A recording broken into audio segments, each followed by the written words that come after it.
It had long been evening outside, but the light from one of the windows of the student dormitory illuminated the dark street. Frantically clutching his cell phone in his hands, Michael could not believe that he had just received a message from his girlfriend with information about the end of their relationship. He made his last attempts to establish communication, typing message after message and talking about how good they would be together. But this did not change the girl's decision, and in the end, Michael saw that she had blocked his contact. Noticing Michael's strange behavior, his roommates asked if he was okay, to which the young man replied something not entirely intelligible. But a moment later, Michael suddenly hit the table with his fist as hard as he could. And without saying a word, he stood up and quickly left the room, dropping his chair and half-eaten Chinese noodles, and his neighbors already realized that their friend had been abandoned once again. Where this time it was one of the beauties of the institute, Veronica, who broke off relations with Michael. Meanwhile, Michael had already managed to reach the place where they intended to meet and discuss everything before the girl sent him a message about the breakup, where he was still lucky to meet the dazzling Veronica. Remembering the joyful beginning of their relationship, the young man, holding out a bag of goodies, began to persuade the girl not to end it, claiming that he was ready to change, if something doesn't suit her about him. But the merciless girl did not leave him a chance, saying that they did not hold any grudge against Michael, but simply realized that her ex-boyfriend needed more and wanted to get along with him. Such a statement greatly hurt the young man, who would have been ready to accept his imperfection, but could not believe that he had given in to another, and not the best option, who had already managed to deceive Veronica several times in the past. At this time, a luxury expensive car pulled up to the side of the road. The side window on the passenger side rolled down, and the man sitting behind the wheel smugly invited the girl to sit in the cabin. Veronica did not keep her waiting, and finally told Michael that it was better for them not to meet again and not communicate at all. After these words, the girl got into the car and the car quickly sped off, taking with it the last hopes of the young man and leaving him completely alone on the streets of the night city.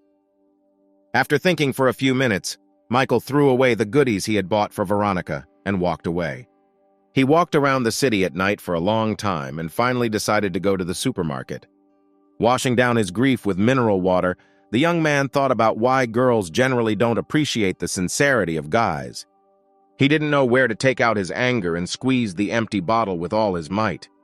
Rage and anger literally overwhelmed his entire being, and Michael decided that he would no longer behave politely and follow the girl's lead, but would make them run after him. And then something happened. Some voice from outside first said that the connection to the master system was completed. Then a transparent screen appeared before the young man's eyes, on which his name was written. Information about the absence of enhancements was contained, and the account balance was listed as $90 billion. Shocked by what was happening, the young man tried to touch this screen, and at the same moment heard an indignant female voice, calling him a pervert and pointing out the need to watch his hands. Michael, who had not yet come to his senses, tried to figure out what was happening around him. And finally, he saw the dissatisfied face of the girl, who was now saying that the young man was not all right in his head, and the voiceover announced the name and age of this girl, and also announced that her relationship to Michael was minus 50 points. Until now, Michael, unaware of anything, simply stood there, his mouth open in surprise, and the voice continued, saying that he needs to spend money on girls, and as soon as the girl's attitude rating towards Michael reaches plus 96 points, she will become his fan. From what he heard, the young man experienced an even greater shock, and could not believe that just like that, he was given 90 billion and told to spend it. And meanwhile, the voice asked the question whether to launch the game, warning that this money can only be spent on girls. But after the unknown person said that the master would get back a tenth of what he spent on the girls, and that additional skills would appear, the young man's answer was already predictable, where he immediately set his first goal. Putting on his most good-natured face, Michael told the girl not to be angry for his behavior, and in order to compensate for her bad mood, he was ready to buy whatever she wanted. While the girl listened to Michael's words, the voiceover announced the successful activation of the game, and said that the reward for completing the action would also be gain points, which can be spent on improving one's strength, dexterity, and spirit. Having heard the cherished words about shopping, the girl did not really believe that such a nondescript guy had at least some means, but she stated this, just in case, with caution and a touch of humor. Michael examined the slender body of Angelica, who was listed at the Institute as the first beauty of the art department. And without hesitation, he answered that the girl should just try to ask, and not throw around words out of ignorance. After these words, the girl said that she wanted to treat all the students of her faculty, and therefore she needed financial help. She thought to herself that this beggar was simply trying not to disgrace himself in the eyes of others, and she needed to disgrace him. But before she had time to finish her thought, she received a notification on her phone that $1,000 had been transferred to her account. This forced Angelica to voice the amount, which attracted the attention of the supermarket visitors, while Michael stood there and thought that $1,000 was not such a big amount. The pleasantly surprised girl concluded that she had come across a real rich man. Such a fat wallet definitely could not be missed, and Angelica had already formed an action plan. Turning Michael's phone towards her, she quickly added herself to him as a friend on the social network with quick movements of her fingers. And then, almost getting close to the face of Michael, who had not yet gotten used to his new role, the girl said that she wanted to take a walk with him to the same place, where she would see how long he would last. The evening city lived its own vibrant nightlife. Heading to one of the most expensive boutiques, Angelica said that she was not a materialistic girl at all, but wanted to understand how serious the young man was towards her. And Michael only thought that the more money she spent, the greater his own winnings would be. So the words about seriousness and commercialism did not really bother him. Michael said out loud that he was ready to do anything for Angelica, and she could choose any things without denying herself anything. They were already inside the boutique when the newly rich man, looking at women's handbags, suddenly heard a very familiar voice behind him. It was Veronica who, standing in front of her old new boyfriend, tried on a new handbag. Michael looked carefully at the face of the one who just a couple of hours ago exchanged him for another and abandoned him in the middle of a dark street. Michael loved this girl, and notes of true sadness now crept into his soul. Noticing the young man's attention towards the other girl, Angelica quickly reminded herself, saying that now was probably not the time, since his ex was here. To which the young man replied that this could not interfere with them at all, and the girl could calmly continue to choose things for herself. Satisfied with the successful circumstances, Angelica turned to the consultant with a question about the availability of a fashionable handbag for sale, which was the subject of everyone's attention at the spring show of new models. To which the consultant responded positively, saying that the last such handbag was now being tried on by another girl, pointing in Veronica's direction. At that moment, Veronica noticed Michael, and thinking that he was continuing to pursue her, decided to teach him a lesson, disgracing him in front of everyone in the store for being a beggar. Turning to her boyfriend, whose name was Mason, she asked if he remembered that she would have a birthday soon. To which Mason noted with surprise that the girl celebrated her birthday quite recently. To which the resourceful Veronica stated that then there was a holiday according to the lunar calendar, and now she will celebrate her birthday according to the solar one. Mason, who found himself in a hopeless situation, began to say that he did not like materialistic girls, and asked if Veronica was with him now for the sake of money. This statement took the girl by surprise, and she could not find what to answer. At that moment, Angelica approached her from behind and carefully took the purse in her hand. Taking advantage of the girl's confusion, Angelica took her purse with a light and agile movement. And Michael, without wasting any time, paid for the purchase at that very moment. And while the satisfied girl was enjoying the new thing, the voiceover announced 3 times that she was adding plus 20 points to the girl's position. Michael also beamed with happiness, having immediately received plus 60 points just for buying some kind of handbag, and deciding that at this rate it would not be difficult to achieve the desired result. At the same time, he mentally noted that his personal financial benefit from the transactions could have been greater.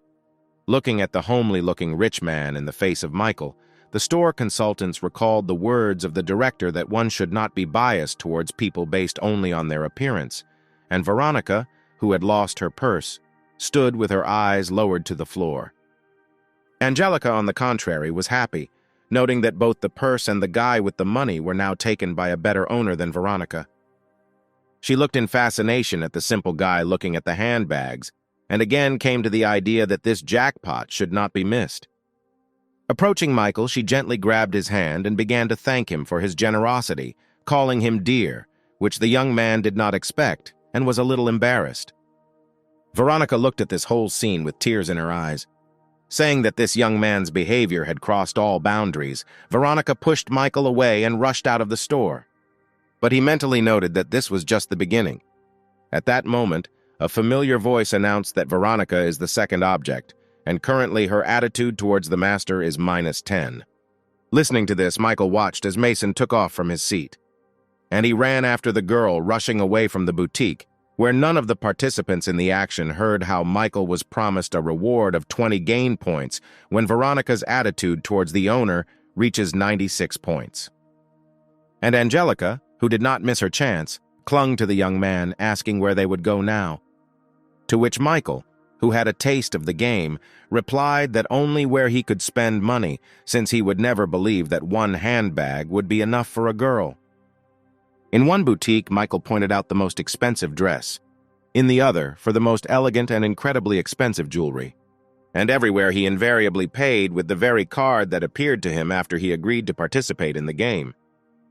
Being in some kind of positive state of shock, Angelica, of course, did not hear how the voiceover announced that her disposition towards the master had improved by another 5 points. Buying new expensive perfume and another 5 points are added to your favor. Then the cosmetics department, and again 5 points added to Angelica's location. Numerous clothing boutiques also invariably added favorability points. Finally, the girl herself said that she's probably had enough this time because all this simply won't fit into her small apartment. To which Michael simply replied that this was not a problem, since he would immediately buy the girl a new spacious apartment. However, the girl suddenly said that this would somehow be too much, because this was their first meeting, where she just wanted to joke, and Michael was immediately announced that the girl's favor had dropped by -5 points. This forced the young man to be distracted from searching for an apartment, where he came to the conclusion that the application to purchase an apartment was indeed unnecessary and only frightened the girl. He quickly found himself approaching Angelica and naming her full details, the department where she studies, her favorite color, zodiac sign, favorite food, and favorite movie, which left her completely confused. Then he said that he was very passionate about her, which made him behave so recklessly. Having finished his speech, he turned to the store consultant and asked to open an account in Angelica's name, where he would deposit $50,000 and asked to offer her only the best the next time she visited the store. And again he turned to Angelica, saying that in this way he hoped to make amends to her for his bad joke about buying an apartment. Blushing from everything that happened for 1 minute, the girl stood unable to say anything. And Michael, who continued to play his role, came close to her and whispered in her ear that if the girl was embarrassed by his gifts, then she could offer him something in return. This had the desired effect, and the girl finally came to life, pushing the young man away and jokingly calling him a pervert, which prompted the announcement that plus 30 points had been added to the girl's favor. Michael, not noticing the admiring glances of the consultants, literally ready to throw themselves on his neck, concluded that if you are rich, then you will get away with anything. And Angelica suddenly asked why the young man shouldn't think about himself after he bought her so many gifts. To which Michael simply, and without a twinge of conscience, replied that he did not have money to buy things for himself. The dazzling Angelica gently took the young man by the hand, and saying that now it was her turn to give gifts, pulled the young man along with her, looking at him with an alluring gaze. First, the girl took him to boutiques with men's clothing, and then they started doing the young man's hair. And so after all these manipulations, a completely different person appeared on the street. Angelica enthusiastically noted how attractive this young man really is. And Michael himself said that he now feels somehow strange and not very confident. To which Angelica, approaching the young man, said in a gentle voice, and with no less gentle movements, that there was nothing strange, and they made a very beautiful couple. But then she let go of his hand and began to move away. Throwing a goodbye kiss, the girl said that they would see each other later, and that she was so happy today that she almost decided that she had fallen in love, and Michael was told that according to the results of today's meeting at Angelica, her disposition had become plus 68 points. There were fewer and fewer illuminated windows in the dorm. Opening the door to the room, Michael entered, shining like a new scent, whose appearance made his neighbors surprised. When asked what he was doing all this time, Michael replied that he went on a date with Angelica, to which his neighbors began vying with each other to be indignant that he had not yet decided anything with Veronica, but was already dating Angelica, who, moreover, was the first beauty of her faculty.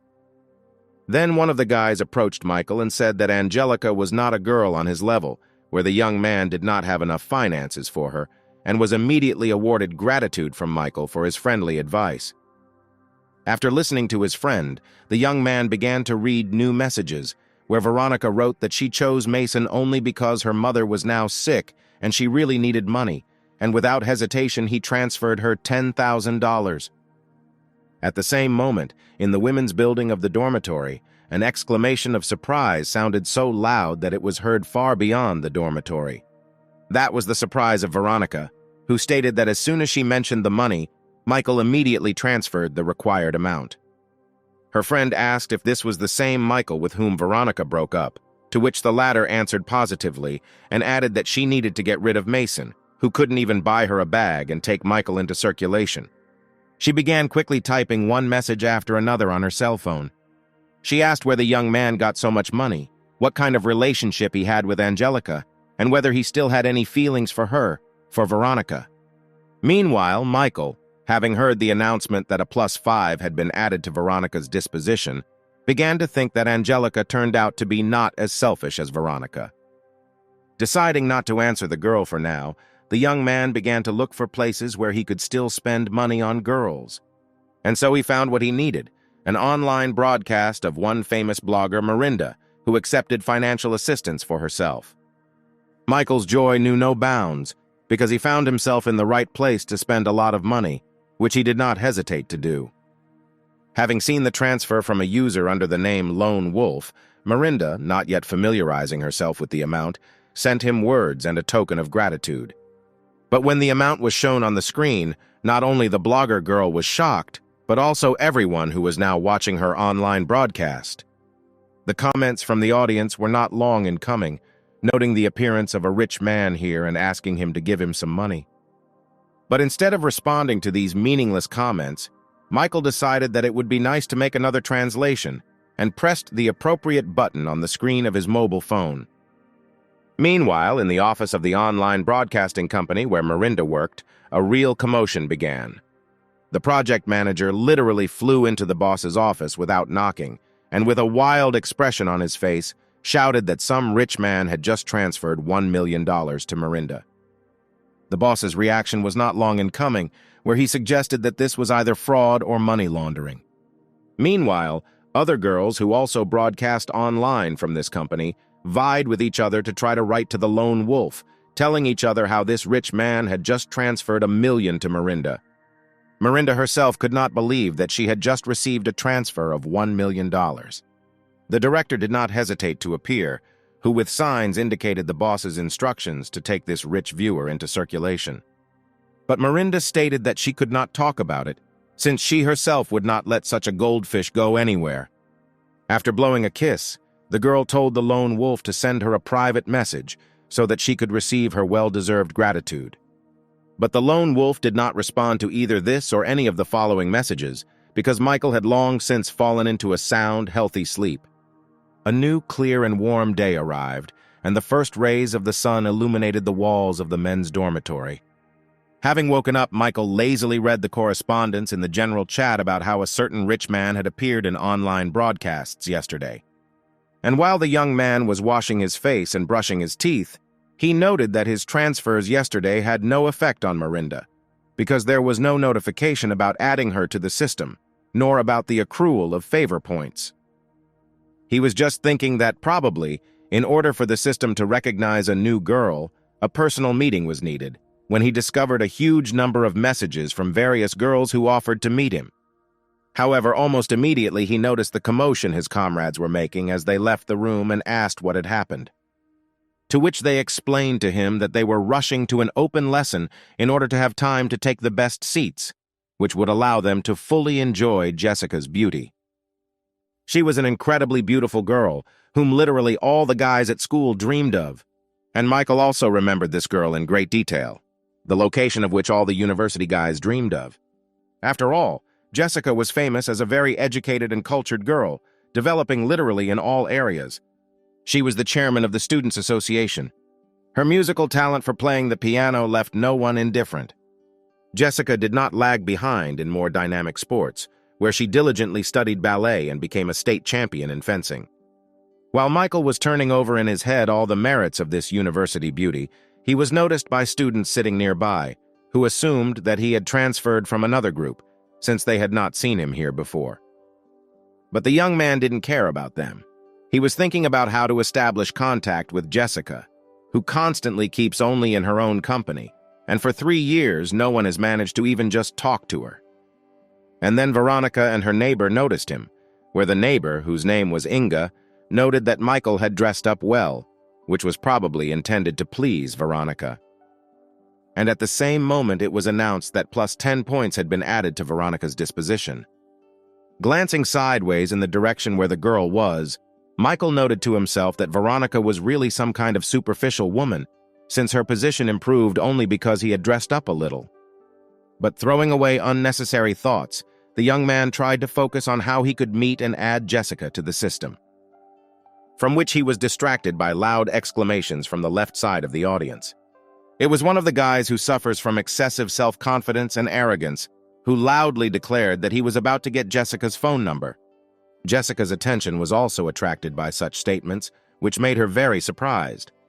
But she didn't even have time to say a word when a self-confident guy, whose name was Greg, was already nearby and invited the girl to get to know each other better and exchange contacts. But his unceremonious actions only confused Jessica herself, but her roommate who was nearby was not very pleased with this behavior of the young man. Greg, without wasting any time, moved closer and closer to Jessica, saying that they would be a good couple and they should start dating. But suddenly, with a sharp movement, someone's hand pulled the guy away from the girl. It was Jessica's roommate Kate, who raised her hand over the guy's head, accompanying her actions with the words that he should not dare to come close to her friend.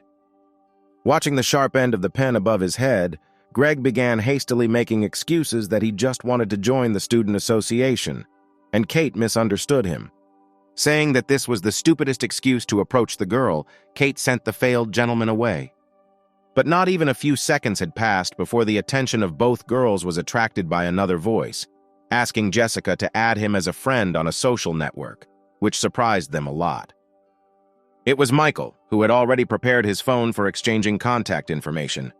Kate noted out loud that this guy was at least cute and sarcastically inquired about his intention to join the student society. But Michael said as honestly and openly as possible that he was not at all concerned about all these student associations, which prompted the question of why he needed Jessica's contacts at all. Delaying the moment of answer, the young man first said that this should be more than obvious to everyone. But without making much of a pause, he immediately added that he just wanted to date Jessica. Jessica immediately blushed at what was said and didn't know how to respond to such frankness. Moreover, all the people in the audience were shocked by Michael's directness. The result of this frankness was not long in coming and was extremely unexpected for everyone, where the unapproachable Jessica suddenly took out her phone and said that she wouldn't mind trying. Veronica looked angrily at everything that was happening, where Inga, standing next to her, added fuel to the fire, asking the girl whether Michael should be her personal dog and run after her all the time. Meanwhile, Michael, enjoying the victory, concluded that simply that in communication it was not so bad and had just borne fruit. And suddenly there was an announcement that a new target had been added in the person of Jessica, whose location was currently equal to 0. At the end of the lecture, Michael and his comrades and neighbors left the educational building, where the young people accompanying him expressed words of congratulations regarding the establishment of relations with Jessica. They asked him, after closer communication with her, to introduce them to her friends, to which Michael replied that it was too early to think and talk about it. A rather rude call made the young man turn away from the conversation and turn around. It was Greg and his henchman, who expressed his misunderstanding and dissatisfaction with how Michael managed to get the contact of the first beauty of the university. To which the young man simply replied that Greg should not embarrass himself now more than what had already happened in the audience. This statement infuriated Michael's opponent, but his impulse towards physical violence was restrained by his comrades, recalling the words of the police after the last arrest that next time they would face prison. Michael was about to continue on his way when his attention was attracted by the familiar voice of Angelica, who said that she had been waiting to meet him for a very long time. This statement by the first beauty of the Faculty of Arts shocked everyone on the street. And Michael, without being at a loss, said that in order to compensate for the girl's wait, he would treat her to dinner. But the girl refused dinner and asked if the young man liked the way she looked with the things he bought her, to which Michael noticed that she looked simply amazing, especially with that handbag. Veronica listened to all this, huddled among the crowd of students, feeling feelings of jealousy and annoyance raging inside her. Meanwhile, Angelica took Michael's arm, and together they walked away from the walls of the university, continuing their dialogue and leaving behind the shocked crowd. And Greg, also watching what was happening, literally with tears in his eyes, wondered what was wrong with him. Veronica couldn't stop her tears either, asking herself many questions, including why Angelica was better than her and why Michael made such a choice. The time was approaching evening, and the sun gradually began to sink lower and lower. Angelica suddenly stopped her movement and, turning to face Michael, showed him her recent work. It was a portrait of Michael, where the girl explained that she had stayed up late to finish it. She insisted that the young man take the gift, where she stated that she would not forgive him if he threw away the portrait. The young man was shocked by this attitude, because this was the first gift from a girl in his entire life. Satisfied with the reaction, Angelica smiled sweetly and asked if the young man liked the portrait. For a while, Michael just silently looked at the portrait, not showing any emotion. But gradually some thoughts began to form in his head. He remembered the girl's previous attention to him regarding his clothes and his appearance, the air kiss, and now this gift, and decided that these were just tricks on her part so that he would fall into her network. The young man concluded that Angelica specially developed such a plan immediately after he spent several thousand on her. Smiling evilly, Michael concluded that he was no longer the same as before and would not fall for all these tricks. The girl, observing the changes in the facial expressions of the young man, mentally noted that he did not look joyful. Finally, Michael, portraying the most indifferent expression on his face, asked why he needed this picture. This reaction of the young man greatly confused the girl, who simply did not know how to respond to this. And Michael suddenly shortened the distance and asked how the girl intended to pay for all the gifts he had given. And at the same moment, with a deft movement, he snatched the piece of paper with the portrait from Angelica's hands. With his other hand, he stopped the movement of the girl's hand, which tried to take away the sheet of paper. Indecently shortening the distance again, he said that he liked the girl herself more than her gift, which made her cheeks turn pink. Angelica felt how she literally dissolved in the most pleasant feelings when this young man was nearby, when he touched her. And at that moment, the voiceover announced to Michael that +5 points had been added to the girl's disposition. Pleased with himself, Michael was preparing to continue his onslaught, which was already bringing the girl into ecstasy.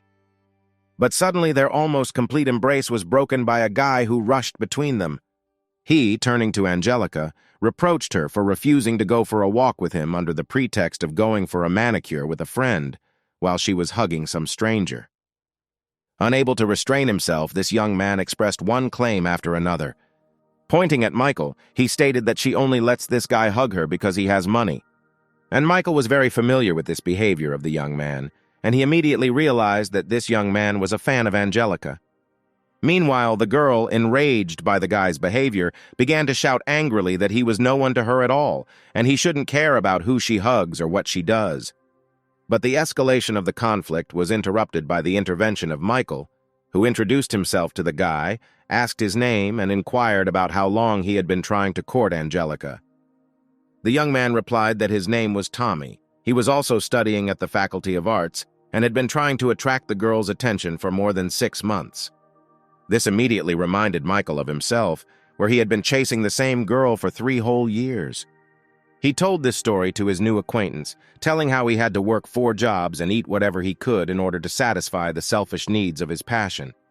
And, finishing his sad story, he added that in the end this girl still chose to get into someone else's Mercedes. Tommy was clearly shocked by such a story, which left him without any hope of the attention of a girl like Angelica. And Michael reinforced what was said with good friendly advice, saying that those who do this to them only motivate them to become better. After which he urged him to return to the hostel and forget about Angelique, who herself would come running to him sooner or later, having seen his successes in life. The girl did not understand at all what was happening now, watching the action in surprise. She approached Michael saying that Tommy was just an acquaintance of hers, and she had never even considered him as a romantic partner. To which the young man replied that he did not care at all about what the girl might have had with this guy in the past.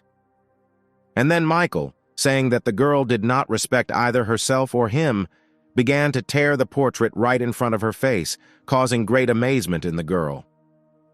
Having torn a sheet of paper into small pieces and throwing them into the air, Michael turned around and walked away from the girl, saying that until she understood her surroundings and learned to communicate, it was better for them not to meet. He thought to himself that he was very interested in how the girl would react to such an attitude on his part, and what she would do. And the girl's thoughts were filled with memories of how Michael treated her at their first meeting. After all, no one had ever been so kind and condescending to her. With tears in her eyes, the girl concluded that Michael really liked her, and now she ruined everything. And it was announced to the departing Michael that plus 5 points had been added to Angelica's disposition. Studying statistics along the way, the young man concluded that the worse you treat a girl, the more she begins to like her. He decided that he was done with Angelica for now and needed to start winning over Jessica. And suddenly he discovered that Jessica also broadcasts online, specializing in music and dance. Michael found this activity very cute and suggested that this girl could only pretend to be cold and unapproachable, but in fact she was quite sweet and open. But before he could appear online, Miranda immediately began writing him messages that she was very glad to see him, but was in no hurry to agree to the offer to meet. From which Michael, of course, concluded that the girl was simply trying to scam him out of money, promising to dance for him online today. Suddenly, he received a notification that the user he was following would now take part in a competition with another user. Michael became very interested in who the inaccessible first beauty of the university, Jessica, would compete with. The rival turned out to be Miranda, who concluded that she accidentally called a new girl, which means victory is in her pocket. The young man found this particular set of circumstances quite interesting, where the experienced and also not deprived of beauty, Miranda competes with the novice blogger and the first beauty, Jessica. Miranda, absolutely confident in her victory, stated that her rival should not even try to compete with her, since behind her was the support of such an influential person as a lone wolf. From her experience of catching rich people, Miranda came to the conclusion that she should no longer have the wolf on her hook. And then the program issued a notification that the lone wolf user had made a transfer. But imagine her rage when she saw that the translation was not addressed to her at all. $5 million were sent and transferred to the account of Miranda's opponent, Jessica, which shocked Jessica herself. Annoyed by this turn of events, Miranda bit her lips, wondering why the wolf chose the new girl. The director did not hesitate to appear, demanding that the boss give an explanation as to why the money was going to others. Collecting her thoughts, Miranda said goodbye to the audience, saying that she had urgent matters and needed to run. And Michael, looking at the icon informing about the user's vacation, voiced to himself that Miranda shouldn't have played with him because he could support anyone. He then switched to Jessica's channel. Mentally, he told her that he had spent a lot of money on her, and the girl should not disappoint him. Meanwhile, in the office of an already well-known company that provides a platform for online broadcasts, its manager was again reported about a huge translation, where the project manager said that this unknown lone wolf showed up again and broke the previous record 5 times. Having learned this information, the boss flew into a wild rage, declaring that this guy was probably some kind of oil tycoon. And the rest of the envious women who conduct their online broadcasts noted Michael's translation, concluding that today the lone wolf is in a musical mood. And then, clearly not having any depth of thought, they all began to call their assistants one by one to carry their musical instruments. And the time was already approaching late evening, where the sun had already disappeared behind the horizon, and the darkness of the night gradually began to descend on the city. Jessica sat at her musical instrument, shocked by the events that had happened, and Kate couldn't get enough of the fact that it was all online, and now they could become popular. But the heroine of today was not very happy with the prospect of becoming popular and making various men happy with her appearance. She said that the most important thing for a woman is a career and independence, both financially and in all other aspects of life. Frustrated by her friend's attitude to the issue of popularity, Kate told her not to teach her about life. And immediately after these words, she secretly asked if Jessica knew the rich man who sent the money today. To which the girl angrily replied that she did not know him and should not know him. But immediately after that, with obvious interest in the person of this rich man, she said that he really sent a lot of money, for which she needed to write him a few words of gratitude.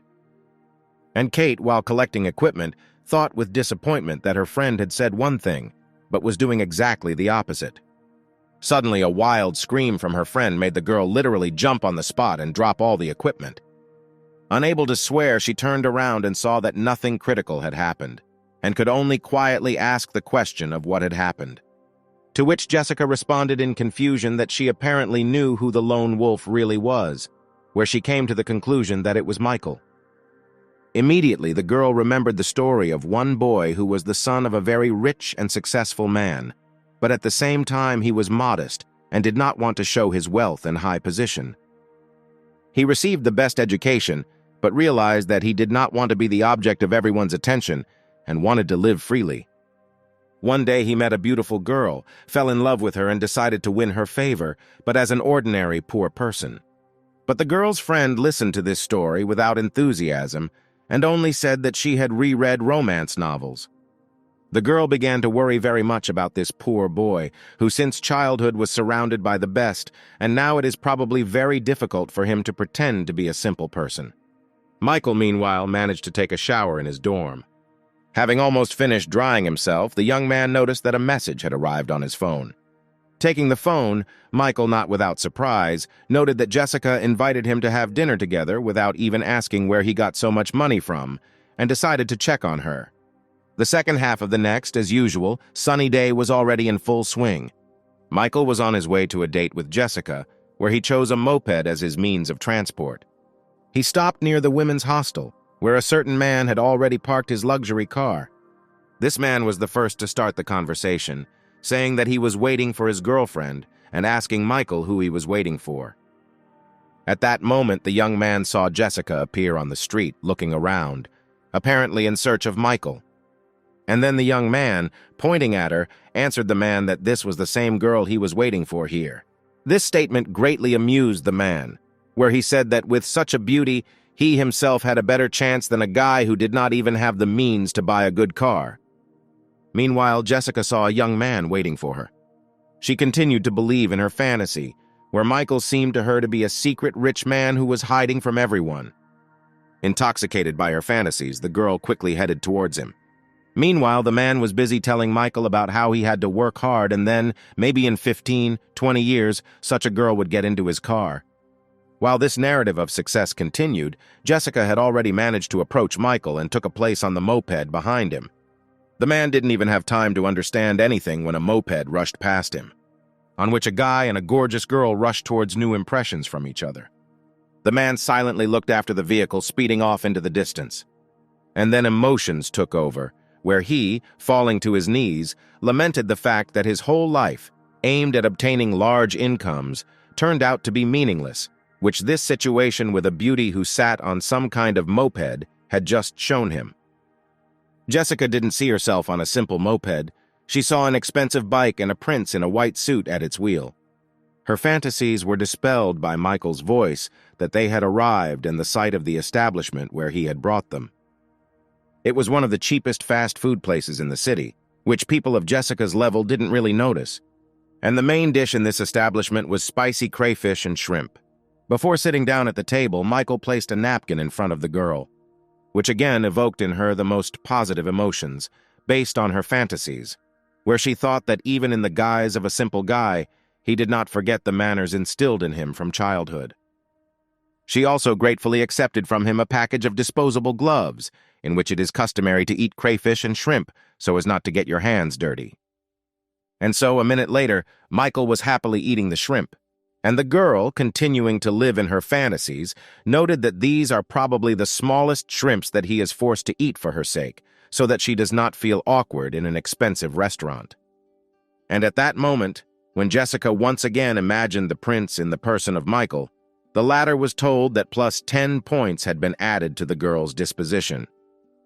Michael was quite surprised that the location rating had suddenly been added, and Jessica had already taken one shrimp and began to peel it, after which the girl held out the peeled shrimp to Michael's mouth and asked him to open his mouth. Giving him her almost loving look, the girl asked the young man to let her feed him. Michael was completely bewildered by what was happening, but he did not resist and accepted kindness and tenderness from the girl, just at the moment when Veronica entered the cafe, accompanied by Mason. Before she could take a step, Veronica noticed Michael and Jessica sitting at the table. She couldn't believe that she had witnessed the unapproachable Jessica feeding Michael from her hands.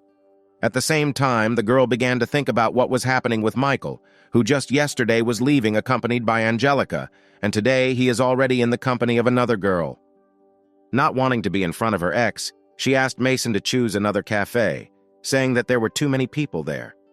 But her companion did not heed the girl's requests, making the correct assumption that she simply did not want to meet her friends. Having said that he would figure everything out now, Mason, literally placing his hand on Veronica, walked with her to the table where Michael was. Michael, who had just taken the shrimp from Jessica's hand, noticed a shadow looming over him from behind.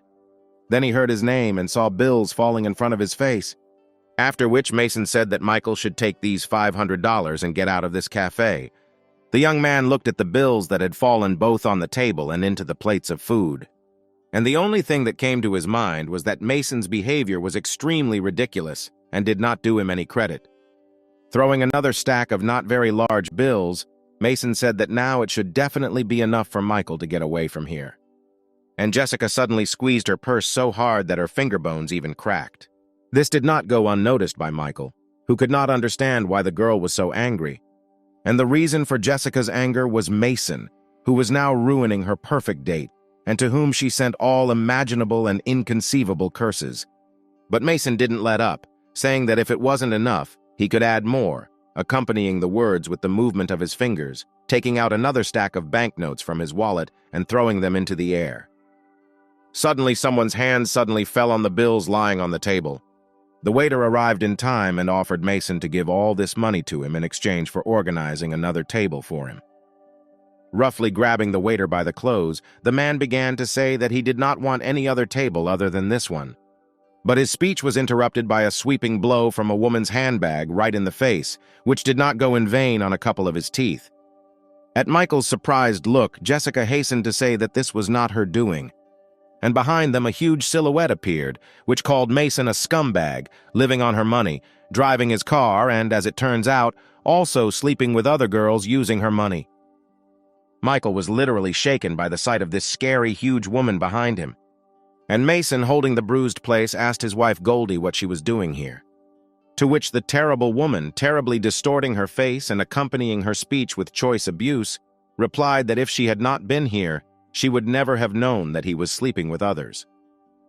And Mason suddenly began to say that Goldie was all he had, that she was the only one, that he owed her everything, and didn't even think about other girls, which, having already understood the essence of what was happening, Veronica looked at with reproach. Suddenly, Mason grabbed Veronica by the hair and began accusing her that it was her fault, that she was the one who tried to seduce him. To which the girl tried to justify herself by saying that the man himself began to court her, and said that he did not have a partner. With a furious demand to shut up, Mason gave the girl a strong slap in the face. Not at all expecting such a turn of events, Veronica fell to the floor and looked in fear at the angry man.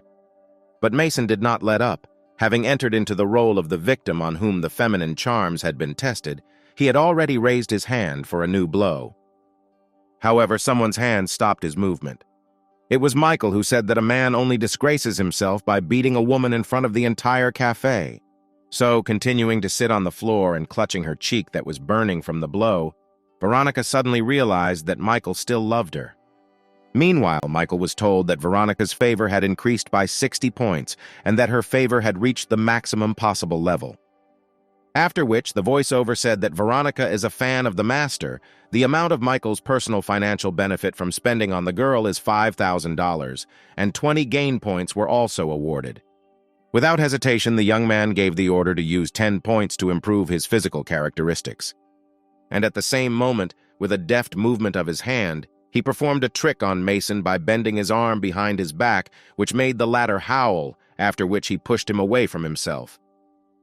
But the restless man was not going to admit defeat, grabbing the bottle that stood on one of the tables. Screaming and swearing, he swung it over the young man's head. But for Michael, who had improved his physical characteristics, Mason moved too slowly. With one short lunge forward, the young man literally swept the enemy out of his way.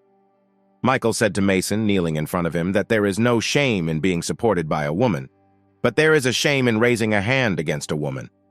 But these words flew past the ears of the disgraced man, who did not want to put up with the loss and began to take a knife out of his pocket.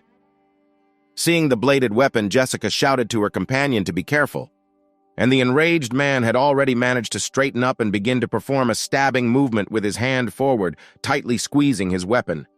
But it was not difficult for the pumped-up young man to leave the line of attack, simultaneously grabbing the enemy's hand and knocking the knife out of it.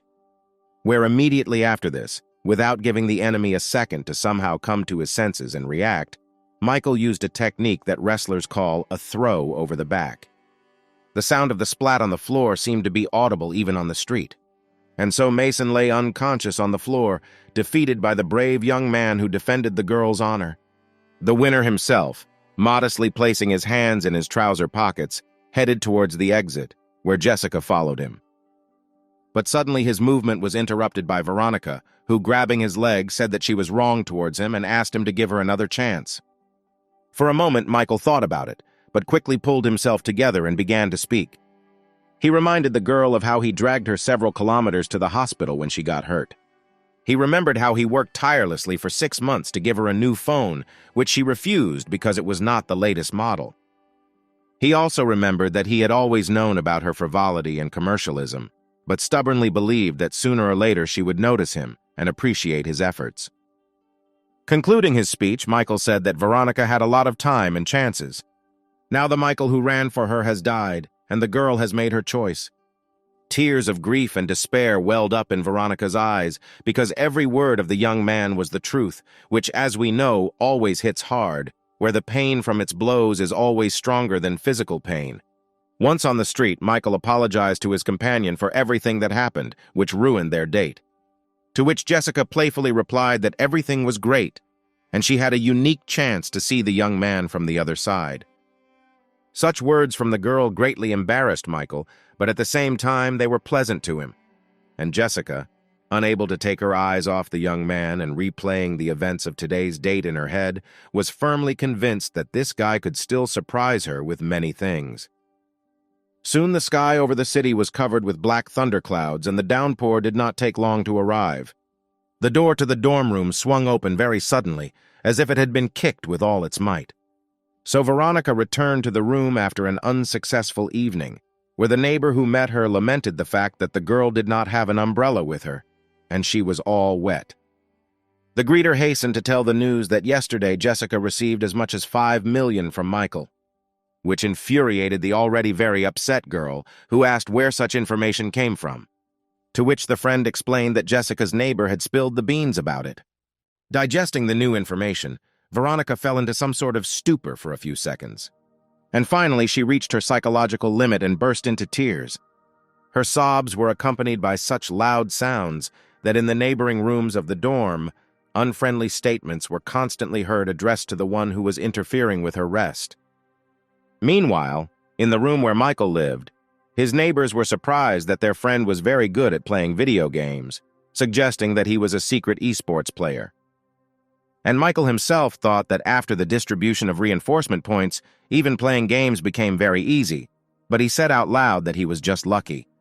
While his friends were offering him business ideas like the one to broadcast their games online, Michael got ready to go to the shower.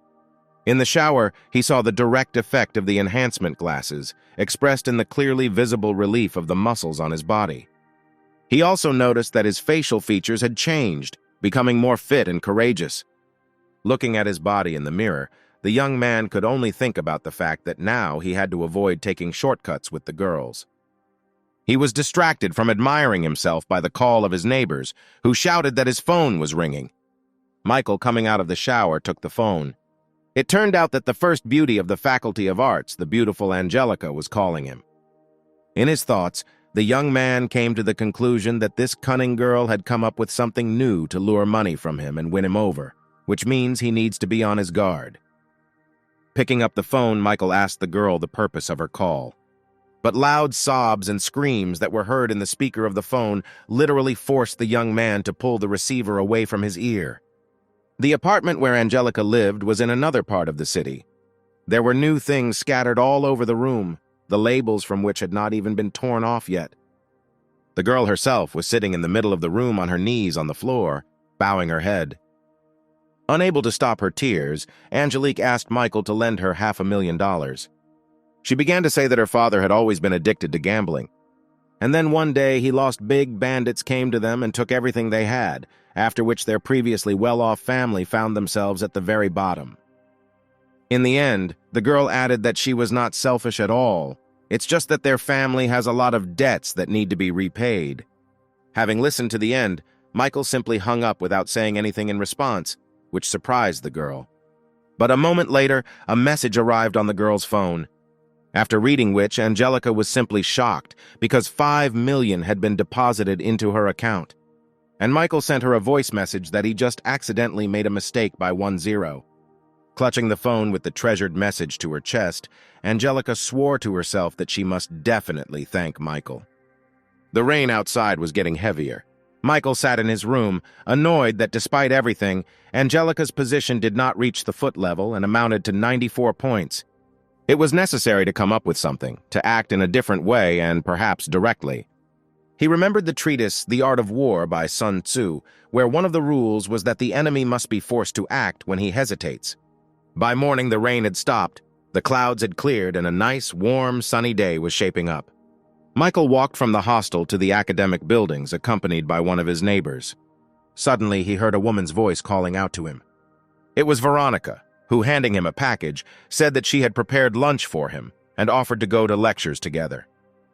But before Michael had time to say a word in response, another female voice attracted his attention from the other side. It was Angelica, who, holding out a special thermos for food, said that she had also prepared a delicious lunch for him, because she thought that he was probably already tired of eating in the student canteen.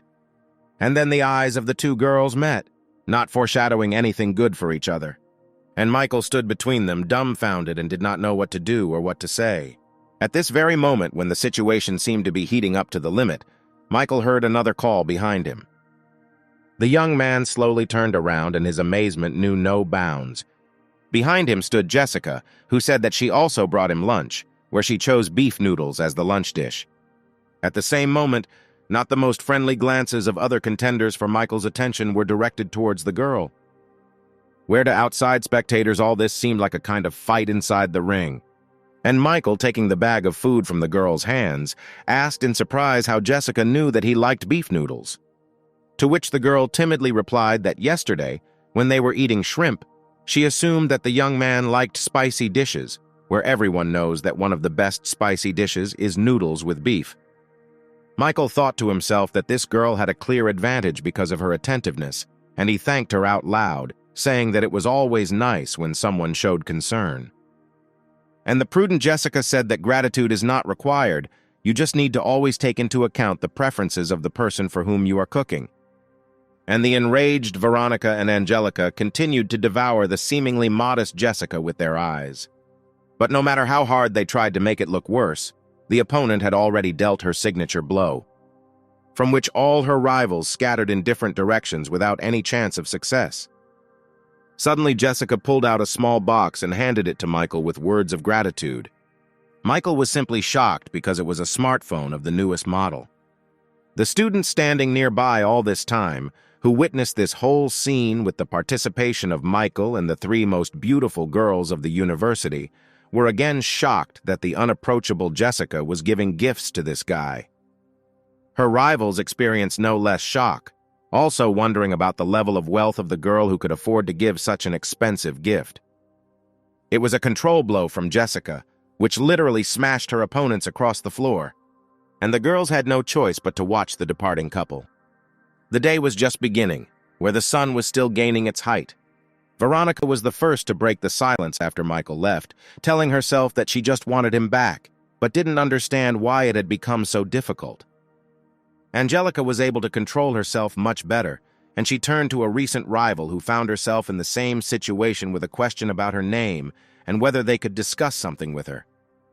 To which the girl responded with a sudden outburst of anger, shouting that they had nothing to talk about and that in general this whole situation had developed because of Angelica. But the enterprising girl, stopping this outburst of rage, said in a soft voice that they should act together, because this is the only way they can effectively resist Jessica, who is taking Michael away from them. Meanwhile, Michael stood not far from Jessica and admired both the gift itself and the personal qualities of the girl who made it. But then he carefully looked first at the girl and then at her level in the system, and at that same moment, the realization came to him that such a low level of disposition in no way fits with her actual actions, where, without information about her disposition, the young man could come to the conclusion that the girl fell in love with him. This means that now all this is delicious food, an expensive phone, nothing more than bait for him. Michael came to the conclusion that this girl is really smart, and her methods are very sophisticated, where the predator allows the prey to think that she is the hunter. After thinking about this, the young man concluded that he needed to find some way to speed up the process of increasing Jessica's favor. Michael was distracted from his thoughts by messages from Miranda, who apologized that last time she was unable to arrange a meeting with him, but this does not mean that she does not want to meet, which greatly amused the young man, who understood all her selfish motives. But then, immediately after Miranda's message, Michael received another one, which contained a link and password to enter the coolest chat room in the city, where the most famous and wealthy people communicated. Having logged into this chat, the first message the young man received was a question about the opportunity to discuss a business proposal. But Michael immediately realized that all these rich people just wanted to test him and decided to play this game with them. He wrote that he was ready to discuss any proposals from his new comrades, to which he immediately received a photograph indicating the location of a rich villa and with an offer to purchase this luxury property. The offer was unexpected, and real estate in that area was indeed worth tens of millions. But Michael wrote that he could ask the price for this house the other day, after which he returned to Jessica's company. Meanwhile, in that very country villa, the following events took place. Quite unexpectedly, having received consent to look at the property, a certain man told his companion that, apparently, this lone wolf was not a deceiver and he really had money. To which his interlocutor said that this would become clear in the next 2 days, but there is no need to worry in any case, because no matter how you look at it, their team will win and will either get a new wealthy partner or expose the fraudster. A few minutes later, a message was received on the young man's phone with the address where the pitchfork was located. And then the question arose in his head how much Jessica's position could improve if he gave her such a villa. The next day, Michael and Veronica got out of the taxi and stood in front of the house at the very address that the young man received in a closed chat for a select few. The owner of the house, accompanied by a girl, stood next to the house and looked out for a wealthy buyer. With a wave of his hand, he greeted the young people who got out of the taxi and apologized for not sending a car for them. To which Michael replied that everything was fine and the man had nothing to worry about. And the owner of the house appreciated the simple appearance of the guy and the sophistication of the girl, trying to understand where this simple-looking young man got so much money. But without getting anywhere, the man said that he himself is a businessman, but is currently experiencing some financial difficulties, and therefore decided to sell this luxurious house. after which he invited the young people to go inside, accompanying his invitation with a hand gesture. Then a standard tour of the house began, during which the owner talked about the area and other positive aspects of the house, where the owner took guests and potentially buyers through all the significant parts of his house, not forgetting about the pool. And in the final part, he drew the attention of Michael and Jessica to the gorgeous view from the window and said that if not for financial problems, he would have ordered that he be buried here too. And then it dawned on the girl that her companion apparently wants to buy this luxurious house, which must cost a lot. Meanwhile, Michael, in his simple-minded manner, said that the house was not bad and asked the owner to simply name the amount he wanted to get for it and not bother with the presentation anymore. The owner of the house would have been happy with an amount of $50 million, but he decided to raise the price a little, leaving room for bargaining, and of course, not forgetting to mention that some potential buyers had already expressed serious intentions to purchase the house. Therefore, the price that Michael heard was $60 million. Making the most disinterested expression on his face, the young man said that only $60 million was not a problem for him, and he agreed to buy a house. After these words, the shocked owner of the house mentally reproached himself for not mentioning the amount of $80 million, and his companion could not believe that in this world there are people for whom $60 million is not money. Meanwhile, Michael turned to Jessica, asking her questions about what she thought about this house and whether it was worth purchasing it. The girl, who did not expect such a question, asked a counter-question about why suddenly the young man was interested in her opinion. To which the young man replied in a sweet tone that the reason for such interest was that he was buying the house for her. The seller could now only be amazed at how this unknown rich man buys gifts for $60 million. On the one hand, the girl was infinitely happy to hear this, but on the other, she thought that she was getting some kind of too expensive gift. She immediately imagined that after such a gift, the young man could literally decide that he had become the full owner of her body and maybe her soul.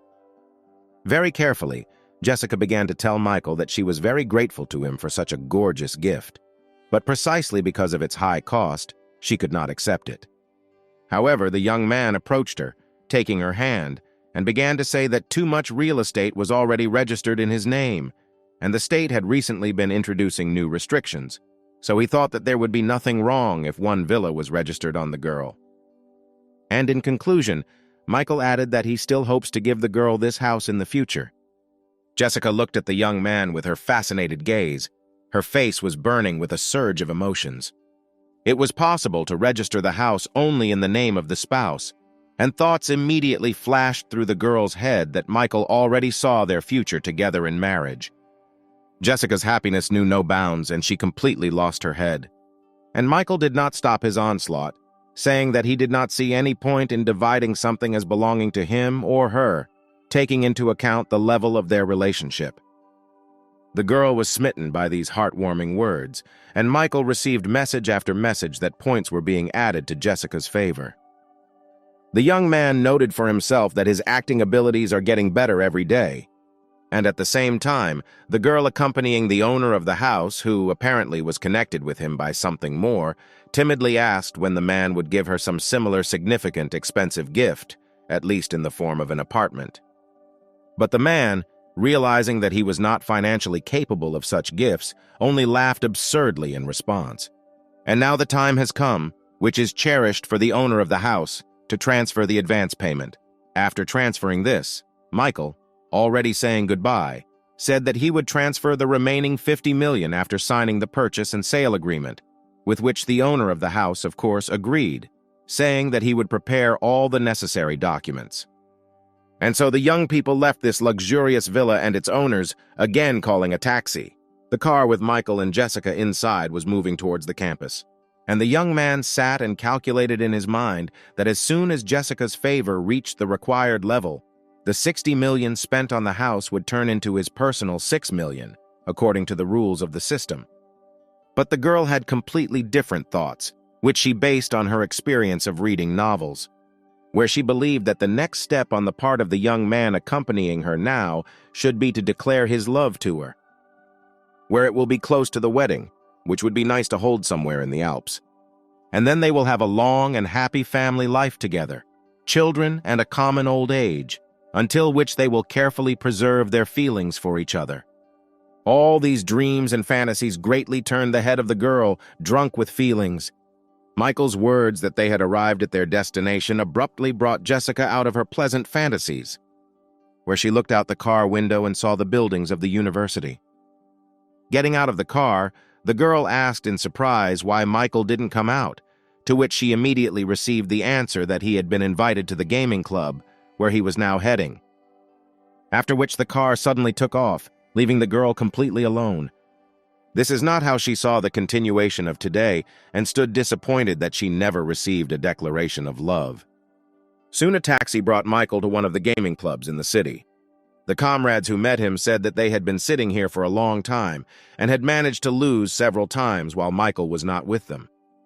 Having said that there was nothing wrong with losing, Michael said that there was no need to worry, since he was now compensating for his absence. Approaching the checkout, the young man made a large order for all his friends and acquaintances in this gaming club, asking everyone to extend the playing time, bring soda and cigarettes. But the girl standing behind the cash register suddenly called him by name, where, turning his head, Michael saw Angelica, whom he immediately asked what she was doing here. To which the girl explained that after the young man helped pay off the debts, her father founded a network of gaming clubs, where this club is one of them. After which the joyful girl first said that everything that Michael ordered today would be free for him, but then she changed her mind, saying that it would always be free for him. But before Michael had time to say a word in response, a terrible roar was heard behind him, from which his heart almost jumped out of his chest. Where the source of this noise was not slow to appear in the form of a big guy with a bat on his shoulder, with which he had just broken one of the computers, declaring that he needed his money. Angelica replied that she and her father had already paid back everything they owed, to which the big man said that they had forgotten about the accrued interest. But the girl was not going to give up and stubbornly defended her position, declaring that this was simply some kind of extortion. But the stubborn man suddenly grabbed the girl by the hand, saying that if there is no money, then she will go with him and will work off this money for 2 years in his strip club. The big man didn't even have time to understand how he suddenly lost control of the girl's hand and found himself in an uncomfortable position with his hand behind his back, where Michael, who was holding his hand, accompanied his actions with words telling the man to get out of here. The girl looked at her savior with fascination and joy, saying words of gratitude. At that moment, the entire retinue accompanying him rushed to the aid of his boss, which didn't frighten the young man at all, who had pumping from the system on his side. He only managed to throw punches and kicks in different directions, scattering opponents left and right. This could not go unnoticed by all visitors to the gaming club, including Michael's comrades, where Michael was the last to immediately introduce himself as a certain hero of a computer fighting game with a perfectly executed striking technique. It was as if they were watching in real-life footage of some movie, where the main character famously deals with the villains and could not understand when their comrade managed to improve his skills in martial arts so much. And so, a minute later, this entire indecent company hastily retreated from the battlefield, taking with them a bunch of bruises, bumps, and broken noses. And Angelica immediately rushed into Michael's arms with words of gratitude to her savior. At the same time, it was announced to the young man that the girl's disposition had reached the required level, which means the owner receives $530,000 out of $5,300,000 spent on her, and so same 5 gain points. Just at that moment, when Michael could not get enough of the award he received, and Angelica was hanging on his neck, Veronica passed by. She attracted the girl's attention by calling her a lying creature. Enraged, Veronica began accusing Angelica of violating the agreement to confront Jessica together and attempting to single-handedly seduce Michael. Seeing that the situation was heating up, Michael instructed the system to spend all the gain points on the speed of his movement and literally disappeared from the scene. After some time, the young man was moving around the sports field, thinking that he had already fulfilled the conditions of the system with 2 girls, which means he urgently needs to find a new girl, otherwise he risks being left without income and gain. A light touch on the shoulder attracted the young man's attention, forcing him to leave his thoughts. A charming girl stood in front of him and said that an athletics competition would be held here now and the young man needed to leave the treadmill. All Michael did was point out how attractive this girl was. Immediately showing his intelligence, the young man said that he would fulfill the girl's request in exchange for her phone number. At that moment, a dissatisfied male voice was heard from the side, which attracted the girl's attention. Where literally a second later, the sweet girl was covered by a certain young man who called himself her boyfriend and rudely suggested that Michael get away. Michael, looking carefully at this guy, thought in his head that his face looked very familiar. And then Michael remembered how this guy beat him because of a girl back in his school years. He beat him when Michael refused to do his homework for him. He just hit it when there was nothing to do. Only one thought flashed through the young man's head, and it was the thought that the world is small and the boomerang law works. And while the girl was leaving with her boyfriend, the system announced to Michael that a new object named Christy had been added with a favorability level of -5, and upon reaching the desired favorability level, the owner would receive, as always, 10% of the investment and 22 gain points. Which couldn't help but please Michael, since 22 gain points already sounded quite serious. Meanwhile, the start of the competition was approaching, where the athletes were already taking their starting positions. And Christy from the stands shouted words of support to her boyfriend Billy, who sent her various signs of greeting, and the guy sitting next to him with glasses managed to notice that an extra runner had appeared at the edge of the treadmills. The commands to start and attention had already sounded, where the runners took the corresponding pre-start positions. And then a shot sounded from the signal pistol, replacing the start command. The race began with Billy jumping ahead, reveling in his complacency and calling those lagging behind worthless insects. Before he even had time to understand what had happened, Michael rushed right past him at great speed. In just a split second, he left Billy and all the other athletes behind him. Michael ran, mentally communicating with Billy, where he told him that now he would lose in an area where, it would seem, he had no equal. Well, Billy, meanwhile, as if hearing Michael's thoughts, also mentally said that there was no need to underestimate him. Having stopped, he took off his shoes, which, in his opinion, should have significantly improved his speed, and said that now he would quickly catch up.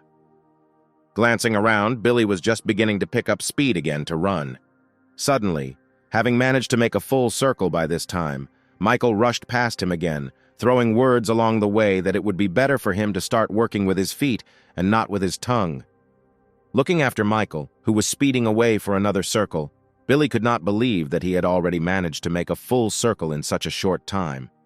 Michael, again mentally communicating with his opponent, said that Billy had devoted his whole life to hard training, but he could not compare with the capabilities of his system. Meanwhile, a sports event commentator, drawing attention to Michael's speed, began to shout loudly that he had never seen anything like this before, and that even their current champion was unable to withstand such speed. And now, less than a minute after the start of the race, Michael crossed the finish line, becoming its winner. Christy's surprise knew no bounds. She couldn't believe that her boyfriend had lost. Well, Michael was already grabbed by a crowd of fans and thrown into the air as the commentator said that they had all just witnessed the birth of a new champion. When the crowd of fans finally left Michael alone, an athletics coach approached him, who, first noting the young man's extraordinary abilities, invited him to join the national team. Hearing this, Billy almost shouted with tears in his eyes that this place in the national team was reserved for him. Michael, when leaving, fired a control shot, declaring that he was not interested in such an offer at all. The victory, appearance, and behavior of Michael did not leave Christy indifferent, where she noted the strength of spirit and masculinity of the young man. Billy's question about the essence of the girl's thoughts, voiced with a very dissatisfied intonation, brought Christy back to reality. To which she quickly collected herself and replied that she was simply worried about Billy's failure in the competition. And satisfied with revenge, Michael listened with pleasure to the system's messages about Christy's improvement. In parallel with these events, Jessica returned to her room, satisfied with the development of events, who, from the threshold and without even letting her neighbor say a word, declared that Michael had given her a house. And while Kate's emotions were raging, Jessica talked about how they went to see this house together. Then the girl began reasoning out loud about how she and Michael needed to plan for the future, as well as threats against the owner of the villa, so that he would not change his mind about selling. And Kate, after listening to all this for a while, decided to go online and was shocked by what she saw and read there. On one of the pages of the news section of the university website, a photograph of Michael was posted with the caption that he was the main womanizer of the university. Kate was quick to show this to Jessica, where both girls couldn't understand what it all meant. Michael's roommate also discovered this news and showed it to the young man, where the latter immediately stated that this was complete slander since he was just spending money on girls. To himself, he seriously thought about the fact that someone clearly didn't like the fact that he was so popular. Meanwhile, several guys who were publishing news, sitting in front of the monitor, were happy that their post had already received many views, and Michael's reputation would soon come to an end. They were frightened by Billy's voice creeping up behind them, who asked what they were doing here.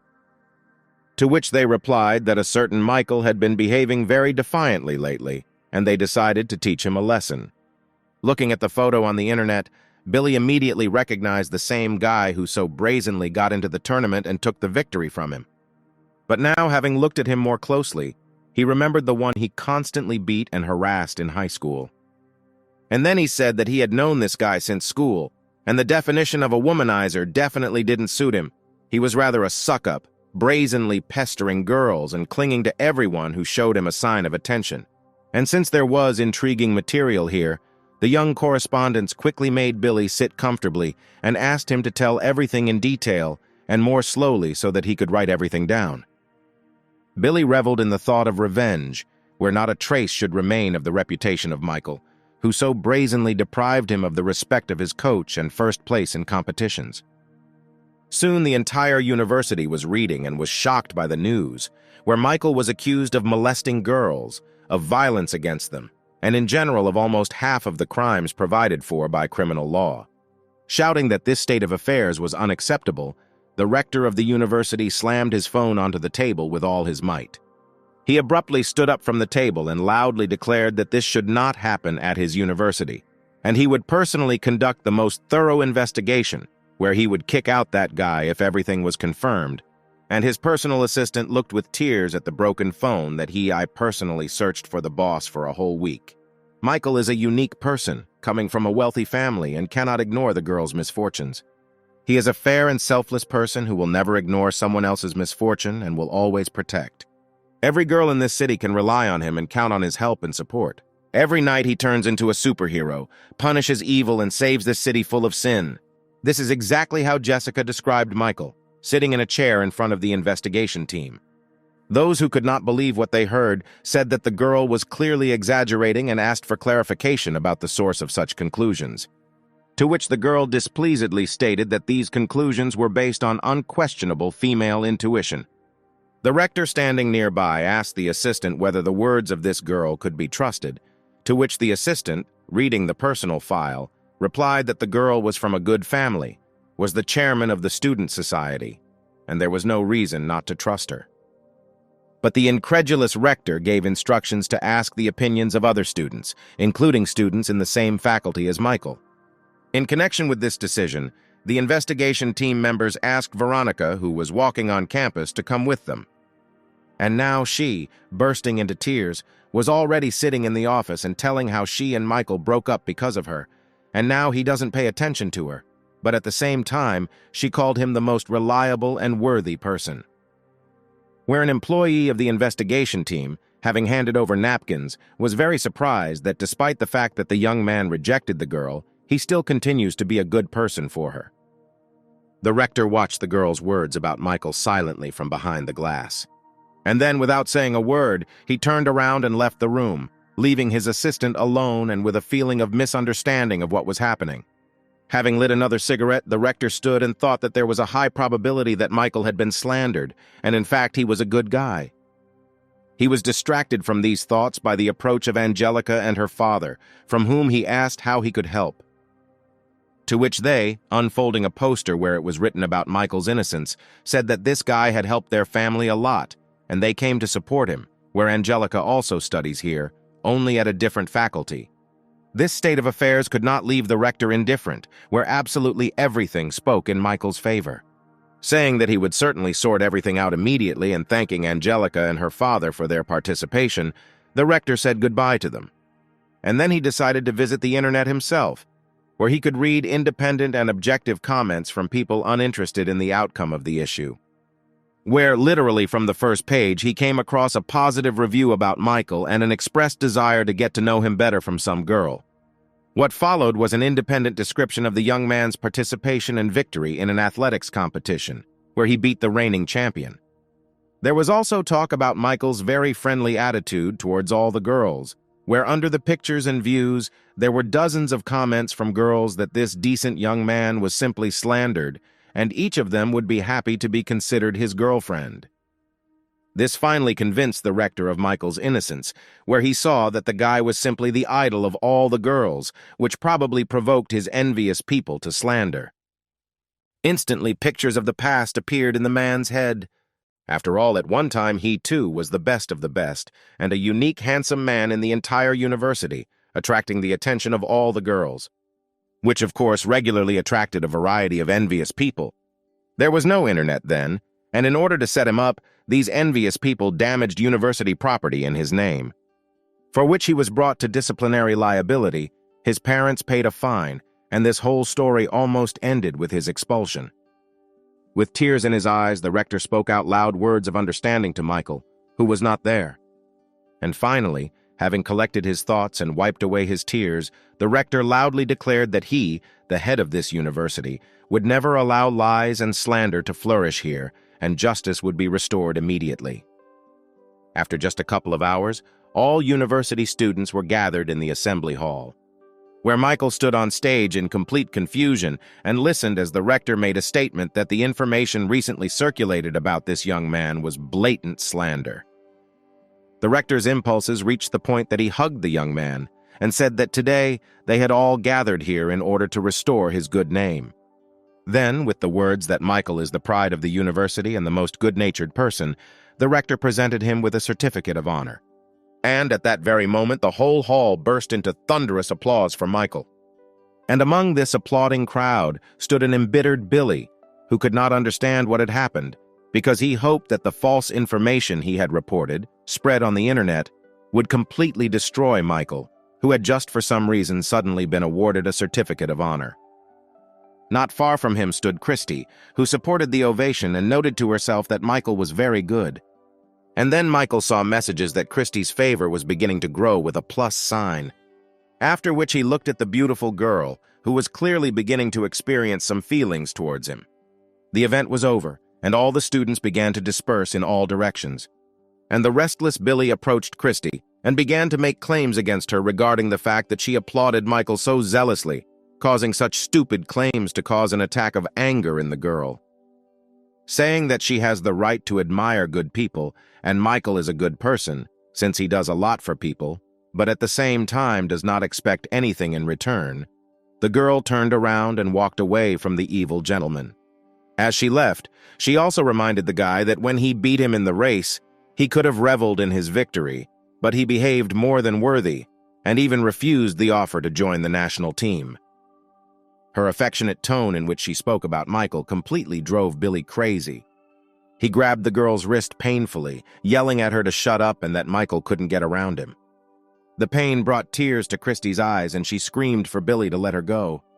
But the guy was definitely possessed by some kind of demon, where with a crazy look he began to say that Michael, in fact, is a nobody, while Billy's father has a huge fortune and offers to buy his son a luxury electric car. And then Michael passed by, who said that he didn't particularly like to show off his wealth at the university and asked not to send an overly expensive car for him. But the already familiar owner of the villa, who decided to come for such a valuable buyer himself, nevertheless drove a very noticeable car, the sight of which literally made Billy's eyes pop out of his head. Michael quickly climbed into the cabin and the car sped off. And Christy, looking at the car taking away the one she liked so much, told Billy that after his outburst it was better for them to end the relationship. But he didn't even seem to hear the girl, continuing to say that he didn't believe that he had just seen Michael drive away from here in a luxury car.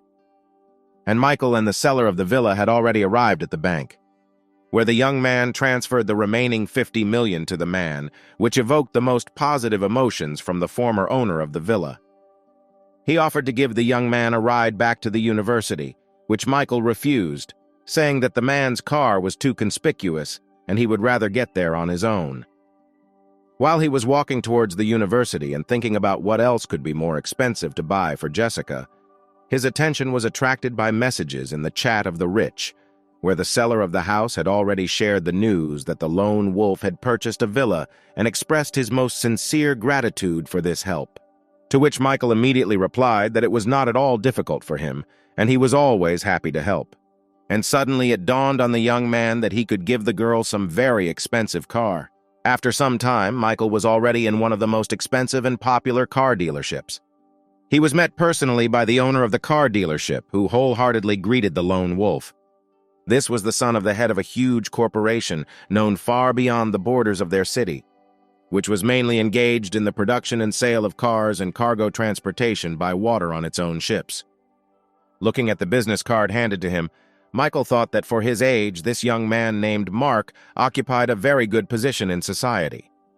Without delaying time, Mark immediately invited Michael to walk through the salon and inspect the cars. And the salon employees accompanying Mark, watching the departing men, speculated who this visitor was, whom the director decided to accompany personally. As we drove, the director boasted that this car dealership was the best, and here Michael could find absolutely any car. Hearing this statement, the young man looked at Mark, after which, in his simple-minded manner, he said what kind of car he would like to buy.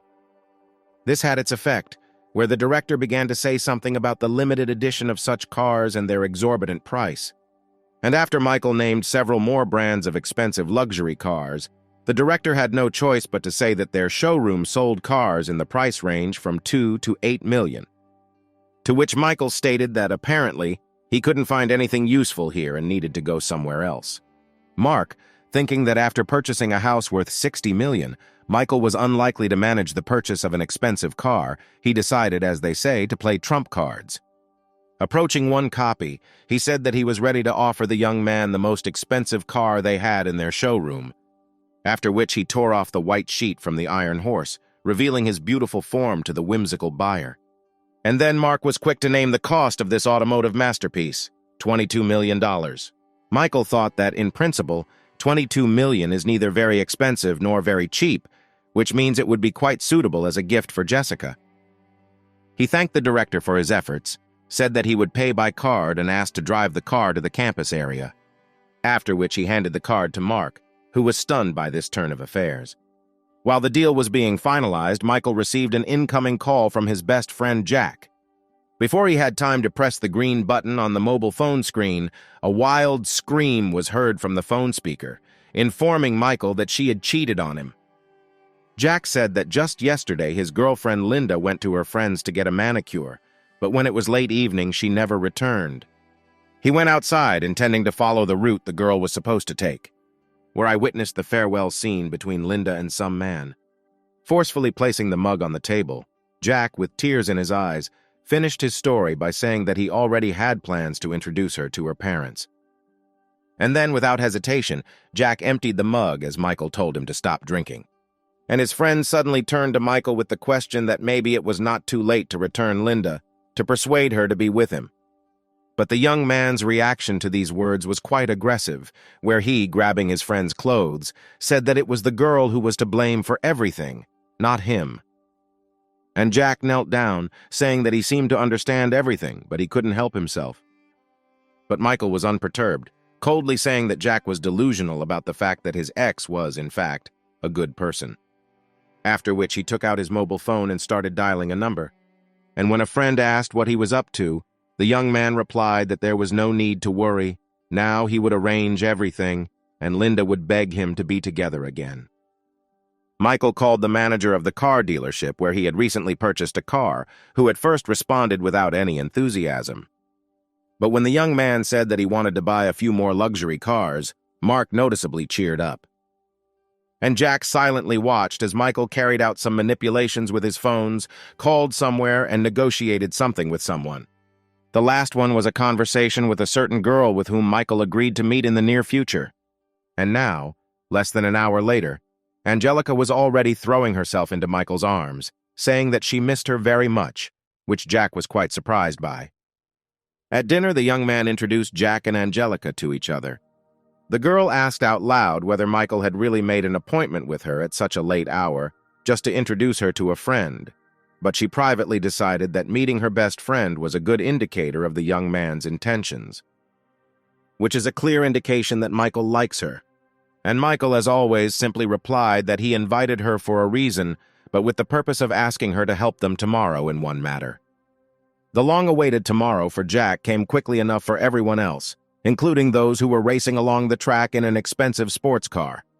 And this was Linda with her new young man, with whom Jack found her, and who was now saying that the girl would not be happy with her ex. A bright red sports car appeared suddenly and seemingly out of nowhere.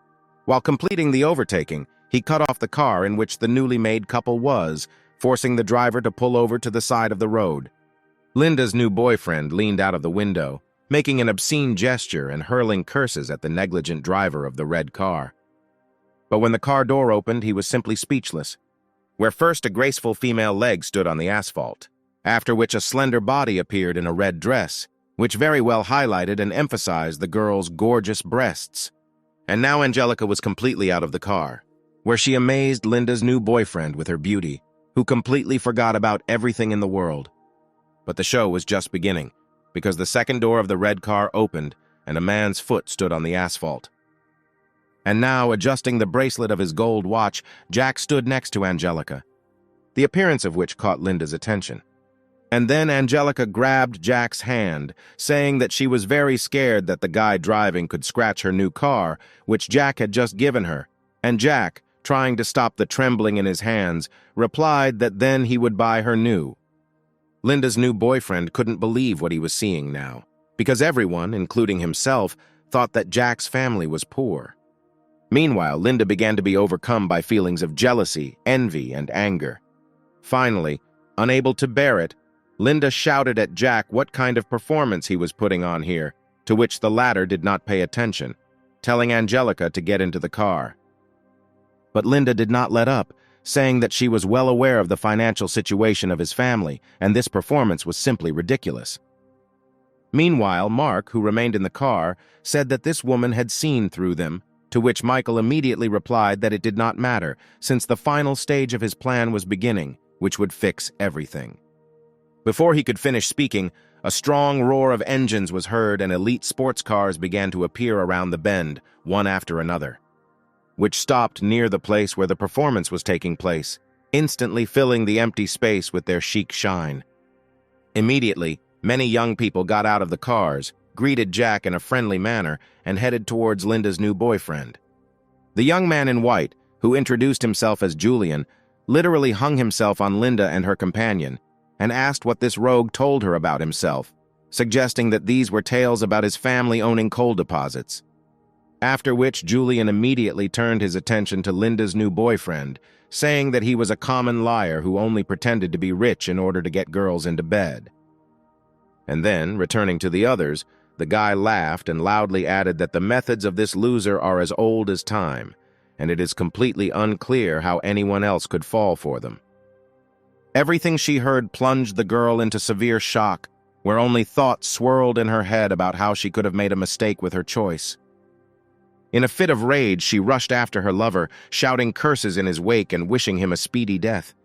And Jack, looking sadly at what was happening, just as sadly invited Angelica to return to the car, to which she agreed. But then his movement that had begun was stopped by Linda, who literally grabbed the young man's leg, accompanying her actions with words that she had made a mistake and requests to forgive her and give her another chance. But Jack, having silently listened to everything the girl tried to justify her behavior with, just as silently, with a sharp movement, tore his leg out of her hands. And as he left for the car, without turning around, he said that from now on he was cutting off all ties with Linda and asked her not to call again, not to write to him, and not to appear in his life at all. And Linda's new ex-boyfriend, who tried to quietly disappear from the scene, did not notice how he bumped into someone. It was Michael, who said that he couldn't just leave here, since he would now give him 100 slaps in the face for his friend. The day that began with a grandiose performance continued with young people in one of the city clubs, where the center of attention was Michael, who thanked everyone for helping him teach the mercantile girl a lesson today. Before the young man had time to finish his words of gratitude, Julian suddenly turned to him, who said that he had already heard about how Michael supported the girls on the online platform, and now he needed a little help. Realizing that he could only spend money on girls, the young man tensed a little, asking what exactly Julian needed. To which Julian replied that there was one girl on the platform whom he would really like to support, but currently he does not have the free funds for this. Hearing this, Michael on the one hand relaxed, and on the other hand, realized that this was a great opportunity to spend money on girls and at the same time gain a foothold in the company of these rich boys.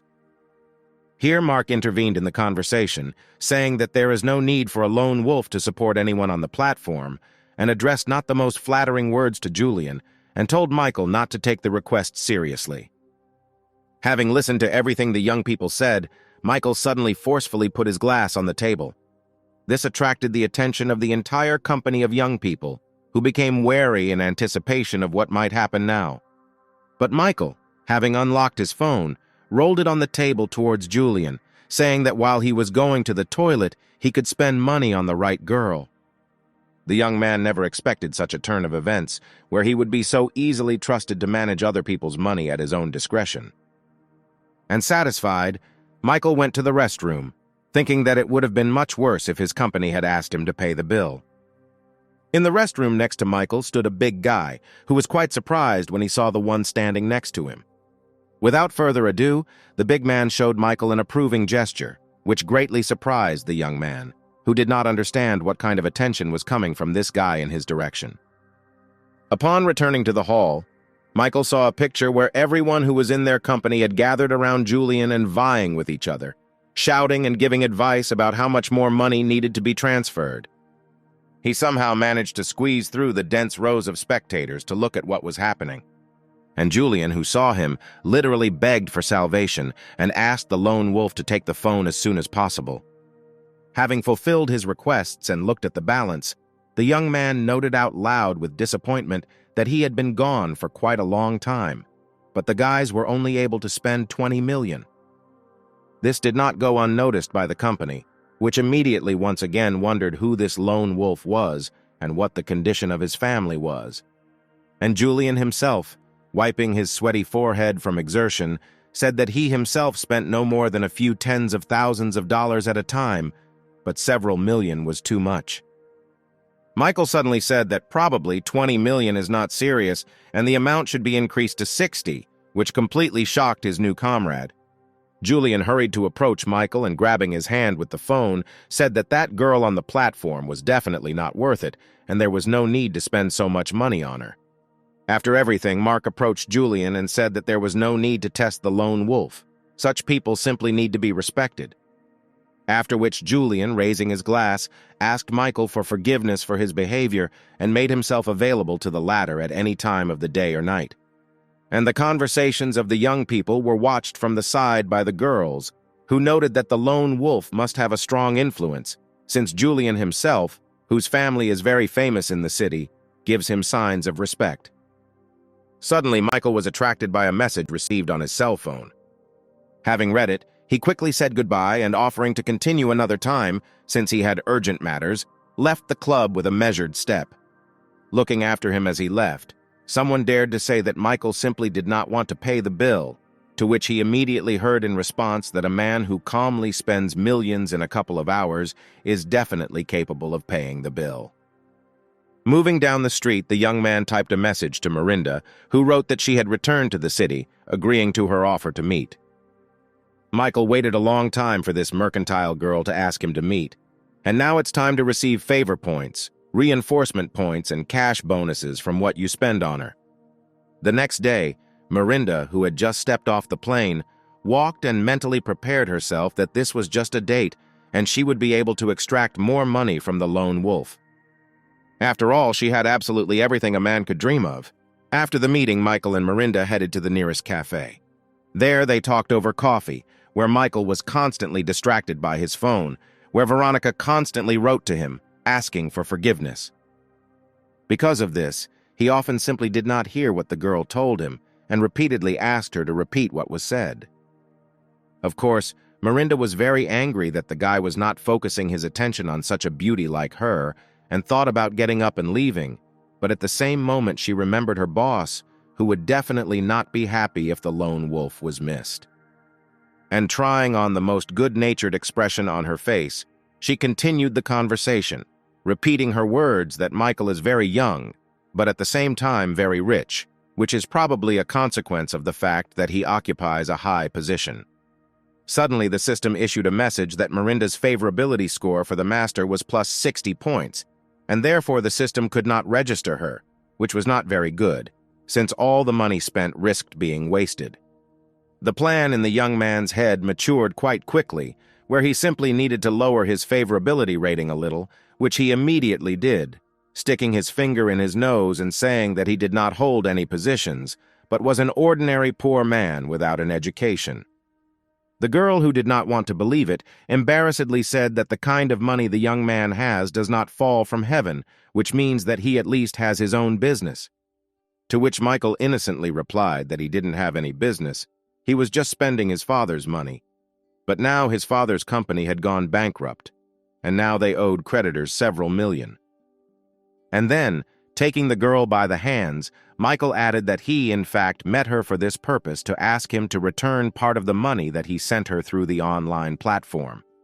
This state of affairs, of course, completely drove the girl crazy, where she screamed that Michael was not a real man and was only acting like a rich man, although in fact he was a beggar, and the system immediately notified the young man of a significant decrease in his favorability rating. Taking out her phone and searching for the desired contact in her address book, Miranda said that she was just wasting her time with him here, and the system, meanwhile, continued to send messages about the rating downgrade. Finally, the girl dialed the right number and asked the man who answered, whom she called Jim, to pick her up from the cafe, where some pervert was pestering her.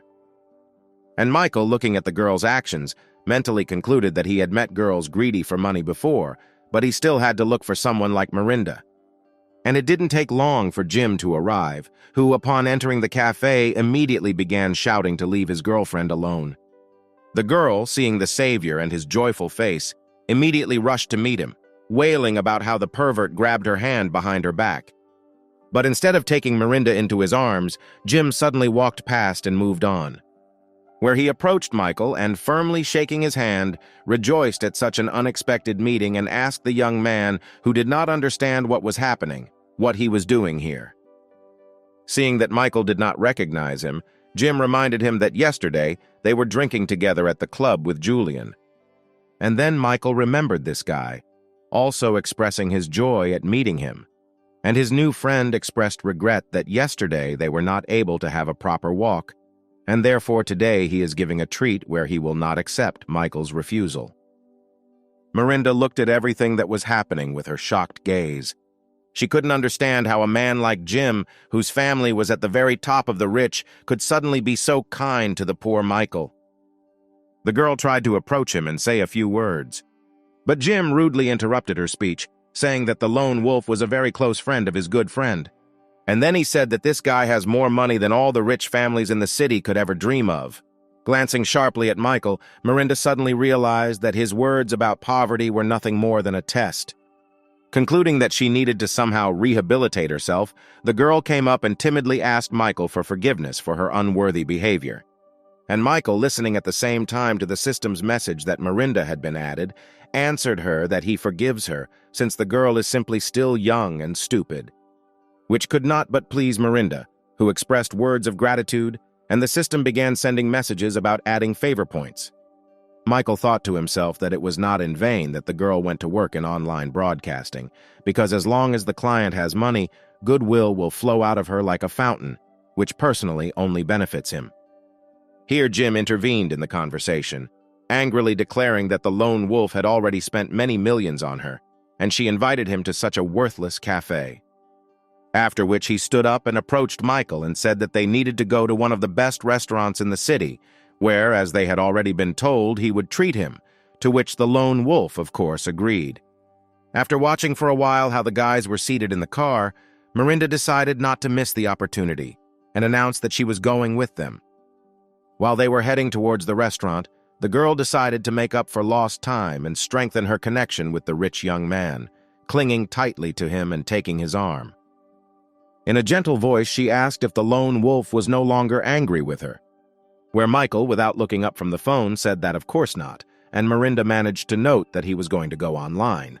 Once on the site, the lone wolf chose his next victim in the form of a beautiful dark-haired girl, and Miranda had no choice but to silently observe Michael's actions, waiting for their continuation. And what followed next horrified Miranda. However, not only she was in shock, the girl participating in the online broadcast, seeing the size of the transfer, could no longer utter a word. She fainted right in front of the cameras where the film crew had no choice but to call doctors. Well, Miranda was literally tearing her hair out, thinking that these $3 million, which the lone wolf had just transferred, could go to her. But suddenly, looking at the attractive young man, she began to feel something different. Where Michael appeared before her as a very, very sexy young man, where his peak occurs precisely at the moment when he spends money. The girls clearly imagined how his fingers moved not on the phone screen, but on her body, and the voiceover announced to Michael that the girl's level of affection for him immediately increased by 50 points. He glanced sideways at Miranda, thinking that there was clearly something wrong with her, since her disposition was growing from the fact that he was simply spending money and not on her. Soon they were already in a restaurant where only the highest circles of society could afford to dine, and Jim especially noted that this restaurant was distinguished by 3 main features. Michael quickly guessed the first 2, naming a non-trivial kitchen and a unique design. This earned him the praise of his newly made friend, who did not torment the guests with anticipation. And pointing to one of the gazebos, he said that the third distinctive feature was that girl playing a musical instrument. "Who is the daughter of the restaurant owner and has unique beauty?" Hearing voices, Jessica looked up and saw Michael standing nearby. And the lone wolf himself never expected to meet his other girlfriend in the restaurant. And the first thing that caught Jessica's eye was how tenaciously some pretty girl grabbed Michael's hand. At the same time, it was announced that -5 points had been taken away from Jessica's favor, and the girl herself, in a fit of rage, even broke her musical instrument.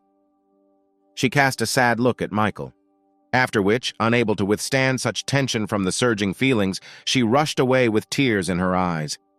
There was very little time left before receiving the so-called cashback and reinforcement points, and Michael decided that it would be stupid to lose it all now, and therefore rushed after the girl.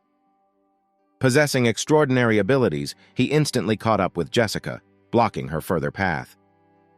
And the girl immediately began to accuse him of playing with her feelings, where tears flowed from her eyes without stopping. The young man quickly tried to figure out what to do in this situation so as not to lose all his favor points. Deciding to risk everything, he asked if the girl knew about the very first rich man in their city. But the offended girl said that now they are talking about his betrayal and not about who has how much money. But the young man, having lit a cigarette, said that he was the same famous rich man about whom there were so many rumors, which was how he was able to slightly attract the girl's attention to his words. Exhaling smoke, Michael asked if she had wondered why he lived such a simple life in such a condition. And without waiting for an answer, he said that in their family, for more than 1 century, there has been a tradition where a young member of the family, upon reaching the age of 18, must spend $10 billion in a month, in order to then inherit the entire fortune of $100 billion. It is for this reason that he diligently spends money. Somewhere he invests in some incomprehensible projects that do not promise profit. Spends huge amounts of money on charity. And concluding his fictitious story, Michael said that the girl who came with him was engaged in online broadcasts, and he, fulfilling his responsibility to spend, sent her a huge amount of money, which of course attracted her attention to him. Without even allowing the girl to come to her senses, the young man took her hand and said that no one knows his secret, and he does not expect understanding from her. He was just tired of living in secret and wanted to share it with at least someone. Without adding anything else, Michael turned sharply and walked away from the girl, shocked by such details of the life of a lone wolf. The mind of Jessica, who had come to her senses a little, began to formulate conclusions that she had no reason to doubt this young man, because he was only trying to get an inheritance and was not cheating on her. For a few more seconds, she looked at the back of Michael as he walked away. But telling him not to leave, that she was wrong, Jessica rushed after him and pressed herself with all her might against his system-pumped body. Michael, continuing to play his role without a word, simply gently placed his palm on top of the girl's palms, pressing them to him. Jessica, clinging tightly to the young man's back, continued to think that Michael was so strongly attracted to her that he even dared to reveal a family secret. And in conclusion, she was imbued with the idea that this young man really loved her, and Michael was told that plus 20 points had been added to his favorability rating. Very soon they returned to the others, where Jessica apologized for the way she behaved, which caused a storm of emotions on the part of Jim, who marveled at how cool the lone wolf was, who managed to change this girl's mood so much in just 5 minutes. But for Miranda, the appearance of a rival was completely unpleasant, where she decided that she would do everything so that the rich man would go to her. During the meal, Miranda asked the lone wolf to introduce them to the girl he returned with. This flattered Jessica, who sarcastically stated that Michael, apparently, did not even tell her his name, since she calls him a lone wolf, which shows his disinterest in Miranda. Such directness on the part of the restaurant owner's daughter greatly surprised Jim, where he imagined Jessica in the role of some huge bird of prey, ready to instantly deal with its prey. Of course, such statements could not help but offend Miranda, and she was about to begin to develop the emerging conflict. But then, in his usual simple-minded manner, Michael intervened, who said that enough talking and it was time to continue the meal. After which the two embittered girls could only give corresponding glances to each other. Jim was very surprised at how much attention the lone wolf received from the girls and sincerely admired him, where in his eyes Michael appeared simply as some kind of all-powerful demon tempter. Looking at the modest manner in which the young man ate, Jim came to the conclusion that previously he was fascinated only by the material side of this guy, but now for him, he is becoming something like a spiritual mentor, from whom he needs to take an example in everything. After dinner, which to Michael's delight he didn't have to pay for, he moved down the street, studying how many points remained to be collected for each girl registered in the system.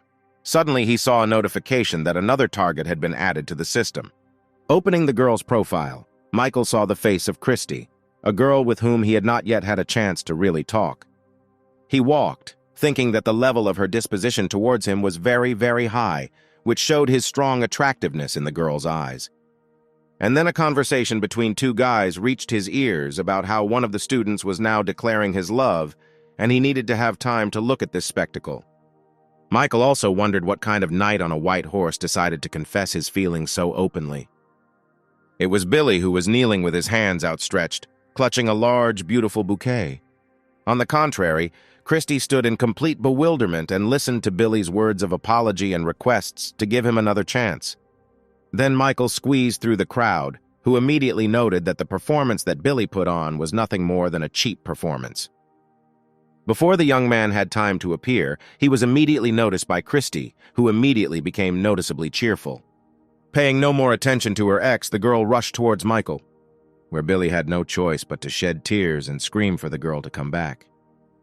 Approaching the young man, Christy first asked if she remembered correctly that his name was Michael, and also expressed her most joyful feelings about the fact that they had met again. Without further ado, she said that she had sent a request to Michael to add her as a friend on a social network and asked him not to ignore or reject it. And for Billy, it was a complete collapse of all his hopes, where he dropped his hands on the asphalt and bowed his head powerlessly. Gradually, he began to be overcome by rage, where he decided that he could not come to terms with this state of affairs and would take revenge on both Michael and Christina. And Michael, as if hearing Billy's bad thoughts, suddenly turned his attention to him. Coming closer, he supposedly told Billy that he now thought badly of both him and Christy, did not understand how this happened, and could not come to terms with what had happened. To which Billy reacted very sharply, shouting that Michael had also decided to mock him. But suddenly Michael said that in fact he had always been jealous of Billy, where Billy is well-built, active in sports, and has earned female attention. But he immediately got lost as soon as he stopped being in the spotlight after Michael's victory in the tournament. And all because for Billy only victory was important, where he trained hard for many hours a day, completely forgetting that he needed to devote time and attention to his girlfriend. Concluding his speech, Michael said that Billy himself pushed Christy away from himself, and if anyone needed to be hated, it was only himself. There was a rational grain in the words of his competitor, and now Billy fully realized this. And the crowd immediately picked up Michael's words, and exclamations began to be heard from everywhere, where people came to the conclusion that it was indeed Billy himself who was to blame for the fact that his relationship had collapsed. But Michael's speech had the strongest effect, of course, on Christy, who was now only thinking about how well this guy understood her, and this guy, meanwhile, was listening to the message that the girl's level of disposition had already exceeded 90. Among this entire crowd, Jessica's neighbor Kate turned out to be an involuntary spectator of what was happening. Believing that Michael and Christy had some kind of connection with each other, the girl decisively moved into the dormitory, intending to immediately tell her neighbor everything. Jessica, who was making a face mask, almost jumped out of her heart when Kate burst into the room. She immediately began to tell her friend that she had just witnessed how some girl confessed her love to Michael.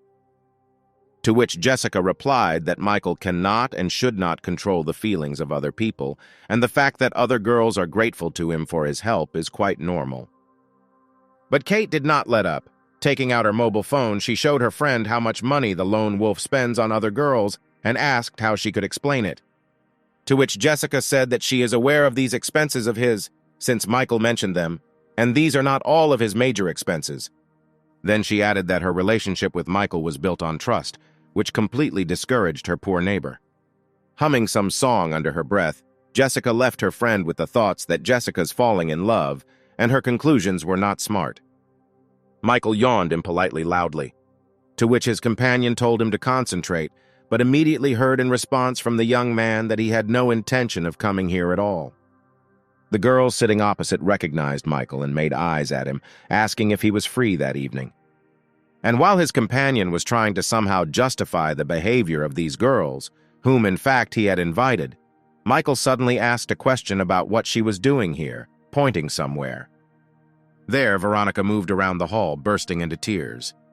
Michael's companion said that she found out that he would be here, so she came too, and then added that she was visiting a doctor after talking with Michael. After listening to his comrade, the young lone wolf decided that, apparently, he had gone too far with Veronica's revenge. He remembered the day when she caused him a very terrible mental wound. However, Michael was now coming to the conclusion that Veronica had truly redeemed herself and was repenting. He decided that she did not deserve to die for the insult that she caused him, and he did not turn out to torture the poor girl. Then the girls who were sitting nearby said that there was a rumor going around the university that he was that famous rich lone wolf, which made Veronica turn all attention while Michael tried to respond to this.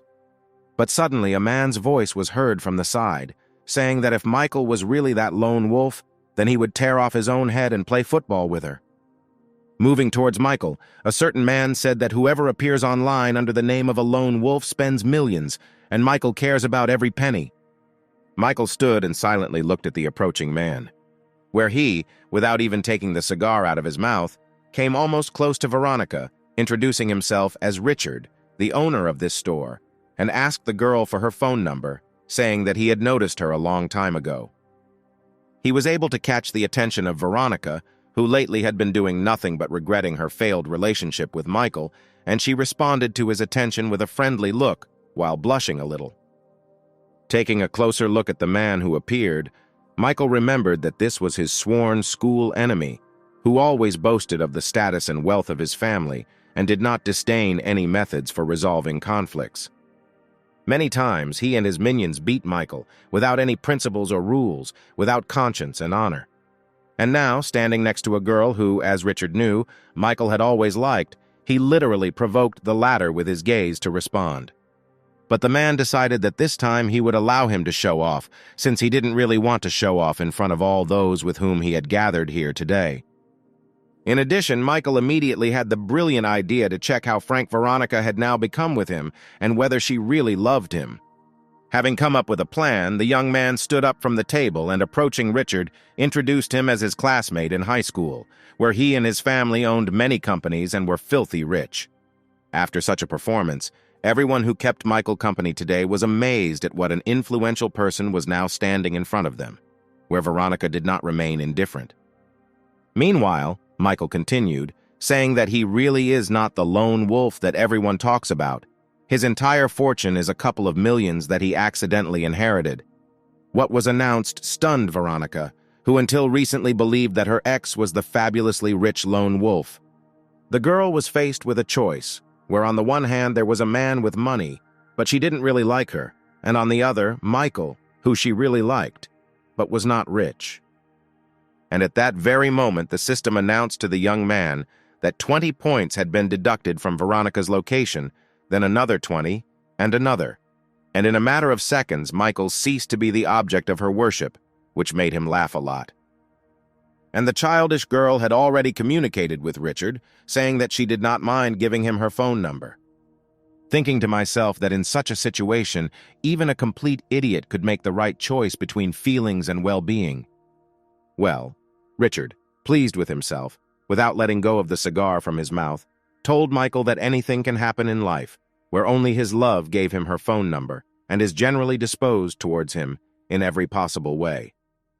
Then, approaching the young man closely, he whispered that at school he only beat him, but today he really smashed him completely. Michael, with restraint and without saying a word in response, listened to everything that his old enemy said. Having finished his boasting, Richard approached one of the store employees and said, pointing to Michael, that today this young man made him very happy. Besides, they studied together, and therefore everything should be free for him and his company. However, this gesture, like the previously spoken words, did not have the desired effect on Michael, and he laughed with all his might. Where people from his company were alarmed by such a sudden change in mood and asked if everything was fine with him. To which the lone wolf, waving his hand, said that everything was fine with him. He had just finally sorted everything out in his head. Where the young man came to the conclusion that he had given Veronica a chance to fix everything, but she again stepped on the same rake, could not overcome her greed, and again chose money. Where from now on he will not believe a single tear, not a single word of this girl because she does not deserve it. With these thoughts, Michael decided to interrupt his stay in this store and headed towards the exit. At the exit, he met Richard again, who said that their class meeting would be held tomorrow and that Michael could come there too. After listening to his old enemy, the young man thought that this meeting could be an excellent opportunity to get even and find new objects for the system. Turning around, he thanked Richard for the invitation and said that he would certainly appear at this meeting. And then tomorrow came, where all the high school graduates had already gathered at the table, and Richard, in his manner, said that no one should deny themselves anything today, since he was paying the bill. After which he was showered with compliments and words of gratitude, in response to which he said that his former classmates would not forget to mention all this when Diana came to the meeting. Michael, for the time being, silently watched what was happening, noting to himself that this peacock Richard did not miss a single opportunity to stand out. And then the doors to the room opened and Diana appeared on the threshold, who immediately apologized for being late. She explained her delay by the fact that her personal driver was currently on vacation, and getting here by taxi turned out to be a little longer than she was used to. Michael looked fascinated at this beautiful girl, who throughout his entire high school studies was the only ray of light for him. Literally everyone at school wanted to date her, such a mysterious and incredibly beautiful girl. Without wasting a minute, Michael approached Diana, who had just managed to sit down at the table, and invited her to add him as a friend on the social network. Which did not go unnoticed by Richard, who, of course, was not very pleased with Michael's actions, where he decided that he needed to humiliate him again, like yesterday in the store. Meanwhile, Diana immediately agreed to add Michael as a friend, while trying to remember what kind of guy he was. At the same moment, the system announced to him that a new object had been added, where upon reaching the required level, the young man would be awarded 35 reinforcement points, and knowledge of 4 languages would also be added. And while people were whispering everywhere that Michael had changed a lot since school and had become cooler, some girl suddenly said that he was not cool at all, since he was asking to be friends with the offspring of rich people and then stalking them. After which, this girl said that all those with whom Michael is now communicating are real scumbags and have deceived many girls, where it is clear that their classmate has become the same. The young man sitting next to Michael shouted that the girl was now talking about some complete nonsense, and it would be better for her not to disgrace honest people. But she became even more angry, shouting that one of these rich boys played with her and abandoned her, exchanging her for another. Now her heart is broken, and Michael will now sell Diana's contacts to one of these rich boys, and she will suffer too. And while the girl continued this performance, the system announced one message after another to Michael, where each time Diana's level of affection for him fell lower and lower. And then Richard added fuel to the fire, saying that if Michael is so short of money that he resorts to such obscene ways of earning money, then he will have a job for him. But the young man had long ago realized that this girl and Richard had conspired and were acting in concert to destroy his reputation, which could not be ignored, since such rumors quickly spread. Taking out his cell phone, Michael wrote a message to Mark, who asked him to bring the phone he owned and bought as a gift for Jessica to the alumni meeting place. And now the official part of the meeting came to an end, where some thanked Richard for his generosity, others discussed where to continue this evening. And Richard himself, casting sidelong glances at Michael, thought that now he would not be able to look anyone in the eye anymore, which meant complete victory over him. Thinking that his rival had been eliminated, the young man approached Diana, offering to become her personal driver for the day and give her a ride home. But suddenly he was called out by one of the parking workers, who asked Richard to move the car, to which the latter reacted very violently, saying that he had paid for parking and was not going to remove his car until he wanted to. To which the parking employee replied that according to the rules, payment from ordinary guests gives them the right to a place only until 9 o'clock in the evening, and after 9, clients with VIP status have priority. Richard could not imagine that there could be someone here of higher status and driving a more expensive car.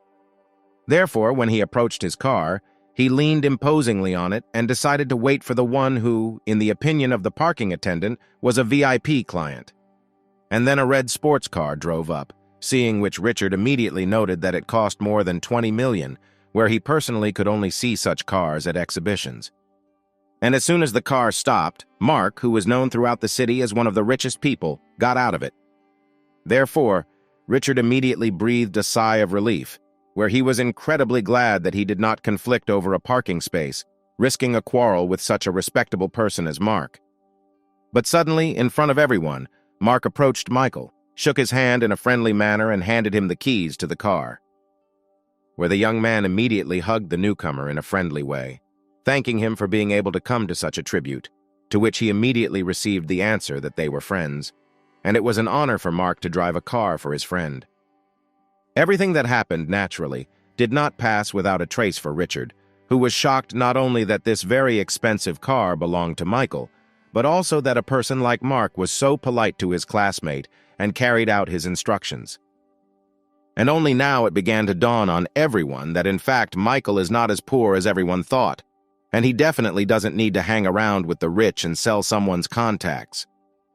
And at that same moment, everyone turned their attention to the girl who was trying to humiliate the young man by telling tall tales, and began to express their dissatisfaction with her deception. Diana did not lag behind the general mass, concluding for herself that apparently Richard and this girl had conspired to slander Michael. Meanwhile, Michael himself, accompanied by Mark, approached his old enemy and introduced him to the one who had just driven his luxury car. And the girl had thoughts in her head that this young man was modest and noble, since he did not show off himself. And even now, even after he was seriously hurt, he behaves very dignified. And while the system announced to the lone wolf that first 5 had been added to Diana's disposition, therefore 10 more and 10 more points, Michael, without being at a loss, offered the girl a ride. To which the beauty, of course, agreed, being completely fascinated by the behavior of this young man. In a matter of seconds, they comfortably settled into Michael's car and quickly left the company of their former classmates. And Richard, listening to conversations behind his back that also concerned him, could only cast angry glances in the direction where a luxurious sports car had just disappeared from view, which had taken with it all his plans for that night. An expensive red sports car dashed along the glowing night streets of the city, standing out sharply among the crowd of other cars. Only now the girl began to think that, under the influence of emotions, she acted very recklessly, getting into the car with a young man who was completely unknown to her. and Michael, the driver of the car, unexpectedly turned to the girl, where he said that he couldn't help but notice a keychain in the shape of a character from one of the popular cartoons. Surprised, Diana literally screamed, asking if the young man really knew what kind of hero he was and was watching this animated series.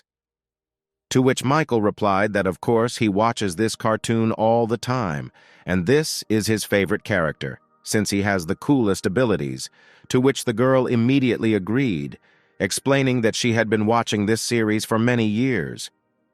After what was said, the young people looked at each other, which caused a very awkward pause.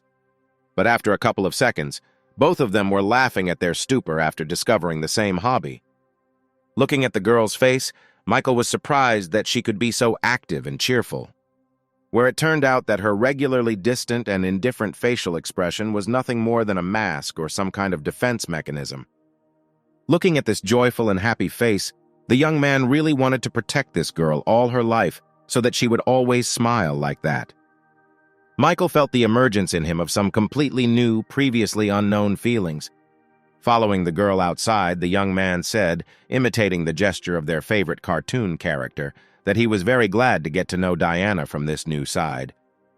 Replying with the same gesture, the girl said that she was also very pleased to get to know each other better, and then thanked the young man for giving her a lift. After which, for the second time, that same awkward pause occurred, during which the young people stood opposite each other, frozen in these funny poses. And again, after some time, they both laughed heartily at themselves and at each other. Michael said goodbye to Diana and headed to the car, and the girl thought that this young man was not like all the other men with whom she had interacted before. Before Diana had time to go home, she immediately heard the dissatisfied voice of her mother, who asked where her daughter had been going for so long. But before the girl had time to say a word in response, her mother continued, asking if her daughter had thought about that date. Where, without waiting for Diana's answer, the woman continued, reminding her that things were going badly in her father's company. They couldn't do anything about it, and they really needed new investments. And then finally, the girl was able to object, asking her mother through tears why no one cares about her happiness, and why should she marry some playboy from the McEnroy family. But the formidable woman immediately objected, saying that she owed her family for raising her, feeding and clothing her. But if the business of the father of their family comes to an end, then the whole family will also have a very, very hard time. Then, after a short pause, the woman said more softly that Kevin McEnroe, of course, is not the best match, but after marriage, all men reconsider their priorities and behavior. Poor Diana had no choice but to stand and cry quietly, listening to her mother's harsh words, where her tears dripped directly onto the same keychain that brought her a lot of joy today. Meanwhile, Michael, who had returned to his dorm, went online, holding a bun between his teeth, where he intended to look for places where he could spend more money on girls. And then a news story caught his eye, where it was reported that the daughter of the Rockwood family was marrying the son of the McEnroy family. In surprise, Michael opened his mouth and his bun quickly flew down. Diana, his Diana, whom he liked so much and with whom he had such a great time, is getting married. The young man remembered how he used to yearn for this beautiful girl, not even daring to speak to her. In that distant past, he didn't interfere when he saw her walking with some other guy. But suddenly clenching his fists, Michael literally took off, decisively heading somewhere, where he decided for himself that this time he would not remain a passive observer as his happiness eluded him. At that moment, a woman saw the young man walking, and the man accompanying her suggested that this was Michael. Lost in his thoughts, the young man did not notice how someone blocked his path. Looking up, Michael saw a girl who, handing him her business card, introduced herself as Julia and offered to become an internet star. Without even looking at the card, the young man moved on, saying as he left that he was not at all interested. And Julia came to the conclusion that her proposal was rejected so decisively that it can be assumed that the young men entered into an agreement with another company.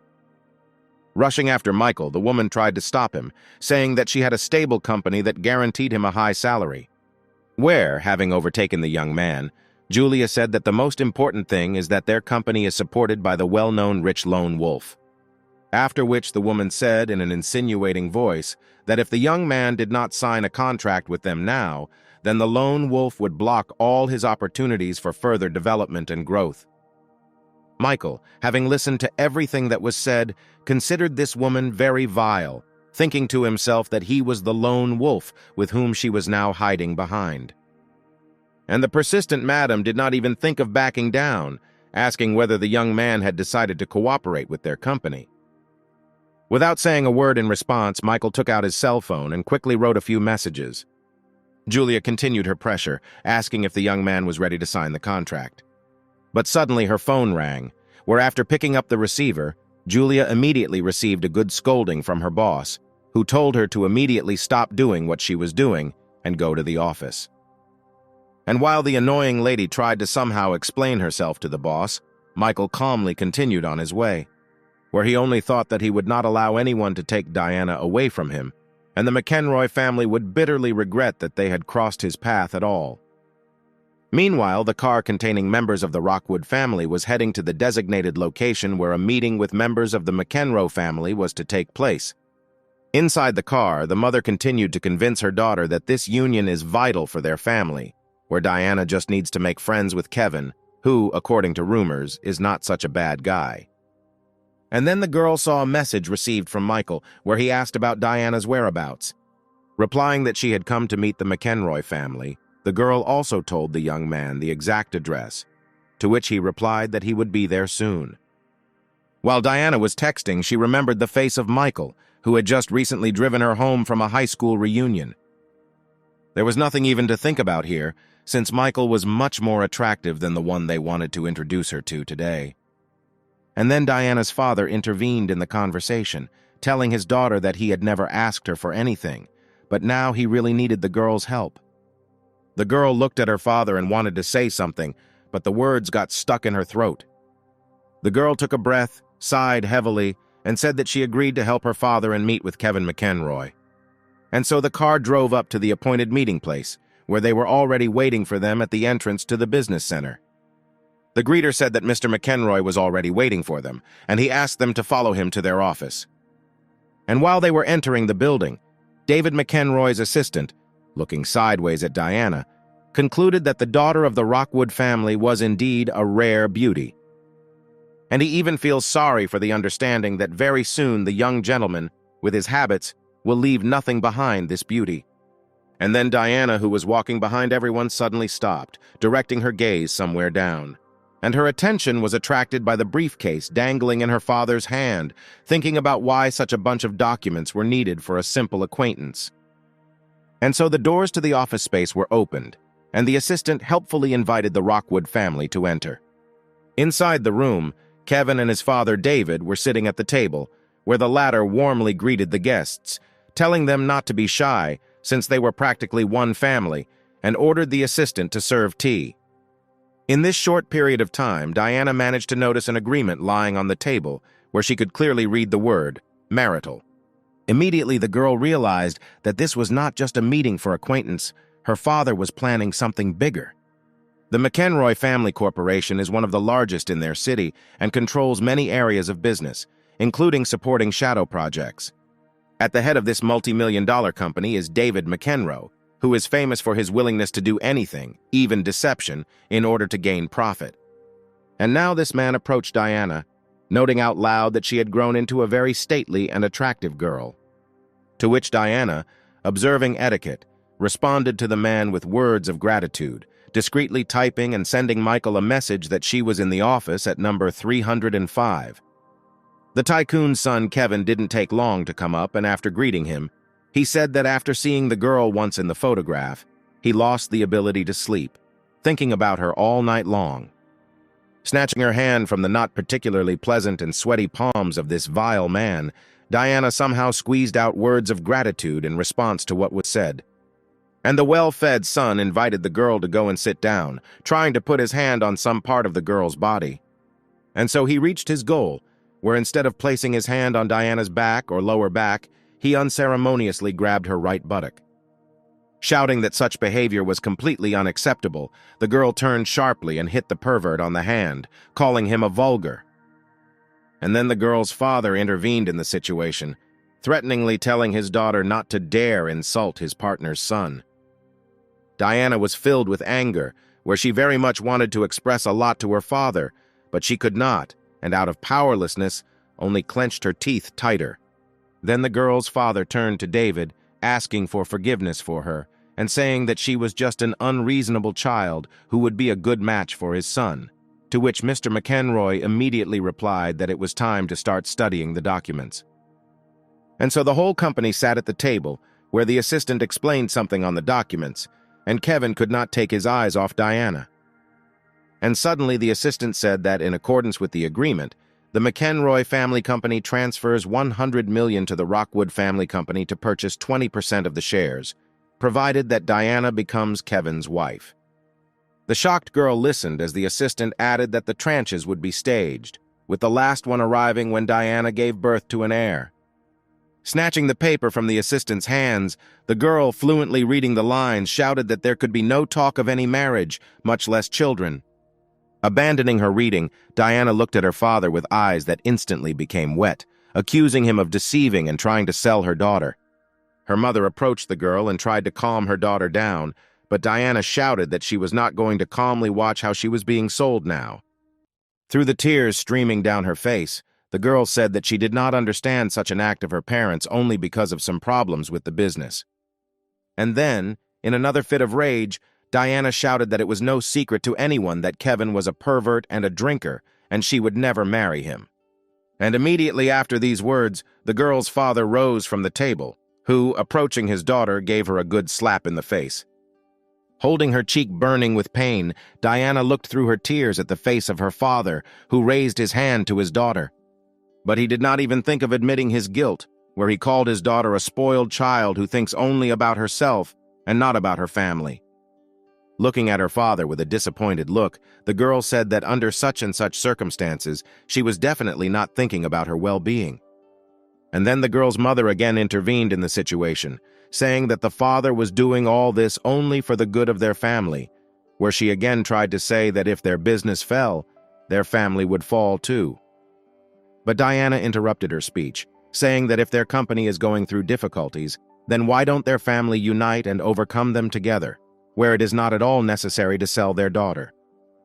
And suddenly the girl's mother fell on her knees in front of her, wailing that she was begging her daughter to accept the indicated conditions. This greatly surprised not only Diana, but also everyone else present in the office. Demanding that her mother stop humiliating her, the girl asked her to get up from her knees, but she refused, saying that she would stand there until Diana agreed to the marriage. Realizing that she was now being put in an absolutely hopeless situation, Diana tried to find some words but could only make some isolated sounds. The future groom also joined in the persuasion, who said that the girl did not need to bring her mother to such a state, and that he really, really liked her, where he would become a good husband for her. And so Diana realized that apparently this was her destiny, where being born into a family like Rockwood initially imposes responsibility on the child to the family, where now she will be forced to voluntarily enter this cage, where there will be a lot of money, but there will be no freedom. Having lost all will to resist, Diana said that she agreed to her family's conditions and again asked her mother to get up from her knees. At the same moment, the mood of her parents changed, where the mother called her a good girl, and the father admitted that he got excited, but only because he loves his daughter very much.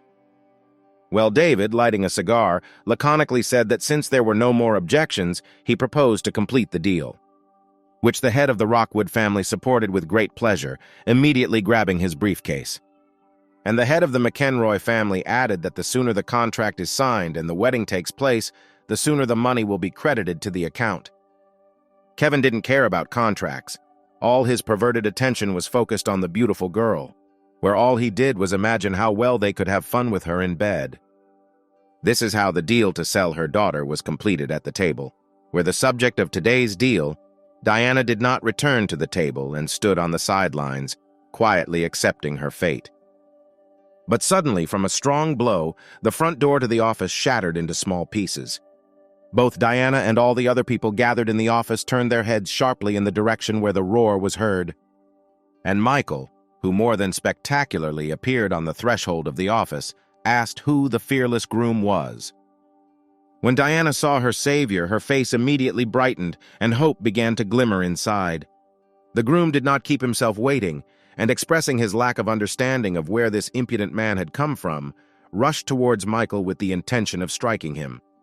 But only when he was at arm's length did the overly well-fed groom meet with such a blow that the pervert flew several meters back, scattering chairs with his bulk. Michael, imitating the way smoke flowing from the barrel of a gun is blown away, told the groom who had flown away that now he could go complain to Daddy. Having shouted that they were beating a member of a respected family, Kevin instructed the bodyguards to deal with the impudent man, which they immediately rushed to do, showering Michael with choice curses along the way. And the young man said with a grin that he didn't see any respected families here, but saw two old men, one of whom was selling, and the other was buying a beautiful girl. But if now anyone dared to even lay a finger on him, the mention of their families would disappear forever from cities. Practical and not stupid, David quickly realized that this deal was strictly confidential, and none of the mere mortals could find out about it, and therefore stopped the bodyguards rushing towards Michael. Peering closely into the face of the young man who appeared, the man, from the height of his life experience, concluded that not everything was simple here. Approaching the young man, David said that he did not know his last name, but that he would be glad to pay a visit to this brave young man, but that Michael immediately replied that the man was not of the right status to pay him visits. After these words, the unfortunate groom tried to intervene in the conversation, saying that the impudent man did not dare talk to his father like that, but Edward himself stopped him, threateningly reminding his son that he needed to think 10 times before saying anything. Michael, meanwhile, turned to Diana, saying that she had nothing to worry about, since he would help both her and her family. Looking at her savior with a grateful look, the girl agreed to accept any help.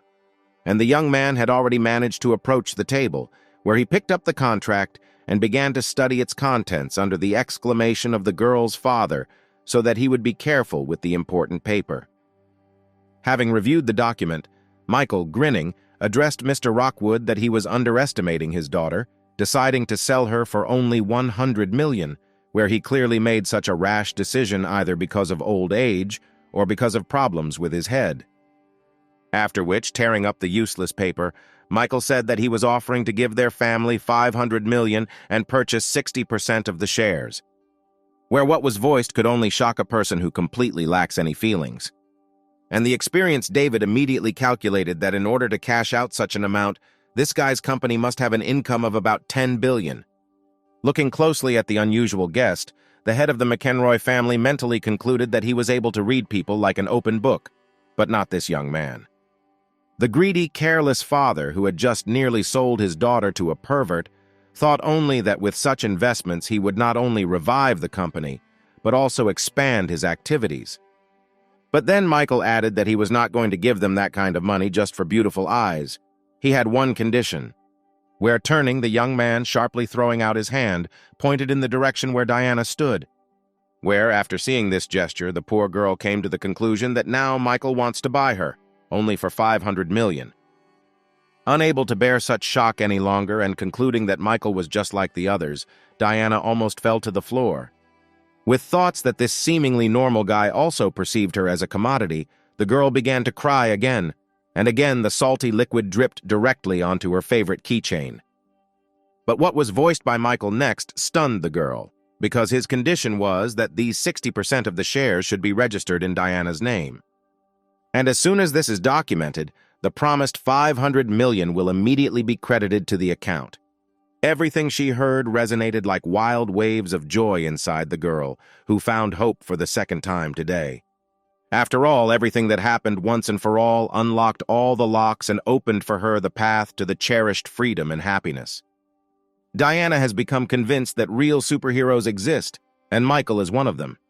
And while all these thoughts were running through Diana's head, whose face was now flooded with tears of happiness, the system announced to Michael that the girl's favor had increased by +10 and by +10 and again.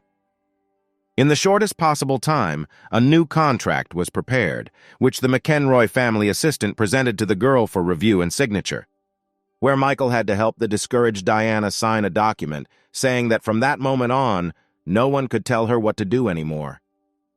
And as soon as the signature was placed, the girl's mother, having received the message, loudly announced that 500 million had been deposited into their account.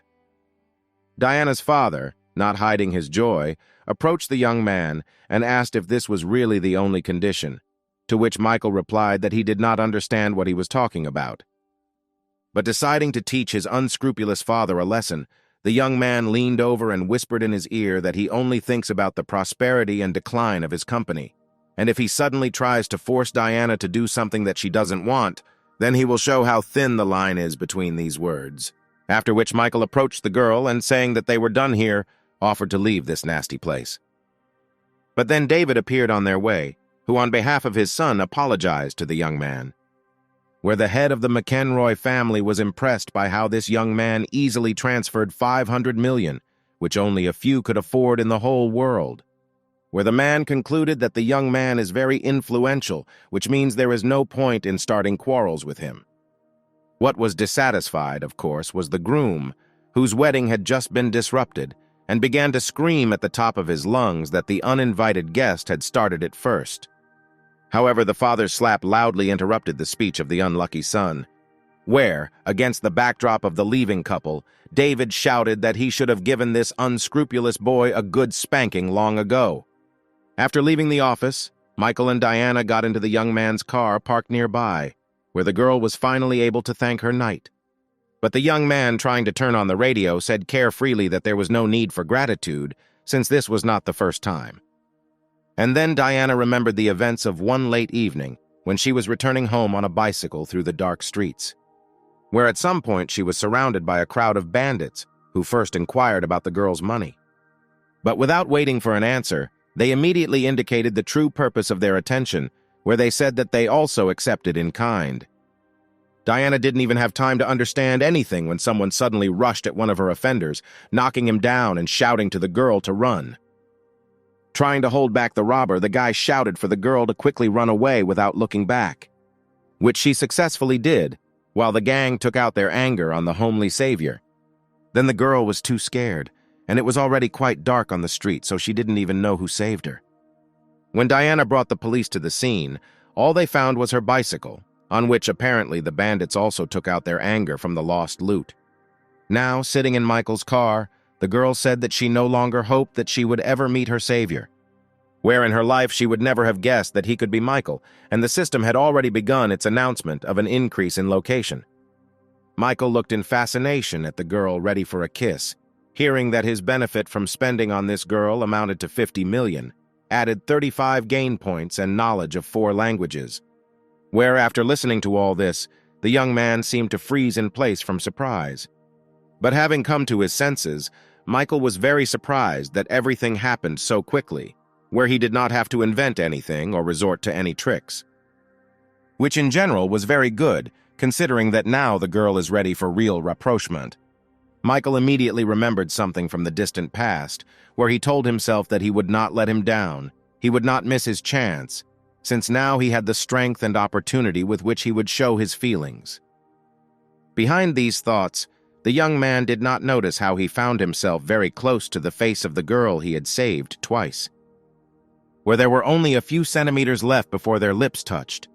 However, the beautiful conclusion of today's events was unceremoniously interrupted by the young man's phone ringing. At the other end of the line was Jessica, who told the young man that she had already moved into the villa and then asked if he knew what would happen tomorrow. Thinking that the girl called at the wrong time, Michael nevertheless said that he remembered her birthday and even had already prepared a gift. However, the girl asked him to do without expensive gifts this time, since there would be a lot of not very wealthy classmates at the holiday whom she would not want to put in an awkward position. To which the young man replied that in this case he would have to think carefully about what to give her, where he imagined that instead of this expensive car, he would show up for his girlfriend's birthday in a house bought for 60 million with some nondescript painting. This is not how he imagined his appearance at this rich girl's party. Only now did Michael realize, glancing in the direction where Diana was sitting, that she had not said a word and had not even asked who called him.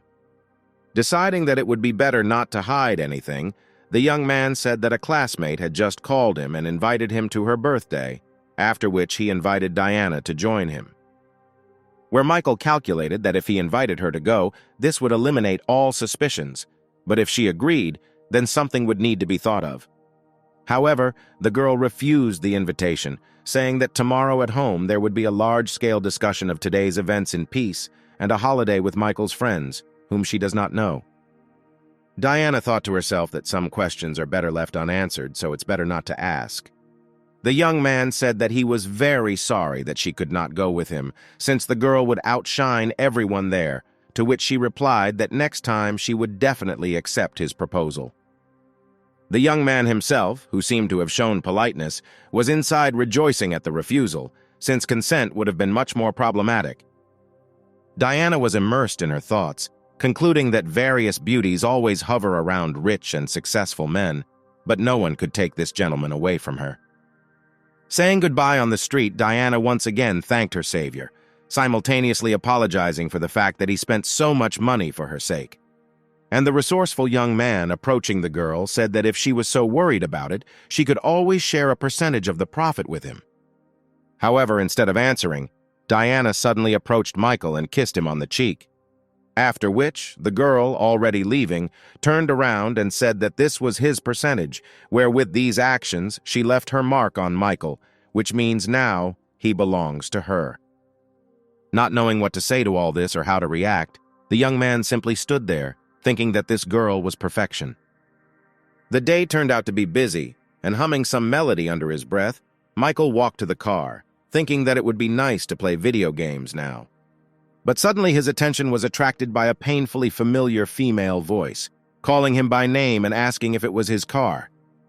Turning around, the young man saw that Veronica was standing in front of him in the company of a friend. Without saying a single word to the girl, Michael quickly got into his car. And pressing the gas pedal all the way, he quickly left the place of farewell to the wonderful girl, which a minute later became the place of meeting with the one whom he could no longer respect. And then her good friend standing next to Veronica concluded that it seems that last time Michael lied about his poverty, simply testing his love, which immediately reached the girl who had missed hers, who remembered how she behaved then in the store, choosing the latter between sympathy and money. Immediately, tears of despair appeared in her eyes, where Veronica was now fully aware that she had completely ruined everything. Throwing herself on her friend's neck, she screamed in hysterics that this time Michael would definitely not forgive her. And the friend, somehow not at all friendly, agreed that now Veronica has no chance, but she can try herself. What she heard greatly angered the girl, who, grabbing her friend's hands, shouted and asked, since when had she suddenly become interested in Michael? To which the ex-girlfriend replied that he was attractive, rich, and she did not see a single reason to deny herself the opportunity to be with him. And then the girl added that apparently he was simply tired of Veronica, but her friend was quite willing to please him, which completely infuriated the girl who had made the wrong choice. Jumping up to her friend, she called her cheap, reproaching her for trampling their long friendship with her selfish interests. But the attacked girl did not remain in debt, and in response, grabbing Veronica by the hair, she returned her insult, adding that it was not she, but Veronica who jumped on Richard's fat wallet. After which mutual insults and threats of physical violence rained down, and tufts of hair flew in different directions. The girls were already rolling on the asphalt when random passers-by started pointing phone camera lenses at them. When the fight ended, Veronica slowly trudged down the street, wailing that she had now lost everything, both her boyfriend and her friend. Remembering her beloved, the girl thought that the more handsome he became, the more they moved away from each other. Bleeding with tears, slowly walking down the street in dirty and sometimes torn clothes, Veronica came to the conclusion that getting Michael back was becoming unrealistic. And then Julia suddenly appeared in front of the girl, who, clutching a business card in her hand, said that she shouldn't cry. Handing Veronica her card, Julia invited her to become an internet star. And as a trump card, she added that if she wants to get her boyfriend back, then she has a great idea about it. Michael sat in his dorm room and thought about what to choose as a gift for Jessica. Rising from his seat, he was about to go shopping in his search, when suddenly his neighbor said that Veronica now runs her own channel, where she shows something new. Not believing his ears, Michael jumped to the monitor and saw his ex, who, wiping her tears, told the whole world about how he ran after her. Where the girl ended her story by saying that ultimately he no longer needed her. Michael's neighbor wondered if she really had something with a lone wolf, since the girl called that name, and Michael thought to himself that she was a natural bitch. Where beyond any shame, this traitor managed to make herself a victim in this story. However, after thinking a little, the young man came to the conclusion that Veronica herself would never have thought of such a thing. Reaching for the phone, he was already unequivocally convinced that someone had advised her to hide behind a lone wolf and present herself as a victim. Having called the right person, Michael asked him to find out what kind of company was broadcasting live broadcasts at the internet address he had specified. A couple of minutes later, he received a message indicating the name of the company, and Michael immediately remembered that it was on behalf of this company that the abnormal Julia accosted him on the street. This time, the young man decided that there would be no mercy for this unprincipled woman. Meanwhile, comfortably lounging on a chair with a cup of coffee, Julia informed her boss that popularity indices had increased many times since Veronica's broadcast. She remembered a recent conversation with her boss, where he reproached her for threatening the Night Wolf himself, who could ruin their entire company, to which Julia replied that there was just a student there. And the boss, raising his voice even more, shouted that this student was a lone wolf, which Julia couldn't believe, because from the guy's appearance she would never have said that he was capable of spending tens of millions. But the boss opened his laptop and showed the collected information, explaining that a certain Veronica was his first love. He had been pursuing her for 3 years, but now they broke up. Which greatly pleased the enterprising woman, who decided that this was an excellent set of circumstances, where a lone wolf would never forget his first love, and this should be used. Where, according to Julia's plan, Veronica should become popular, which will cool the guy's ardor, where he will understand that it was in vain to refuse her cooperation. But suddenly her phone rang, where the words heard in the speaker struck like thunder, as it was said that their company was blocked throughout the internet. In parallel with these events, Michael typed and sent a message that he did not like the company that was now broadcasting false information from Veronica, to put it mildly, and he would be grateful if this company disappeared once and for all. And so, the next day, something unimaginable began all over the city, where some people doubled the fees of the stars, luring them to themselves. Others terminated contracts with Julia's company. Still others checked information about tax evasion, and still others took on the task of liquidating all assets. After Michael's message, the days of this office were numbered. And now Julia's assistant had already informed her that all the major shareholders had withdrawn their assets, and now the company had to pay them $10 million, which the woman naturally did not have. Completely broken and destroyed, penniless, Julia could only wonder who could have arranged all this. The creditors were quick to remind us that the loan payment was already 6 months overdue. Following them, the stars arrived, who were broadcast on the internet by Julia's company, and said that they were quitting, wishing the former boss good luck. And when the woman returned to her office, she was also reminded that she needed to pay the rent, where if she failed to pay on time, the rental agreement would be terminated. And so in the evening, Julia and her assistant were taking out the last remaining property they had from the completely destroyed company. Bursting with tears, the woman came to the conclusion that all this was the work of a lone wolf. Only he had connections with whom it was possible to do such a thing. Michael, reading the message about the complete liquidation of the company, smiled and said to himself that he would need to somehow thank those to whom he turned for help in this matter. After which the young man got into his luxury car and decided that it was time to sort out the gift to Jessica, since there was less and less time left before the start of the holiday. But suddenly a sharp blow on the side window literally made the young man jump in surprise.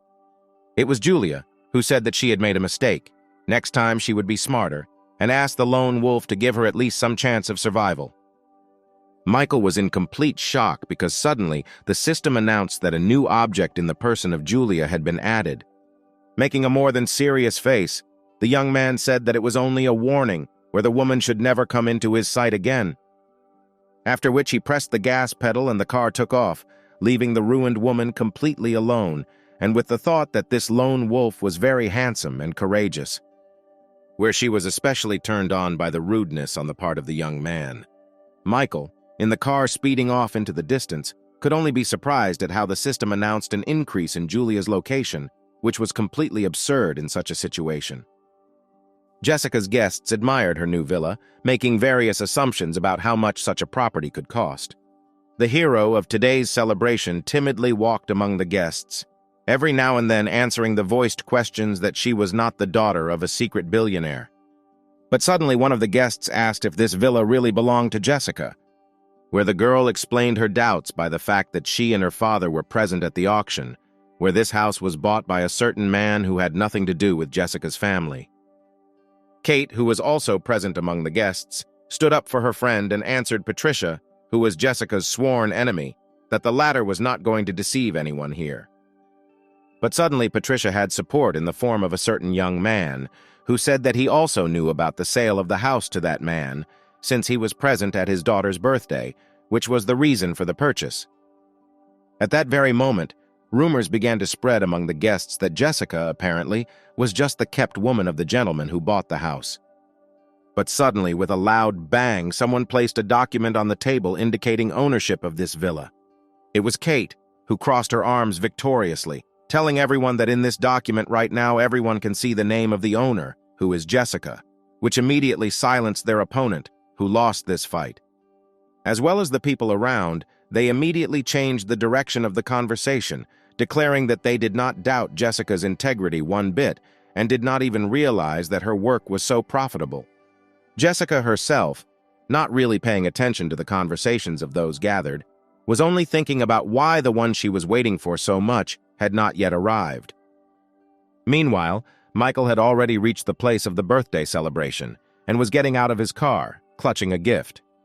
Remembering that Jessica asked not to stand out, the young man left the car away from the house and continued on foot. The noise of a powerful engine behind him attracted the young man's attention. But before he even had time to turn around, a luxury sports car rushed past, almost hitting him. The car stopped right in front of the entrance to the house, causing everyone's admiration. Where Paul Mitchell, the most popular guy at the university, whose family was also far from poor, got out of the car, explaining on the phone the location of the villa. Noticing a nondescript and modestly dressed guy with a teddy bear, Paul was mentally surprised, thinking that Jessica's taste was definitely not all right since she invited such a ragamuffin. And then the birthday girl herself appeared on the street, who joyfully exclaimed that her long-awaited man had finally arrived. To which both Michael and Paul turned, respectively, where each of them took what was said personally. Without wasting a second, Jessica ran towards her, where Paul prepared to take her into his arms, also saying that he missed her. But with a deft movement, the girl avoided the hug and continued on her way, where she stopped only next to Michael, who, in front of his shocked rival, congratulated the girl by presenting his modest gift. Some guests were no less surprised, looking at how the birthday girl rejoiced at a simple teddy bear, while she did not react in any way to their gifts, such as branded watches and handbags, succinctly thanking them for their attention. Paul stood thinking about the fact that he had been trying to look after Jessica for a very long time, which had not brought any results, and then some upstart suddenly captured all her attention. While he was thinking about his failures and his new rival, a small van drove up to the house. Squinting his eyes maliciously and smiling, Paul mentally noted that now it was time for him to leave. Approaching the girl and diverting her attention from Michael, the young man said that he had also prepared a gift for her, where meanwhile the loaders were removing something very large and heavy from the back of the car. Looking at how his rival watched the extraction of the gift, Paul noted to himself that now he would show where the place of this upstart was. When the gift was delivered to the room, unpacked and installed, everyone saw that it was a piano produced by one of the most famous companies in the world, which cost fabulous money. Paul, without leaving the girl, said that this would be an excellent end to today's flow of gifts. Then he added that he wished Jessica a happy birthday and asked if she liked his gift, to which the birthday girl replied that the gift was gorgeous, but since it was very expensive, she would return the money for it. Heading towards the musical instrument, Paul said that he would not accept any money from her, where, having sat down at the instrument, the young man said that the gift was not finished yet, since he had written a song for the girl. All the girls around noted with delight that an unforgettable sight awaited them now, since Paul had won the music competition last year. And so the young man put his hands on the keys, and the room was filled with the beautiful sounds of music. Where parallel to the melody, the room was also filled with remarks from the guests, celebrating the excellent performance. When Paul finished, Jessica came up to him and said that he was playing just great, where she was even somehow embarrassed for her more modest skills in the game. And so, wanting to completely crush his opponent, Paul suddenly said, turning to Michael, that if he also wanted to impress the girl, then he should play too. The opponent's plan immediately became obvious to the young man, who only grinned at this pathetic attempt to gain superiority. Moving forward to the musical instrument, Michael told Paul that he could not refuse the request of such a respected person. Jessica stood surprised that the young man could play the piano, and all the other guests began to discuss his appearance, by which one could not tell that he was a musician. Of course, the young man who sat down at the piano had never even stood next to such a musical instrument in his life.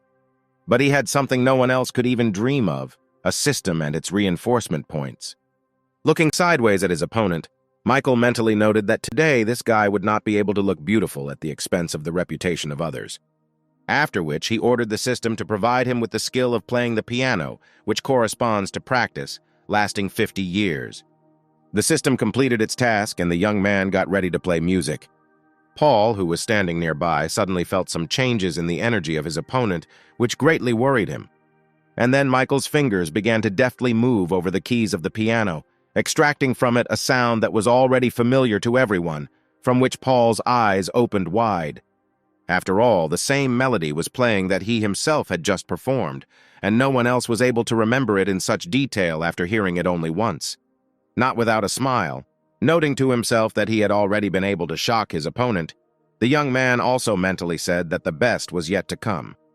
And then his fingers began to increase the tempo of playing the melody, where Paul couldn't believe his eyes that at such speed the young man never faked a word. And the speed of Michael's playing continued to increase, as if exponentially. It began to seem to the guests of the holiday that not one person was playing, but a duet, and the performer had not 2, but 4 hands. Where one of those present has already mentioned that this is a long-lost art of speed playing, which was possessed by one single maestro of the distant past. Where teaching such a practice has always been famous for its particular cruelty towards the student. And once we master the skill, every note of the music literally hits the very heart of the listeners like bullets. And finally the final chords of the work sounded, and Michael, exhaling, removed his hands from the keys of the musical instrument. All the guests at today's event stood with their mouths open and looked in amazement at the one who had just managed to amaze them all. Michael, getting up from his seat, took a cigarette out of the pack and lit it from the hot strings of the instrument. And the young man went straight to his today's opponent. Hugging Paul in a friendly manner, Michael said that he was actually playing well, where he just needed to practice more, then success would await him in the future. Then, with one deft movement, the young man placed the cigarette he had lit into his opponent's mouth. And moving away from him, he said that the piano is an instrument for expressing feelings, and not a way to compete and seek favor. Without saying anything in response, Paul remained standing where Michael left him, with a cigarette in his mouth and with a feeling of complete defeat. And finally, all the spectators burst into thunderous applause, beginning to note that they now understand why Jessica is so nice to this homely boy. The hero of the occasion and the musical confrontation herself, looking at Michael, came to the conclusion that she was incredibly lucky with him, where he is not only rich, but also very talented.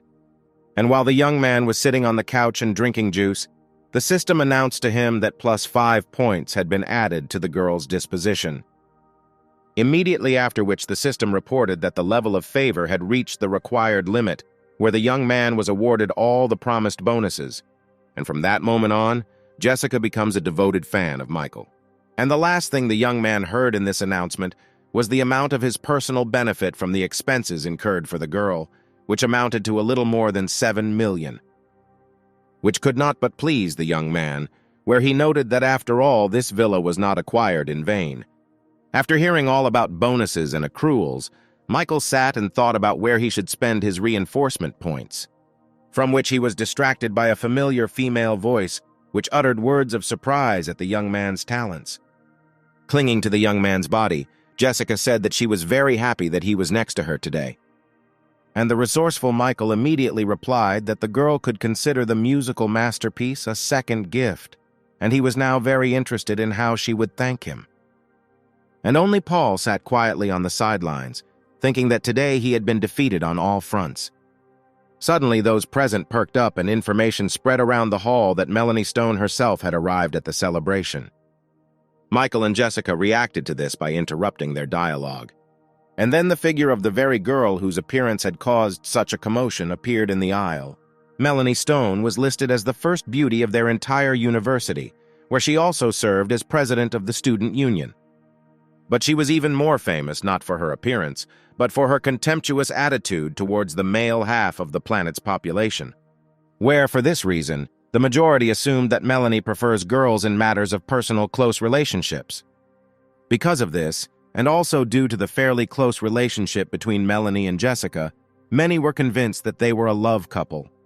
But in reality, the situation was somewhat different, where in early childhood, Melanie was attempted to be raped. The attacker did not have time to realize his plan, since the police, who were called when they saw the maniac dragging the girl into the bushes, neutralized him. Little Melanie remained safe and sound, but suffered mainly psychological trauma. But since then, she has really hated all men. As Melanie moved around the room, Jessica asked Michael a provocative question about who was cuter, her or Melanie. To which the young man, showing maximum tenderness, replied that Jessica is the most beautiful of all the girls in the world. He thought to himself that in principle, he would like to stay away from Melanie, since she was definitely not right in the head, because he now needs fans, and not those who could potentially deal with him.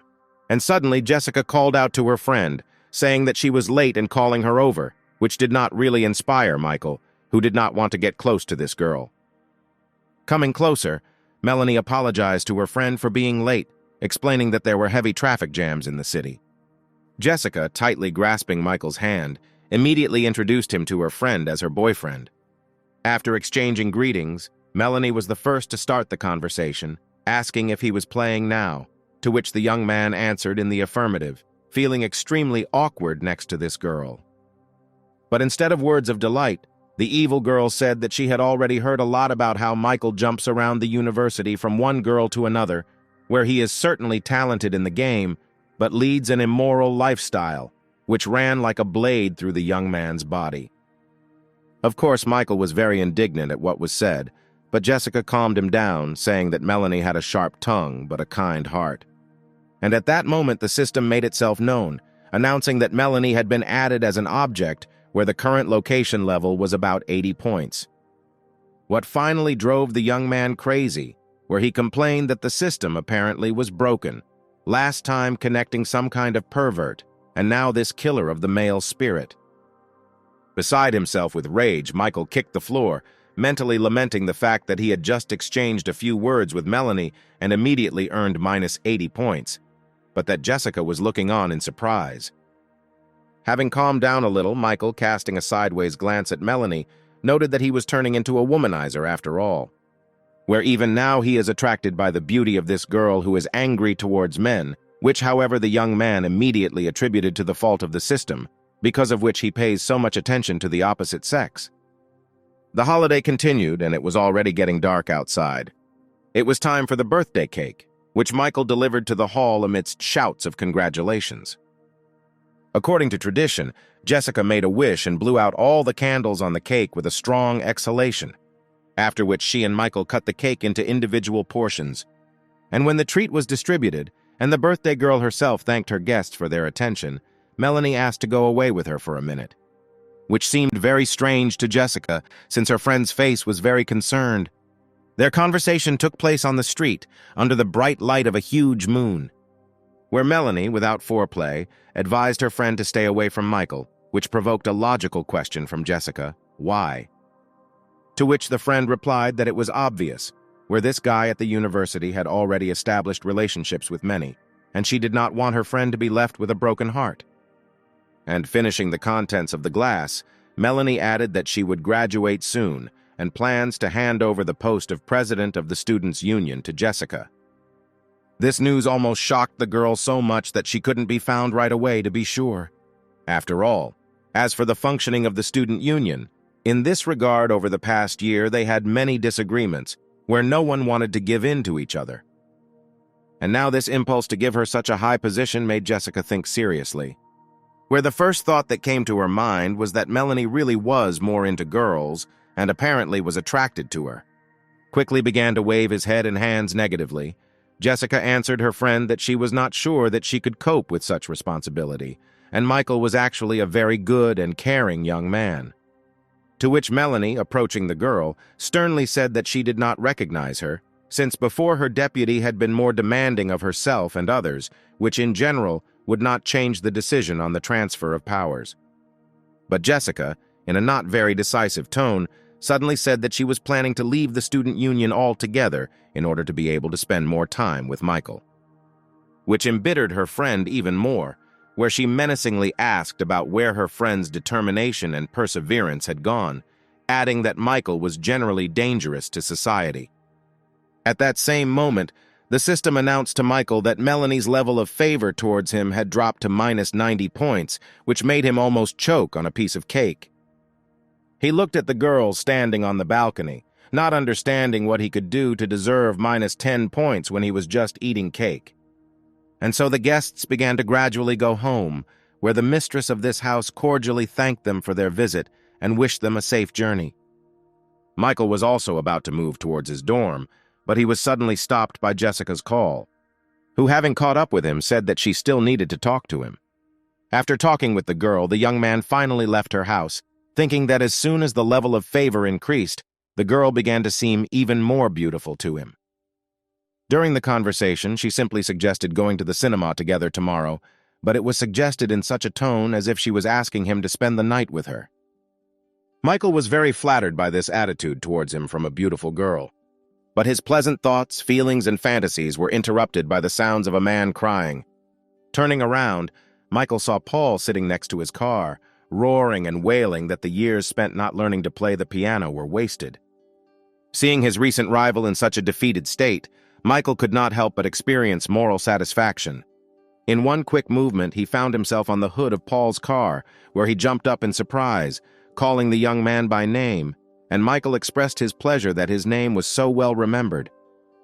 Then, looking closely at his defeated opponent, the young man noted that there was nothing wrong with the fact that he had lost their little musical battle.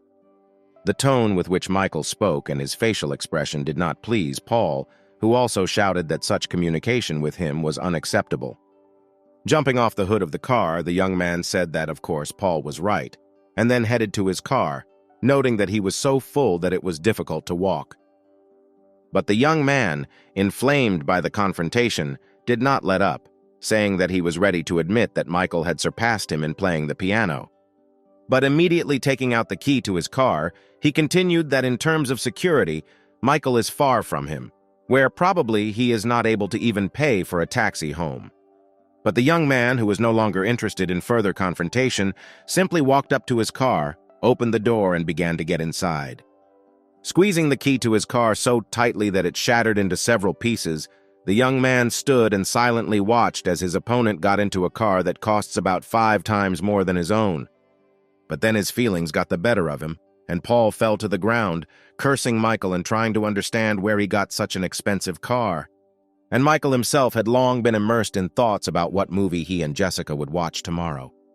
And then his attention was attracted by Melanie standing on the side of the road. The night turned out to be quite cool, and it was clear that the girl was literally shaking from the cold. However, Michael concluded that this was absolutely none of his business, and this abnormal girl could even die from the cold, but it would not affect his feelings. It was with these thoughts that he drove past, leaving Melanie completely alone in the middle of the street on that cold night, and believing that now several more points of location would disappear, which he did not care about. But suddenly the young man looking in the rearview mirror pressed the brake pedal, where in the reflection he saw how several strong guys approached Melanie and began to pester her. Having surrounded the girl on all sides, the bandits took turns asking questions about why such a beauty was standing here alone at night and offered her their protection. Where one big guy, attracting Melanie to him, said that they would not take money from her for protection, but would prefer other ways to pay. However, neither the number of villains nor their intentions frightened the girl at all, who shouted for the bandits to leave until she called the police. But what was said did not have any significant effect on the guys, where they only laughed loudly and unanimously in response to her words. And apparently the leader of these robbers began to approach the girl, saying that with such an obstinate character as hers, their pleasures would only become more fun. But before he could finish his thought, a sharp pain pierced his entire huge body. The reason for this was a precisely targeted kick by Melanie in the place that the robber planned to use for pleasure, which all his henchmen looked on with horror. And while the man was screaming in pain, holding on to the injured area, and his team was trying to help with something, Melanie quickly escaped from the encirclement and ran away. Noticing that the agile prey was hiding from them, the wounded man shouted so that the others would not let her escape. And then several robbers rushed after the girl, shouting threats of violence if she did not stop immediately. Looking back to assess the distance at which the bandits had approached, the girl thought that they were like a pack of hyenas, and if there had been a little less of them, then with her hand-to-hand combat skills, she would have given them a good beating. Since Melanie was looking back, she did not see how Michael suddenly appeared on her way, into whom she crashed into with all her might. Looking at the out-of-breath girl, the young man asked if she was okay. To which Melanie did not answer anything, only mentally asking herself the question of what this guy was doing here. During this time, the girl's pursuers managed to catch up with the young people and surrounded them, slowly squeezing the ring. The angry gang leader, still holding on to his injured place, said menacingly that the girl would have to work for all this until the morning.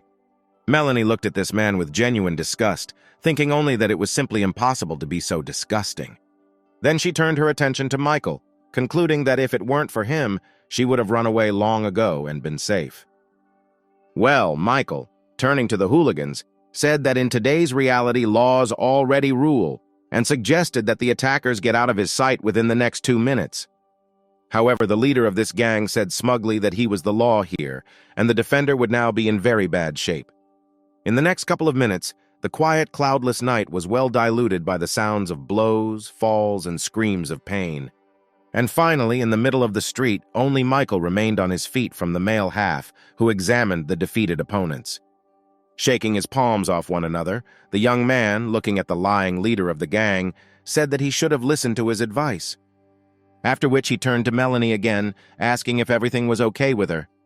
But suddenly the system announced that another -5 points had been taken away from this girl's disposition, which came as a real shock to Michael. Looking at this strange person, the young man could not find an explanation for what was wrong with her and what he had done wrong to her, because he was only saving the girl. Melanie remained silent for now, fixing an extremely unfriendly gaze on her savior. However, Michael gave the girl an equally embittered look, where in his mind he said that he had just saved her, but her disposition not only did not increase but also fell, which seemed to him the height of absurdity. And so, the rescued woman was the first to break the silence, where she pointed to the lying robbers and said that all this makes no sense. In an icy tone, she said that she would not fall for these outdated techniques, as others had fallen for. Where Melanie drew a logical chain from the moment where she stood at the bus stop and the bandits accosted her, to the moment when Michael suddenly appeared, supposedly to save her. After which she went to her savior, standing on the hand of one of the robbers along the way, and said that Michael's plan to seduce her had been a complete failure. And finally, finding herself face to face with the young man, Melanie said that he had overestimated himself and underestimated her. Suddenly, the girl with a sharp movement grabbed the young man by the t-shirt. Pulling the hero towards her, she shouted that Jessica was ready to leave the student union for his sake, and he suddenly decided to hit on her friend. After which, throwing the young man away from her with a rude gesture, Melanie, leaving, added that Michael was truly disgusting to her. For some time, the young man stood in the middle of the road, trying to somehow digest what had happened. But unable to bear it, he literally grabbed his head, screaming into the void and thinking that this girl had a real persecution mania. Calling out to the departing Melanie, the young man tried to explain that everything was completely different from what the girl had imagined for herself. But in response, She only heard that if he didn't come to his senses and start behaving normally towards Jessica, then she would find him and cut off one well-known place, which finally dissuaded Michael of the need to have any contact with this abnormal person. He allowed the girl to leave, remaining in the middle of the bandits lying on the ground with mixed feelings. But then one of the robbers began to come to his senses, raising his head and trying to figure out where he was and what had happened. But at that very moment, Michael was overcome by rage, where he, without even looking down, made a sharp kicking movement with his foot, where the bandit's head was unlucky enough to be in her trajectory, shouting that Melanie was just an ungrateful bitch.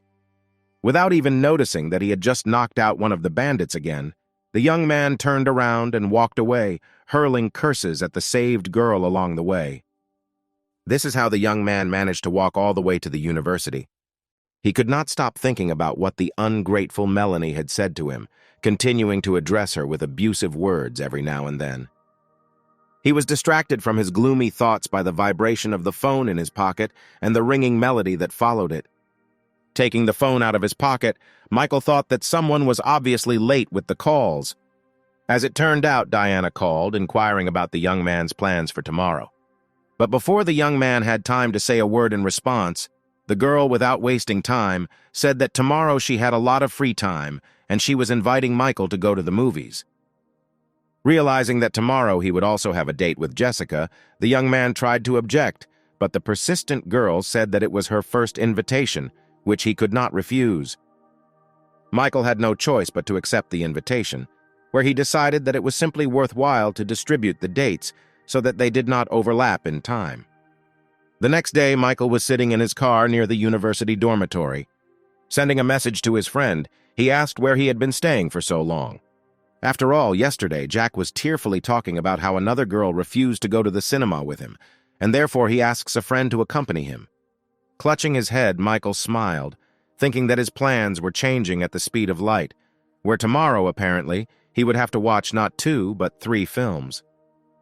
After all, Jack was his best friend, who helped him out more than once in difficult times, including with money. Therefore, the plan was built in such a way that at 14 o'clock, he goes to the cinema with Jack, at 17 o'clock with Jessica, and at 20 o'clock with Diana. Taking a heavy breath and then exhaling, the young man prepared for a mentally difficult day. And then the passenger door of the car opened, and someone sat in the seat next to the driver, where Michael expected to see his friend. However, instead of Jack, there was a girl sitting next to him doing her makeup. Noticing that the driver's attention was focused on her, the girl apologized, explaining that she was distracted and had the wrong car. To which the young man innocently said that it happens to everyone, told the girl to be more careful next time, and asked her to leave the salon, which would greet her in complete amazement. However, the persistent lady was not going to give up, saying that she may have gotten into the wrong car, but she hoped that she had met the right person. She thought to herself that she was not going to go out, because in this case she would not be able to pick up such a handsome guy in such an expensive car. And the next gesture towards rapprochement was an offer from the girl to add Michael as a friend on social networks, since in her opinion, everything that happened was fate. However, the imperturbable young man, looking at the screen of his phone, monotonously replied that he did not have a phone, which again brought the girl into complete amazement. Assuming that this was nothing more than someone's trap, Michael thought that he would definitely not fall into it, unlike many. The young man's last answer clearly touched a nerve with the girl, and she irritably said that in that case it was time for her to go. But as soon as she began to get out of the car, her gaze met the gaze of Jack, who approached and asked the girl what she was doing here. Where both the girl herself and Michael were surprised by this strange coincidence of circumstances, and the young man who approached said in confusion that the girl refused to go to the cinema with him under the pretext of visiting her mother in the hospital, but she was getting out of his best friend's car. Michael immediately realized that this was the same girl because of whom he was going to the cinema with his friend today, and hoped that Jack would understand everything correctly. The owner of the car, who also left the salon, began to tell his friend that he would explain everything to him now. But Jack interrupted him, angrily addressing the girl that, according to his assumption, she was not at all familiar with the owner of the car. where he continued, accusing the girl of simply seeing an expensive car and deciding to start flirting with the one who was driving, not knowing that he would turn out to be Jack's friend. Laughing joyfully and nodding his head cheerfully, Michael confirmed his friend's words, saying that everything was exactly like that. Without talking any more with this girl, who was pursuing exclusively selfish intentions, the friends got into the car. Where left alone, all she could do was think about what wealthy friends the one she had refused had, which didn't fit in her head, where Jack seemed to her like a big loser surviving on $800 a month. But the friends very soon arrived at one of the cinemas in their city. All the spectators had already taken their seats, and the screening of the new film was beginning. However, Jack was not at all interested in the film, where he asked his friend how he achieved so many beautiful girls hovering around him, to which Michael innocently replied that he could not constantly drive away those who were pursuing him. And the girls sitting behind noticed that the guys came to the cinema as a couple, finding it strange and assuming that they were in a relationship. Michael continued to answer his friend's question, saying that relationships are a battlefield on which one should never relax. Leaning towards Jack, the young man said that you don't need to try harder in a relationship, as you will be respected less and less. And in conclusion, the young man said that only men who are not very smart give money to women, while more practical men simply spend money on them. Thinking about what was said, Jack came to the conclusion that his friend's words had a certain meaning. Grabbing his friend's hand, the young man began to beg him to teach him how to treat girls correctly, to which Michael only tried to calm him down, saying that they were being looked at. But then she said that there was nothing to teach. He was just a little prettier than his friend and had a little more money. Where what was said greatly upset Jack, who responded by telling his friend to stop talking like that until they quarreled.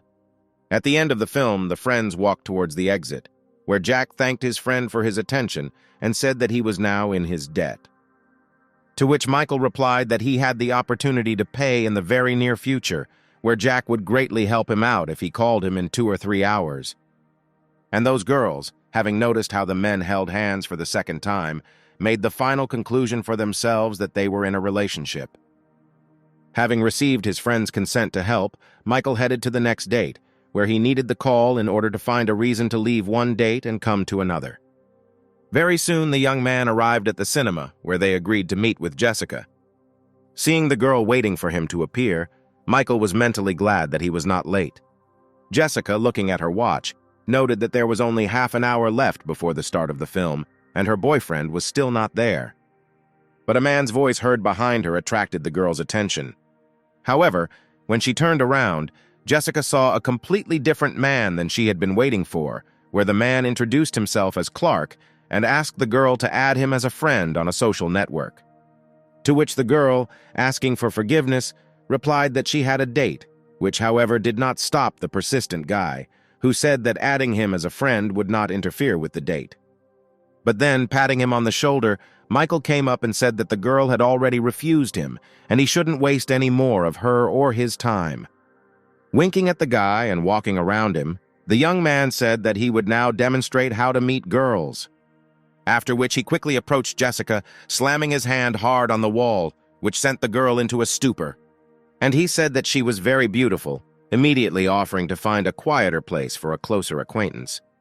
This manner of introduction did not at all impress the guy standing next to him, who noted that now for his opponent the matter would end in complete failure. But suddenly the girl laughed and replied that she agreed to Michael's proposal.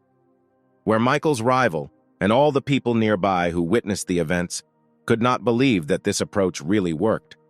On a huge cinema screen, the main character of the film changed the trajectory of the rocket with a kick. But Jessica did not care about the twisted plot, where she sadly looked in the direction where her companion was sitting. And finally, she asked if the young man was interested in watching the film at all, since she saw that he was constantly busy with his phone. To which Michael quickly found his way and replied that he was just having some minor problems at home. And then the girl was struck by the thought that most likely, owning such a fortune, her gentleman and his family were most likely under constant pressure, which simple people like her could not understand. Remembering how he played, Jessica concluded that all other people only saw his talents, but did not fully realize the effort it took him to achieve such results. Where in an aristocratic family, through blood, sweat, and tears, he had to study a huge number of disciplines, in each of which he was obliged to become the best, where the young man never complained about this difficulty and simply silently carried this burden within himself. And then tears appeared on the girl's face, where she felt guilty for forcing him to watch a movie with her, when he perhaps just needed some other kind of rest. With a surge of emotion, Jessica placed her hand on top of Michael's, where this sudden gesture of hers caused considerable surprise in the young man. And when he turned around, he saw the tear-stained face of his companion, surprised by the tears since she was not watching a melodrama, but an action movie. Being completely bewildered by what was happening, Michael did not know what to say or how to console the girl. When the film ended, Jessica and Michael were walking down the street, where the girl suggested they go and sit in some cafe, since she believed that the young man was hungry. And just as Michael began to answer something to his companion, suddenly a cell phone ringing was heard from his trouser pocket. In an instant, a picture flashed before the young man's eyes, where a couple of hours ago he asked to call his friend. Where, taking out his phone, the young man was convinced that his friend had fulfilled his promise and fulfilled it at the most appropriate time. After answering the phone, Michael greeted his friend. But suddenly shouting into the phone that everything was so serious, the young man said that he was leaving immediately. Having disconnected, the caller himself did not understand at all what it was about now. Michael, after apologizing to the girl, said that he needed to leave because his friend got into some kind of trouble, to which Jessica responded with understanding. As Jessica watched the young man go, she thought that he was a very noble man, since he rushed to save his friend at his first call. Well, the noble man, once inside the car, marked himself as a genius, mentally telling himself that now he could go on a second date. The young man arrived at the house where Diana lived when it was already dark outside. Having sent the girl a message that he had arrived, he immediately read the response, where Diana told him that she was already coming down. And while Michael was waiting, his thoughts were focused on the fact that it is incredibly difficult to spin on several fronts at once, and such situations must be avoided in the future. But a pleasant female voice distracted the tired gentleman from his thoughts, where, turning, Michael saw the charming Diana in front of him, taking a flirtatious pose and apologizing for the fact that she was a little late.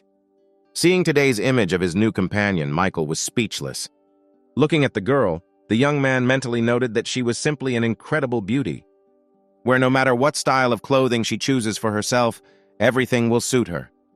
Behind his thoughts about the beauty of the girl, the young man lost touch with reality, which Diana quickly restored by asking if he was ready to go, to which her gentleman responded positively. And while they were heading to the car, Michael was thinking that if today's date went well, then he could well count on a closer relationship. Soon the couple was already in the cinema, where they both watched the film with fascination and interest. The logical continuation of this wonderful evening was a visit to one of the best cafes in the city. And the young people finished their date long after midnight, where Michael parked again in the same place where he picked up the girl a few hours ago. Thanking the young man for the wonderful date, Diana wished him a safe journey home and headed towards her house. But before the girl had time to take even a couple of steps, Michael suddenly called out to her. Very embarrassed, the young man, using an old, hackneyed but still effective trick, asked the girl for permission to go up to her for water. Where on the one hand, this state of affairs greatly pleased Diana, but on the other hand, the girl did not know whether it was worth inviting the young man to her place now. But after some 10-15 minutes, Michael was already taking a shower in the apartment of his second companion today, where the owner of the apartment herself was sitting on the sofa hugging a pillow, unable to understand what was wrong with her today, where she had never behaved like this before.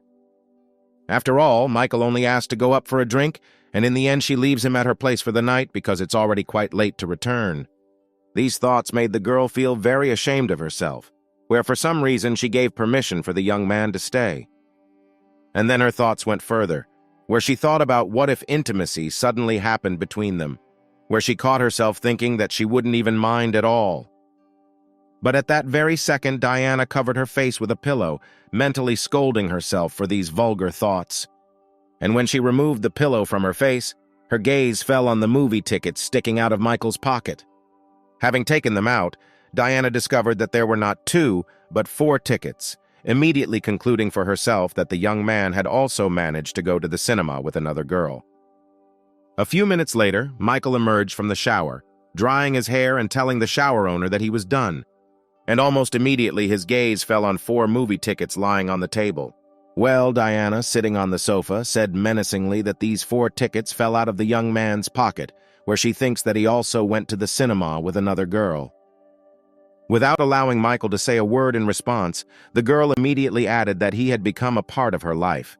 But if he didn't like her and wanted to meet others behind her back, he could immediately say so and get out of here. Michael tried to say something in response to this claim, which, although it was a guess, was a correct guess. But the girl suddenly stood up and, pointing to the door, demanded that the young man leave her apartment, where, following the girl's words, the system announced that the level of favor had dropped by -10 points.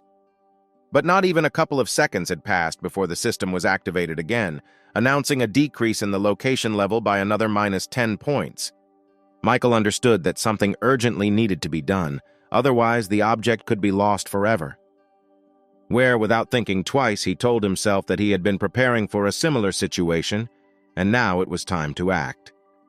Looking at the girl with a very sad look, the young man quietly said that he was very disappointed that just 2 extra tickets could undermine his credibility so much. To which the very angry girl replied that she was not going to discuss this at all. Then, taking out his mobile phone and dialing Jack's number, Michael handed it to Diana, saying that she could ask this guy if he had been to the cinema with him today. There was no categorical reaction from the girl, which meant that she was ready to accept the information. And on the other end of the line, Sleepy Jack was asking his friend why he was calling so late and would be his. But instead of a friend's voice, he heard a female voice introducing herself as Diana, who asked if he went to the movies with Michael today. To which the still not fully awakened young man replied that he really went to the cinema with his friend, because Inga, whom he had invited earlier, refused him. And only after finishing the story did Jack realize who was talking to him on Michael's phone at night. Looking at his mobile phone, the young man literally shouted questions into the phone one after another, where he was interested in where the girl got his friend's mobile phone and whether they were together at such a late time of day. After which words of surprise were heard from the phone speaker that they were together at such a time. Apologizing for the disturbance, Diana passed out, looking at the young man as he dressed and wondering if she could have made a mistake or if Jack was simply covering for his friend. But then she remembered that she knew the same Inga that Michael's friend had mentioned, quickly finding and dialing her number. And when Inga answered, Diana asked essentially the same question regarding Michael and Jack's trip to the cinema. To which the girl replied that Jack really invited her to the movies, but she refused him, where he then left with the guy in a red sports car, and if only she knew that Jack had such rich friends, she would never have refused to him. Realizing that circumstances were now on his side, Michael asked if the girl had verified his integrity, or should she still be shown the card payment history. But without allowing Diana to say a word, the young man said that he was very disappointed in her and headed towards the exit. Diana tried to shout after him that she was wrong and would never do that again. But Michael had already left the apartment, finally slamming the door effectively. And only when he was out of sight of his second companion of the evening, he exhaled with relief and noted that he had just walked along the very edge. One of Michael's hardest days was over and a new day arrived, where the sun had already risen high above the university. Having written a message to Michael with an apology, the girl received a response in which the young man took all the blame on himself, saying that he just needed to tell everything right away, and that it touched the girl in love. And when the system announced that all of Diana's favor points had been returned, the young man was finally able to breathe a sigh of relief. Noting that there was even 1 point more than before, Michael, wiping his forehead from sweat, assured that he would not push himself into such stories anymore. Where for him it was a good lesson about the need to make an effort to separate everyone the system works with. He needed to clearly differentiate which of the girls would simply be at the level of useful connections, and with whom he could think about a more intimate relationship. Having such opportunities, Michael shouted that he is one of the few who does not need to choose one from several girls, since with the system, he can provide the needs of almost everyone. Moving along the corridor of the university, he suddenly overheard a conversation among freshmen who said that a certain Paul Mitchell, a top basketball player, had organized and sponsored a basketball tournament, which they decided to go watch. Hearing the familiar first and last name, Michael was surprised that this crybaby was called the strongest basketball player. And without thinking twice, the young man decided to attend this event, immediately heading towards the gym. The game was already in full swing, and the hall was simply filled with both fans and fans of Paul, who shouted at the top of their lungs that they loved their idol and wanted children from him. But Michael saw some kind of pretense in everything that was happening. And while the young man was thinking about his own thoughts, he was noticed by two very attractive girls standing nearby, where Veronica only managed to note that Michael was present in the hall, while Angelica had already taken off, heading towards the object of her sympathy. The young man and the girl had already warmly greeted each other, and Veronica could only be angry at her sluggishness. But before any conversation could begin, Michael's attention was suddenly attracted by a touch on his shoulder. Turning around, the young man saw another object of his system, the athlete Christie, who concluded out loud that Michael also liked basketball. Watching as Michael was surrounded on all sides by the most famous beauties of the university, the freshmen standing nearby quietly shared gossip about what was happening and discussed the girl's external characteristics. At that moment, Jessica appeared in the hall, accompanied by Melanie, where the latter, upon entering, managed to make a complaint to the guys, pointing out the inadmissibility of discussing the beauty of girls. Having walked a little further, Melanie noted that there was a terrible smell of sweat, to which her companion said that this was, after all, a sports competition. And so, having accepted the next serve, Paul suddenly saw that Michael was in the hall, where he was furious that he was constantly surrounded by the most beautiful girls who for some reason did not pay any attention to such a handsome man as Paul himself. Noticing that Jessica had also appeared in the hall, Paul decided that this was his chance to take revenge for his defeat at the girl's birthday celebration, where the young man thought to himself that he had been playing basketball for more than 2 years, and Michael would never beat him. Behind these thoughts, Paul threw the ball as hard as he could in the direction where Michael was standing. However, the reaction of the young man, pumped by the system, was more than excellent, where he immediately noticed movement on the left. With a light and calm movement of his hand, Michael stopped the movement of the ball. Looking menacingly at Paul, the young man asked how he should regard this gesture, perhaps as revenge for losing in a musical battle. To which Paul smugly replied that Michael thought too highly of himself, thinking about some kind of revenge. He also offered to fight one-on-one in basketball. Throwing the ball back, the young man said that he was ready to join the game without any problems. And Paul, preparing to catch the ball, noted that judging by the throw, his opponent had never played basketball in his life. But as soon as the ball touched the young man's hands, he was literally carried away exactly along the trajectory of the ball. Such was the force of this throw. Watching what was happening, Jessica enthusiastically noted that Paul himself, the captain of the team, was unable to accept a serve from Michael, and Melanie, in her own manner, noted that men can only rely on brute physical strength. Meanwhile, Paul was trying to get to his feet as players from his team asked if everything was okay with him. Throwing an angry glance at Michael, the young man wondered how this seemingly nondescript guy could have such incredible power.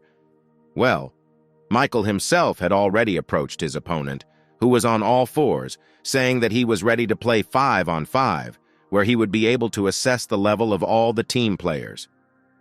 Such a bold statement did not leave anyone in the hall indifferent. But most of all, Paul was surprised, who noted that all the players are his people, as are the judges, which Michael knows very well, but he still decided to play. However, this state of affairs on the whole suited the first university basketball player, since in fact his opponent would not be playing 5-on-5, but 1-against-9. And so the teams were formed, the players took their places, and the game began. Taking the serve, Paul rushed towards the ring like a hurricane, giving instructions to everyone so that they clear the way for him. His only thoughts were that now he would smear Michael, that he would rehabilitate him in front of Jessica, who would see what a non-entity he was. And his opponent stood nearby, surrounded by players from Paul's team, who tried to deprive him of the opportunity to maneuver. Looking at everything that was happening with a cold gaze, Michael mentally chuckled at this whole staged game. And now he has already turned to the system, asking to use a certain number of reinforcement points to develop his skill in playing basketball, equal to 30 years of experience. Meanwhile, Paul had already reached the backboard with the opposing team's hoop, where he was only thinking about what a beautiful ball he would now drop into this basket. With a cry of victory, the young man soared into the air, swinging the hand holding the ball sideways and upward to effectively place the ball into the hoop. But a few centimeters from the goal, the movement of his hand with the ball was stopped by someone's hand. The ball flew to the side, and Paul could not believe that Michael had just stopped him from scoring the ball. The spectators were no less surprised, where the fact that Michael was able to block the attack of the team captain caused a stir.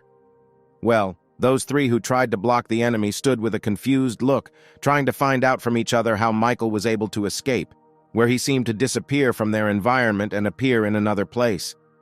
Paul, who had already managed to land after an unsuccessful throw, stood and looked at Michael with a confused look, trying to understand at least something of what had just happened. Well, the new rising star of school basketball, spinning the ball on one finger, was just beginning to say that now it was his turn to score, when suddenly the referee's whistle sounded, where a violation of the rules was announced. After which Michael realized that not only everyone on the court was playing against him, but also the judges, which did not bring much joy. A free kick was immediately awarded, which was successfully converted by Paul, and the first point appeared on his team's account. The thrower himself stood and gloated, thinking that even the skills of a good game would not help his opponent, because all the judges, as they say, were bought. However, everything that happened caused a whole wave of indignation among the spectators, where exclamations rained down from all sides that the game was not fair, Michael's team was being condemned, and that this should not happen, especially within the walls of the university. As for Michael, he was very angry about the whole situation, where he mentally concluded that the players and judges may not respect him, but he will force them to respect the spirit of the sport. The young man's attitude was more than decisive, where with his actions he decided to remind everyone present what real sport is. Having prepared himself, Michael decided that he would rely solely on himself, and not on the players collaborating with his opponent. With his first move, he took the ball away from his main opponent, surprising the latter with the speed with which he moved. And after a few seconds, the young man was already flying towards the ring with his hand raised up, squeezing the ball. The goal was scored, and Michael himself, in the best spirit of basketball, hung on the ring where he had just dropped the ball. Not even a minute had passed before another ball was delivered by the young man directly into the hoop. And Paul, losing patience, nervously instructed his team that they should simply surround the opponent, not giving him freedom of maneuver. And these instructions applied not only to the players playing for Paul, but also to those who were formerly on Michael's team. The leader's orders were carried out, and Michael found himself in a very dense ring of players, which didn't bother him at all, where the young man, smiling intriguingly, suddenly jumped with all his might and soared into the air above the heads of his rivals. After which he made a powerful throw, where the ball, of course, hit the hoop. And finally, he was able to attract the real attention of the players on the field and the referee, where everyone thought about the reason why this young man was playing the game so fiercely. Where the players were most confused was that they understood that this was just a staged match. And it was not at all clear why Michael was trying so hard in the game, following the rules and striving to win. The referee was the first to remember the events of his basketball past, where his mentor always taught him that refereeing is the basis of the game, where after the final siren the referee's conscience must be clear. Where, having replayed these memories in his head, the judge immediately remembered the sportsmanship and respect for sports. The next who plunged into memories were the players of the teams, where everyone heard the words of the coach in their heads that victory or defeat is determined not by the score on the scoreboard, but by how much you gave your best in the game. And now, remembering this, they looked in confusion at Michael, who, unlike them, played honestly and made every effort. At that very moment, all these men mentally dubbed themselves such lowly fallen people that they should not play basketball or referee the game at all. Michael, having again taken possession of the ball and picking up speed to rush towards the opposing team's hoop, suddenly saw that all the players froze in place, not understanding what was happening. Spectators and fans were also shocked that at one point the game simply stopped. No one else interfered with Michael, did not try to take the ball, did not block his movements, where the young man simply walked along the court, hitting the ball off the floor under the enthusiastic looks of the players of both teams.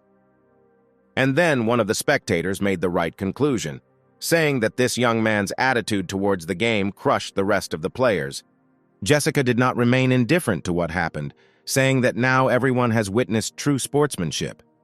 And only Paul was beside himself with rage, not understanding what had happened at all and wondering if none of those he bribed needed money anymore. The game continued, where Michael Paul now had to confront him alone, where of course the result was far from being in favor of the latter. Once again picking up speed, Michael said that his opponent deserved to be humiliated by his disrespect for the sportsmanship in the game.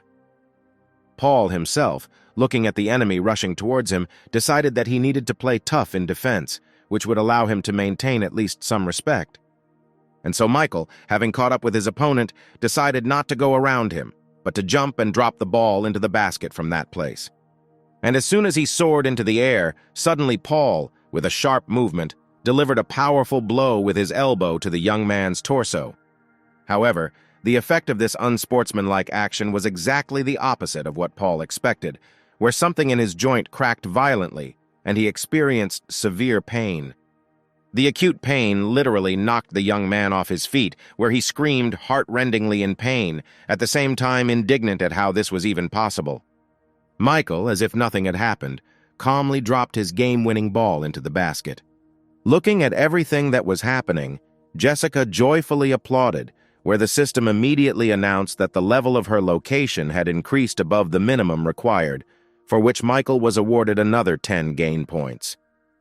Veronica and Angelica, who were standing nearby, also did not skimp on their applause, where, in relation to them, the system also announced an increase in the level of their favor and the awarding of 10 reinforcement points. Like all the other fans of Michael, Christy also experienced the most positive feelings, and the system reported that her level of favor also exceeded the minimum required level, for which Michael also received gain points. Michael himself, turning to his opponent sitting on the floor, defeated in every sense of the word, said that taking into account his moral qualities and physical abilities, Paul is not worthy to be the captain of the university team. And, concluding his speech, he added that competing with such a non-entity like him is disrespect for one's abilities. But all that Paul was capable of in this situation was to shout back that his opponent was just an arrogant, impudent man, where sooner or later he would take revenge on him for all the humiliation. Meanwhile, Christy, standing next to the fans who were actively discussing the events of this non-trivial match, tried to see where Michael had gone, who had just been on the field, where she wanted to offer him to quench his thirst after a difficult game. And then Christy's attention was attracted by Jessica standing next to her, who was also clutching a bottle of water in her hands and looking for her lover with her eyes. Where in the end all 4 girls with water in their hands were left with nothing, since Michael never appeared in the hall again. He used the second exit from the gym to quietly leave the university, where, having avoided a collision with 4 objects of the system at once, Michael exhaled with relief, noting that if he had not managed to escape, then the choice between who to take the water from could have led to complete failure. Soon the young man reached his dorm room, where he took a shower with great pleasure after a difficult and intense game, both physically and mentally. Suddenly, his attention was attracted by the illuminated screen of his mobile phone. Picking up the phone, Michael saw that he had received notifications that someone Mickey Sullivan wanted to add him as a friend and sent one message. Having familiarized himself with the contents of which, Michael burst into wild laughter as this Mickey asked if the lone wolf needed a wife. Catherine Sullivan was known as the youngest actress to star in a global blockbuster and an incredibly beautiful girl. However, quite recently a scandal broke out where her reputation was greatly tarnished, and she was threatened with a fine of $30 million. Having told all this, Mickey added that this girl was his sister, and he contacted the lone wolf in the hope of help. Taking a sip of coffee, Michael inquired as to why his family was related to him, since he proposed his sister as a wife. to which Mickey quickly explained that he wrote this simply to attract attention, because he thought that such a rich man, like a lone wolf, would not respond to his message at all. After which he added that this whole scandal around his sister was simply a setup aimed at luring out money. And finally, after a short pause, Mickey asked if the lone wolf would like to buy out his sister's house. Thinking about what had been said, Michael noted to himself that he really had thoughts about investing his personal savings in real estate.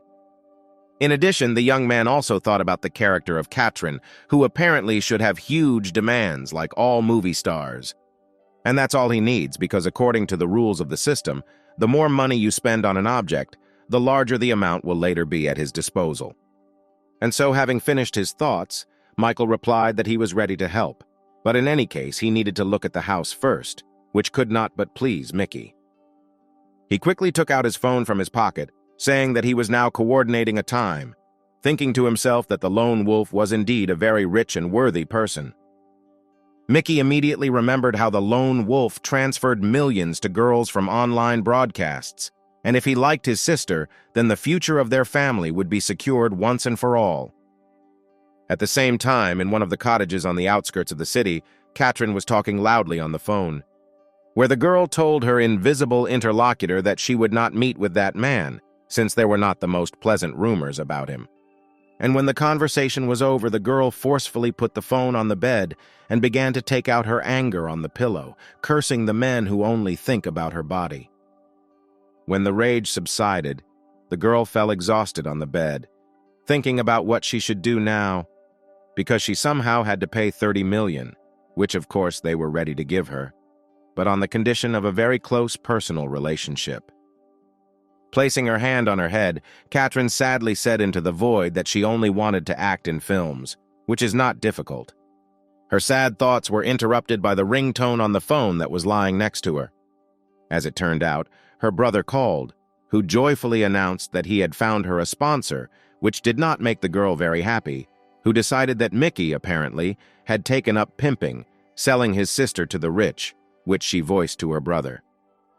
What was said could not help but hurt his feelings, where he said that he was trying for her sake, and the sponsor would be a lone wolf, about whom there were so many rumors, and who was ready to buy the girl's house. Listening to her brother's explanations, Katrin, of course, imagined the image of a lone wolf in a very peculiar way, where she saw any rich man as a not very pleasant-looking, overweight adult man. Where, having introduced the next candidate, the girl literally shouted into the phone that her brother was mocking her, and as soon as he appeared before her eyes, it would not be easy for him, which made the young man even drop the phone. However, quickly getting ready and picking up his cell phone, Mickey told his sister to trust him, since the lone wolf was very cool and would be with her very soon. After finishing the conversation, Katrin was again visited by unbridled rage, where she literally banged her head on the bed and screamed that no man could be trusted, not even her own brother. And so, throwing her hand up, the girl shouted that even if she was in danger of death, she would never go to bed with a man for money. Well, Michael had already arrived at the house where Katrin lived, immediately noting its excellent location, where the villa he bought for Jessica was very nearby. Approaching the front door, the young man pressed the bell button, and Katrin noted with displeasure that the new sponsor had arrived so quickly to claim her body. The girl walked towards the door at a leisurely pace, cursing out loud both her brother and the one who was now standing outside the door. Having opened the door, Katrin began to say in the most unfriendly tone that such an adult man should have learned patience. But when she opened the door completely, her speech suddenly stopped, where, instead of who she expected to see, a young and quite attractive young man stood in front of her, who, having greeted the girl, said that he was a friend of her brother. And while Katrin was at a loss, not knowing what to say, Michael, in his own way and without invitation, walked inside, apologizing along the way for the disturbance. Of course, the girl could not help but note all the positive aspects of the fact that the lone wolf turned out to be different from what she had imagined, where she first met a wealthy man at such a young age and with such a good appearance. Michael, having already comfortably settled down on one of the sofas, in a business-like manner invited the girl to stop being embarrassed and sit down too, causing her considerable surprise with his behavior. Thinking that the young man had already begun to manage the place that he had not yet bought, Catherine nevertheless kindly offered to inspect the house, to which Michael replied that he already saw that the house was good. After which he added that the main thing for him now is not home, after which thoughts flashed through the girl's head as to what this guy was now trying to hint at.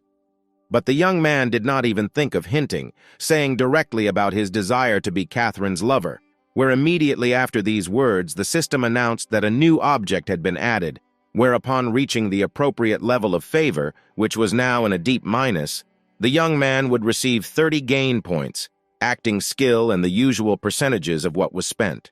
What Michael said was not voiced by chance, where he specifically decided to check how the girl would react to his words in order to understand her true essence and mood. Of course, Catherine perceived the young man's words as an attempt to take over her body, but mentally calling him not the most flattering words, the girl decided that now she would give him a test. Taking on a businesslike appearance, Catherine said that the young man is quite straightforward, but she agrees to be his lover, where she, of course, has some conditions, where the first is to buy her a car worth at least 10 million. In second place was the purchase of an apartment in one of the city's elite skyscrapers. And the last point the girl named was the amount of 500 million, which the young man should invest in her, of course, as an actress, and not as one might think. Michael's reaction to what was said was far from what the girl expected, where he, delighted with such simple conditions, asked if it would be enough to have just one apartment and offered to buy an apartment for his parents as well. To which Catherine reacted with complete misunderstanding as to whether everything was okay with this guy's head. Sometime later, Mickey arrived at his dear sister's house, where he saw a parked car and was glad that he could talk to the lone wolf again. However, once inside and looking into the room, the young man was surprised to see his sister all alone and asked where the lone wolf, whose car was parked outside the house. To which the sister replied that if her brother meant that red sports car, then the lone wolf gave it to her, which left Mickey in complete amazement. And Catherine added in confusion that the lone wolf not only gave her this car, but also gave her money as an advance for the house. This also could not but please the young man, who immediately inquired about the amount. Where a second later, Mickey was practically screaming, reading the account statement on the screen of his sister's mobile phone, where the amount of 100 million was listed. All this could not help but please the young man, where he concluded that the lone wolf really liked his sister, since he had not even bought a house yet, but had already shelled out about 120 million, if you count the cost of the car. After which all his thoughts began to revolve exclusively around the fact that his sister definitely needed to marry a lone wolf. The girl herself sat and recalled how the young man invited her to be his lover. Here Catherine could not understand herself, thinking that she should have been angry at such words. But he was able to surprise her by immediately giving her a car and transferring 100 million to her account. Where, despite all this, he didn't even try to pester her or hint at physical intimacy. Of course, this attitude won over Catherine, and she, thinking about the lone wolf, came to the conclusion that he was not so bad, and the system immediately announced to Michael that Catherine's favorability level had increased by plus 30 points. Very soon at the university, more students were celebrating the end of their studies and graduation. After the official ceremony, Melanie met with Jessica, who again started talking about how her friend should stop communicating with Michael, since after graduation she would not be able to protect her. To which Jessica objected, saying that he was not as bad as he seemed, but her friend continued to insist, citing as an example a recent situation where a whole crowd of girls were waiting for him with water after a game.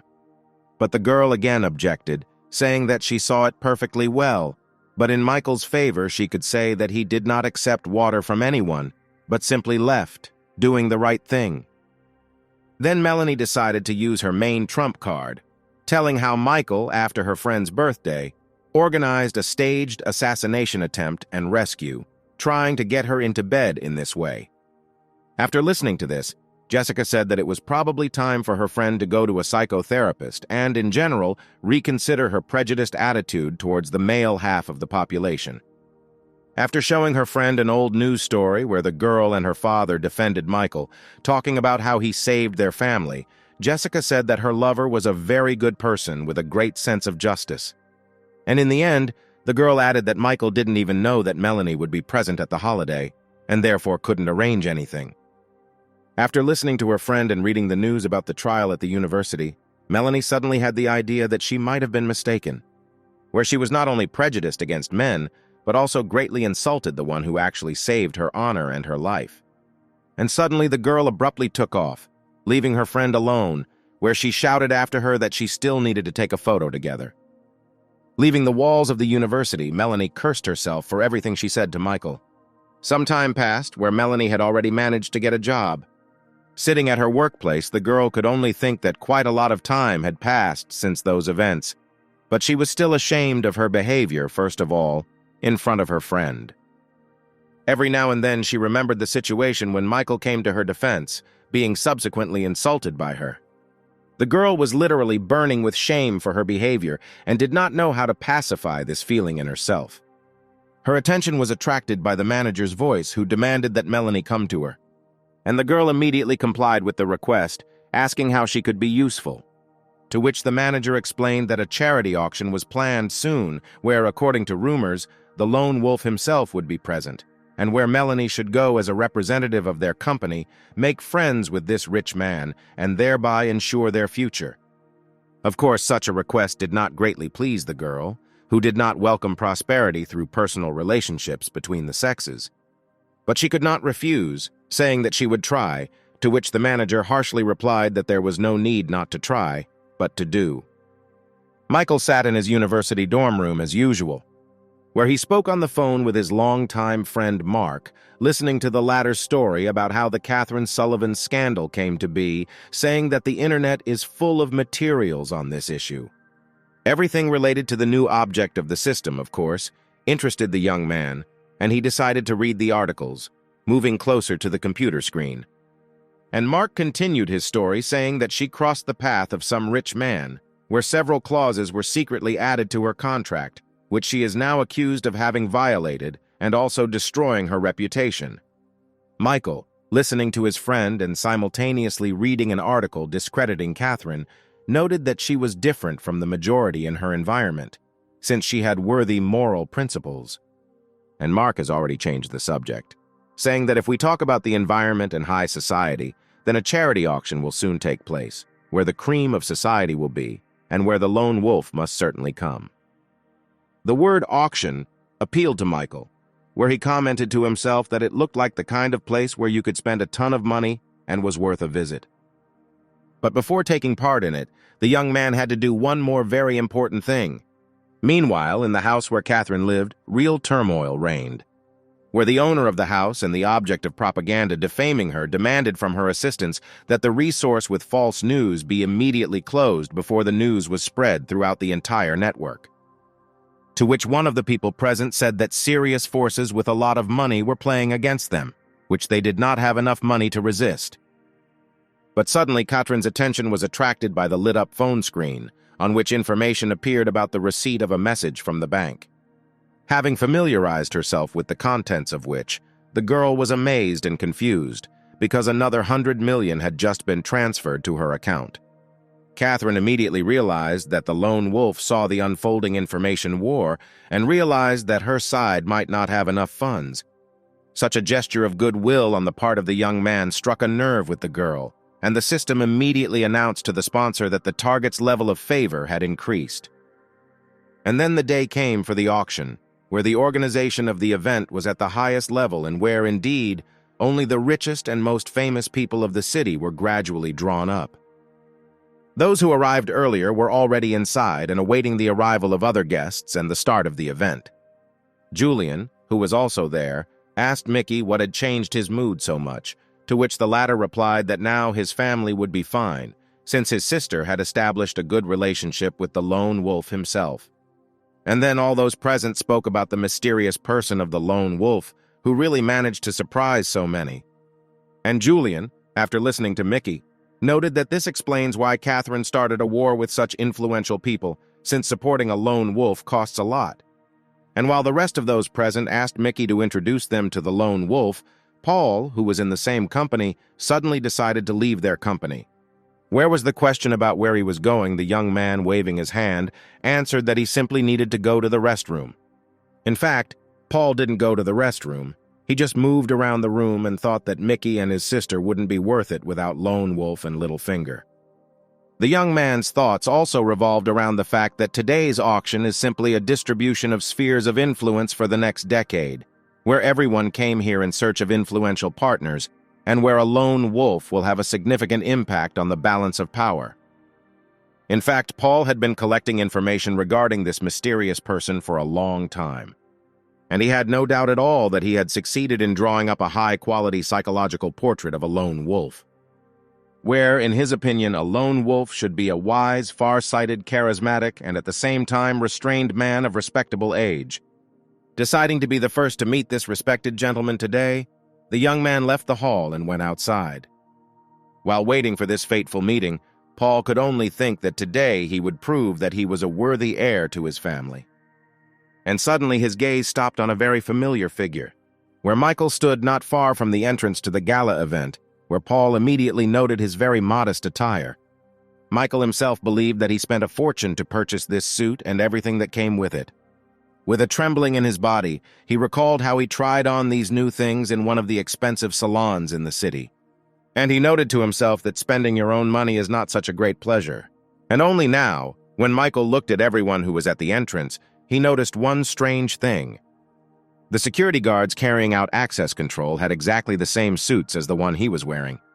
At that very moment, the young man heard a well-known and disgusting voice that greeted the basketball star and asked why he decided to retrain as a bodyguard. And while Paul was speculating that Michael did not have enough money, the latter replied that he was invited here, and in general, they were not in such a relationship as to discuss each other's financial affairs. Thinking to himself that the security would now throw out his opponent, Paul said out loud that he was also invited and offered to go inside together. And so, when they approached the entrance, the guard demanded that Michael present a written invitation, which he, of course, did not have, which greatly pleased his longtime enemy, who began to add fuel to the fire, saying that such an important person was probably invited without an invitation.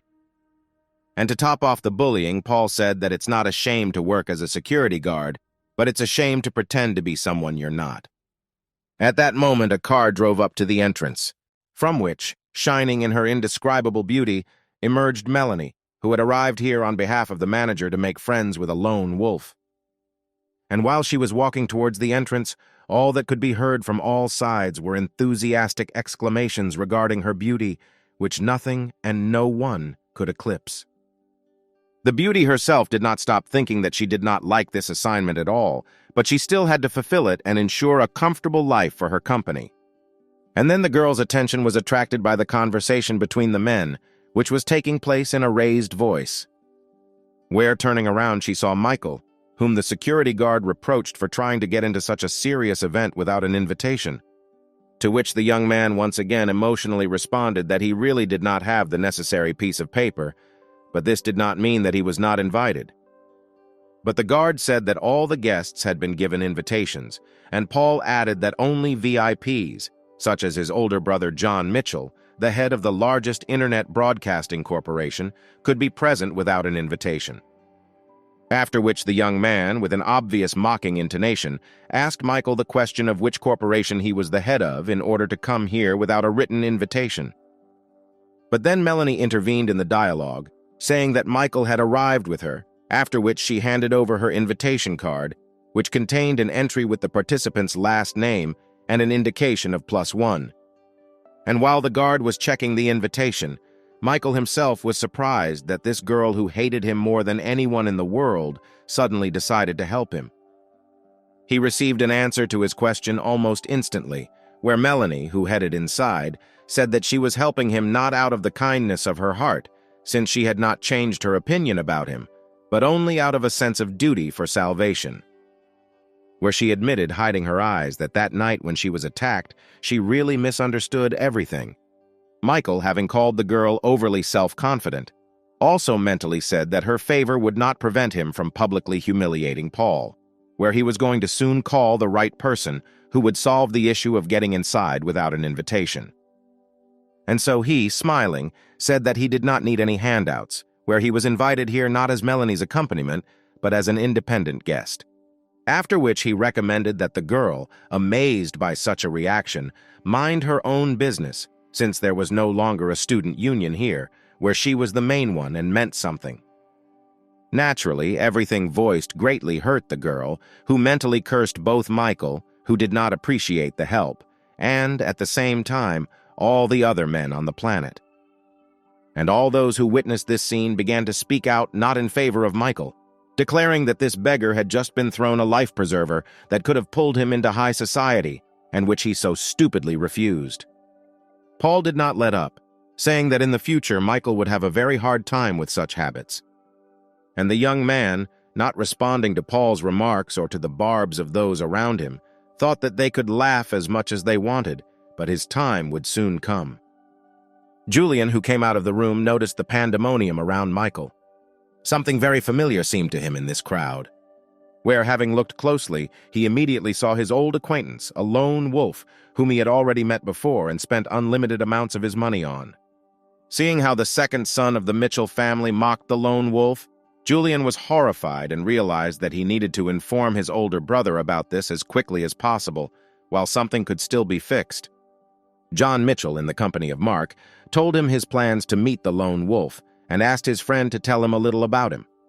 To which Mark replied that they had very close friendly relations, but he could not tell anything specific about the lone wolf, to which John immediately said that his interlocutor was simply being modest. Their conversation was interrupted by a phone call, where Mark put it on speakerphone and asked Julian what happened. To which Julian very emotionally said that at the entrance to the auction, a lone wolf was stopped and mocked at him, which immediately provoked Mark to ask who was there so brave and reckless that he dared to do this.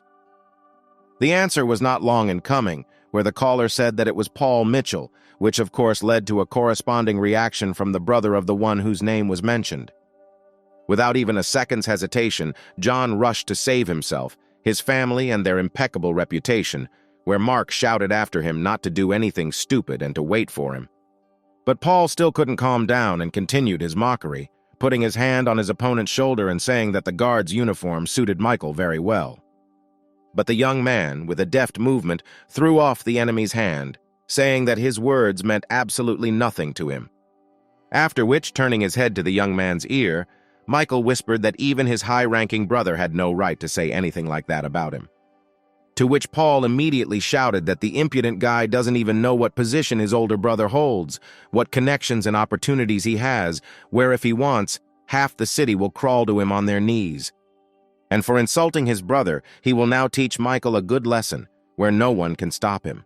Standing nearby, Melanie watched the unfolding events, who noted that this young man in a white suit was only good at hiding behind his brother and family, but in reality he was nothing of himself.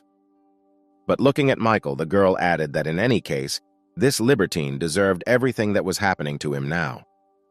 And suddenly the crowd of guests parted, allowing John and Mark, who had arrived at the event, to go ahead. Where, looking at the stern face of Brother Paul, those around him speculated as to what could have angered him so much.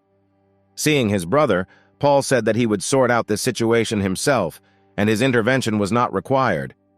But instead of words, John suddenly gave his younger brother a good, resounding slap in the face.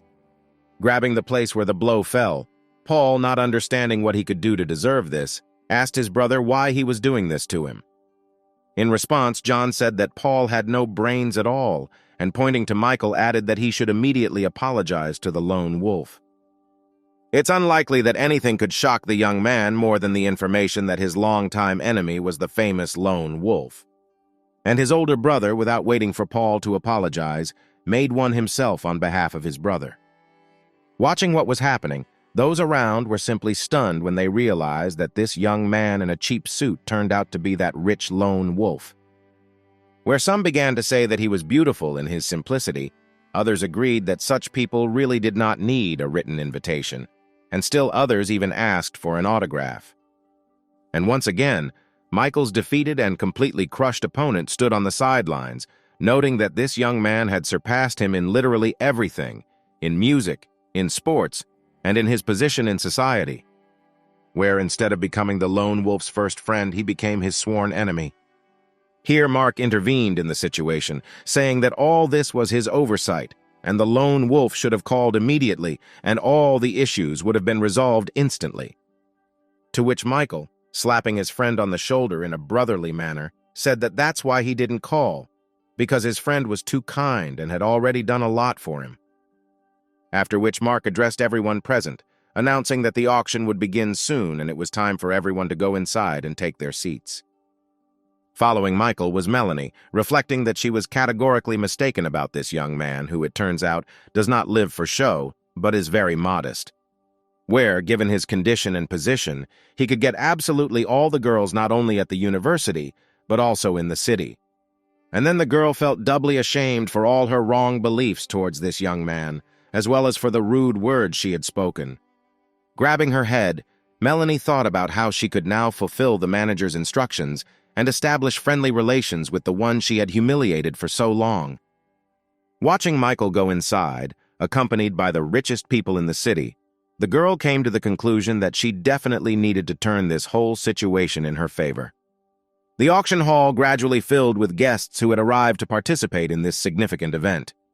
Sitting next to Michael, Mark told him that today not only jewelry, antiques, and other usual auction items were being auctioned, but also land. And to the interlocutor's question, the young man replied that the city administration had allocated land for sale. Michael mentally came to the conclusion that there was simply no better place to spend money. Where land and other real estate are always at a premium and are very expensive, which will be an excellent opportunity to spend money. The only problem that arose was who to give all this to and those who are now in the system. And then a thought that was not entirely trivial for him came to his head, where he, paying attention to Melanie sitting in the far row, thought that maybe everything he had purchased should be given to her. But immediately remembering all the attempts to contact her, which ended in complete failure, Michael forbade himself to even think about this abnormal girl. Suddenly, one of the guests, literally jumping on the spot and turning his attention to the new person who appeared in the hall, loudly expressed his misunderstanding as to what this person needed here. Turning to the entrance, Michael saw that his recent new acquaintance, Catherine Sullivan, had arrived at the auction. Proudly walking through the entire hall, the girl took her place without saying a single word to any of the guests. Inspecting the occupied seats, Michael noted a very strange seating arrangement of the guests, where David McEnroy, whom he knew for some reason, was only in the second row. After which the young man drew attention to what name was written on the chair next to his place, where the young man immediately recognized the head of the largest market in the city in the name Howard Madison, realizing that he was very much valued here as a lone wolf. Imagine his surprise when, instead of a man, a girl suddenly sat in this place, saying that she had finally found her place. Michael looked carefully at the girl, whose beauty could not leave anyone indifferent. And the other guests began to discuss why his daughter Monica, who was known as a rather temperamental girl who was not easy to keep up with, arrived at the auction instead of Howard. With his ears pricked up, Michael tried to catch every word of what those gathered were discussing. Michael was fascinated by Monica's beauty, and all his thoughts from that moment on were absorbed only by this girl. But suddenly realizing that all this could lead to her ending up in the system, the young man abruptly stopped his fantasies and turned in the other direction. Then John approached Monica, who introduced himself, saying his first and last name and his position, extending his hand to the girl. Where his thoughts were only about the fact that meeting the daughter of such a significant person as Howard Madison could greatly help his corporation in the future, and if he was lucky, then things could also come to a wedding. Without any enthusiasm, the girl offered her hand, saying that she was very glad to meet such an influential person. But the girl's thoughts were completely different, where she noted that here, too, there was only pretense and flattery, and if she had known about this, she would never have agreed to replace her father. Then she turned her attention to her neighbor, concluding that he looked very young, but was already sitting in the front row among the most influential people. Turning to Michael, Monica introduced herself and then asked how she could address her current neighbor. But the young man not only did not answer the question posed, but did not even turn to the girl, which made her think that there was something wrong with her, or that she was not beautiful enough for him. Michael prayed that the girl would stop paying attention to him, because as soon as he spoke to her, the system would immediately work, where Monica would immediately become part of it. But the girl did not let up, first asking if everything was all right with the young man, and then reproachfully saying that it was simply impolite for him to behave this way. But John intervened in the situation, saying that the lone wolf should not be so distant, because the daughter of Mr. Howard Madison herself was talking to him, which was immediately supported by Mark, sitting on the left side of Michael, who said that the lone wolf and Monica really should get to know each other. Realizing that he had no choice, Michael turned and told the girl his name. And while she was thinking about the reason why this young man did not express a desire to get to know her, the system had already announced that a new object in the person of Monica had been added, where, if the usual conditions were met, 35 gain points would be awarded. The firearm skill would be added and the standard ones would return 10% of what was spent, where Michael had no choice but experiencing inner rage to accept that the system had worked again. Well, Monica, carefully examining her new acquaintance, noted for herself that he was a rather unusual person, and she would remember him. And so the auction began, where its presenter, attracting the attention of all the assembled participants, announced the first lot. It was a gorgeous necklace with a huge blue diamond inlaid into it, symbolizing eternal love. As soon as the presenter finished presenting the first lot to the participants, the auctioneer immediately announced its starting price of 120 million. Many girls present at the auction literally began to shed tears, accusing their fathers and husbands of not earning enough money. Well, those who could afford to compete for the possession of this rare decoration, one by one raised the bid. After the next participant named the amount of 150 million, Michael entered the game and immediately doubled the bet, announcing the amount of 300 million. This could not fail to impress everyone present in the hall today. The young man's neighbor was no less surprised than the others, casting another gaze at this obviously rich young man. Even the auctioneer himself was in a state of shock for some time, who for the first time encountered someone raising such an amount twice as much. But finally, having collected his thoughts and remembered his responsibilities, the auctioneer declared Michael's bid accepted, asking if anyone would offer more. The men sitting in the hall were silent, unable to outbid this bet and thinking about how much their wives would be upset. And those who were careless and came to the auction with their other halves were already beginning to experience their completely unhappy emotions. Meanwhile, the auctioneer had already counted the amount offered by Mr. Lone Wolf 3 times, and, as expected, hitting the podium with his gavel, announced that the necklace had been sold. Well, Michael, when he paid for the purchase, gave the order to send this jewelry to actress Catherine Sullivan. Melanie, who was in the hall, noticed with some annoyance that such an expensive gift suddenly went to the actress, because of whom a big scandal had recently broken out. The system began to announce the addition of favor points, and Catherine's brother Mickey could not get enough of the fact that the lone wolf was showing such affection for his little sister. The recipient herself could not understand why this young man, who, obviously, was only used to playing with the hearts of women, showed her such a sign of attention. However, the girl quickly overcame this momentary weakness, ordering herself not to succumb to the rich man's charms. Squinting, Catherine noticed to herself that it would definitely not be possible to buy her from Michael, where if he wanted to try to do it, then she would take everything from him. While all these thoughts were spinning in the girl's head, the presenter began to announce the next lot. It turned out to be one of the most expensive pianos, made of crystal, at which only one famous musician sat and played, who performed the national anthem at the opening of the Olympics several years ago. When the presentation of the lot was finished, the presenter took on the role of auctioneer and launched the auction, naming the starting amount of 30 million. Everyone who was interested in buying this non-trivial musical instrument immediately began to place their bets, each time raising the price by 5 million.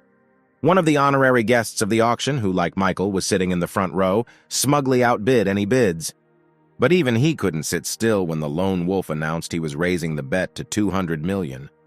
Ignoring those who were shocked and even dissatisfied with his bets, Michael thought about how much Jessica would like this musical instrument. However, the young man's joyful thoughts were interrupted by someone's voice announcing a new rate of 210 million.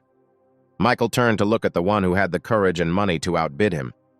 This person turned out to be the daughter of the head of a large company developing mobile games and applications, Brenda Carter. Looking closely at his sudden opponent, the young man named a new amount of 300 million.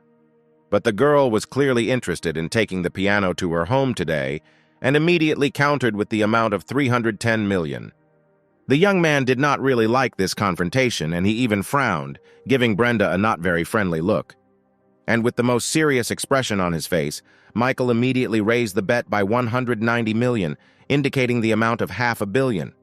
Such a statement created a real sensation in the hall, where no one expected that the lot could be valued at an amount that was approximately twice its real value. For the second time that evening, the auctioneer was in a completely confused state, where he could not understand the whims of these rich people. But their duties had to be fulfilled, and so the man offered to increase the rate by starting the countdown. When Michael's bid was announced for the second time, there was still deathly silence in the hall. And finally, the auctioneer announced the sale of the lot, which was accompanied by a not-so-kind expression on the face of Michael's opponent. Having said that the next lot was going to Mr. Lone Wolf, the auctioneer thanked him for his participation. When the man finished, Brenda, clearly touched to the quick, quipped, loudly noting that it was pointless to buy something that you don't even know how to play. Michael did not ignore this barb directed at him, asking the girl how she could reliably know about his lack of playing skills. And so, having decided to teach the impudent man a lesson, the young man rose from his seat, saying that since Miss Carter had raised this topic, he could not deny her the pleasure. Approaching the musical instrument, the young man was already anticipating the impact his playing would now have on those gathered. And now he was already sitting at the crystal instrument he had just bought, and soul-touching sounds were heard throughout the hall. Both the initiator of this performance and all the other girls present at the auction could only marvel at this amazing game. Many immediately noticed that the musical abilities and skills of this young man were much higher than any other musician. The sounds of music spreading throughout the hall evoked a variety of emotions and feelings in people, where one man even remembered his first love and announced to his wife that they were getting a divorce. Others remembered their deceased relatives with tears in their eyes. Katrin also did not remain indifferent to this speech, noting that people of art cannot be bad, and her conclusions regarding this guy could be wrong. Watching Michael, Melanie was finally able to understand why Jessica fell in love with him, and at that very second, the system announced an increase in her disposition towards the owner by 100 points, where, finally, she got out of a deep minus. Having finished his speech and studying the system messages with interest, Michael came to the conclusion that Melanie definitely had some kind of mental disorder, where her attitude towards him went from one extreme to another. Leaving the stage and heading to his place, the young man came to the conclusion that sometimes money really doesn't mean anything, but you can win a girl's heart with your talent. As soon as the young man approached his seat, he immediately heard many compliments from his neighbor Monica, who had already asked him to exchange phone numbers. However, Michael did not want to have anything to do with this girl, who was obviously simply looking for a rich sponsor. Therefore, when the girl suggested that they exchange contacts, the young man said that he did not have a mobile phone with him. At that same second, the system announced an increase in the favor of the girl, who actually really liked the way this guy refused her, which showed that he was definitely not only interested in her body. Michael could only be surprised that even with such communication, the girl's disposition had grown, and to note that lately, he had increasingly come across some strange women.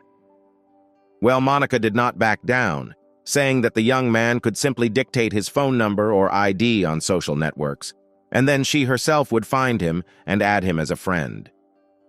Not knowing how to get away from the annoying girl, the young man didn't come up with anything better, except that he didn't remember his phone number or ID. But Monica insisted on exchanging at least some information that would help her contact the guy in the future. Put in a hopeless situation, Michael suddenly announced that he could not give his interlocutor any contact information. But surprisingly, the girl was not upset, playfully stating that she had guessed that the young man had a mobile phone with him. But suddenly the host of the auction announced the continuation and began to present the next lot, which was significantly different from the previous ones.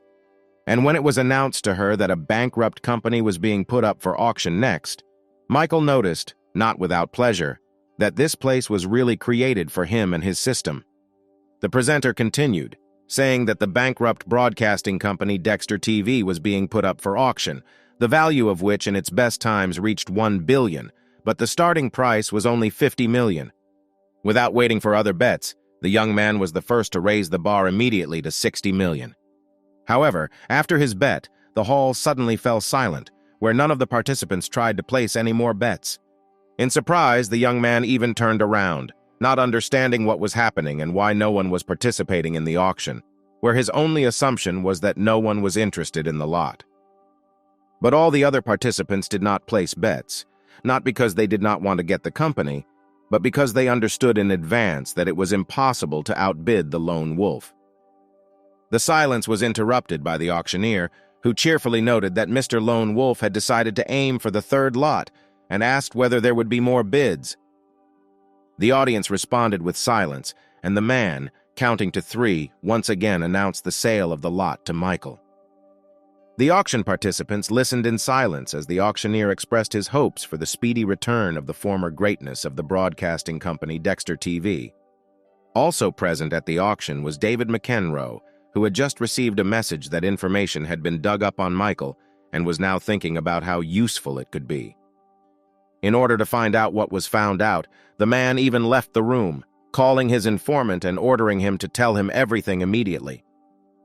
And so, with a smoking cigarette in his hand, David listened to where and when the one whom everyone knows under the pseudonym Lone Wolf was born. As it turned out, Michael came from a very ordinary family, where his parents grew vegetables and fruits, which they then sold at the market. The young man received his first education in the most ordinary, one might say, village school. This was followed by training in the same regular schools of the middle and senior levels. But the informant said that what surprised him most was what kind of bank account this guy owns, where there are not more than 50 people around the world who have such privileges. David did not miss a single word of what the informant told him, eagerly listening to how a person from a simple family owned an account that had no limits or restrictions. The man understood perfectly well that a commoner could not have such outstanding talents or such enormous financial capabilities. Consequently, all this information was fictitious, which meant unimaginable influence for Michael's family, which has connections in the government itself and the intelligence services. And so the man ordered his informant to immediately stop seeking information before they themselves became a target. Moving nervously along the corridor, David lamented that he had almost climbed into something he shouldn't have at all. And John Mitchell, who was watching him, noticed to himself that the information received by the head of the McEnroe family about the lone wolf clearly shocked the man, which suggested certain thoughts. Meanwhile, the auction ended, and all its participants gathered to take part in the ceremonial buffet. And then information began to spread among the auction guests that Mr. Lone Wolf came from a very influential family. Here, Mark, who was in the company of his close friends, was approached by Julian, who was in a hurry to share new information. He said that Mr. Lone Wolf is from one of the 4 secret families that have the greatest influence in their country. And the release of one of the members of such a family into the world can only mean that his family has decided to change the world order. Exhaling heavily and at the same time with relief, the head of the car dealership noticed that this explains a lot in the behavior of the lone wolf.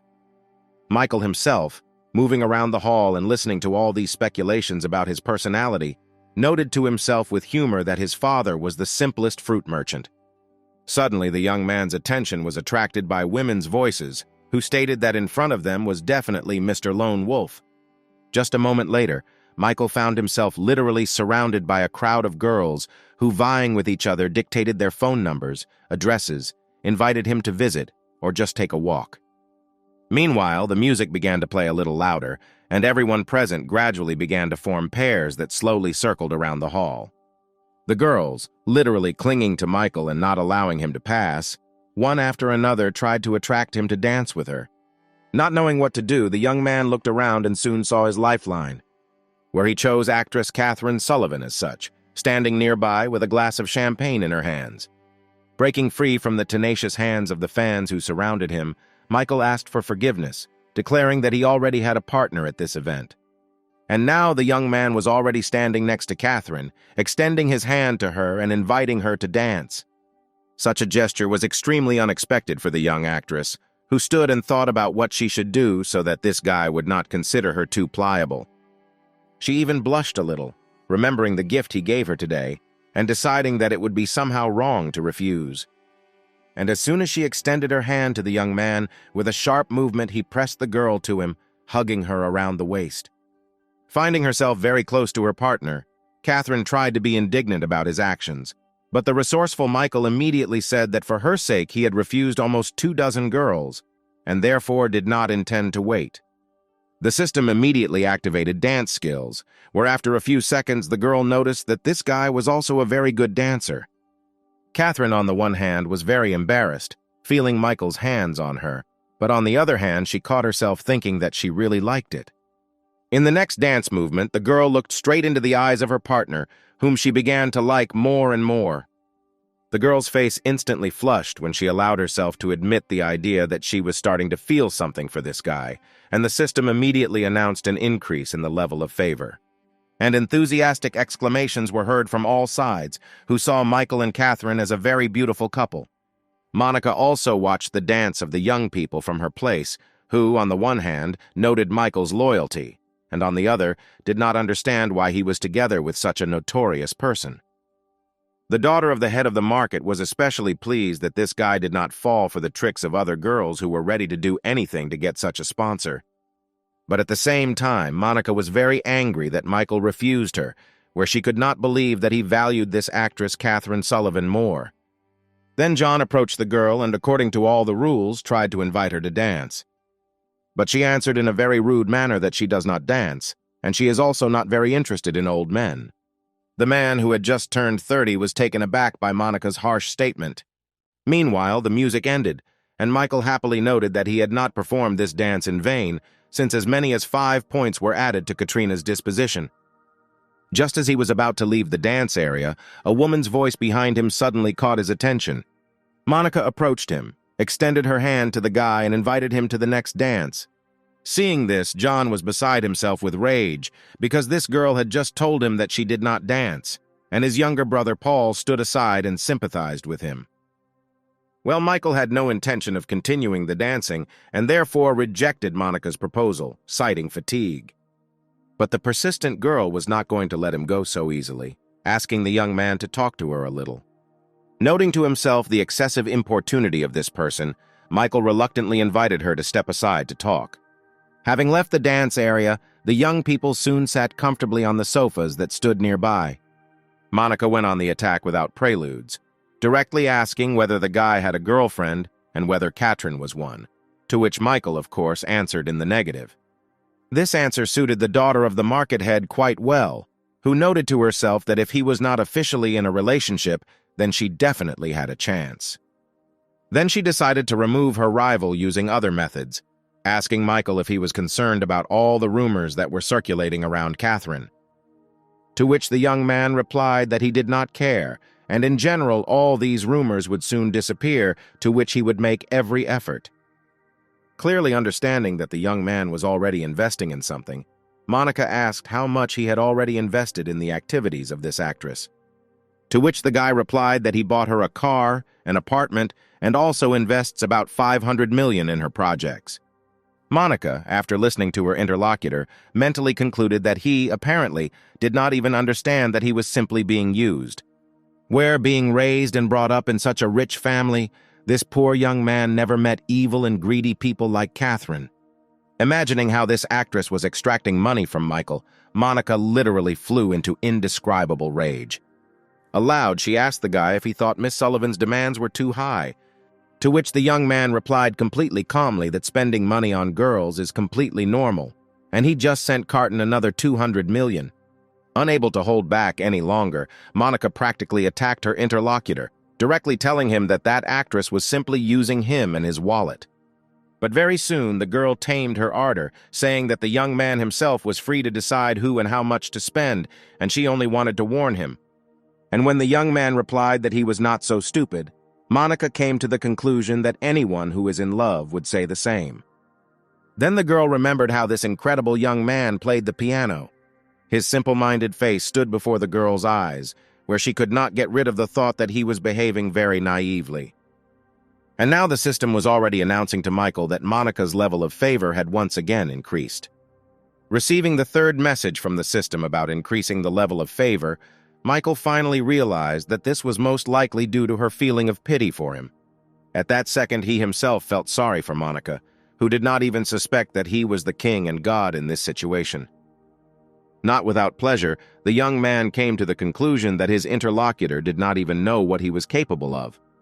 But distracted from this conversation, Michael suddenly ran his eyes around the hall, wondering out loud about where Catherine had gone. Well, his interlocutor reproachfully noted that Michael, as it turned out, did not listen to her at all, continuing to be interested in this selfish woman. After these words, the young man's mood changed sharply, where he stated in a cold voice that he heard everything that was said perfectly well, but sincerely hopes that Monica will no longer speak badly about Catherine. Then the young man added that, from his point of view, it was his interlocutor who was behaving very strangely, trying in her own interest to create in him a negative opinion about Miss Sullivan. When Michael finished speaking, Monica stood up sharply, thinking that in this world everything has been turned upside down and kindness is mistaken for self-interest. Without saying a word goodbye, the girl left the young man, thinking that she was no worse than Catherine, and sooner or later Michael would date her.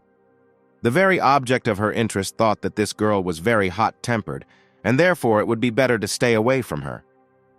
After some time, guests and auction participants slowly began to leave the final event. Many people said goodbye to Mr. Lone Wolf in their own way, inviting him to visit, and the girls continued their attempts to seduce the rich man. When the handshakes were over, Michael remembered that his car now belonged to Catherine, and therefore took out his phone to call a taxi. But then a familiar male voice was heard behind him, who noticed that today Mr. Lone Wolf made many people worry. As Mark approached, he asked permission to introduce Michael to his good friend Mr. Donald, which the young man greeted without any emotion. But the young man's mood changed instantly when this plump man with oversized lips asked if he might be interested in buying an office building. Noticing that his interlocutor was interested, Donald immediately went on the attack, starting to talk about all the advantages of the building. The owner of a car dealership was shocked when the plump man named the price at $2 billion, not believing that he was actually so rich. But Michael took this very calmly, offering to exchange contacts and asking if there were a couple of buildings for sale. Having answered that he only had one building, Donald noted to himself that he did not expect that it would be bought entirely. When the exchange of contacts was completed, the young man, heading to the taxi, said that the man should not even think about selling the floors separately to anyone, since he would definitely buy the entire building. Well, Mark and Donald moved in the opposite direction, where the latter was incredibly happy about such a useful acquaintance. Well, the star of today's auction, finding himself in the taxi, was thinking about who he could give the whole building as a gift to. But his thoughts were interrupted by the emergency brake applied by the driver, which literally slammed Michael into the back of the front seat. While he was coming to his senses, the driver leaned out of the window, covering the person who appeared on the way with excellent curses. Having seen and immediately recognized Melanie, the young man decided that the girl had completely lost her mind. But then she walked around the car, approached the rear passenger door, and brazenly sat down in the cabin next to Michael. Such a decisive and unceremonious action caused bewilderment among both the driver and the passenger. But Melanie coldly told the man to stop staring at her and just keep moving. The car started moving, and Michael continued to stare at the fellow traveler who had suddenly appeared next to him with his uncomprehending gaze. The girl tried to gather her courage, thinking that she could not fail the first task at her first job. Without waiting for any action from the girl, the young man, thinking that as soon as he got rid of one abnormal person, another one immediately appeared, tried to speak first. But then Melanie interrupted him, saying that her company really needed investment, and immediately began talking about the successes they had achieved. Without allowing the girl to finish, Michael asked if he understood correctly that she decided to resort to his help. Melanie replied that to some extent this is true, but in addition these investments will be beneficial for Michael himself. Clearly taking advantage of this situation, the young man did not let up, and again asked whether the girl was really asking him for help. Unable to withstand this moral pressure, Melanie shouted angrily, declaring that she was really asking him for help. To herself, the girl thought offendedly that this guy was simply taking advantage of his position and money, humiliating her. But Michael had really suffered enough from this man-hater and was ready to continue his performance, getting the girl to start begging him. Deciding to teach the girl a lesson, he carefully took a lock of her hair in his hand, saying meaningfully that in order to get something, you need to give something. And so, approaching the girl's face as close as possible, the young man asked if she understood what he meant. Periodically watching the scene in the rearview mirror and hearing everything the young man said, the driver noticed his low moral qualities.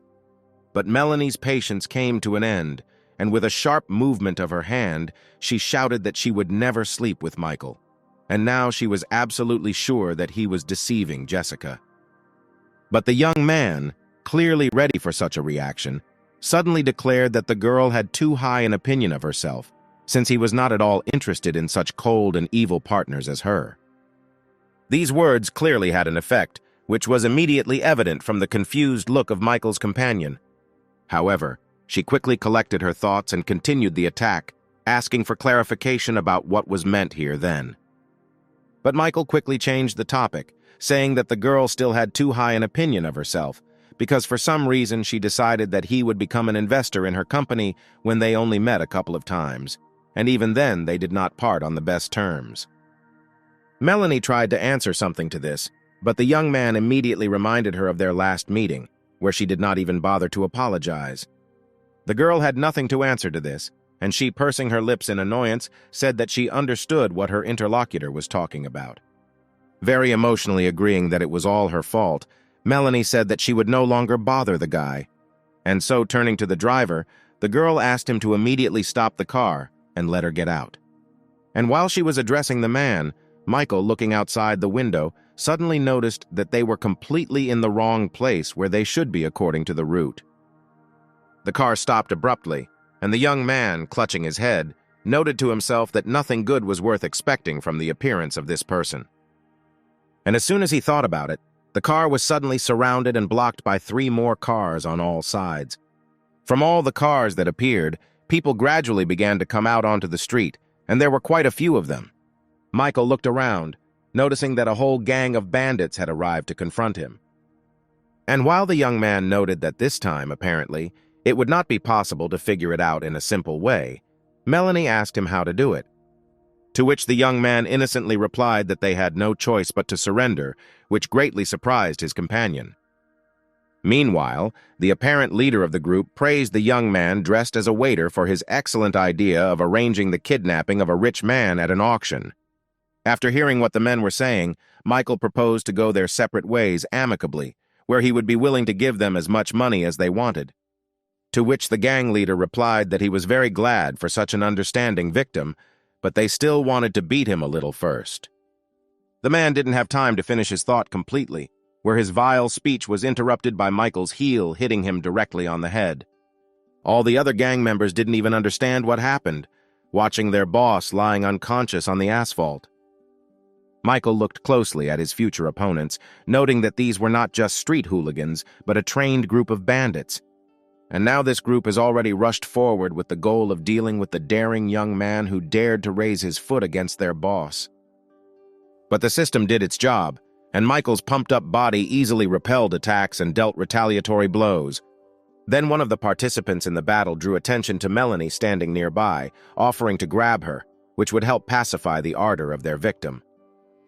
Having already experienced a kidnapping as a child, the girl was furious when she heard the men talk about her captivity. Masterfully mastering hand-to-hand combat skills, Melanie did not allow the attacker to realize his plan, where, after meeting the girl's leg, one of the attackers with a broken face noticed that he had clearly underestimated her abilities. Michael, continuing the fight, at the same time assessed the situation, deciding that he needed to end it all quickly. And so he instructed the system to use a certain number of enhancement points to increase physical strength and dexterity. And the system immediately obeyed, reporting that the order had been fulfilled and the owner's characteristics had been improved. Immediately feeling how much stronger and faster he had become, Michael immediately rushed to attack his many opponents. His incredibly strong and fast blows kept breaking the noses and cracking the jaws of his opponents. One of them tried to shout something, but his impulse was interrupted by a powerful blow to the groin area from Melanie. After which the girl walked away, simultaneously showering the man with the most unflattering words. However, a recent waiter at an auction quickly came to his senses, abruptly rising to his feet and drawing a knife. And now he quickly rushed in the direction where the girl who had humiliated him was leaving.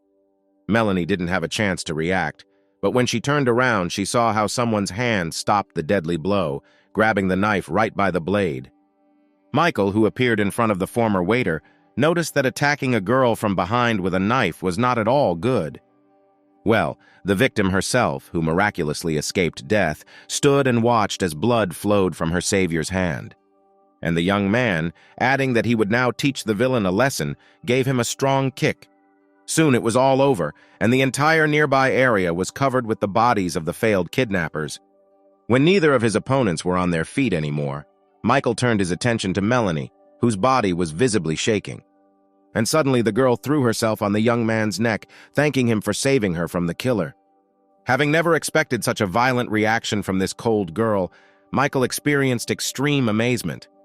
But within a second his face changed, where he noted the presence of another, tender and fragile side to this man-hater. Hugging Melanie, the young man, having calmed her down, asked the girl not to take seriously everything he said in the taxi. And when he noticed that his companion was a very good person, Melanie, who was pleased to hear such a compliment, looked up at her savior. The young man continued, returning to the issue of investing and promising to think about it and visit their office in a few days. Without taking her eyes off her savior, the girl mentally concluded that this guy just wants to look heartless and callous, but in fact he is very gentle and caring. The girl took his wounded hand in hers, thinking that this was not the first time he had saved her. And while Michael was assuring that it was just a scratch, Melanie suddenly pressed his palm to her cheek, and the system announced that her level of disposition was immediately increased by 30 points. Soon the police arrived at the scene and detained most of the criminal group. Michael was telling one of the law enforcement officers about what had happened, when suddenly a familiar female voice said that only a couple of hours had passed since they broke up, and he had already managed to get caught up in the story. Turning and looking at the one who spoke these words, the young man could not believe his eyes. After all, standing in front of him in a police uniform was the same daughter of the head of the market, Monica Madison. A man who approached the girl reported that one of the criminal gang had died and many of the detainees were wanted, one even on the federal wanted list. Monica stared at Michael, repeating in her head everything that her colleague had just told her. Playing with a knife in her hands, the girl mentally noted that it was impossible not to fall in love with a man like Michael. Seeing another girl hovering next to him, Monica was no longer surprised that he attracted so many women. At the same time, she was greatly annoyed by the fact that before one of his fans, like Katrin, had time to disappear, another had already appeared. And so the representative of the authorities said that the young people would need to accompany her to the station to give evidence. Melanie was questioned first, and the male police officer explained that she could now be free, but would have to appear as soon as necessary, including in court. Rejoicing, the girl inquired about where her companion was and why he had not yet been released. To which the man explained that their captain was still working with this guy, and it was not known when he would let him go. Then Melanie categorically stated that if he was not released, then she would not go anywhere. Leaving the girl alone, the policeman walked away, mentally noting that the captain was doing something strange. Where for some reason she not only decided to personally work with this guy, but also turned off all video surveillance in the office, which suggested that she had a personal interest in this matter. Well, Michael, who was sitting in the office at that time, was mentally indignant about the handcuffs placed on his hand, taking this as revenge for the fact that he had refused her at the auction. But then the door opened and Monica entered the office, who immediately handed her overnight guest a bag of food. While eating noodles, Michael noticed that he could not have imagined that his friend worked for the police and even headed the police station. To which the girl replied that she did not see anything unusual in this, where immediately after this, the system announced that the location of this object had increased by 5 points. Michael did not understand at all why this strange woman's favor was suddenly growing, deciding that he needed to get away from here as soon as possible. Deciding to act, the young man showed the girl a handcuff, asking why the crime victim was wearing a handcuff and when he would be released. But Monica was in no hurry to free him, approaching the young man and noticing that he, of course, was a victim, but nevertheless killed a man. Suddenly, touching his chin, Monica asked the guy about his relationship with his night companion. To which Michael, as always, innocently replied that they studied at the same university, and now she asks him to become an investor.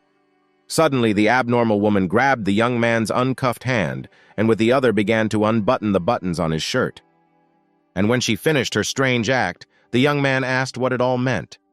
But instead of answering, a small first aid kit suddenly appeared right before his eyes. And the police captain who opened it explained that she just wanted to treat Michael's wounds. Not believing in such kind impulses of this truly strange girl, Michael looked at her with an incomprehensible gaze. Having noticed that Monica had to almost swear that she would not do anything bad or indecent.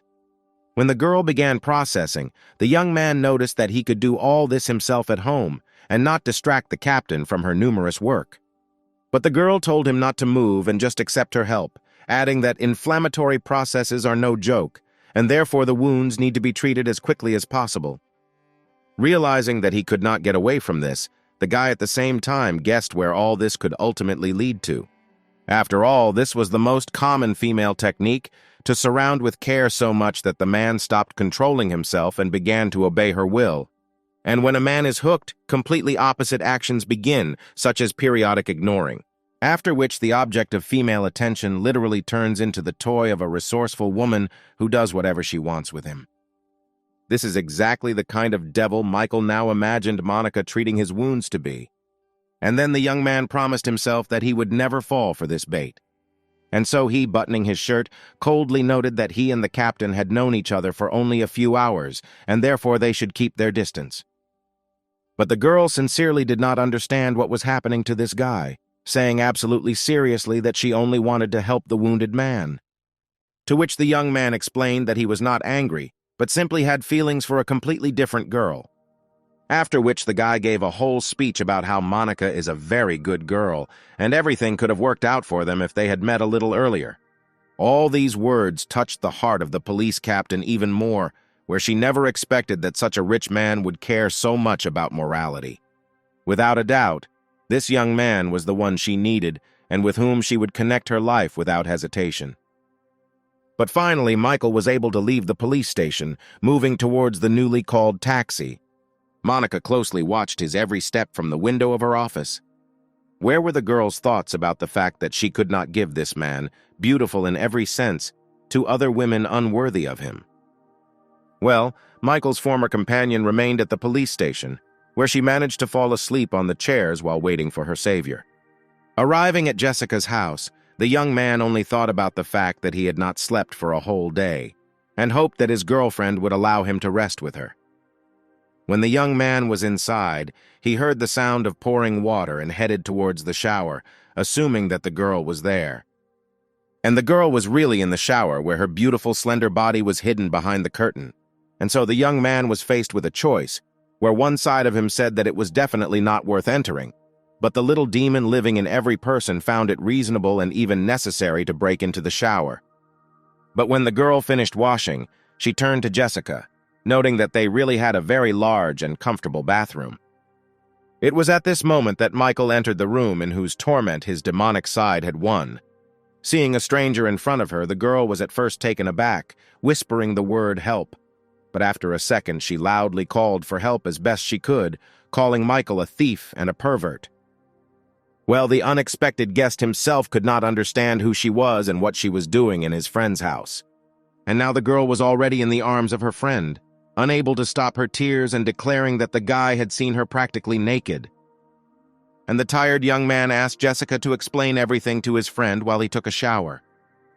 This behavior made Joanna even more indignant, where she called the guy a bandit who saw her naked and did not apologize, and asked her friend what kind of relationship she had with him. To which Jessica, clearly embarrassed and not saying something, replied that this young man was her good friend. Joanna noticed to herself that something was clearly wrong here, since her friend had never behaved like this before because of a man. And then the girl began to understand that Jessica and this dork were apparently a couple. She immediately rushed to her friend and started telling her to come to her senses and not waste time on such losers. And when Jessica asked what she meant, Joanna explained that such a successful and rich girl could not have a commoner boyfriend. to which her friend began to explain that everything was not at all as her guest had imagined, and Michael was a very good and decent guy. But Joanna did not let up, saying that in the modern world only money and power can show decency, and therefore Jessica should choose an appropriate match for herself, and not this ragamuffin. She immediately gave the example of how at yesterday's auction a certain rich man spent $500 million to buy a piano, and said that her friend needed someone similar. Where immediately dreaming of an equally worse match for herself, Joanna concluded that these beauties need only the best men. But then the girl's conversation was interrupted by the doorbell, where, without waiting for an answer, the visitor said that he was from the delivery service. While Jessica was signing, Joanna asked her what she ordered, but her friend replied that it was not her, but Michael warned her of some kind of surprise. Having heard the name of the one who saw her in a negligee, the girl immediately noticed that this beggar would definitely not be able to give anything worthwhile, which was already beginning to anger her friend. But then the girls saw a helicopter hovering in the sky right above Jessica's house, after which a cargo van will stop right in front of the front door, accompanied by armed guards. This unusual delivery silenced both the skeptical Joanna and Jessica standing next to her. But a particularly valuable cargo was delivered to the room, where it became clear that it was a musical instrument.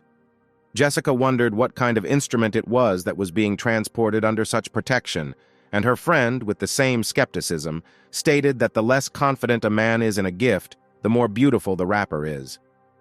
Having decided not to languish in guesswork any longer, the girl walked up to the musical instrument and pulled off the cape from it. Immediately after that, the brightest shine of the crystal literally blinded the incredulous girl, and the recipient stood and enjoyed the beauty of this exclusive musical instrument. Joanna decided to check whether this was really the material she thought about, while at the same time thinking about how much it might cost. Remembering the simple appearance and clothes of her guards, the young man, the girl began to wonder if she had made a mistake about him. And at that moment, on the turned-on TV, the girls saw a news story about the auction that took place the day before, where Michael's face immediately appeared on the screen with a message that a certain rich man had purchased a piano for $500 million. Joanna experienced a real shock when she heard that it was this ragamuffin who bought such an expensive instrument. Noticing her friend's reaction, Jessica recalled her words that the guy was normal, where this concerns not only his money, but also his moral qualities. A man's voice heard behind him and stating the delivery of his purchase attracted the girl's attention. Turning around, Joanna saw Michael in front of her, who had finished taking a shower and now appeared before her in a completely different light. Going down the stairs, the young man noticed that he was expecting delivery only tomorrow, and Jessica's friend was already thinking about how handsome he was. Ignoring Joanna, Michael immediately approached Jessica, who thanked him for the wonderful gift. Having quickly dressed and saying that he would not allow himself to give himself a cheap gift, the young man invited his girlfriend to join him at one meeting. But the mistress of the house remembered that today she had a friend visiting her, whom it would be wrong to leave here alone. And then she politely refused the trip, explaining that she promised to spend time with her best friend. Having said goodbye to both girls, the young man left the house, and while already on the street he received a message from the system about the appearance of a new object. The new object turned out to be Jessica's friend Joanna, which greatly amused the young man, where he found Jessica to be a very naive girl who believes in female friendship when her best friend is staring at her man. Diana moved along the street thinking that she was missing classes because of a man, and besides, she was getting to the place he designated on her own. The girl recalled that fateful evening, after which, as it seemed to her, Michael had lost much interest in her. At that very moment, the young man saw a message from the system that Diana's favor towards him had decreased by 1 point. It was completely incomprehensible to Michael what was going on in a woman's head, because all he did was make an appointment with her. And so, finding himself next to a girl who was clearly dissatisfied with something, he took her hand and called Donald, saying that he was already there. And while they continued to move, the young man thought that no attempts to apologize would help, and something else needed to be done. Where in this situation was Michael going to take such a step after which the girl would simply have nothing to say? Meanwhile, Donald's father asked his son who this lone wolf was, for whom he arranged such a gala reception. And Donald explained to his no less plump dad that he was a very rich young man who could afford to just buy an entire building. But Dad was still skeptical, because he did not believe that such a rich man could be found in their city. A man standing nearby, seeing the owner of the office center, Norwood Riggs, standing at the entrance, was quite surprised that he had personally come down to meet some visitor. Veronica, standing next to him, asked the man how serious this Norwood was, to which the girl's boss explained that their entire company is located in one of the offices of the building that belongs to Mr. Riggs, where, compared to the fortune Norwood owns, Veronica's boss considered himself simply insignificant. The girl was amazed at how rich a person who owns an entire building could be. But suddenly her attention was attracted by a male figure very familiar to her, who approached the meeting rich people. After waiting for this young man to turn his head, Veronica recognized her ex Michael. Meanwhile, Michael himself was already shaking the hand of Norwood, who was meeting him, thanking him for such a warm welcome. And so Riggs Jr. was already showing the lone wolf the way to the elevator, wanting to show and tell everything here, but his father limited his maneuvers to just calling the elevator. Watching the father and son, the young man noticed that they communicate quite funny. Well, his ex-girlfriend, who had been watching Michael all this time, could not understand what he was doing here, and for what reason the owner of the building was meeting him personally. While the company walked to the elevator, Norwood told the guests about how everything worked here. The man explained that from the 1st to the 10th floors, there are various boutiques, game rooms, cinemas, and other entertainment venues. They had already ascended to the desired floor when Mr. Riggs talked about how, after the 10th floor, office space for a variety of companies began. Moving behind everyone, Diana thought displeasedly that all this was very boring and Michael might not even invite her here. Throwing angry glances at the young man, the girl complained that she missed classes because of him, but Michael did not even pay any attention to her. In the meantime, Norwood invited the guy to walk through the floors and look at the operating companies. Without answering the proposal, the young man suddenly turned to his companion, asking what she thought about this office center, where she, hesitating a little from surprise, confusedly answered that she liked the building. Immediately after which, Michael suddenly announced that he was buying this building, where he asked to register the ownership in the name of his current companion. Such a statement from the young man almost shocked the girl. Members of the Riggs family could not believe what they heard, asking the lone wolf whether he really wanted to give the building to the girl, to which the young man replied that without any doubt, but only if she herself wants to accept him. After listening to the young man, Norwood noticed to himself that not everyone could just buy a building and then just as easily give it to some girl. Diana did not believe what was happening now, declaring that Michael was probably joking, since giving an entire office center as a gift was something out of science fiction. But the young man, approaching his former classmate, assured her that this was not a joke, and now she would be able to receive income independent of anyone. After which Michael added that he did not want Diana to be dependent only on the affairs of her family, and with an asset like this office center, she will always have a financial cushion. Looking into the eyes of this incredible young man, Diana reproached herself for treating him badly lately, and the system was already conveying information to the owner about the girl's increasing level of favor. But most of all in this situation, the seller was pleased, who noted with emotion that an agreement had been reached between the young people. Then Norwood added that the final cost of this office center is $2,600,000,000. Having demonstrated his magic card, Michael asked him to begin the registration procedure, where upon completion the man would immediately receive his money. It took very little time to complete all the paperwork, and now Mr. Riggs was already congratulating Michael on his purchase. To which he explained that he was just paying the bills, but Miss Rockwood became the owner of the building. And now all the hired staff of the office center, which was transferred to its new owner along with the building, already unanimously greeted the lady. Watching her subordinates, the girl began to feel like a big boss. Only now did she understand this taste of power and realized why her father spent so much time in his office. Diana suddenly felt how powerfully this intoxicating feeling of power could affect a person. Noticing the pandemonium, Veronica asked one of her colleagues about what happened there, to which the girl explained that everyone welcomes the new owner of this building, who today is a certain Miss Rockwood, who is barely over 20 years old. But despite all this, someone else purchased the building and gave it to her, which certainly doesn't happen every day. Finishing her explanation, the girl wanted to ask Veronica something, but suddenly noticed that she was no longer around. Running somewhere to the side to hide her tears from everyone, the girl thought that all this should have become her property. But having replaced despair with anger, Veronica firmly decided that Michael would be her boyfriend again, no matter what the cost. Already in the subway car, Diana asked the young man why he did not drive his car, to which, trying to get out of it, Michael had to explain that it is useful to sometimes take a break from the car, and besides, he wanted to spend more time with his companion. Of course, the girl was pleased with the young man's statement, where she, having decided to continue the conversation, suddenly asked him if he had heard of such an actress as Catherine Sullivan. Telling himself not to panic that Diana might find out something about his relationship with this actress, Michael replied that he had heard something about her. And when he asked why Diana was interested in her, she explained that they are now writing about this actress everywhere. After what the girl said, the young man exhaled, as he realized that she had simply decided to discuss the news with him. And Diana continued, suddenly reading that a couple of days ago some rich man bought a crystal piano at auction. Michael did not find what to answer when his interlocutor called it outright stupidity to buy some kind of musical instrument for such crazy money. Only now the girl noticed that her companion was all wet, where he explained this by saying that he was really hot here. Having reached the desired station, Michael said goodbye to one of his many girlfriends. Only when he was completely alone was he finally able to completely relax.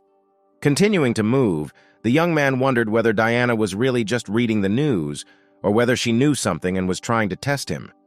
Then one of his neighbors called him, who recommended the guy to quickly arrive at the hostel and see how the former student had been standing near the entrance for more than 6 hours, waiting for someone. At the entrance to the men's dormitory, there really was Melanie, behind whose back they only had time to whisper that she had already received her diploma and her presence here was completely incomprehensible. People also discussed what kind of amazing person he was who made her wait so long. Melanie herself was looking at the display of her mobile phone for the umpteenth time, noting that it would soon begin to get dark, and Michael was still not there. And then the girl remembered recent events, where she woke up at the police station and discovered that Michael had already left him. And now she, without understanding the reason, came to the place where she could definitely meet him. Melanie did not understand her feelings, where she felt somehow hard because she did not see her savior. And then the thought flashed through her head that she was falling in love with Michael, which she immediately drove away, reminding herself that he was her friend's boyfriend. Meanwhile, Michael himself appeared in the crowd, wondering if this girl had really come here because of him. Melanie, meanwhile, tried to convince herself that she had come solely in order not to miss out on such a rich investor. And then she saw her savior, where at that very second she forgot about everything she had just thought about. Swiftly rushing forward, she joyfully clung to Michael's body, stunning the latter with her unexpected behavior. Next to this man, the girl was filled with feelings of stability and security. The young man tried to free himself from these hugs, but the girl began to beg him to give him just a little more time to stay close. Michael's roommates watched in amazement, who could not believe that such an unapproachable girl as Melanie would throw herself into the arms of their neighbor. At that moment, there was a clap of thunder, then lightning flashed, and after a couple of seconds, it started to rain.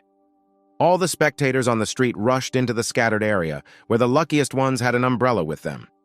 Michael, turning to his new fan, suggested that they also leave the street, taking refuge in some warm and dry place. And now Melanie was already entering the young man's room, where the latter's neighbors were simply in a state of quiet horror.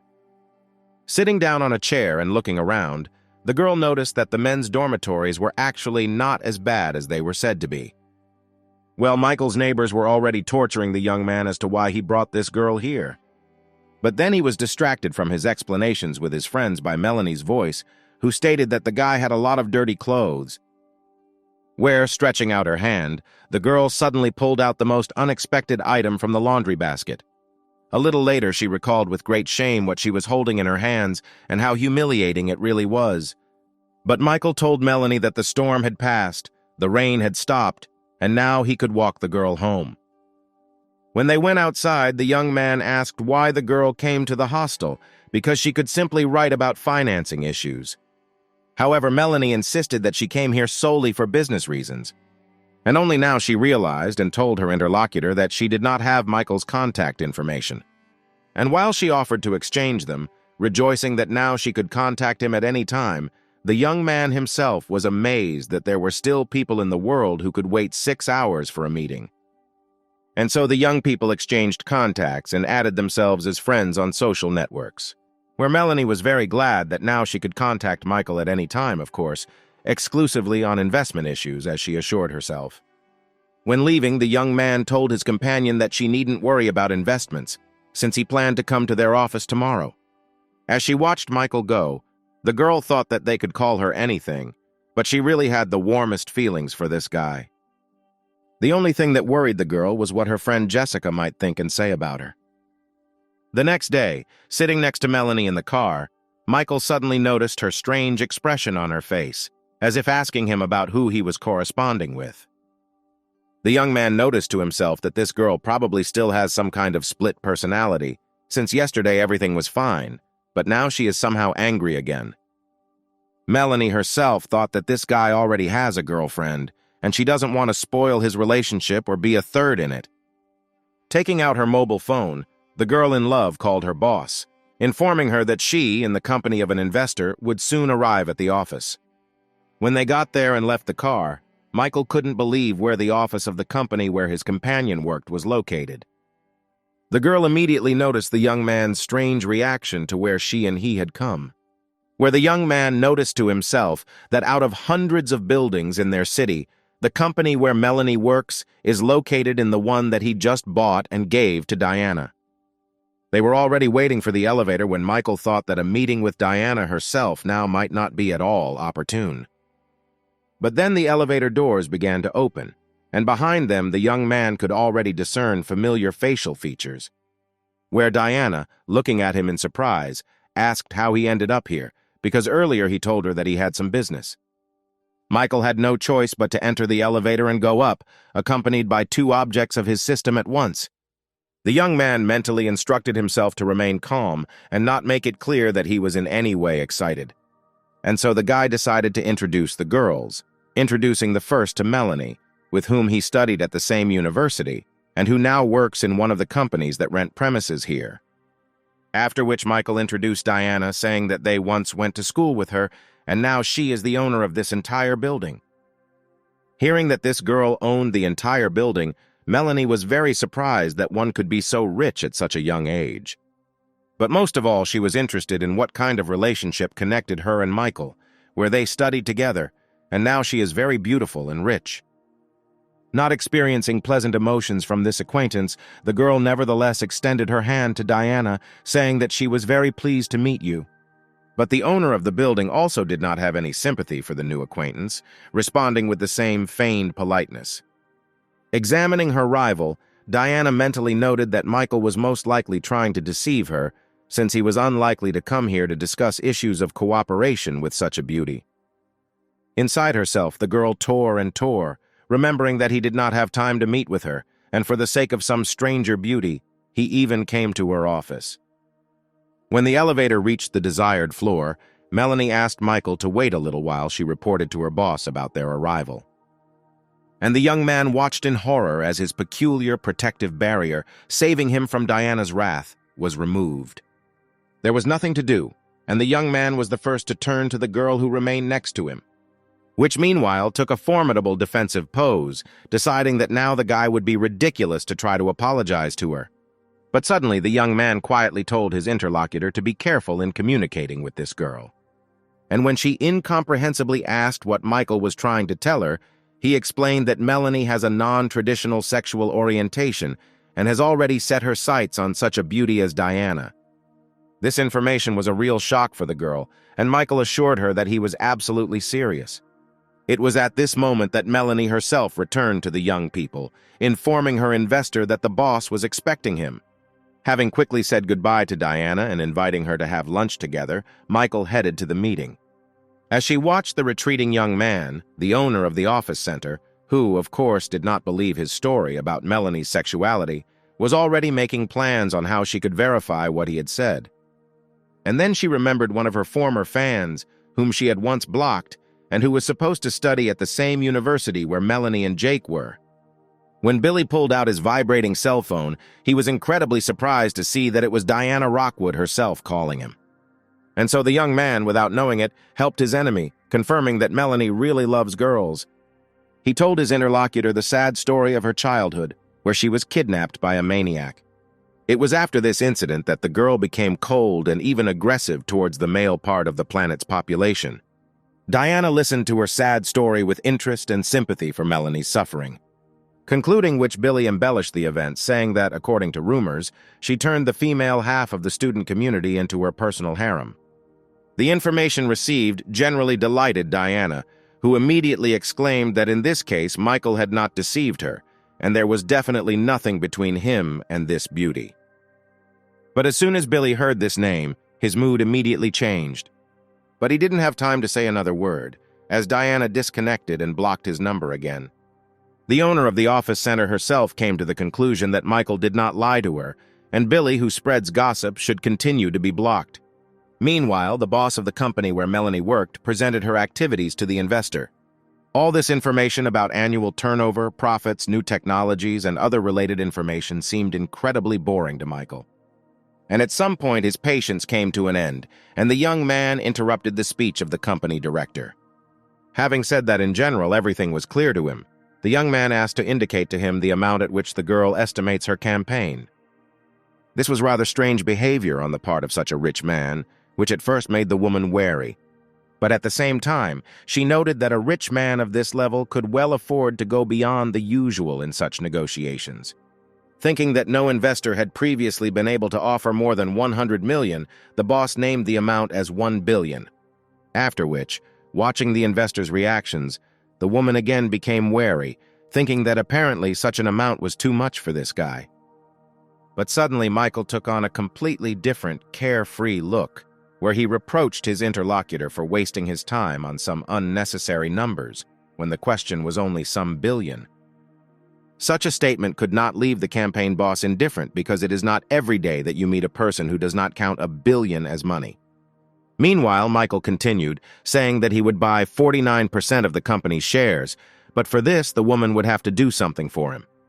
The last words spoken by the investor, his mysterious tone began to lead the girl to certain thoughts. Where was the first thing that came to her mind that this young man wanted to have an intimate relationship with her? She was much older than the guy, which at some point confused the woman, but a second later she thought that the rich have their own quirks, and was not at all opposed to fulfilling his request. But the girl's playful mood instantly dissipated when the young man who approached her suddenly said that his condition was that all these shares would become Melanie's possession. Having just managed to make coffee, the girl suddenly saw Michael coming out of her boss's office, surprised at how quickly the meeting went. When the young man caught up with her, the girl asked him how it all went, to which the young man replied that Melanie is a very talented employee and will soon be promoted. Quickly noticing that it was too early for her to even dream of a promotion, the girl suddenly asked the guy what he was going to do next. And when her interlocutor asked what she meant, Melanie explained that she was not stupid and saw everything perfectly, and now she was wondering who he would choose between her friend Jessica and the owner of this office center. Where the girl was interested in this question not so much for the benefit of her friend, but for her own sake, since she also had feelings for Michael. But suddenly, completely unexpectedly, the young man replied that he did not have to, and did not want to choose, since he needed both girls at once. It was a shocking statement to which Michael's interlocutor did not know how to react and what to answer. And when she asked the young man about what had been said, he once again stated that he needed both girls. Finally, it began to dawn on Melanie that Michael was not joking at all, and she, beginning to experience mixed feelings, tried to reproach him. But the young man interrupted her, saying that it was enough for her to pretend to be such a good girl, who just yesterday was in his arms, forgetting about her friend. Then the young man said that he was really flattered by female attention, which he did not hide. And therefore, unlike Melanie, who is afraid to tell him about her feelings, he is more honest with others and with himself. And now he turned his back to his interlocutor, saying in parting that he would wait for her to decide to tell him something. Soon the young man went down to the first floor and went out onto a busy city street. Only here was he able to enjoy this pleasant feeling of superiority over this seemingly very correct, but equally in love with him girl. Melanie herself, after hearing what she heard, stood with a mug of coffee, thinking that she really behaved completely wrong, condemning this guy despite the fact that she herself had designs on him. The girl was brought out of this stupor by colleagues passing nearby, who informed her that the boss was gathering everyone for an urgent meeting. When Melanie heard the word urgent, she immediately realized that it had something to do with funding issues in the meeting that had just taken place. Well, the company employees, gradually taking their seats in the audience, quietly shared their opinions about what the meeting was about, where someone even suggested that the company had gone bankrupt and was closing. Melanie, who took one of the seats, was also very nervous because such meetings, as a rule, did not bring good news. But then the woman who appeared in front of her employees announced that from today, Melanie Stone was appointed as her deputy, which was a shock not only for Melanie herself, but for everyone who was present at this meeting. Not all campaign workers were happy that the post of deputy was taken by a young girl who, moreover, had not been working in the company for a year. But the boss was adamant, and accepting a document from one of her assistants, explained that Melanie had done more for the future of their company than all the other employees combined. Demonstrating the agreement, the woman announced that it was this girl who attracted investments of $1 billion and also became the owner of 49% of the shares. And when she finished speaking, she noted to herself that if she were younger, she would definitely compete with this young lady in the race for such a rich man. The employees were already discussing how rich and influential their colleague Melanie turned out to be, and why she invested $1 billion in a company that in itself is not worth half of this amount. At this point, the meeting was over, where the boss partingly announced that, in view of the receipt of funds, everyone would receive a bonus by the end of the year. While everyone was leaving, Melanie herself, for whom everything said was as much a surprise as for everyone else, stood in complete bewilderment, mentally wondering why Michael did all this for her. And then the girl remembered how her last conversation with Michael went, where he essentially directly stated that he knew about her sympathy for him. And a new idea immediately formed in the lover's head, according to which this guy had been in love with her for a long time.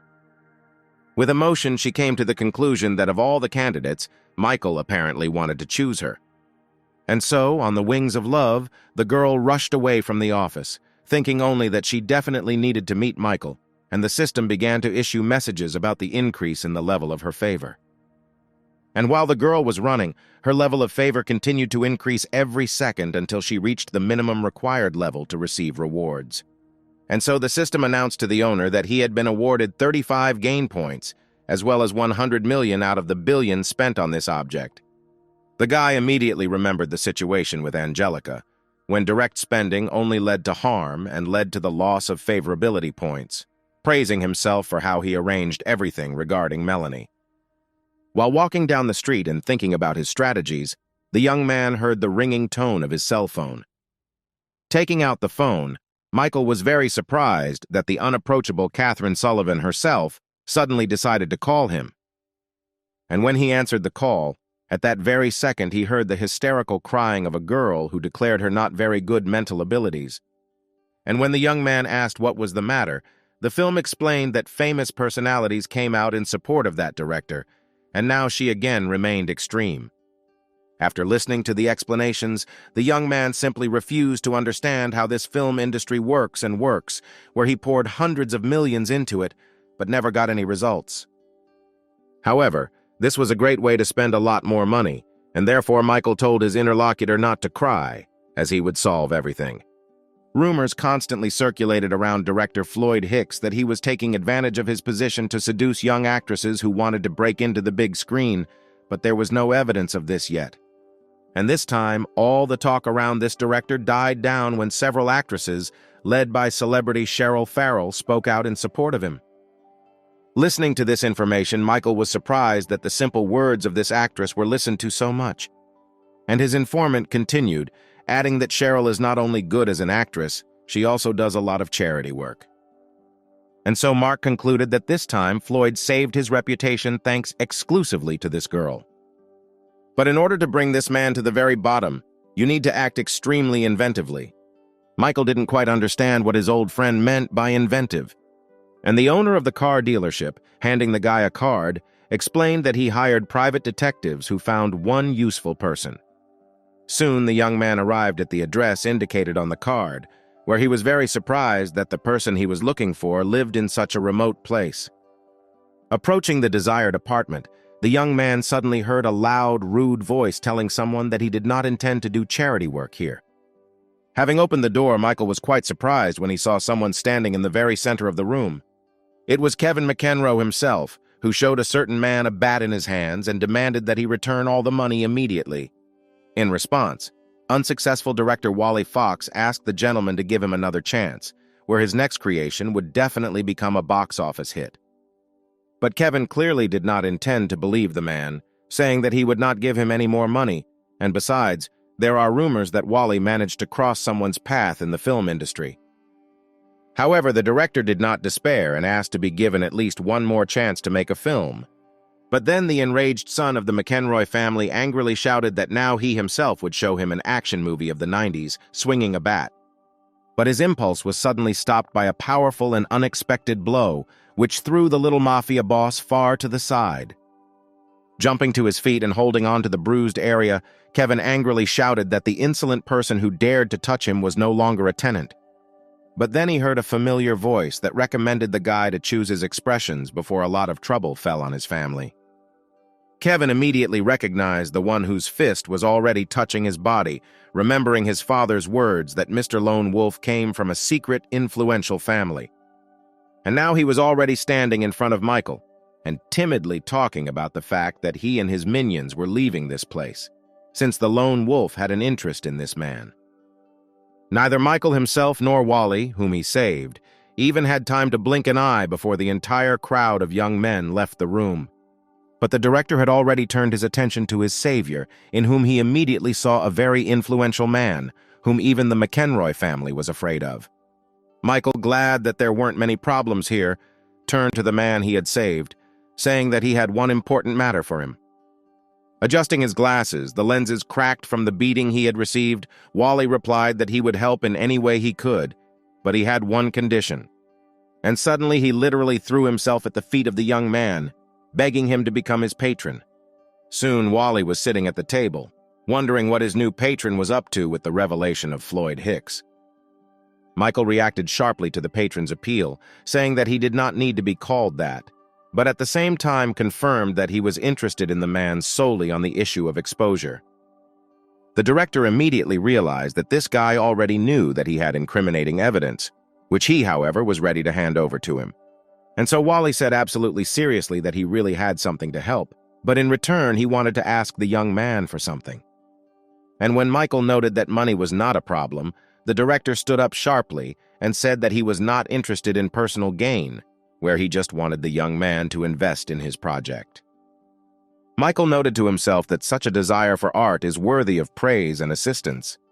And so he said that an actress named Catherine Sullivan would handle his affairs in the film industry, where Wally would have to contact her to resolve the issue, which immediately caused a rather violent reaction from the director, who shouted that he was ready to give his life for his patron. After which, the man took a flash drive from his pocket, saying that the information on it would not only destroy Floyd, but would also affect the entire balance of power in the film industry. When the electronic storage medium was connected to the laptop, Michael was surprised to see only one video file there. But when Wally started the video recording, the young man immediately understood everything when he saw director Floyd in the same bed in the company of his protector Cheryl. The young man was very pleased with such excellent, incriminating evidence, which allowed him to kill two birds with one stone, where, as if guessing the thoughts of his savior, the director said that alone he would never have decided to publish it. To which Michael, hugging his new friend, explained that now he has him, and therefore they will quickly deal with everyone. Meanwhile, Katrin, sitting in her house, did not stop reading angry comments about her personality that were full of the internet. Already realizing that she would most likely have to leave the film industry, the girl threw her cell phone aside. But before she had time to plunge into her sad thoughts, the means of communication that had been discarded to her suddenly came to life, attracting attention with a late call. Having answered the call, Catherine heard the familiar voice of Michael, who, making sure that she was at home, said that he would soon arrive to her. Turning off the connection, the actress sadly thought about the purpose for which this guy suddenly decided to come to visit her, and also asked if she was alone. And the first thought was, of course, that her sponsor could not stand it and decided to take advantage of her beautiful body. Catherine greeted her guest, dressed appropriately, and invited him to come in, at the same time thinking that this lustful fellow was no different from other men. However, the girl was very surprised that another man came to her in the company of her sponsor. Immediately deciding that Michael was either planning a threesome night of love or simply wanted to put her under this not very attractive man, the actress loudly began to be indignant that the guy had brought a stranger. Completely not understanding why the girl had such a violent reaction to his visit, the young man introduced her to director Wally Fox, explaining that with his help, they would promote Floyd. Immediately after that, the girl's mood changed dramatically, where she mentally scolded herself for thinking badly about Michael and timidly greeted her new acquaintance. Catherine also noticed that it was quite pleasant to feel cared for and to have a faithful and reliable person nearby who doesn't just need her body. When the actress finished watching the video compromising her enemies, Michael said that he was allocating $2 billion for operating expenses and organizing a film production company. And while Catherine and Wally were discussing the details of the upcoming project, the young man was mentally rejoicing that he managed to penetrate the film industry, which was created only to waste a lot of money. And after some time, Cherish quickly made her way to her car, where crowds of journalists asked her to comment on the published video in which she was intimate with director Floyd Hicks. The girl was beside herself with rage, asking questions about who arranged all this and where such a recording came from. At the same time, the police burst into the room where Floyd was having fun with another victim of his debauchery, and where he was informed of his detention in connection with numerous allegations of sexual assault. And when the handcuffs were fastened on the man's wrists, he finally realized that his career and quiet life had come to an end.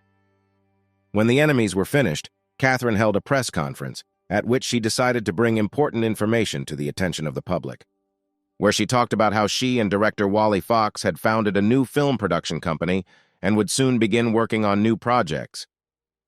But most of all, journalists were shocked by the amount of investment announced by the actress, $2 billion. Michael watched everything that was happening from the shadows on the screen of his mobile phone, comparing himself to a sort of eminence grise, secretly ruling the worlds and overthrowing monarchs with one snap of his fingers. At the same time, Billy was leaving the dormitory, who was very angry with Michael for stealing his girl, and therefore thirsted for revenge. Taking out his cell phone, the young man called Jessica, and when she picked up the phone, the guy said that he had information that was significant for her. Joanna tried to stop her determined friend, saying that some call from an envious person was not a reason to quarrel with Michael. Jessica herself understood that it was completely absurd to believe the words of an unknown person that her lover had many girls, but Michael really did not call or write to her for a long time. The girl in love felt in her gut that something was wrong in her relationship with Michael. Well, the friend accompanying her continued to claim that this guy creates the appearance of a reliable and faithful person. She was just talking about how he couldn't have promiscuous relationships when suddenly a silhouette familiar to Jessica appeared before the girl's eyes. Standing nearby, Melanie was thinking about how to tell Michael that she really liked him when Jessica called out to her. Hearing the familiar voice of her friend, Melanie was very surprised by this completely unexpected meeting for her. And the naive Jessica, not even suspecting that her older friend came to the same guy as herself, asked her what the graduate was doing here. Unable to lie to the girl, Melanie explained that she had come to Michael, but only about investing in the company where she works. But Jessica immediately remembered how much her friend disliked this guy, so that she could come to meet him like that. However, the girl's conversation was interrupted by the appearance of a luxury car near the hostel. Everyone who was nearby and saw Diana emerge from this car never ceased to admire her beauty and grace. Jessica and Joanna also noticed the girl's appearance, while Melanie, who already knew Diana, angrily wondered what she needed here. Approaching Michael's fans, the owner of the office center asked if Michael Cross lived here. Jessica immediately responded to the question, asking about Diana's relationship with him. But she, taking a defensive pose, answered her interlocutor, turning into an opponent with exactly the same question. Observing the obvious brewing conflict situation, Joanna suggested finding a calmer place where they could discuss everything. And a few minutes later, all four contenders were already sitting at a table in one of the nearby cafes. As she finished stirring her cappuccino, Diana decided to take the lead and start this difficult conversation. Looking into Jessica's angry face, the girl asked a direct question about whether she liked Michael, to which she answered sharply and coldly that she really liked this guy, where he definitely liked her.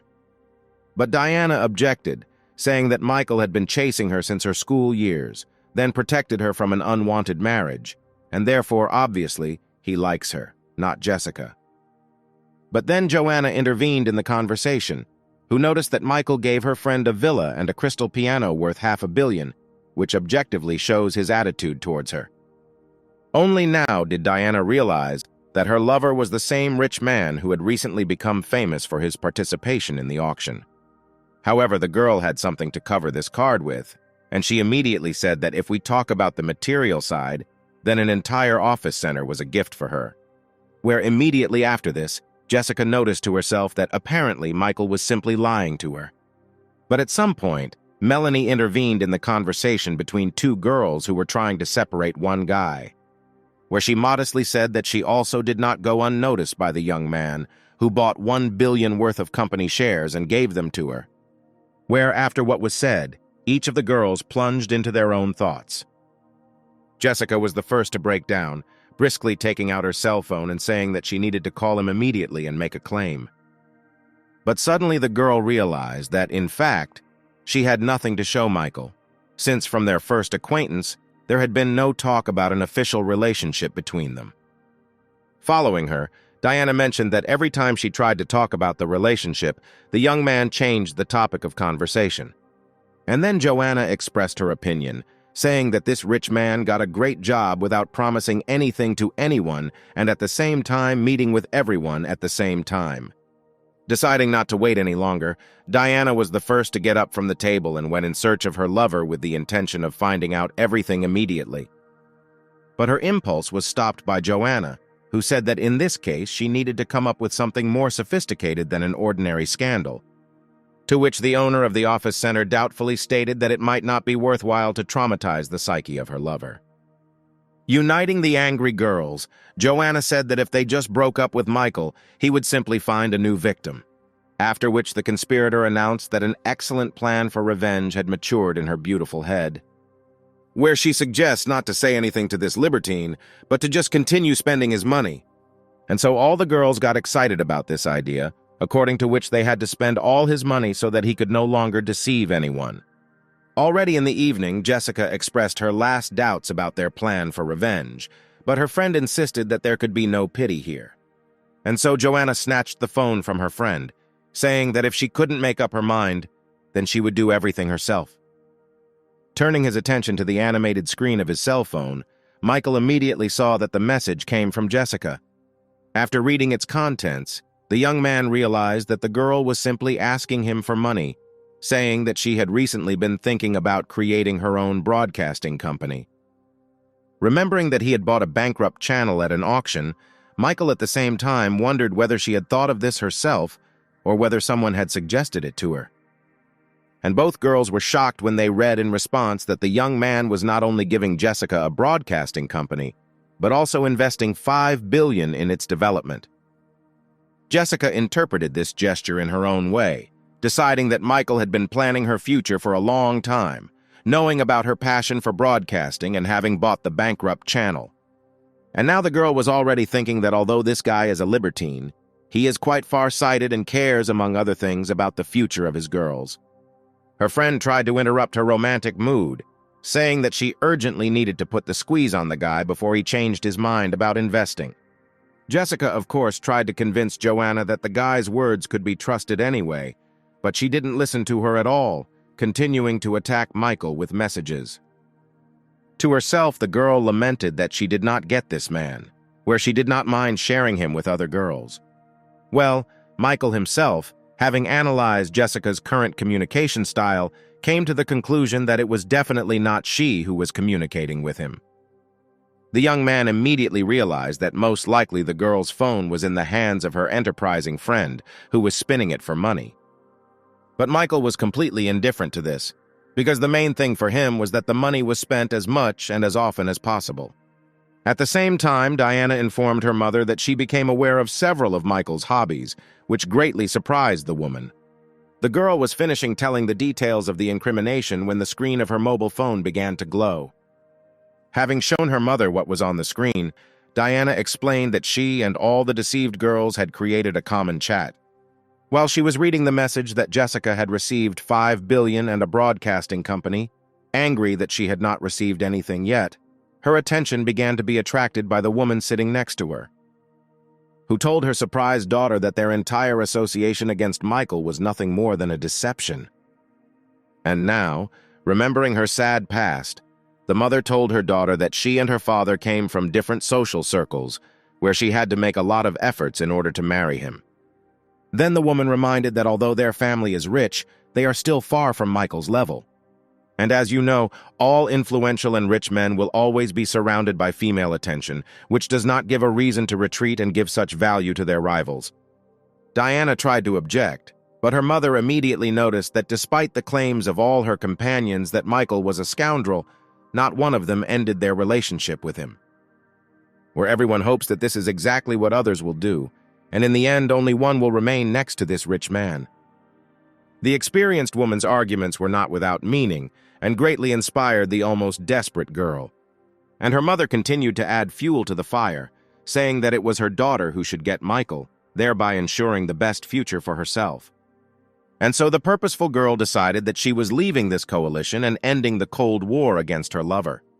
Sitting on his bed, Michael took out his cell phone, which received a message unexpectedly late. The young man immediately saw that the message came from Diana, where she asked him to forgive him for something. Having compared all the oddities that he had noticed today in the behavior of the girls, Michael began to guess that most likely they had learned about each other's existence, which meant that countermeasures had to be taken. And so Diana noted with horror that Michael himself was calling her, where her mother recommended answering the call as soon as possible. Having accepted the challenge, the girl greeted her lover in the most gentle tone. And the resourceful young man said that he was calling to talk about investing in a broadcasting company that belongs to his good friend.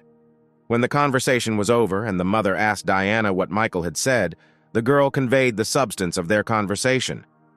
This was joyful information, where the woman emphasized that under such circumstances we can safely say that her daughter occupies a special place in the guy's heart. And Diana herself, having compared everything that had happened, joyfully stated that Michael definitely liked her. With tears in her eyes, she reproached herself for conspiring behind his back with other girls when he was as open and honest as possible with her. And so she, through tears, told her mother that she had acted simply terrible and really wanted to atone for her guilt before the guy. Suddenly, Diana's face seemed to become brighter as she decided to definitely pick up some kind of gift for Michael. The man, handing Jessica another folder with documents, said that she only had one signature left. And when this was done to her, he congratulated the girl on becoming the full owner of the broadcasting company. Delving into the reporting, Jessica sadly noted that the company was in deep red, and if Michael had not invested money, then things would have been very bad. The girl also noticed that the young man, although flighty, was a very reliable and caring person. And so she came to the conclusion that for everything he did for her, she needed to properly thank the guy. There was an unprecedented excitement at the car showroom due to the fact that quite rare and expensive cars were on display. As she passed one car after another, Jessica wondered which one Michael might prefer. And suddenly she noticed how her new friend Diana was examining the interior of one of the cars. Having looked around the salon and raised her head, the owner of the office center also noticed one of her companions in activities against Michael. At a loss as to why Diana came to this exhibition, Jessica greeted her friend. And when the newly minted owner of the broadcasting company asked who her friend was choosing the car for, she explained that it was her father's birthday, and she had come for a gift. And when Diana asked if Jessica herself had come here to choose a gift for Michael, she, very embarrassed, said that it was her father's birthday, and she would not choose a car for this scoundrel. And now both girls were already laughing at such an unusual coincidence of their father's birthdays. But then their attention was attracted by another familiar female voice, who asked what they were doing here, where Jessica and Diana turned to see their third companion, Melanie, in front of them. And of course, when asked what she was doing here, the girl stated that she had come to get a gift for her father. And so all three girls, very embarrassed, joked about this mysterious coincidence, where all their fathers had a birthday on the same day. Diana noticed to herself that her mother was right, and these cunning girls definitely came here not for gifts for their fathers, but for cars for Michael, just like she did. The owner of the office center also noted that Jessica's financial capabilities are definitely better than hers, since she recently received a whole bunch of money for the development of a broadcasting company. Therefore, it was necessary to urgently ask for help, for which the girl used her phone. The mother who answered the call, after listening to her daughter's arguments that she did not have enough money to buy a car, reassured her, saying that she would solve everything now. And so she invited her manager, whom she immediately instructed to transfer money from her reserve account to her daughter. And when the man tried to object, saying that that amount was set aside for the wedding of the lady's son, the woman said that bickering was inappropriate here, since the primary goal was to get Michael and not to marry her son. Where, with tears in her eyes, the woman said that all this was only for the sake of the prosperity of their family. And then Diana received a message that as much as 60 million had been credited to her account, which she was quite surprised by. Tearing up, the girl noted that she was mistaken that her parents had priority over her brother. Full of determination, Diana mentally addressed her mother with a message not to worry, since she would definitely get Michael for herself. Meanwhile, Michael himself was walking through the exhibition in the company of its owner Mark, to whom his friend informed about the arrival of the ordered car. Moving among the nearby cars, the young man noticed that it was not only the cars that were attractive here. Looking at another beauty standing next to another cool car, the young man thought that before he would not have dared to even just go into such a salon. And suddenly he saw Diana and Jessica standing to the side, greatly surprised that they knew each other and were even here together. But he was completely unsettled when Melanie also appeared next to his two friends, who was going to fetch water. Having a strong instinct after the kidnapping that happened to her, the girl immediately felt that someone was looking at her. Turning around and looking around, she could not detect the source of the danger and returned to the dialogue with her friends. Michael hid behind his friend's back, thinking that sooner or later this would have happened, but nevertheless it happened unexpectedly, as always, where it was quite obvious that they were all aware of the fact that he was paying attention to each of them. And while Mark was wondering what was happening with his friend, Michael suddenly realized that despite all this, no one insisted on breaking off the relationship.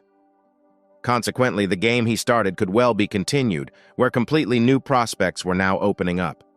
And so he, answering Mark that he just sprained his ankle, asked him to show him the most expensive cars. And so the young man showed the guy the 3 most expensive cars, one of which had already been ordered by Michael. But Mark was very surprised when his interlocutor asked him to calculate how much he owed for all 3. With this idea, the young man decided to test the strength of the union founded by the objects of his system. But suddenly Mark said that selling him all 3 cars would not be as easy as he would like. Michael said that money was not a problem, to which his interlocutor replied that it was not about money, but about the fact that 2 cars had already been ordered by another buyer. And when the young man asked who booked these cars, Mark turned his attention elsewhere. There stood to the side a certain young man, accompanied by a young beauty, where it was the son of the head of the family, Patrick Carson, who ordered the cars. Having finished giving explanations, the owner of the car dealership cheerfully told the lone wolf that he had a lot of various other cars. But Michael was already watching as Patrick suddenly walked up to Diana, extending his hand to her and greeting the beautiful miss. Introducing himself as a member of the famous and influential Carson family, the young man invited the girl to get to know her better. And now he was already telling the story that Diana was very similar to one of his friends who died in childhood. And now, looking into the face of his new friend, the warmest feelings do not let go of him, where he sincerely hopes that he can get her contact to continue communication. At that moment, the girl suddenly saw Michael standing to the side, who was closely watching everything that was happening. Diana noted the overly cold look from her lover, even though she had not done anything wrong yet. But then the girl's blood literally boiled, where she mentally noticed that he himself was not at all embarrassed to communicate with several girls at once, and looked at her contact with another man as if she was already in someone else's bed. Deciding to teach the guy a lesson, Diana agreed to exchange contact information with Patrick. But while she was doing this, she noticed that Michael had already disappeared. Looking around, the girl wondered whether she had done the right thing by deciding to teach the young man a lesson. Observing Michael's reactions, Mark asked him if he knew that girl, to which his friend replied that he had talked to her a long time ago. Throwing an unkind look at the owner of the salon, Michael said that he was buying all 3 cars, offering his friend $1 billion. This was a more than generous offer, to which Mark, of course, agreed, saying that this time Mr. Carson would do without cars. The young man noticed to himself that the lone wolf was clearly jealous, but only a complete fool would refuse to earn $800 million on such a deal. He also mentally apologized to Patrick, where although he respected their family, he loved money much more. Having received the money for the cars, Mark asked Michael, who was sitting next to him, if he had any other requests or wishes. To which the lone wolf replied that he actually had one more request, where he wanted to do something right at the exhibition. Well, upset that Michael suddenly disappeared somewhere, Diana continued to run her eyes around. And suddenly she saw how a musical instrument was brought right into the center of the salon, which was very unusual for a car exhibition.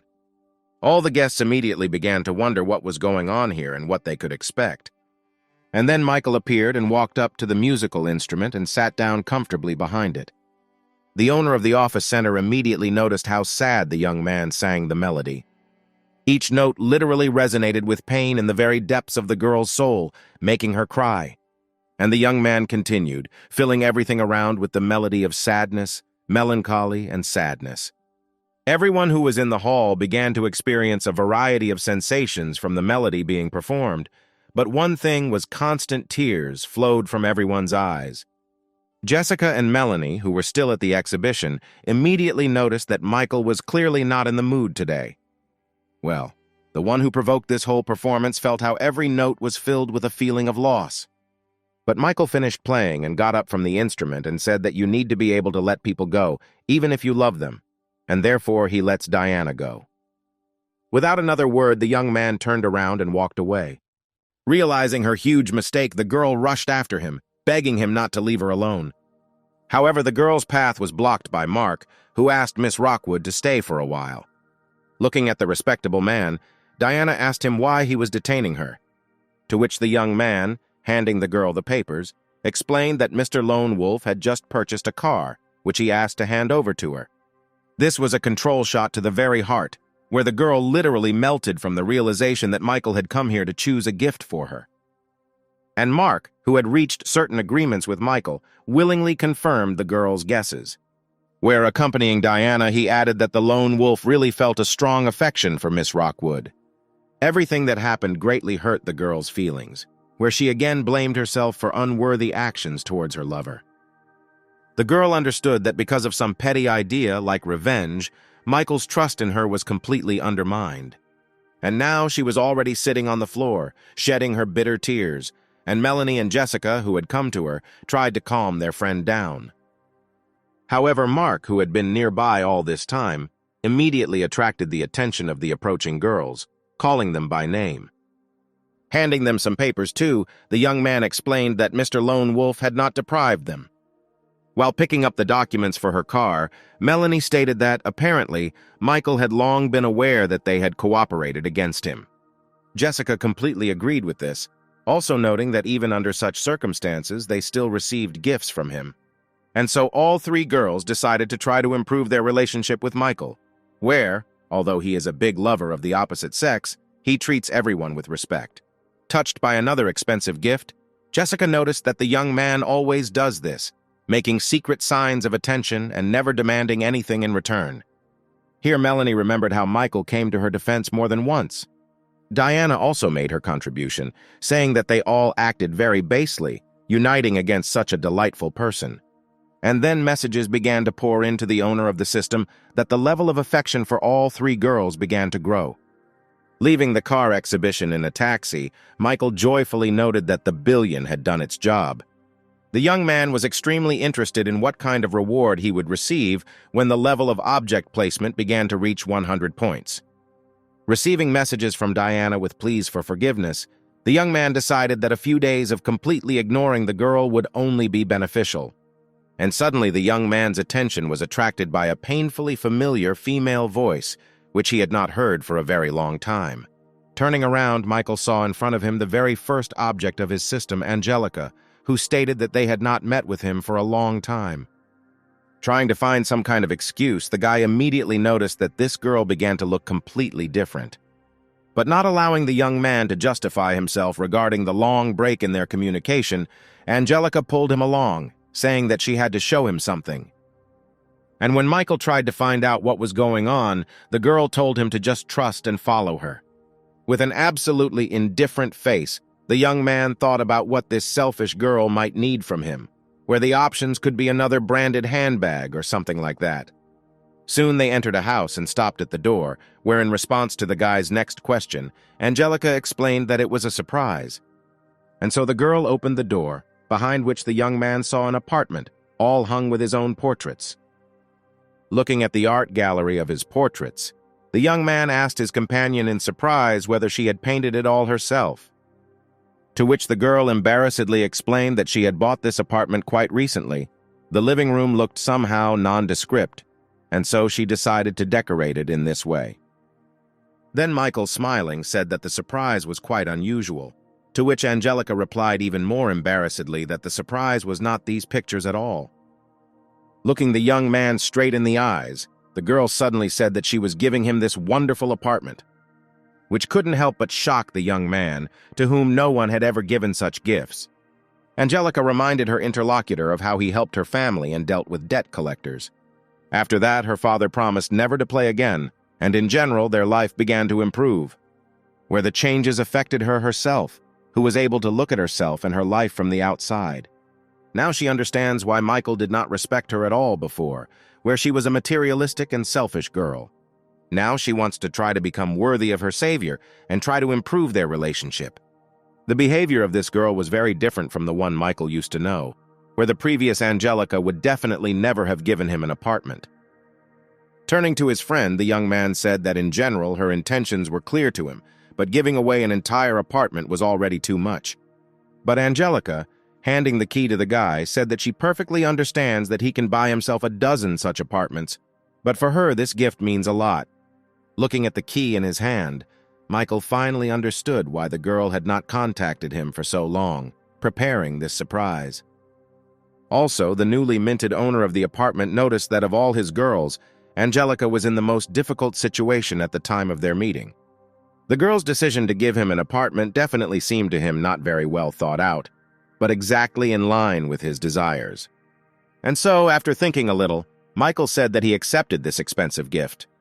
Then one of his neighbors called him, inviting him to sit in a cafe and celebrate the imminent arrival of the holidays. And now he was already turning to the girl, asking her if she would like to join him at a meeting with friends in a cafe. Where Angelica, of course, happily accepted his offer, accompanied by a message from the system about increasing the level of her location.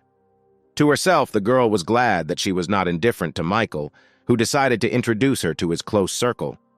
The young man himself understood perfectly well that this girl may not be as simple as she seems, and watching her preen herself, Michael mentally asked her not to let him down. While in the taxi, Melanie tried to figure out what to do next, remembering what an expensive car Michael gave her. But then the driver announced that they had arrived at the appointed place, saying that payment could be made by scanning the code. And as soon as the girl brought up her mobile phone, she suddenly saw Michael standing nearby in the company of some girl. A car from a taxi service also drove up to them, where they settled down. Melanie almost immediately recognized one of the most outstanding beauties of the Faculty of Artists.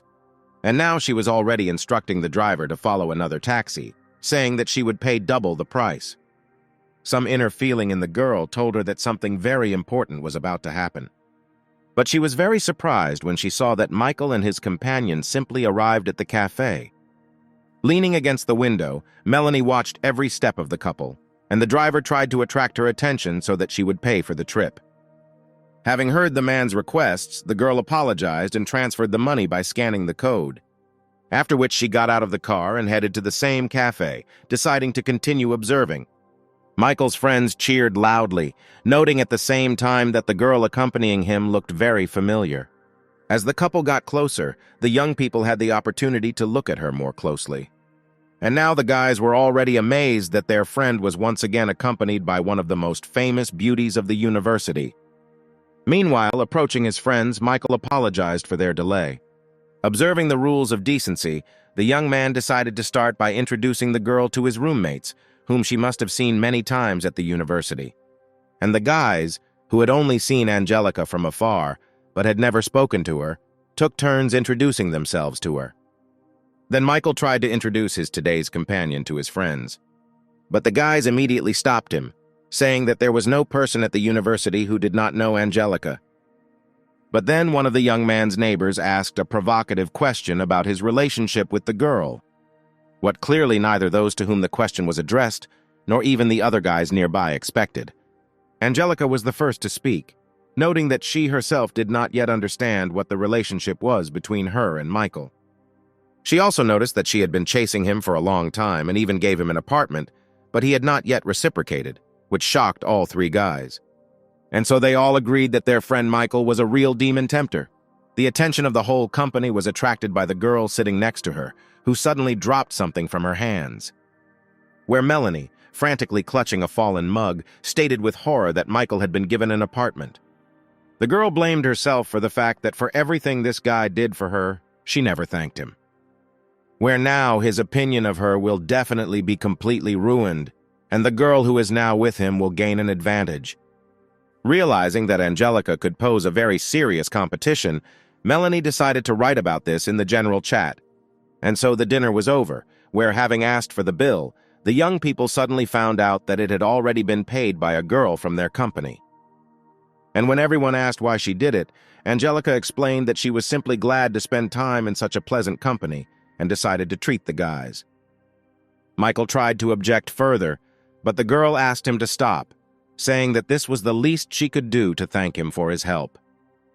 And so, saying that she still had business at the internet cafe that she runs, Angelica said goodbye to the guys. Analyzing the behavior of this girl, Michael noticed that she managed to intrigue, but at the same time not irritate him. As Melanie watched her opponent go, she noticed that this was a very worthy opponent, since not everyone could come up with and implement this kind of manipulation. And if at first glance the girl assessed Angelica as not the strongest opponent, basing her opinions only on her appearance, now she has significantly increased her level. Meanwhile, one of Michael's neighbors asked the latter how he even managed to attract such beauties to him. To which the young man explained that even if he told his interlocutor about this, he still wouldn't succeed. And suddenly Michael's neighbor noticed that today, Angelica appeared before them in a completely different light, and therefore Michael should be very attentive and sensitive to her. After listening to his friend, the young man replied that he was not one of those who could afford to simply break a girl's heart.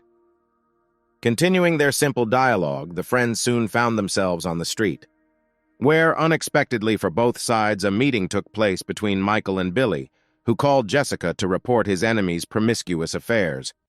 Without uttering a single word to each other, the young people went in different directions, where the insidious Billy mentally gloated that Michael had no idea who was causing him problems. At that moment, a luxury business-class car suddenly braked next to the young people. And then Diana appeared on the street, looking more than serious, where you would think that she was going to at least beat someone thoroughly. Seeing the charming girl whom Billy had once tried to hit on, he could not take his eyes off her. And when she headed towards where Michael stood, the young man again mentally gloated, believing that now the girl would give his enemy a good thrashing. But suddenly, contrary to all expectations, Diana threw herself into Michael's arms, declaring that she had made a mistake and begging him to forgive her. Michael's friends, standing very close, could not believe that as soon as their friend broke up with one girl, another one immediately hung around his neck. What was happening couldn't fit into Billy's head, who didn't believe that this formidable girl was behaving so strangely. Meanwhile, Michael, responding to Diana's argument that she deleted Patrick's contacts, said that he has no claims against her, since they are not connected in any way, and she is free to do what she wants. To this, the girl explained that she had come to the exhibition that day in order to buy a gift for Michael. And so, handing the young man the key to the very luxury car in which she arrived here, the girl asked to accept it as an apology. Billy, watching what was happening, mentally noted that this girl did not even deign to look at him and was giving such a car to some Michael. Well, the recipient himself stood by the car and, looking at the key, thought that Diana had learned to tame her character and draw the right conclusions.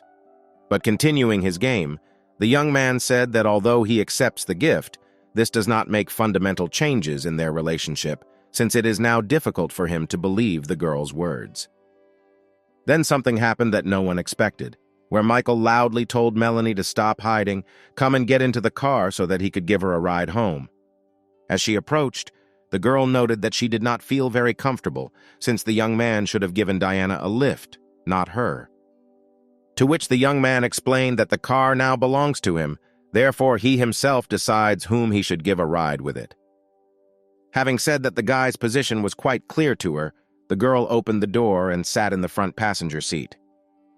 And as soon as she slammed the door, at the same second Michael slammed the gas pedal to the floor, causing the car to screech and take off. Left alone in the middle of the street, Diana silently watched the departing expensive gift given to her by Michael.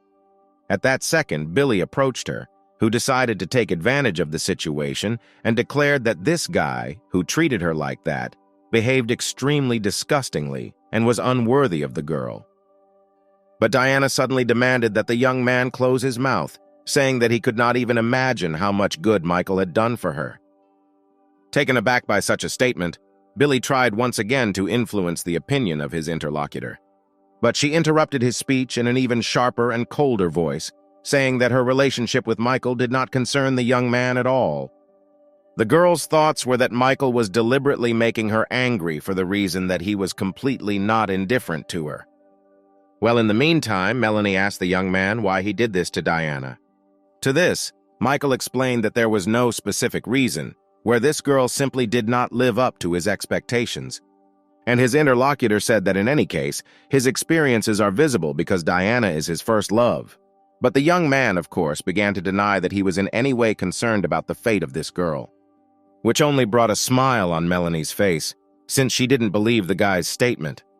Deciding to change the topic of conversation, the girl turned to the guy, asking permission to ask him one question. The request clearly intrigued Michael, and he, saying that he was ready to answer, prepared to receive the next piece of information. And so the girl asked why he gave her $1 billion worth of company shares and what his general attitude was towards her.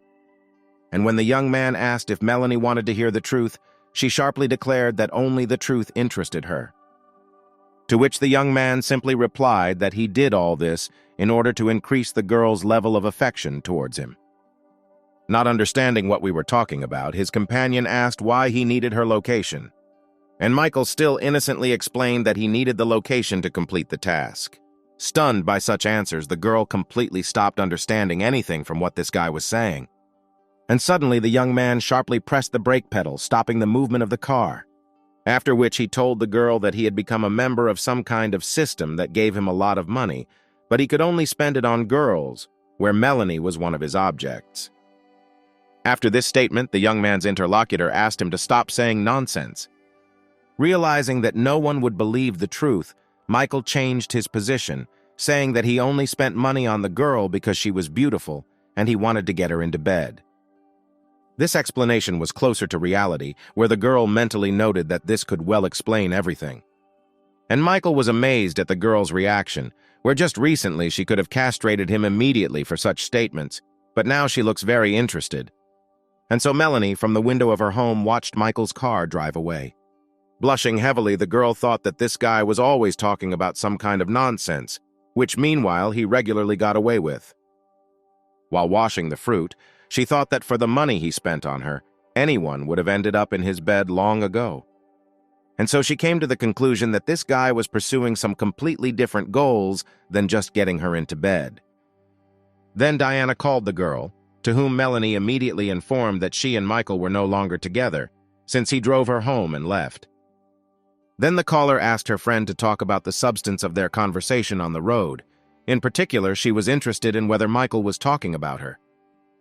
And Melanie told everything they talked about, including the young man's answer to the question of why he gave her $1 billion worth of shares. And then Diana realized that she, too, was wondering about the young man's investments, which obviously could not pay for themselves. And now there are speculations that this guy is playing some kind of big game of his own, which began with large investments in blogger girls. He then invested money in projects of the Rockwood family, bought a bankrupt broadcast channel, an office center, and made other investments. On the one hand, all this looks like waste, but on the other hand, it may well be part of some kind of global strategy. And then Melanie realized that their company had recently begun testing new artificial intelligence, and Michael could invest because he saw the potential, where the interlocutor's guesses were immediately confirmed by Diana. And now the girl has already openly stated that all these excuses about sexual interest are nothing more than a cover for Michael's true plans. This young man is very smart and cunning and can change the world where he clearly should not be underestimated. When the conversation was over, Diana suddenly received a message from Jessica, who asked to rent space in her office center in order to locate the office of her new broadcasting company there. Having answered her friend with consent, Diana immediately returned to the thought that Michael had planned all this long ago. At the same time, Michael himself, sneezing, thought that someone was definitely remembering him, because after strengthening the system, he practically stopped getting sick. Gathering his thoughts, the young man attracted the attention of all his roommates by saying that he had important information.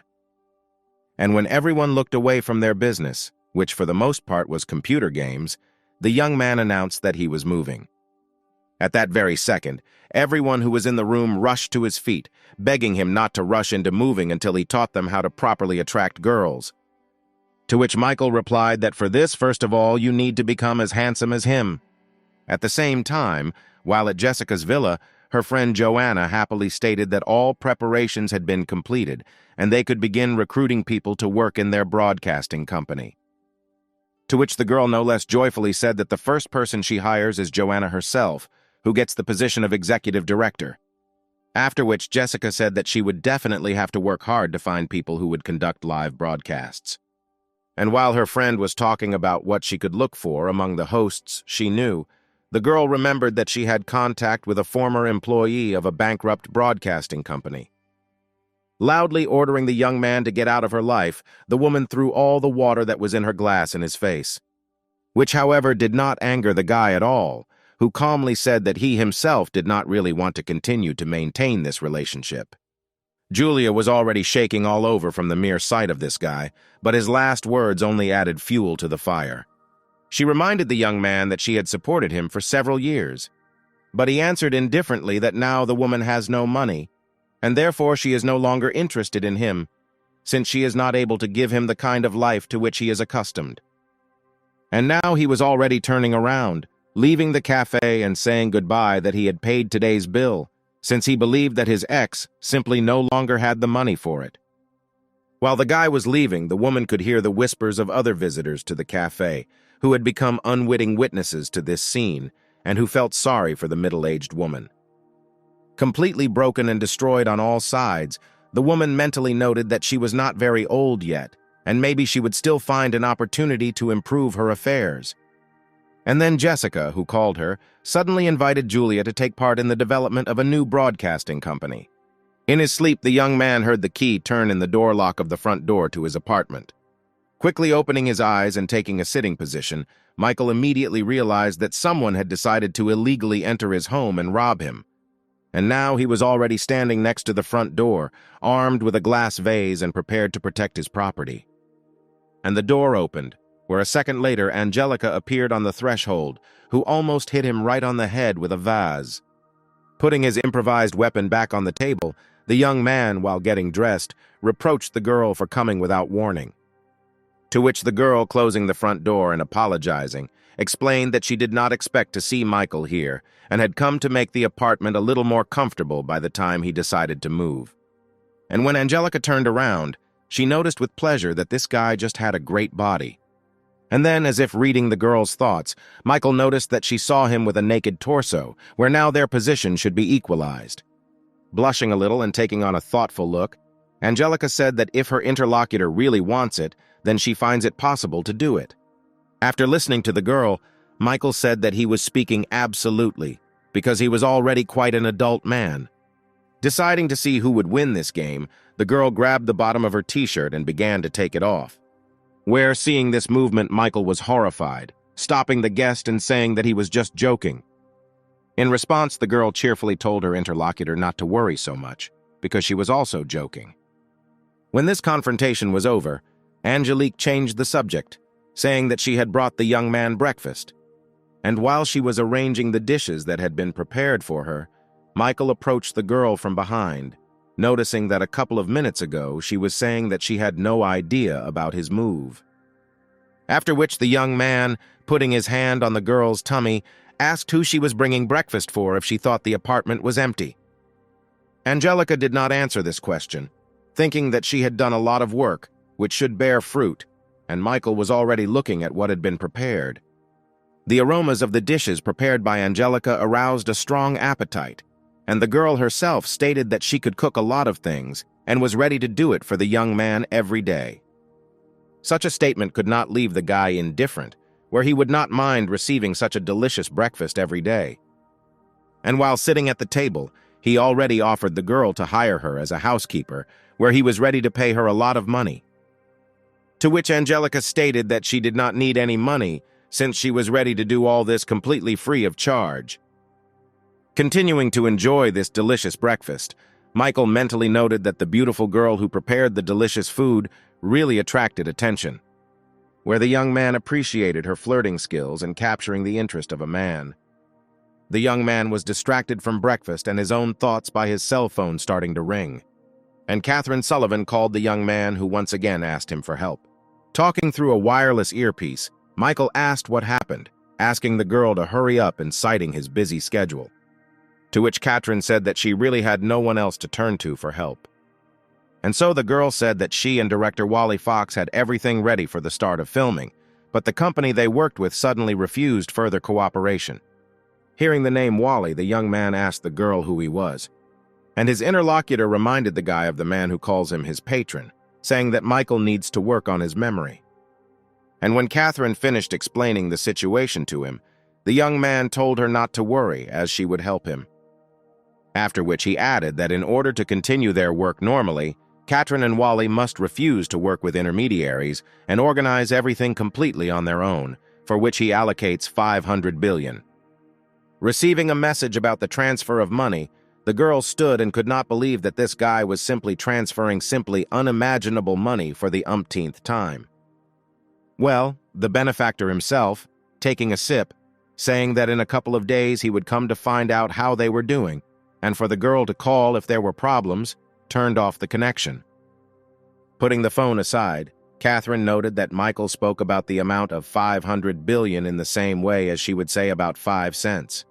Well, the rich man himself, having finished breakfast, thanked Angelica for this wonderful food. But immediately after that, he noticed that he considered it reasonable to leave this apartment after all.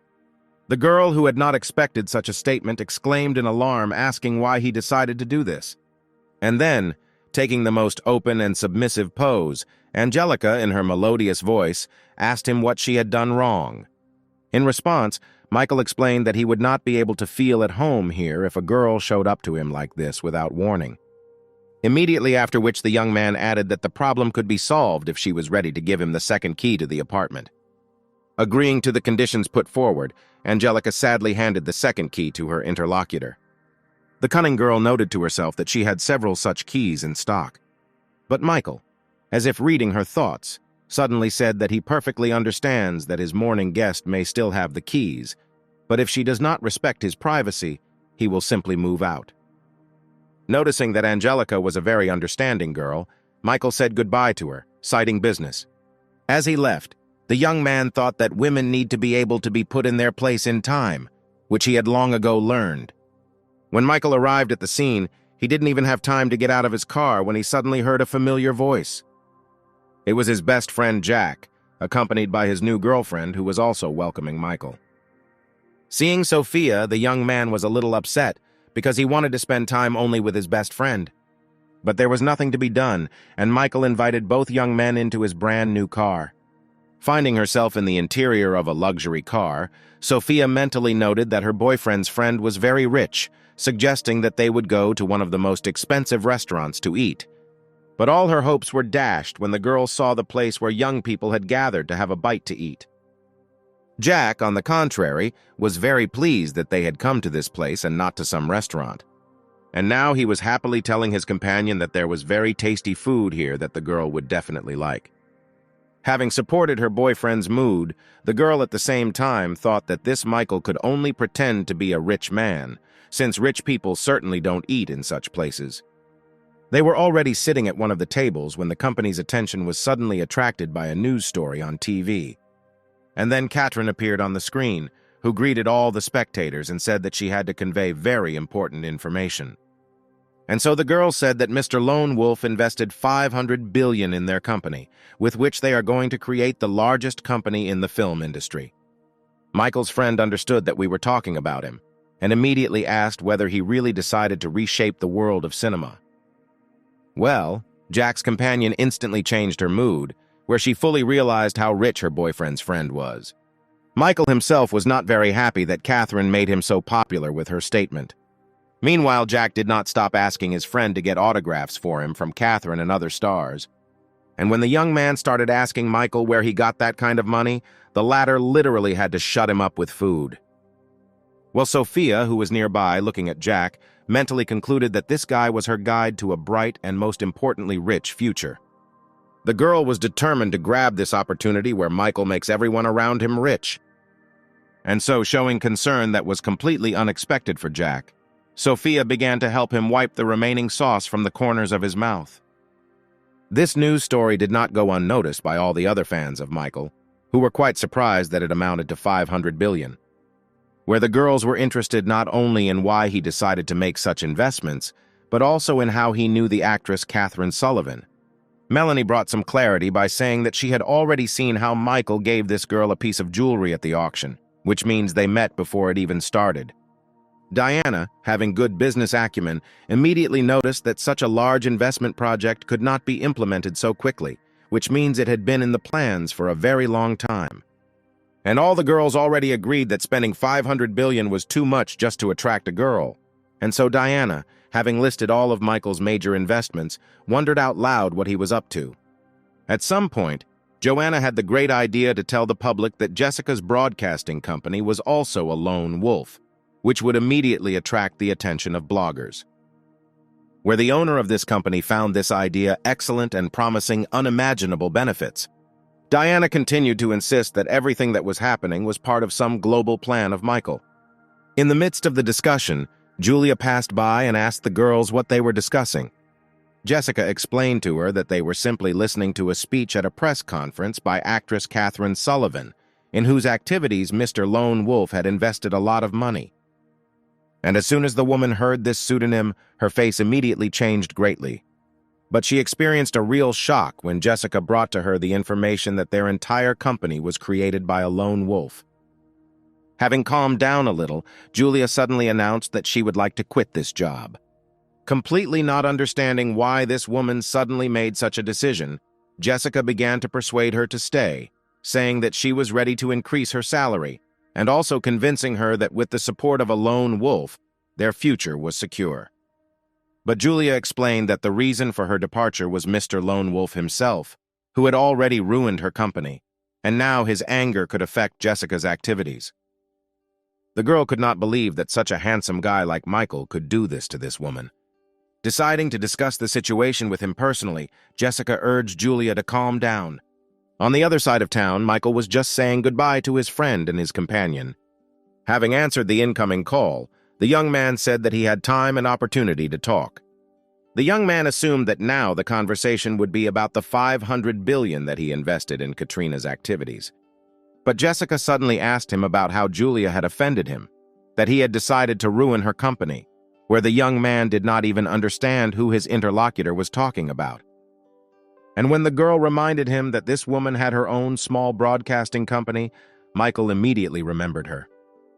And so he explained to his interlocutor that this woman had the impudence to hide behind his own name when talking to him, After this, Jessica began to beg Michael to forgive his offender, where she is ready to apologize right now. The young man did not resist, deciding that she could also be useful if she realized her mistakes. And Julia, using her employer's phone number, immediately apologized, promising to help Jessica with her business. When the conversation was over, Julia felt her soul become lighter, which made Jessica happy. Michael, turning off the connection, was once again convinced that this woman with her extensive experience could well help Jessica in developing her business. Yes, not all people can immediately understand something important. Some, like this Julia, just need to be in a difficult situation. In the meantime, Catherine, who continued to answer questions from journalists, apologized, saying that she needed to answer the call. And as soon as she answered the call, she immediately heard a huge number of not very pleasant statements addressed to her from her sponsor, who was very unhappy that she had attracted such attention to him. However, the girl was furious when she heard Michael declare his reluctance to stand out, recalling how he squandered millions at an auction and played a musical instrument there.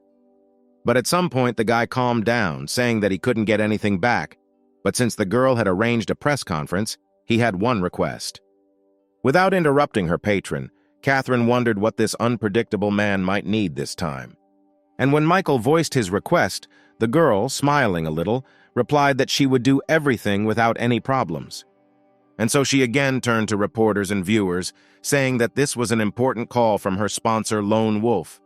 At that very second, all the participants in the event perked up, guessing that something very important was about to be said. And Catherine announced that Mr. Lone Wolf acquired the Dexter TV company, which will resume its activities in the very near future. Where Dexter TV begins close cooperation with the film company Best Cinema, which she founded. The announced news had an immediate effect on the minds of people, where girls working in other broadcasting companies immediately began to discuss their transition to Dexter TV, where even with the payment of a penalty to their previous employer, they would earn much more. The director of the broadcasting company, to whose bloggers Michael once transferred money, having finished listening to Catherine's announcement, he came to the conclusion that their industry had long been established and a lone wolf could not change anything in the balance of power. But then an assistant burst into his office and shouted in hysterics that most of the employees had submitted their resignations, which was a shock for the boss, where he immediately came to the conclusion that the lone wolf had an intention to reshape this entire market.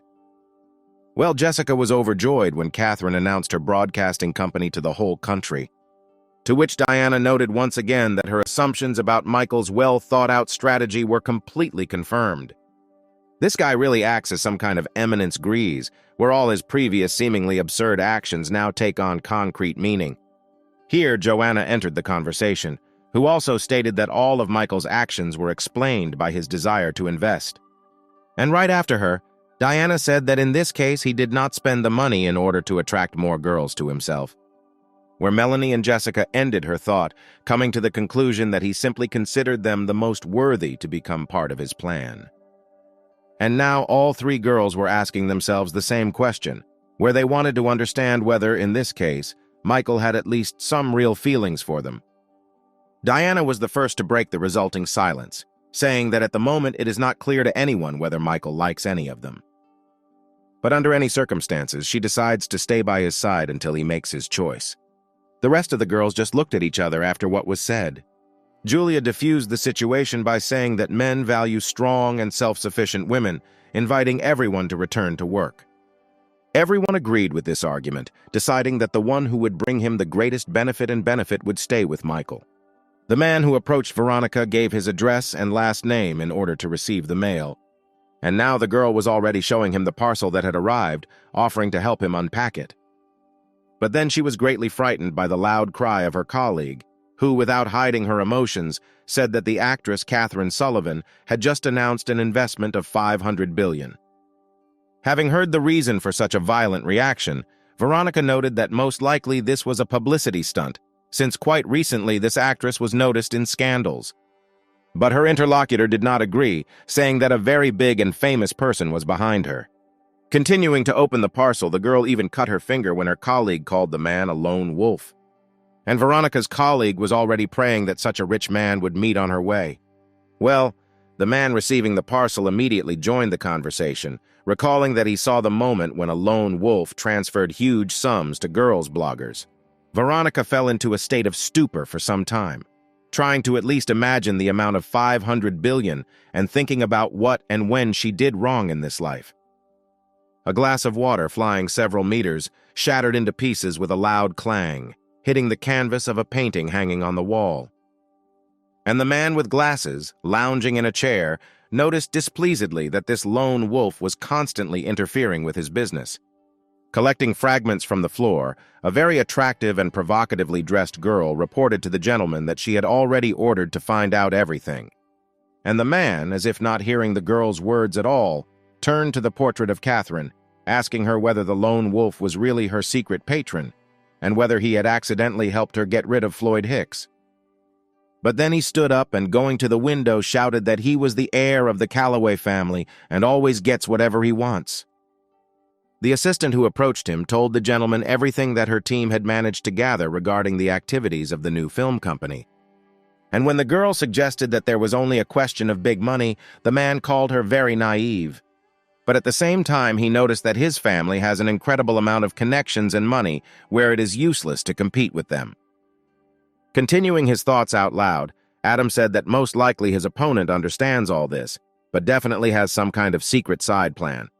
And when he suggested that most likely the enemy's ultimate goal was real estate, not a movie, the girl suggested finding out more information about this lone wolf, where the man gave his assistant, who apparently worked for him as someone else, no more than 3 days to complete this task. Well, the lone wolf, meanwhile, was enjoying the game on the console, managing to simultaneously absorb what Angelica fed him. The girl did not hide her joy when Michael won another victory in the game. But turning to the girl, the young man asked her if she was tired of taking care of him. After all, for the last 3 days, all she did was cook, wash, and clean the apartment. To which Angelica replied that all these most ordinary things are not a burden to her at all. And when he asked her if she considered him an unfocused person, his interlocutor said that in these 3 days, the guy rose in the game from level 19 to 45, where she had never seen such purposefulness. Which greatly upset the guy, because he tried so hard to constantly play in order to piss Angelica off and force her to leave. When he started getting ready, the girl tried to ask to go with him, but he said that he was going to important negotiations. Deciding to herself not to be intrusive, since men value their independence most of all, Angelica simply wished him good luck in his business. As she watched Michael go, the girl thought that he would soon get used to her care, and then he would definitely not go anywhere. She had no intention of losing to the other girls hanging around this guy under any circumstances. The people standing behind Catherine quietly whispered about why this whole solemn event was organized, where the most knowledgeable explained that a big man was coming to see them today. And now the leader of this meeting was already heading towards the approaching car, greeting Mr. Lone Wolf, who was getting out of the cabin.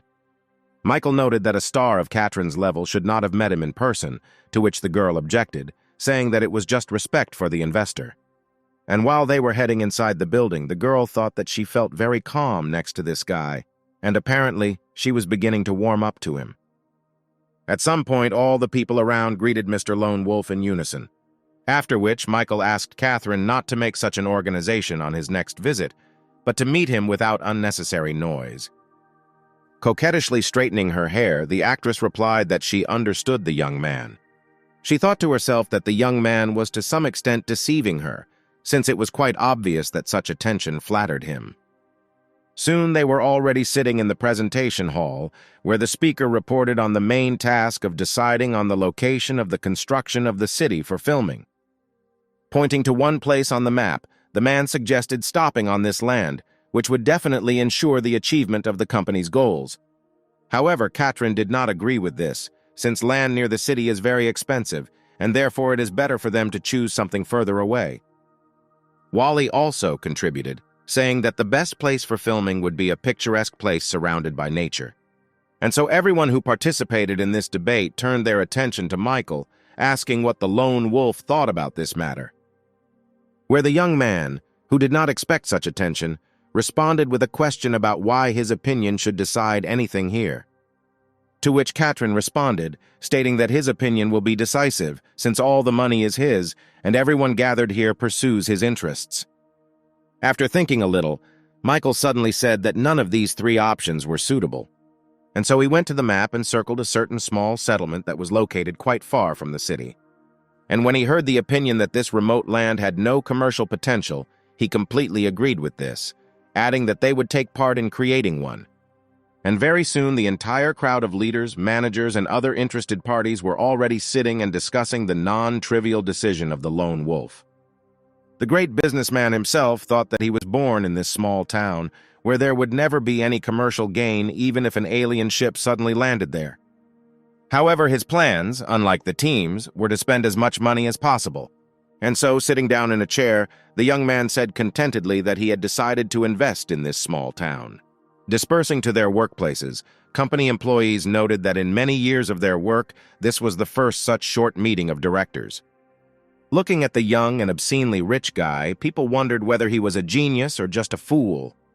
Well, the gray eminence himself was absolutely satisfied with his own plan, since the money that he gave Katrin for the development of the company was definitely not enough, and then it would be possible to invest more. These pleasant thoughts about the upcoming multi-billion-dollar expenses were interrupted by a call from Jessica. It was a video call where the girl said that they were about to have a meeting regarding hiring employees for the company. But she was very surprised that Michael was not in a work environment, but on the street, where she immediately assumed that he had forgotten about their agreement. The young man was able to get out of it by explaining that he had better communication on the street. The guy concluded to himself that he really had completely forgotten about this agreement. Believing Michael, Jessica said that after Katrina's conference, her company was in demand, but some problems also appeared. Where one of the main problems was the question of how to distribute the income received between bloggers and the company.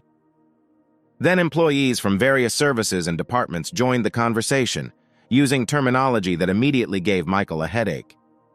Here, Julia joined in to convey the information, who said that it was necessary to distribute income equally, since from her past experience she knows that any other deviation will lead to losses.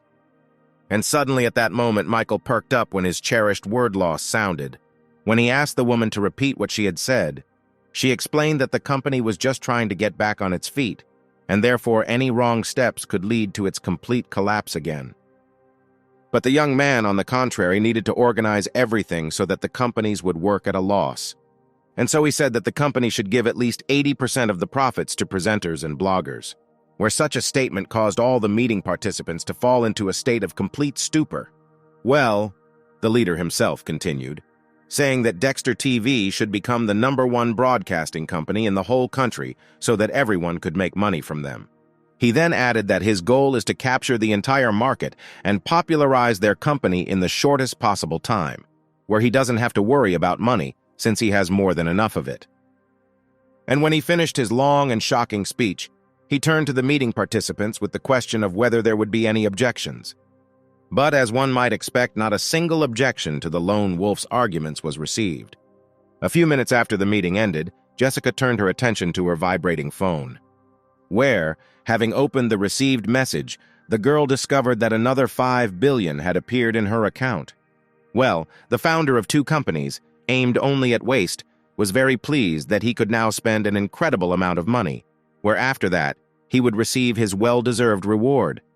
A man sitting not far from Jessica asked the girl why her face literally began to glow, to which she, not without pleasure, told about the latest transfer from a lone wolf in the amount of $5 billion. Everyone who was still in her office could not believe that their company had just received yet another support, and in such a large volume. And so the man who turned to Jessica mentally noted that at first he strongly doubted the future of the company, but with such support they definitely had nothing to fear. Julia was also in her thoughts, thinking that she knew about the wealth of the lone wolf, but did not even think about how great it was. Jessica herself also thought about Michael, but not about his money, but about his mental abilities, recognizing him as a real genius. Looking at his face frozen on the screen after the end of the video call, the girl could not understand why he transferred the money not to the company's account, but to her personal account. The answer came by itself, where Jessica decided that Michael did this to increase her authority among the employees. after which the warmest feelings overwhelmed the girl, who was ready to hug and kiss her sponsor without stopping. At the same time, Michael suddenly realized that he had accidentally transferred money to Jessica's account and not to the company's account. While he was thinking about how to explain all this to her, his phone beeped again. Having read the message from the one to whom he transferred $5 billion, where she cordially thanked her dear man, the young man could not understand what kind of outburst of tenderness this was. But essentially this did not change anything, where Michael was only interested in this girl spending as much of his money as possible. After all, once his henchmen spend a lot of money and destroy the business, they will rely on him even more. Jessica herself left her office and went to another part of the premises rented by her company, where the bulk of the employees worked. The girl loudly announced that their company had received new investments in the amount of $5 billion, which would become their main capital for development.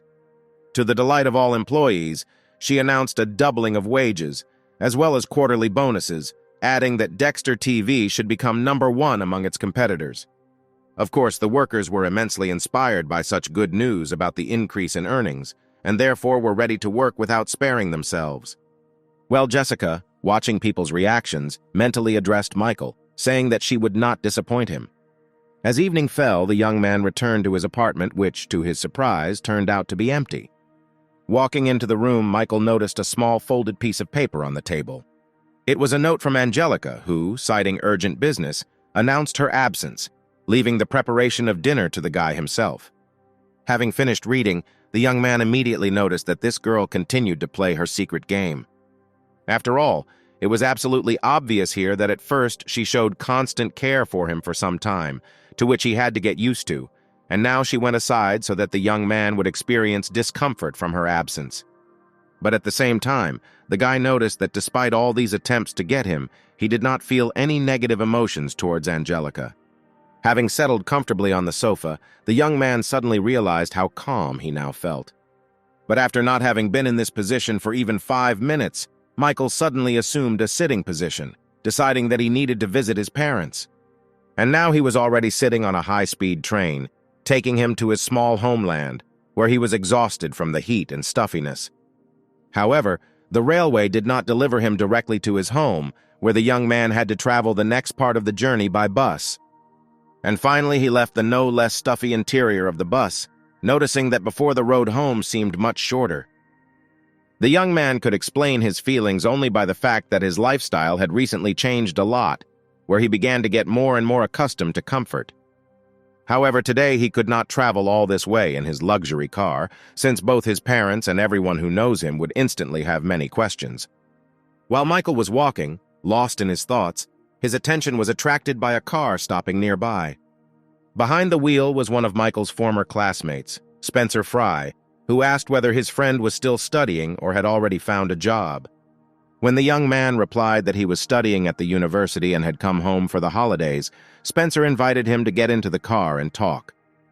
When the young man was inside, he began to play the role of a poor guy who was very delighted with such an expensive car, which obviously flattered her owner, who noticed that no one actually needs study, where his employment in the fishing business brings in a very substantial income. And while he continued to boast, Michael continued to pretend that he was very impressed with the achievements of his former classmate.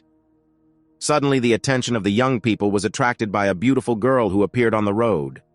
Michael literally glared at this beautiful creature, where the girl seemed very familiar to him.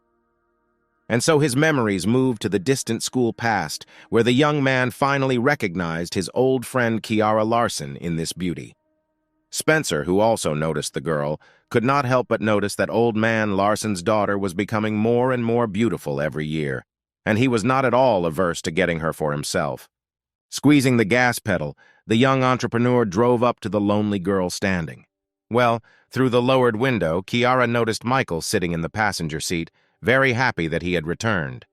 Well, Michael himself simply could not take his eyes off this charming girl who had some special, natural, and very attractive beauty. And so he came out of the car and, as was the case many years ago, patted the girl on the head, asking if she had learned her lessons. To which Kiara indignantly replied that she had graduated from school a long time ago and was no longer a little girl to pat on the head.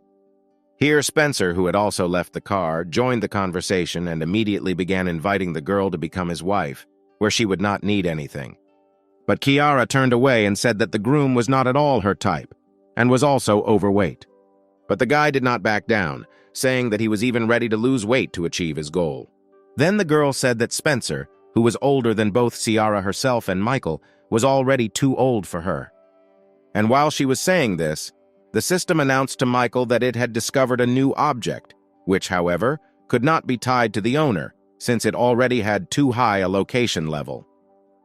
The young man was very upset that the system was unable to link a new object, with the help of which some more money could be spent.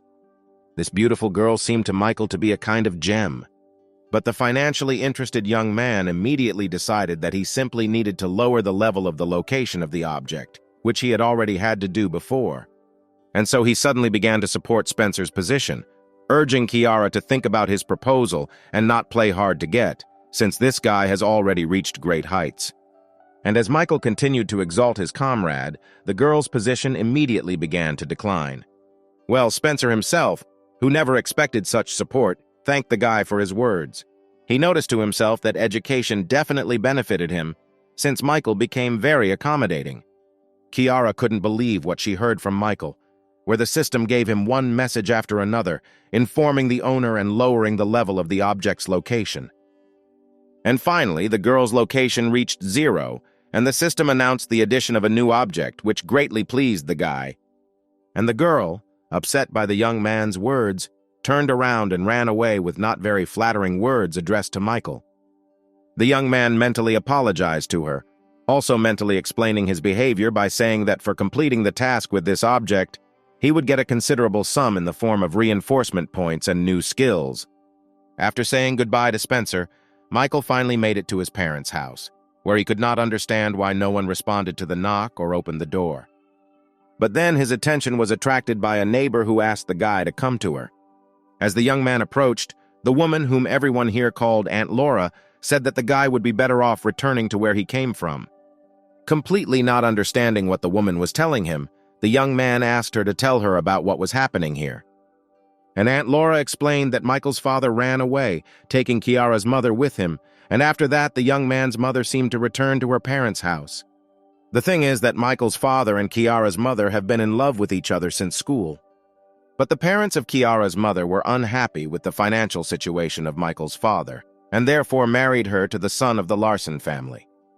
However, after Kiara was born, everyone around noticed that she was not at all like her father. Then Thomas Larser ordered a DNA test, the results of which were disappointing for him, and just as he wanted to find Michael's father, he discovered that he had run away with his wife. This information shocked the young man so much that his face literally distorted, where the first thing he noticed was his family connection with Kiara. The woman who squatted down next to the guy, who was crouched in amazement, confirmed that Kiara is Michael's half-sister. But then a new, terrifying thought struck the young man, where he had just led everything to the point that the system connected him with a new object, which turned out to be his sister. And so the young man began to slap himself in the face in order to somehow punish himself for such vulgarity, where Aunt Laura interpreted it in her own way, saying that the guy was not to blame for the sins of his parents. Having thanked the woman for everything, Michael turned around and went somewhere, where Laura shouted after him so that he would not do anything stupid. As she watched the young man go, the woman noticed that such a strong sense of responsibility for the actions of his parents would definitely not benefit him in the future. Well, Michael walked and thought that since Kiara was his little sister, he would not allow anyone to hurt her, and certainly not give her to this arrogant Spencer. At the same time, Kiara herself was hanging washed clothes in the yard, talking about what had changed Michael so much, where he suddenly began to support that arrogant guy who wanted her as his wife. The girl's thoughts were suddenly interrupted by a strong kick on the front door, which was accompanied by the swearing of a fairly drunk man. And then, staggering from side to side, Thomas Larson appeared in the courtyard of the house, drinking and cursing everything and everyone in this world. Looking at her drunken father with a frightened look, the girl carefully said that he should not abuse alcohol so much and often. But the angry man suddenly grabbed the girl by the hand and gave her a good slap in the face, shouting that she was not his daughter, The girl shielded herself as best she could from the blows of her fake father, and suddenly a voice was heard behind the man's back, demanding that he stop. Turning his head, Thomas saw Michael approaching, menacingly noting that this rogue cross himself had come to him. Approaching the young man noticed that he was so drunk that he mistook him for his father. And so, under the influence of the firewater, Thomas, obsessed with a thirst for revenge, grabbed a sickle and rushed at Michael. The already frightened Kiara, noticing this jerk, shouted to the guy to be careful. But Michael needed no help, no advice, no hints, since his body and skills were improved by his system. Without even blinking an eye, the young man, without straining, stopped the movement of his armed hand, squeezing it so tightly that the enemy dropped the sickle. And now the drunken and enraged man was already on his knees in an immobilized position, which deprived him of the opportunity to perform any further actions. However, this did not at all quell the ardor of Thomas, who continued to shout that he would kill his enemy. And then Michael turned to him, saying that he could scream and swear as much as he wanted, but he was not his father and was not to blame for anything. But these arguments had no effect, where the angry man shouted that he did not care who stood in front of him, since he would destroy their entire family. The thought flashed through the young man's mind that under other circumstances he would have dealt with the impudent man by now. But here, by and large, Thomas was not to blame for anything, and therefore he again called on him to calm down. Realizing that he needed to free his hands, Michael asked his little sister to bring the rope. And while the girl was fulfilling his request, the young man dispersed all the onlookers who had gathered to gawk at what was happening. Where, going in different directions, everyone was just discussing how professionally and quickly the guy immobilized an adult man. And so, when Thomas was already tied to a chair, Michael expressed his sympathy for him and apologized for what happened on behalf of his family. But the man was not going to forgive, saying that he had been led by the nose and cheated on for more than 20 years, which could not be forgiven. To this, Michael sadly said that what had passed cannot be returned or changed, but life does not end there, and his interlocutor could consider the issue of compensation for the harm and suffering caused. Laughing, Thomas said that he would be satisfied with compensation in the form where Michael would cut off one part from his body, the absence of which would not allow their vile family to continue. But the resourceful young man immediately declared that such a statement did not do the man any honor, and besides, this measure would no longer help. And when the man asked what he meant, the young man simply turned his gaze to his sister, who could very well continue his family line. Thomas had nothing to say to this, and taking advantage of his confusion, Michael suggested that they consider the issue of financial compensation. To which the man first shouted that no amount of money would bring back his wife or turn the girl standing next to him into his own daughter. But a second later he said that even if he agreed, the guy would hardly have 100 million. But after this, the young man perked up, taking out his mobile phone and saying that if Thomas gives up his plans for revenge, he will have 100 million.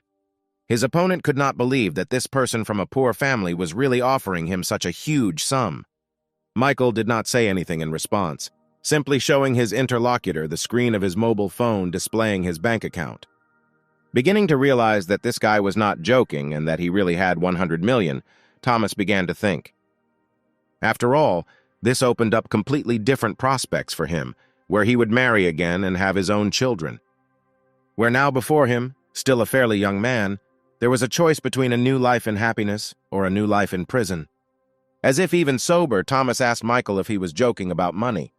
And the guy confirmed his intentions, saying that he would send this money to Kiara's account, who, although not his daughter, would repay him with kindness, where every year for 10 years he would receive 10 million. And when Thomas asked why not the whole amount at once, Michael explained that this was his insurance against possible changes in the man's plans.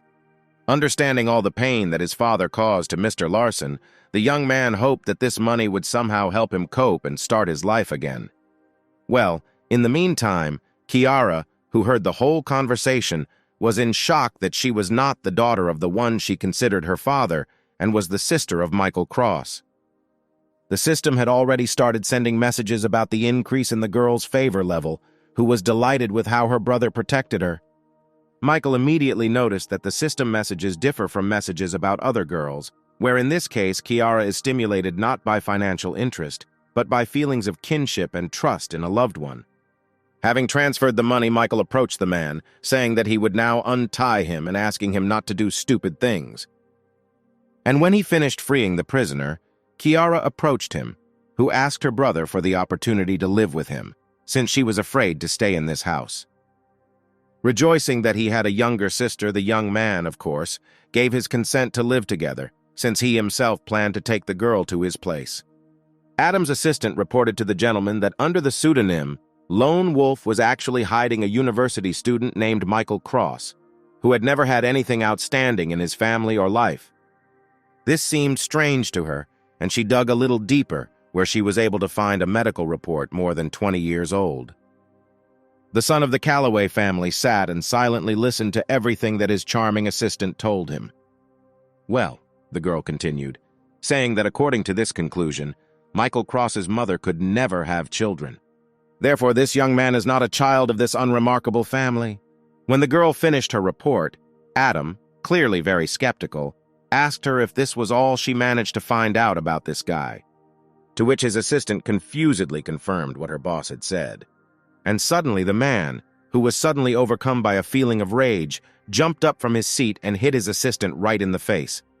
He called the girl who fell on the floor nothing more than trash, who was unable to obtain any meaningful information, where he was not at all interested in the fact that the lone wolf was not the son of his parents. Hanging over the defenseless girl in front of him, Adam menacingly declared that he was interested in where this guy got that kind of money and who was covering for him. Ready to obey the man in everything, his assistant declared that she would carry out the order at all costs. And the ruthless gentleman reminded the girl that she owes everything to his family. But at the same time, she is not the only one, where it will not be difficult to find a replacement for her. And so he released his assistant, ordering her to keep him constantly informed of events. Approaching the shower, Michael told his little sister that he had brought a towel and clean clothes left over from his mother, which he would leave at the door. The girl, taking a nice hot shower, thanked the young man for his attention and care. Exposing her beautiful face to the warm streams of water, the girl thought that no one else needed her, neither her father nor her mother. However, now she has an excessively rich brother, where his condition raises a huge number of questions, since his family is fruit merchants. Turning off the water, Kiara thought that if this guy who treated her so well took the wrong path in pursuit of money, then she should help him. Meanwhile, Michael, having once again failed to reach either his mother or his father, sat and thought that his exemplary parents had run away, leaving him with a lot of problems.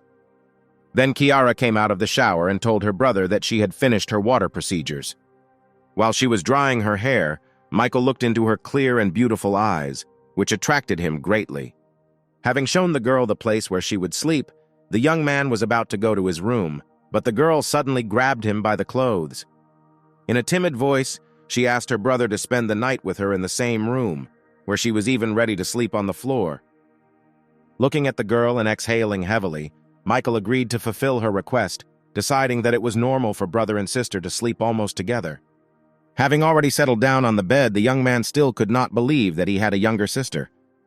The next day, Catherine, accompanied by bodyguards and company employees, had already arrived at the place where the company was buying land. When she left the train carriage, she immediately noticed that she found herself in some kind of outback. The girl was met by a man who identified himself as a representative of the administration of their town and greeted the guest. Thanking him for the warm welcome, the actress headed to the car prepared for her. And so very soon the girl arrived at a piece of land where heavy equipment was already starting to work. The man accompanying her reported that the development of new company lands had already begun in this part. Meanwhile, a man standing in the crowd took out his cell phone and called the person who had sent him to control the situation. David McEnroy listened, not without joy, to the report that the company had already begun to develop the land. Having finished the conversation, the man turned to his assistant, ordering him to begin implementing their plan and buy the neighboring lands at an inflated price. When the man with glasses walked away, the calculating man mentally addressed the lone wolf, saying that he did not want to cross his path at all, but simply saw a way to earn a little money. Meanwhile, the assistant to the head of the McEnroy family, having left the boss's office, took out his phone and made just one call. But after this call, a real chain reaction followed, where some people called each other, passing on important information and reporting that they were already sending their people to buy land. Meanwhile, Michael sat in the garden among the watermelons, noting that his parents had abandoned the entire crop. Here he was caught by a call from Catherine, who told him the sad news that all the land they were going to buy had suddenly skyrocketed in price. However, for the young man, this was not some bad news, since the prospect of spending even more money opened up, where his interlocutor decided that he did not hear what she said, calling it very good news. And Michael slightly corrected what was said, explaining that he simply meant that he could easily deal with this problem. But suddenly, having tried to transfer money to Catherine, he received a message from the system that this operation could not be carried out. He tried to do it again, but the system refused again, saying that the owner had his own benefit from the activities of the film company, and therefore was suspected of money laundering. Having started to look for a way out of this situation, the young man found nothing better than to transfer money through his beloved sister. Where Kiara, noticing her brother's gaze on herself, asked him about who he was talking to now. To which the young man explained that he was talking with actress Catherine Sullivan, with whom he is not in a romantic relationship. However, the girl did not believe the young man's words, believing that he was aiming much higher than his head, despite the fact that he was not poor at all. Picking up the topic, Michael noted that the film company is just buying up land in their city, where they can now make good money on it. Kiara was interested in how one could make money on land in an unpopular town like theirs, to which the young man explained that in their city there is a lot of land that his sister can purchase and then receive income from the fact that the film company will use it. Assessing the prospects, the girl thought that even though Michael now provides for her completely, she must think about the future. And now she has already agreed to the proposal, saying that she will immediately talk to the head of the city. And Michael himself, watching his sister, thought that it would be nice to have such a wife and settle here, away from the bustle of the city. While he was in his fantasies, many expensive luxury cars began to stop right in front of him. And then a girl who emerged from one of them noticed that this was the first time she had found herself in such a wilderness. Seeing a young man in front of her, the girl approached and asked if he was Michael Cross. When the young man confirmed his identity, the girl introduced herself as Elizabeth Carson. But the young man did not understand at all what this girl meant when she said that this was not the first time they had met. Unable to remember the circumstances of their first meeting, Michael said that the girl was probably mistaken, to which the clearly upset girl capriciously stated that their first meeting took place at a car exhibition, where she was in the company of her brother. Recalling that day, the young man noticed that there really was some girl with Patrick, and Elizabeth, observing the young man's thought process, thought that the lone wolf's reputation as a ladies' man was not exactly confirmed, because he did not even pay attention to her. And so Michael asked the guest what brought her here, to which the girl busily asked whether a lone wolf always talks about business in the middle of the street. After thinking for a moment, the young man decided that his neighbors really didn't need to know about his affairs. And then he invited everyone to follow him to his parents' house. When the young people disappeared from prying eyes and ears, Michael again invited the girl to tell her about the purpose of her visit, to which the charming girl expressed the assumption that the lone wolf was clearly planning to make good money, which only made the young man laugh, who was only focused on spending as much as possible. But the categorical Elizabeth immediately declared that he could deceive others, but not her. And then she recalled Catherine's loud statement about the unthinkable amount of investment. But the company is headed by an actress who knows absolutely nothing about running a business. But now, when everyone has begun to buy land here, the secret plans of the lone wolf are becoming clear, where this is definitely some kind of deceptive maneuver. Mentally laughing at how cool he seemed in this girl's eyes, Michael asked her how his plans could concern Elizabeth. And the girl looked intently at this strange young man, who continued to remain calm even when his plan was revealed. After all, even her influential brother would immediately abandon his plans, and therefore you definitely can't quarrel with a lone wolf. And so Elizabeth announced that she had arrived here on behalf of their family in order to discuss the possibility of doing business together. But their conversation was interrupted by a woman's voice, which demanded that she be released. It was Kiara, returning from the head of the city, who was not allowed into her own house by the guards of the uninvited guest. Roughly grabbing the girl by the arms, the young guards told her that she could not enter the premises. But the owner of this house himself was already approaching them, angrily declaring that this was his sister and demanding to let her go. Well, Elizabeth decided not to interfere for now, deciding to see what this cold-blooded lone wolf, who instantly lost his temper because of his little sister, would be ready for. Seeing that his guest's guards were not going to comply with his demand, the young man coldly said that he would now teach them a lesson. Shouting that he would now force the thugs to let the girl go, the guy grabbed one of them by the head and threw it aside with all his might. Where all the other guards and their mistress were shocked by the incredible power this guy has. Elizabeth, who was most amazed, could not believe that the guard, who was from the special forces, could not do anything to oppose his opponent. Well, Michael himself was already close to his little sister, for whose sake he was ready to break anyone apart. Watching the young man's every move, Elizabeth was already dreaming of getting this man for herself. And then the system issued another message, informing the owner about the addition of a new object in the person of the youngest daughter of the Carson family. But Michael did not express joy about this, looking sternly at the girl and accusing her of coming to this house to insult his loved ones. And when Kiara asked who this girl was, her brother replied that she wanted to discuss cooperation, but apparently their conversation was over. Contrary to all Michael's expectations, his dear sister was fascinated by Elizabeth, who at such a young age was already involved in such important matters and negotiations. Well, the business girl herself reluctantly agreed that she was to some extent to blame for the actions of the guards, although it was her brother who recruited them. But the young man remained adamant, declaring that he was not very sure of the girl's words, as well as whether they should continue this conversation. But then Kiara intervened in the situation, who reproached her brother for his unfriendly attitude and introduced herself to their guest. Elizabeth, who was a little embarrassed by this attitude on the part of the girl, also introduced herself in response.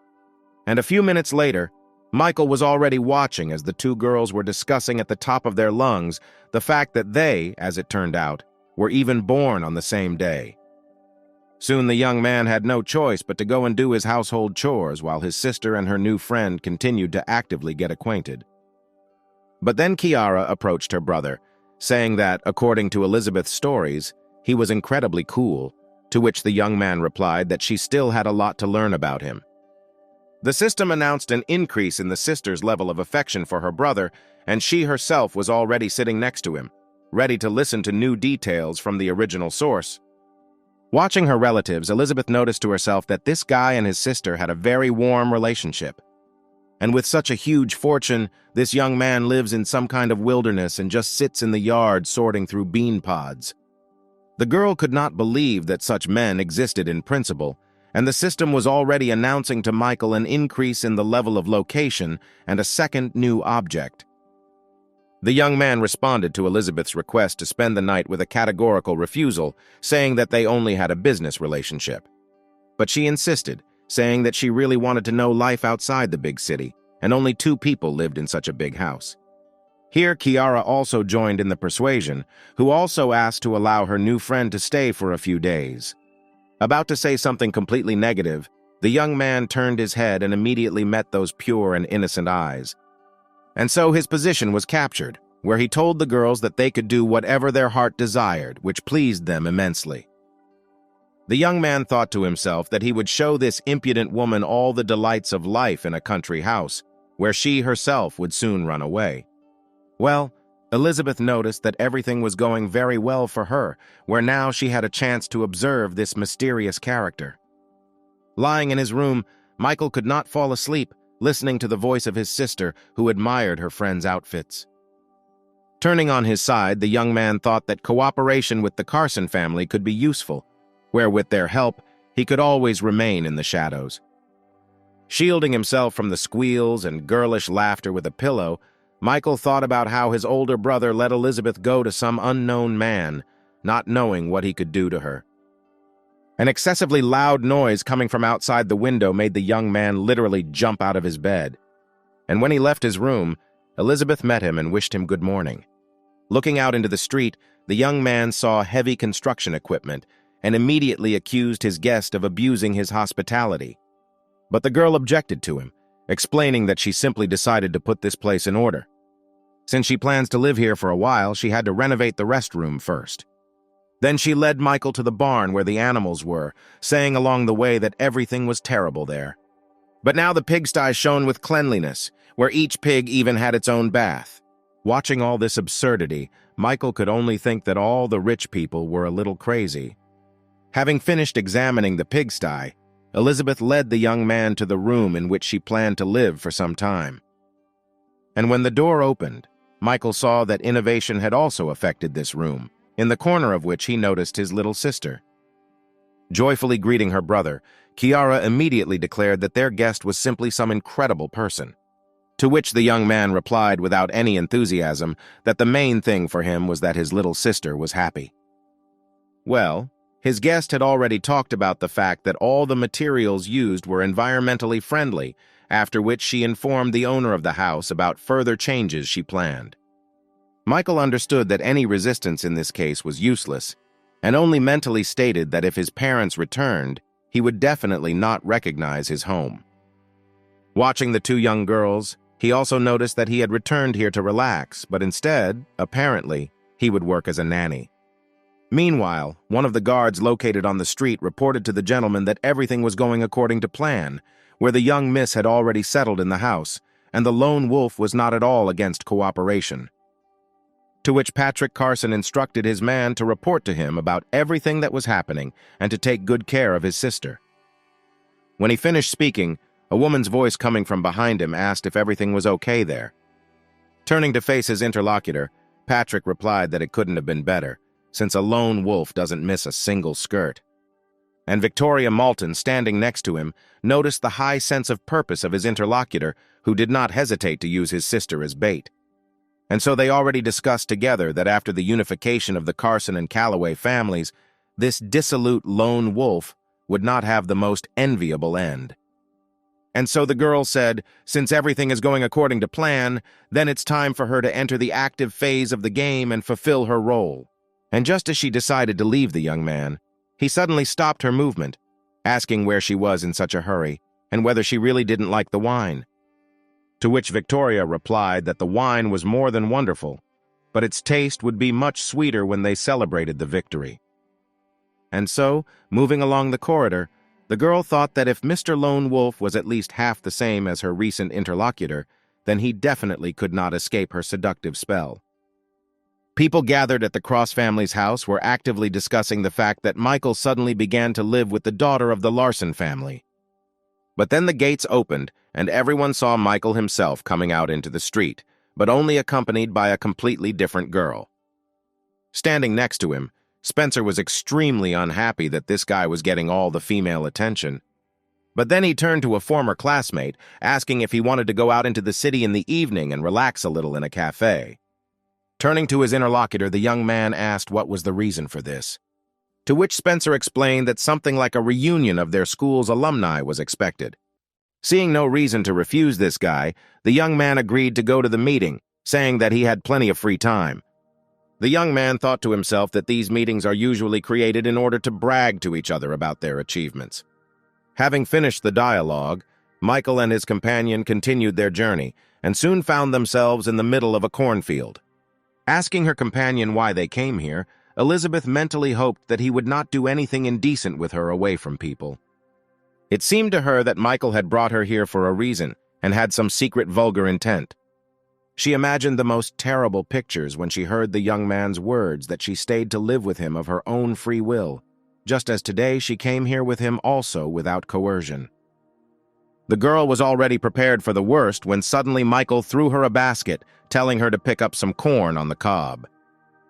It was a complete failure, where Elizabeth never expected to hear something like that. Plucking one cob after another, the girl was very happy that she was finally seeing that same corn appear from the cans, and her companion was gloating, thinking that now this white-handed girl would definitely curse everything in the world. But Elizabeth did not give up the job at all, which she liked more and more. Having finished with corn, the young people switched to collecting beets, where the next step for them was to wash the vegetables collected from the ground. While Michael was busy washing, Elizabeth, sitting on the stones, noticed that life in the countryside was very interesting, and she no longer wanted to study and returned to the city. Where after these words, the young man noticed that his plan should have worked a little differently. Suddenly, the attention of the young people was attracted by a female voice calling someone for help. Turning around, both Michael and his guest saw a girl trying to run away from the tough guys. Running for her life and not noticing what might be under her feet, the victim of the attack tripped over a stone and hit the ground hard. Quite quickly, the men who were nearby laughed at the girl's pose and sarcastically asked her why she stopped running away. The girl tearfully asked to let her go when one of the pursuers had already approached and put his hand right on her head. Grabbing her roughly by the hair, the man told her that she should be a good girl and follow them. But then a voice behind them demanded to let the poor girl go. It was an enraged Elizabeth, who called unworthy men the most humiliating words, accompanied by obscene gestures. Watching the girl, Michael grinned, noting that she certainly didn't lack courage, since she didn't have a single guard with her. After which, the young man turned his attention to his pursuers, where it immediately seemed strange to him that he witnessed this scene when he finished work and left the cornfield.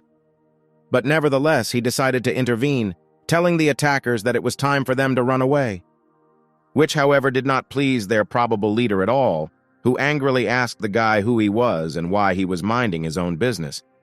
However, the young man did not engage in long dialogues, where after a few seconds the entire company was already resting unconscious on the ground. Elizabeth was truly fascinated by the way Michael dealt with these scoundrels, where the system did not have time to issue messages about increasing the level of favor. Well, the savior himself approached the girl and, helping her to get up, asked how she was feeling. Using her feminine charms in the role of a victim, the girl introduced herself and thanked the young man for his help, saying that she would certainly repay him.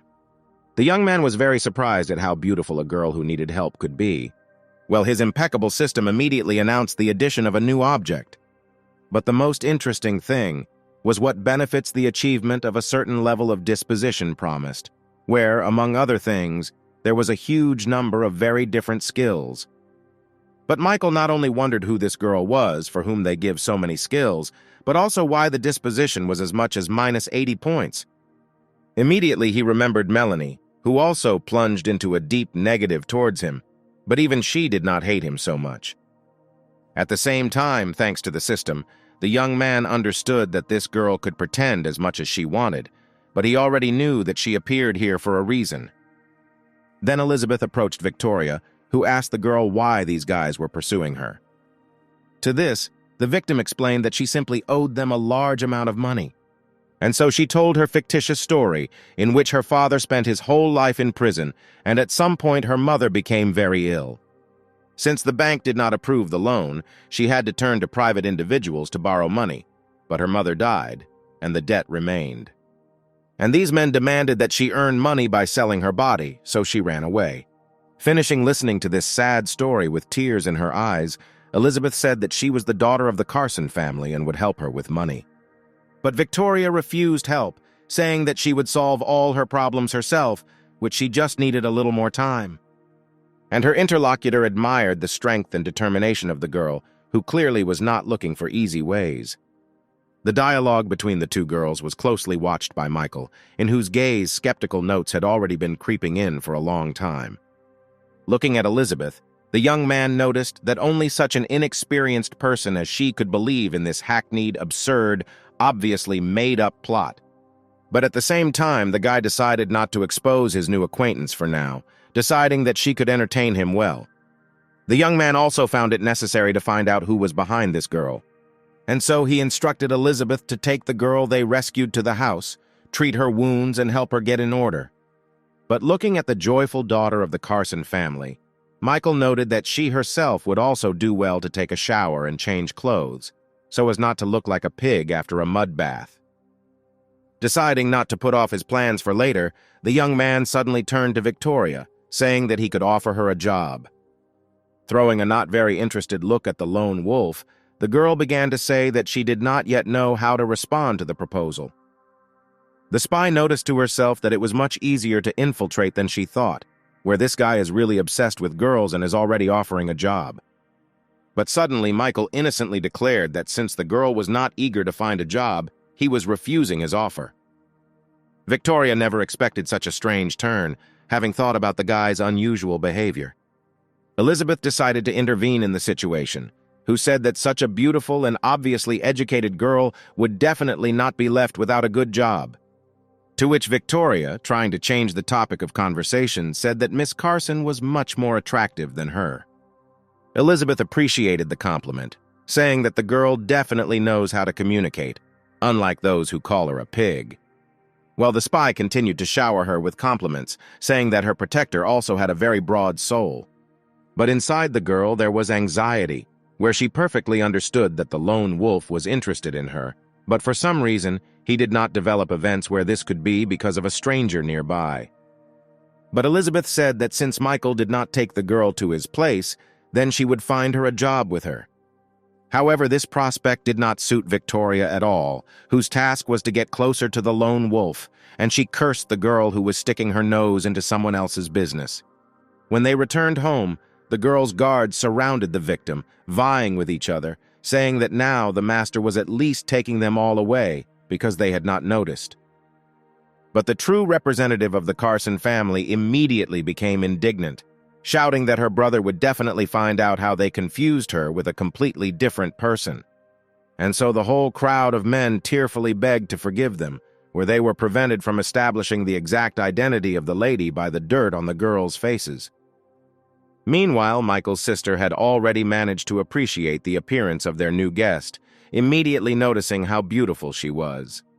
Kiara was very flattered that so many beautiful girls were hanging around her brother, where it was obvious that her new friend Elizabeth was also beginning to be interested in Michael. Here the girl's attention was attracted by the very object of her thoughts, asking how she spent her time. Without answering the question, Kiara threw herself into the arms of her brother, declaring that he was incredibly cool, since literally in a day he had already found 2 brides. And not only Michael himself tried to refute what was said to her, but also his 2 so-called brides, who unanimously declared that they did not even have any intention of doing so. But the girl did not listen to anyone, where she was absolutely convinced that girls were deceiving themselves. Soon Elizabeth brought a first aid kit, offering her new friend help in treating the wounds. Victoria tried to refuse help, but the girl insisted, and the spy had no choice but to start exposing her injured areas. First, Elizabeth tried to rub a cotton swab soaked in iodine over the wound, which of course caused severe pain to the wounded woman. Then the daughter of the Carson family decided to try a different method, simply pouring the contents of a vial of iodine onto the wound. Experiencing incredible suffering, Victoria could only think about killing this abnormal woman.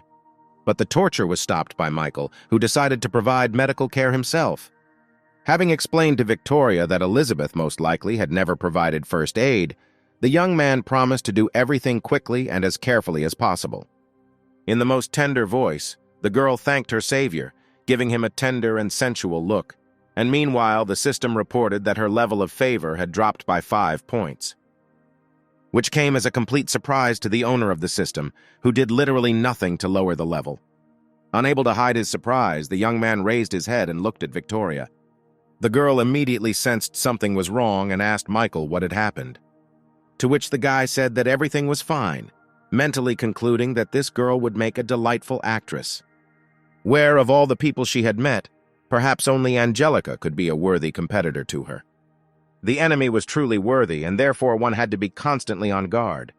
Well, the spy herself, meanwhile, was watching Michael, thinking that this man only at first glance seemed normal, where everything inside him had long been rotten.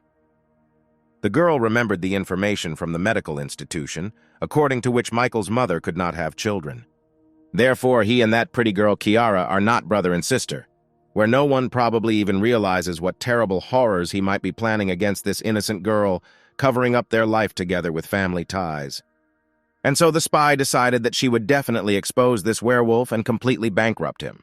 When the first aid was completed and the girl came out of the shower, changing into clean clothes, the guards could not take their eyes off such beauty. Kiara admired the girl out loud, and Michael noted her outstanding appearance to himself. At the same time, his precious sister noted to herself that the girls who appeared in their house were worthy of each other, where her brother definitely knows a lot about girls. Victoria, having thanked Kiara for the compliment, also noticed that she has a very extraordinary appearance. But then their tenderness was interrupted by Michael, who invited the girl he saved to become his personal assistant. Having said out loud that the proposal was very unexpected, the girl rejoiced to herself, rejoicing that she was able to win the heart of the development object. And so she said that she did not want to remain in debt, and therefore she would work selflessly to repay for the salvation. Pleased with the candidate's consent, the young man said that in order to fully take office, she would need to pass some special test. The very word special already made the girl nervous, where only physical intimacy came to her mind. And now the girl's guesses began to be confirmed, where Michael told her to follow him. As she walked up the stairs, Victoria thought that everything was moving too quickly, but she had to go through this to become a confidant. From a very young age, she was chosen by the family she served and underwent many of the most grueling training. And everything she had to go through over the years was only for the sake of loyalty to the Calloway family. And therefore now the girl was ready to give all of herself, no matter what this dirty pervert would come up with. When they were alone, Victoria dared to ask what task the master had prepared for her, to which he asked to provide him with the girl's bank account number. Thinking that in this way the lone wolf decided to find out her details and past, the girl took out a mobile phone from a secluded place in her body. She had nothing to fear, since before this task all information about her life was corrected and replaced with false information. But then something happened that she could not have expected, where the spy was informed that 100 million had been received into her account. Now she could not understand what all this meant, where this money could be a check or allocated for current expenses. Finally, Michael explained that the girl's task is to spend 100 million in 24 hours, and if after a day there is zero on her balance, then the test will be considered passed. Victoria was shocked again, not understanding how 100 million can be spoken of as $10. However, the lone wolf was not a simple person and could not do anything without some hidden meaning. Michael's behavior was so non-trivial that the spy could not put her thoughts in order, completely not understanding what she should do. But then the young man began to leave, saying that tomorrow he was waiting for the result of the work done. Turning around for a second, the young man added that the girl should not tell anyone about this task, otherwise the mission would be considered a failure. Mentally, the guy noticed that some 100 million had confused the girl, and his personal assistant should not pay attention even to 100 billion. Hearing footsteps behind her, Kiara turned around sharply and saw her beloved brother. She, of course, wanted to know what task he gave their guest, but Michael immediately declared that this information did not concern children. Switching the conversation to a business direction, the young man asked his sister how things were going with the land, to which she explained that you just need to find those who want to sell it. After which the curious girl asked Michael where he was going. And while he was answering the girl, Victoria thought about what she had just heard regarding the purchase of land. After all, this was definitely somehow connected with the project to create the largest film company.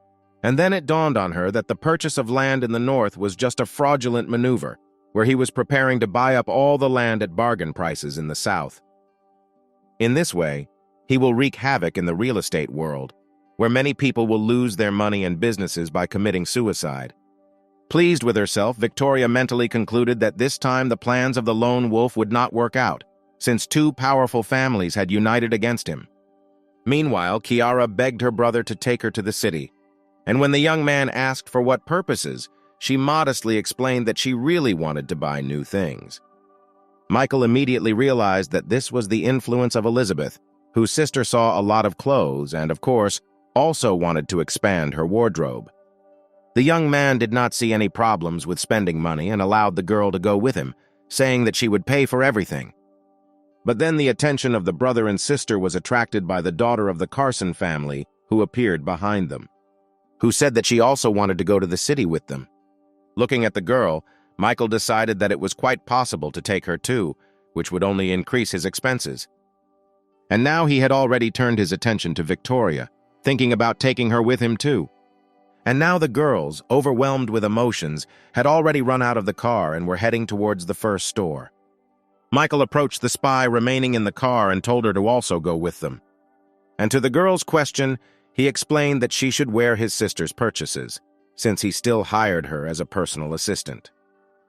And now the young man, in the company of 3 beautiful girls, was already walking through the shopping center, calling on his little sister to buy whatever she liked.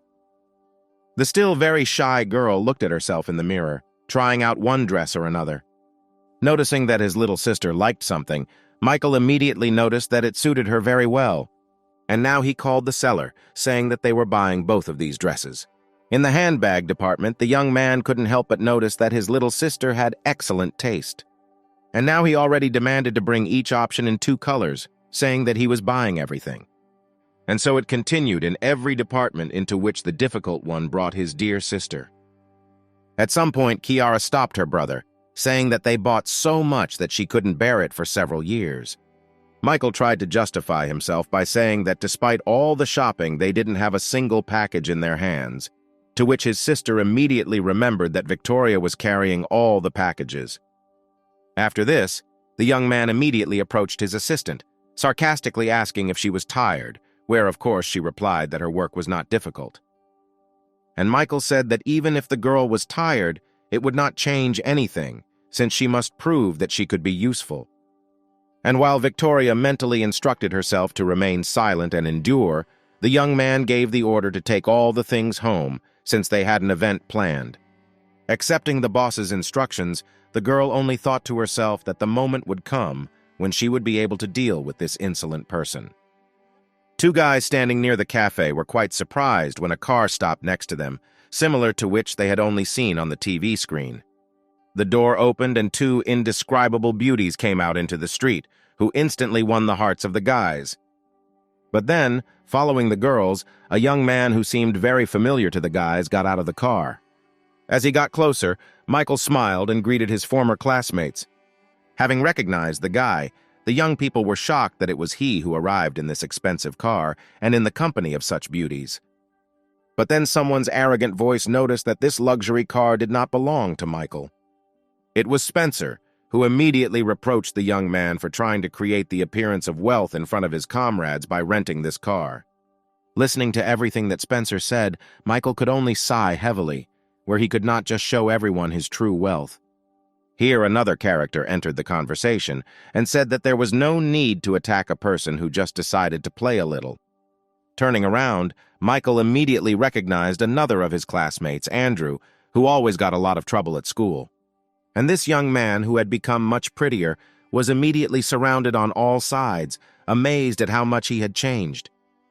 Of course, Spencer was the one who lavished the most compliments on the official's son, while Andrew himself, listening to him, pretended to be modest. But then the young man's gaze stopped on 2 beautiful creatures that accompanied Michael. When Andrew asked to introduce the girls, Michael started with Kiara, explaining that she was his little sister. After which the young man introduced Elizabeth as his sister's best friend. And when Michael asked whether the guys would be against the fact that these girls would join their company, he, of course, did not hear a single objection.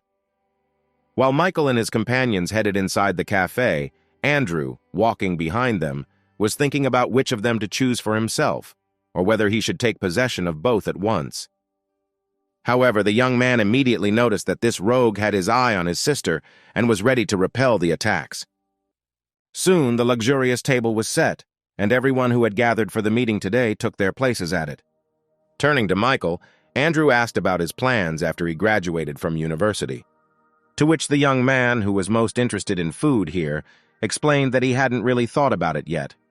To himself, he thought that his occupation of spending a lot of money on women would not be the worst thing after graduation. But at the same time, the young man noted that such a monotonous life could soon become very boring to him. And so he, pouring himself some water, said that it was possible to go on a trip, since he didn't want to waste his life going to work. To this, his interlocutor said that he would need money for travel, and therefore he was ready to offer the guy a job in his company, where he is ready to put him in a position with a salary of $5,000 per month. After these words, Elizabeth, who was taking a sip, choked heavily and spat out everything she was trying to swallow. Using a napkin, the girl apologized, saying that the water got into the wrong throat. After which she thought that offering a lone wolf a job and $5,000 a month was incredibly stupid. Michael thanked his interlocutor for such a generous offer, which he refused, explaining that he did not want to work at all. Laughing, Andrew took the young man's position, saying that everyone has their own plans for life. Then one of the girls present at the meeting asked the guy what kind of business he had, to which Andrew explained that he owns a small construction company, which was a natural extension of his passion for architecture. At this point, Spencer entered the conversation and noted that the construction industry is now undergoing major changes due to the well-known lone wolf, where Andrew's business is definitely expected to boom. Hearing the mention of a lone wolf, one of the girls immediately perked up, asking if the owner of the construction company knew this rich man. To which Andrew immediately stated that, of course, he had met this guy a couple of times and drank coffee while discussing joint projects. Where immediately after these words, everyone present began to unanimously declare that he was very lucky, and his future from such a partnership was definitely assured. And while all these discussions were going on, the lone wolf himself sat trying to hold inside himself everything that he had managed to eat. The guy who declared his acquaintance with the lone wolf could not even imagine what a clown he now looked like in the eyes of some of those present. And then he noticed how one of the girls who came with Michael was looking at him and laughing. Deciding that she simply liked him, Andrew turned to Elizabeth, asking why she smiled so mysteriously. Of course, the girl did not name the true reason for her laughter, simply saying that she remembered a funny incident from her life. Then, turning her attention to Michael, who decided to try to stuff another piece of meat into himself, the daughter of the Carson family noticed that a person of this level does not even pay attention to such a buffoon as this Andrew. But then she grinned, deciding that if the lone wolf himself was not interested in landing this guy, then she would definitely not miss her chance. Not knowing the girl's thoughts, Michael was a little embarrassed when he saw her looking at him with a smile that definitely didn't bode well. After some time, Andrew, having believed in himself, his strengths, and his attractiveness, approached Elizabeth with an offer to exchange contacts. And when the girl coldly asked for what purpose he needed this, the young man explained in a sweet voice that he simply wanted to get to know each other better. In response, Elizabeth asked the fan why he even decided that he might be worthy of her attention. Spectators watching the development of events mentally noted that the girl was treating the guy extremely harshly. However, the young man was not going to just retreat, saying that the girl had too high an opinion of herself, to which he immediately received the answer that she was not as high as the guy himself, who clearly overestimated his strengths and capabilities. This statement greatly offended Andrew, who was about to say something completely unpleasant in response. But his impulse was stopped by the appearance of the manager of the establishment where they had dinner today. The young man was greatly surprised by the appearance of the manager, who honored with his personal attention the very rare and most important guests, which did not even include Andrew's father.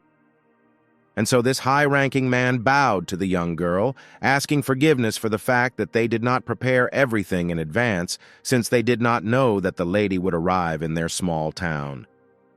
Elizabeth, saying that an apology was not required, since she herself did not know that she would be dining here, released the man. The unlucky boyfriend watched this whole scene with great surprise, and all the other participants in the meeting were already beginning to put this puzzle together, where they immediately remembered that Elizabeth bears the surname Carson, and the chain of these hotels and restaurants belongs to this very influential family. And everyone was simply shocked that the daughter of the Carson family had just dined with them at the same table. And then her friend approached the girl, who asked if she was really the daughter of one of the richest families, to which Elizabeth explained that she simply did not want unnecessary attention. Michael watched with his bored gaze as everyone gathered gradually gained the truth. Well, Andrew, who had tried to establish a close relationship with this girl, was now trying to wrap his head around everything that had happened.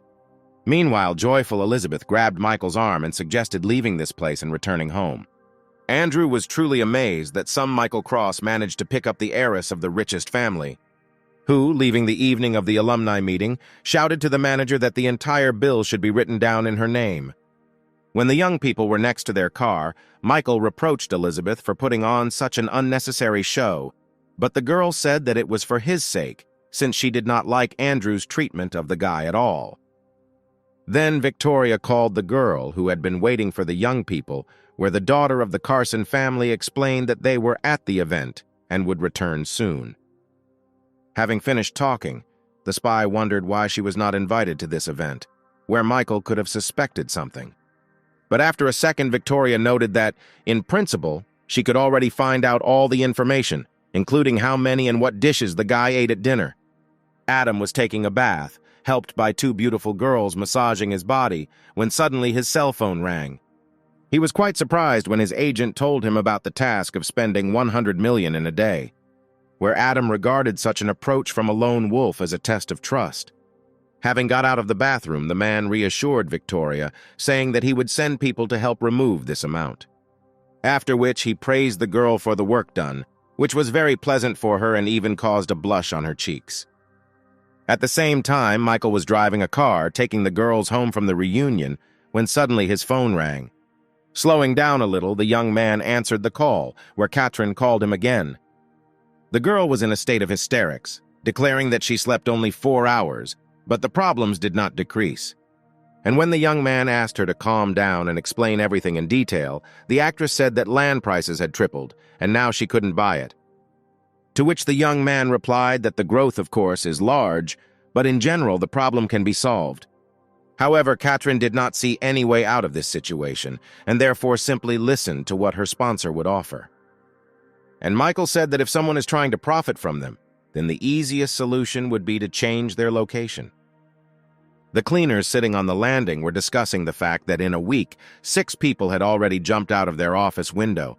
They were trying to speculate on land and suddenly lost all their money. And while they were sharing the terrible details of what was happening, the 7th bankrupt speculator flew down right behind them. Meanwhile, Michael joyfully noted that they managed to bring down real estate prices in the shortest possible time. He was just thinking that the speculators, of course, were unlucky, but this did not affect ordinary citizens in any way when his beloved sister suddenly burst into his room. Without hiding his rage, Michael shouted that the girl shouldn't burst into his room like that, where he might not be dressed. To which Kiara innocently replied that they were strangers, not unfamiliar guys and girls, but relatives. When she finally forced her brother to stand up in response to his question about what happened, she explained that one of the neighbors was having a grand wedding. The young man could not understand at all how the girl found out about the wedding and what it could have to do with them. But when they were on the street, Kiara showed her brother a huge number of cars, where this only happens at weddings. But then the girl noted that none of the moving cars were even decorated for the holiday. Well, the next surprise was that this whole line of luxury cars suddenly turned towards their house. When the cars stopped, Victoria appeared from the first, unloading and placing some kind of bag next to her. Turning to Michael, who was nearby, the girl said in a satisfied voice that the task he had set was completed. Pointing to the parked cars, the spy said that there were 10 very expensive luxury cars there. She then introduced the numerous staff she had hired who would take care of all the household and household chores. And finally, moving the bag to Michael's feet, Victoria added that these were documents for hundreds of properties she had purchased. The young man could not believe that this girl managed to acquire such a huge amount of real estate in one day.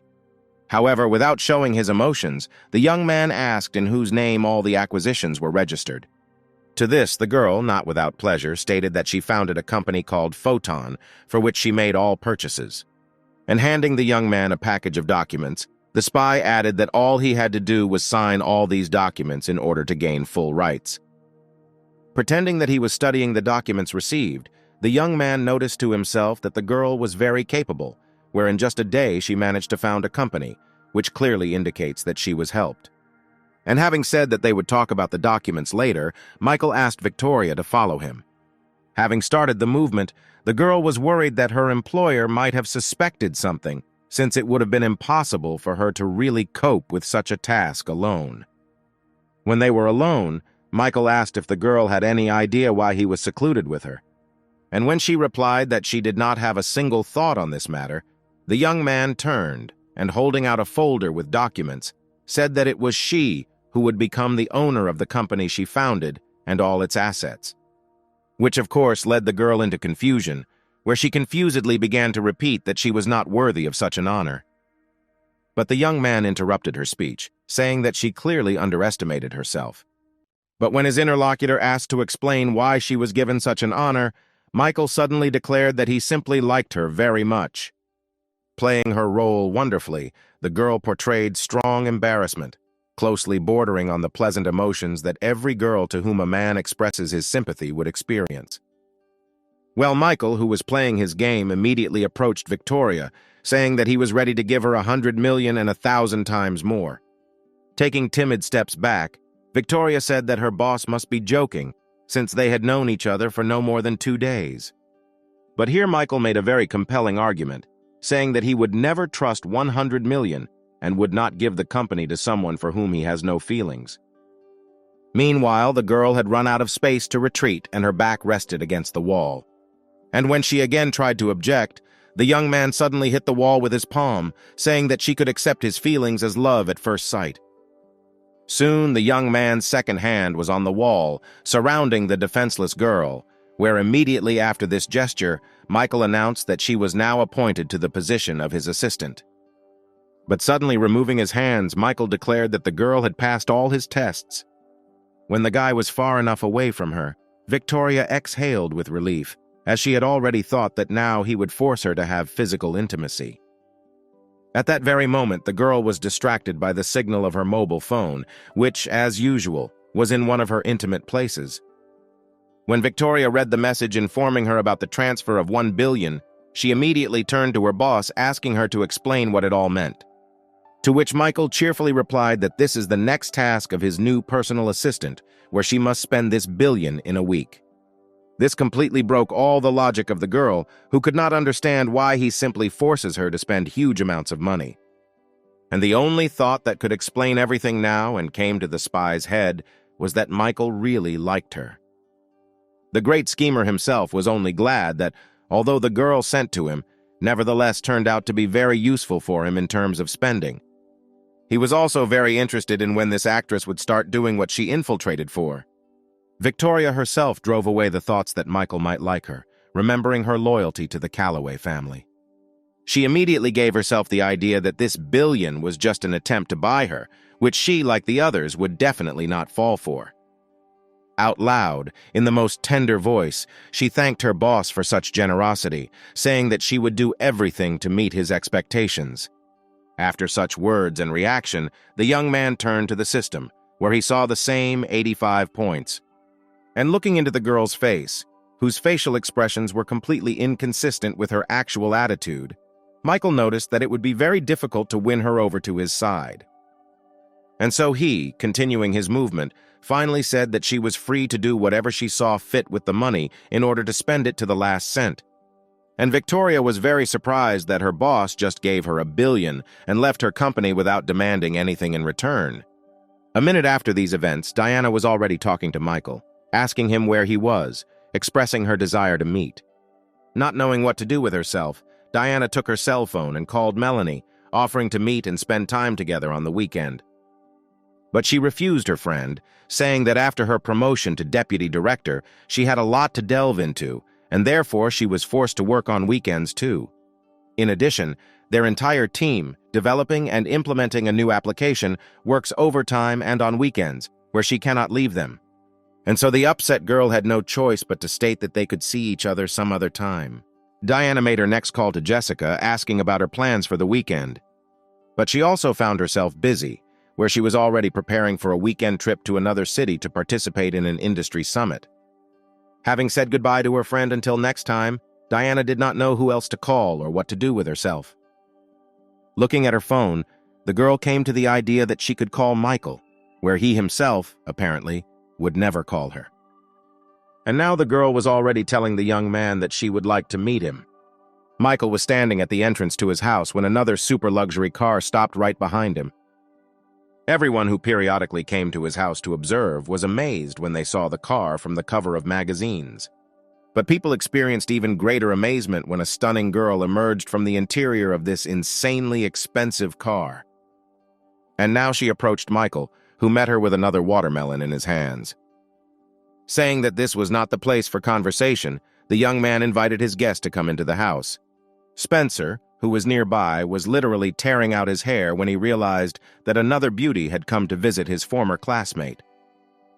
He considered himself much more beautiful and better than Michael, believing that all the beauties should cling to him, which Michael himself found very funny. When the gates closed behind the young people, the girl suddenly slowed down and stopped. Diana lowered her head and a tear immediately rolled down her cheek. But literally a second later, she suddenly rushed forward and pressed herself against Michael's back, begging him to stop being so distant. Through tears, the girl said that she was wrong and asked the young man for forgiveness. Such a manifestation of feelings on the part of the girl could not leave Michael indifferent. And so he turned to Diana, taking her hand and preparing to say something, but then the sound of a broken plate interrupted this scene. Turning their heads, the young people saw Elizabeth in front of them, who was clearly unhappy with the scene that she had unwittingly witnessed. Immediately recognizing the youngest daughter of the Carson family, Diana asked the young man in surprise what she was doing here. But before Michael had time to say anything, Kiara and Victoria, who were very interested in what was happening here, came to the sound of broken dishes. Looking at the new face in their house, the girl asked her brother who she was. Well, Diana herself already recalled her mental suffering, where she naively believed that Michael was experiencing the same. But as it turned out, all this time the guy lived in this house and was surrounded by 3 beauties. Having collected his thoughts a little, the young man said that now he would introduce everyone to everyone. The first person he introduced to Diana was Elizabeth, whom, as he already understood, the girl knew for sure in absentia. After which the girl was introduced to his younger sister Kiara, whose existence he only recently learned about. Then it was Victoria's turn, whom he introduced to his guest as his personal assistant in business. And finally, the guy pointed to Diana, saying that he had once studied with her in high school and found her a very talented girl.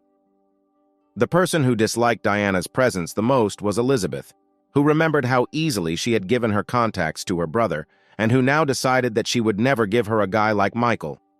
However, Diana also did not feel sympathy for Elizabeth, since she believed that her problems with Michael began precisely because of their family. And so the girl changed her original plan to simply visit the young man, deciding to stay for a while. And so she began to play the necessary role, saying that due to long experiences, she now felt very bad, and therefore would not refuse to live a little in the fresh air to recuperate. Hearing the girl's request to stay, Michael thought that if there was one more girl, it was unlikely that this would change anything. In addition, Diana will be able to create an excellent counterbalance to Elizabeth, who has recently begun to dominate here more and more. And so, hugging the girl, Michael said that he didn't mind at all, and his new guest could stay here as long as she wanted. Diana, beaming with happiness and followed by Elizabeth's hateful gaze, immediately headed into the house to settle down. Mentally, the new roommate of this strange company thought that they had already somehow gotten along with Melanie and Jessica, but they did not need another competitor. Well, her opponent immediately noticed a strong opponent in Diana in any case, deciding that she would not just give Michael up to her.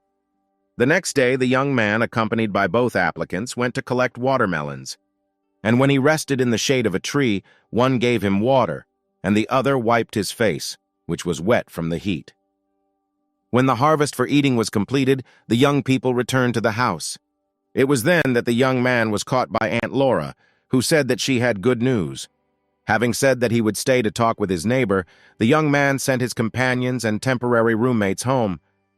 When they were alone, the young man suggested that his aunt wanted to inform him about his father's return, to which she immediately replied that this was definitely unlikely to ever happen. As it turned out, the woman decided to talk to the young man about his land plot. Michael tried to ask something, but Laura stopped the guy, telling him to first listen to her to the end. And so the woman issued a commercial offer, where if Michael agreed to sell his plot of land, he would not only be paid generous compensation, but would also purchase an apartment in the city. Doubting that such a proposal could really be real, since everything sounded very fabulous, the young man asked about the original source.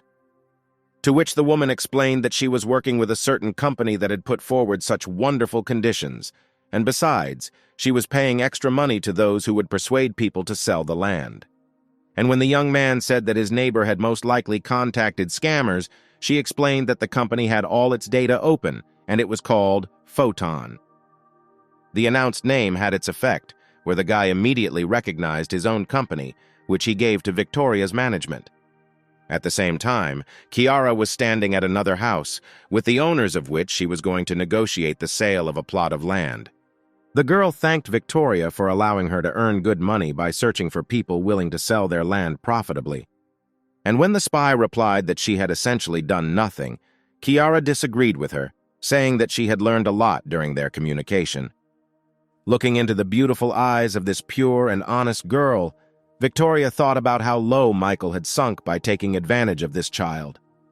Deciding to snatch this girl from the clutches of this pervert, Victoria suddenly asked her how sure she was of her relationship with Michael.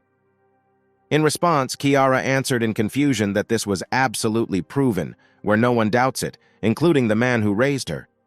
Immediately after this, the spy handed the girl a folder with documents, saying that, of course, her relationship with Michael did not concern her, but Kiara was obliged to read this information.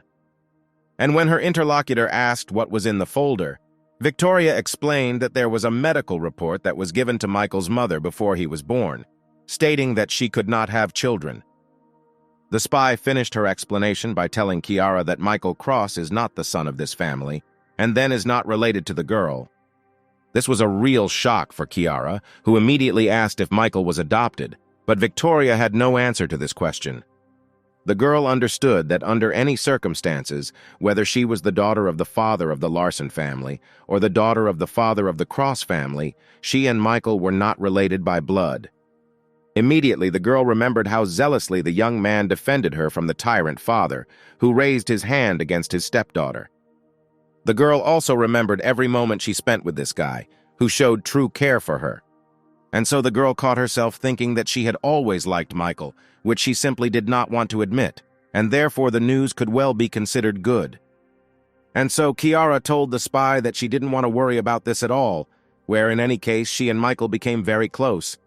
However, Victoria added fuel to the fire, leading her interlocutor to certain thoughts with the words that her fake brother might have secret intentions if he knew that they were not relatives.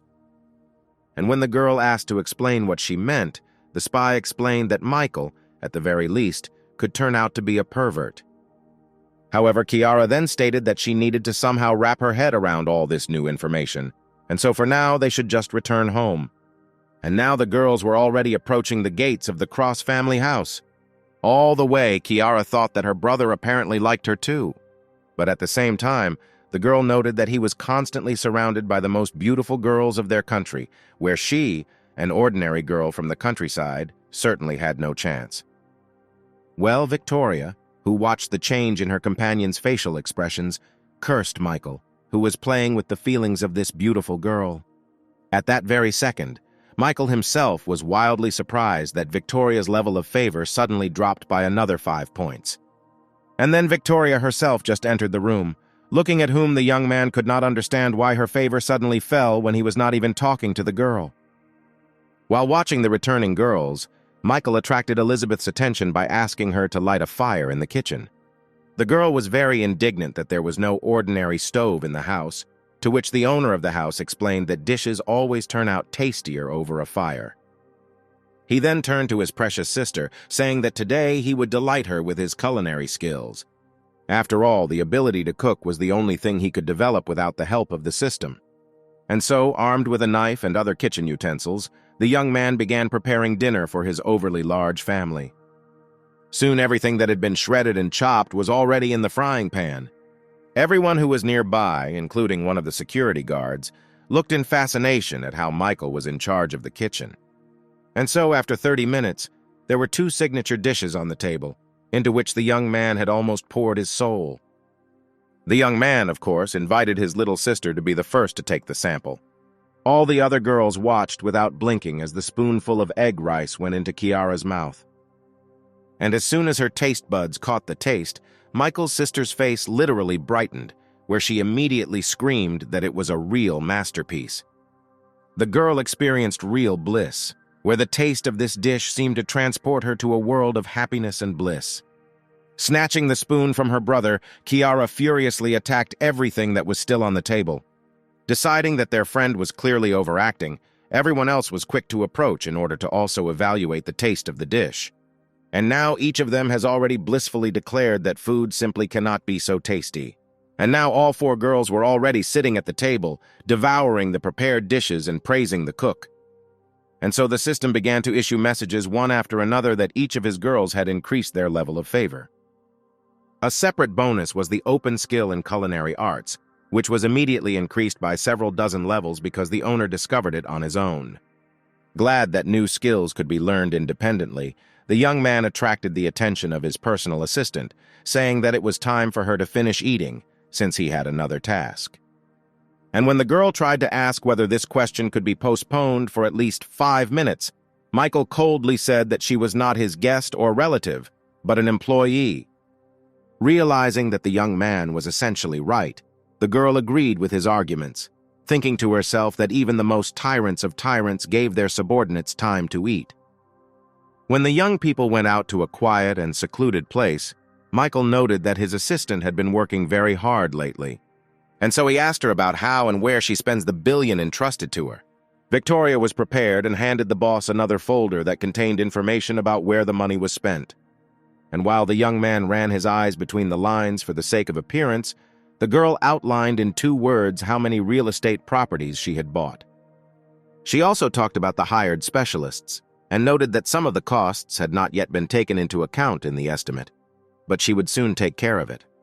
Literally, with a twinkle in her eyes, the girl thought that this fool could not even think that she was capable of losing a whole billion so quickly.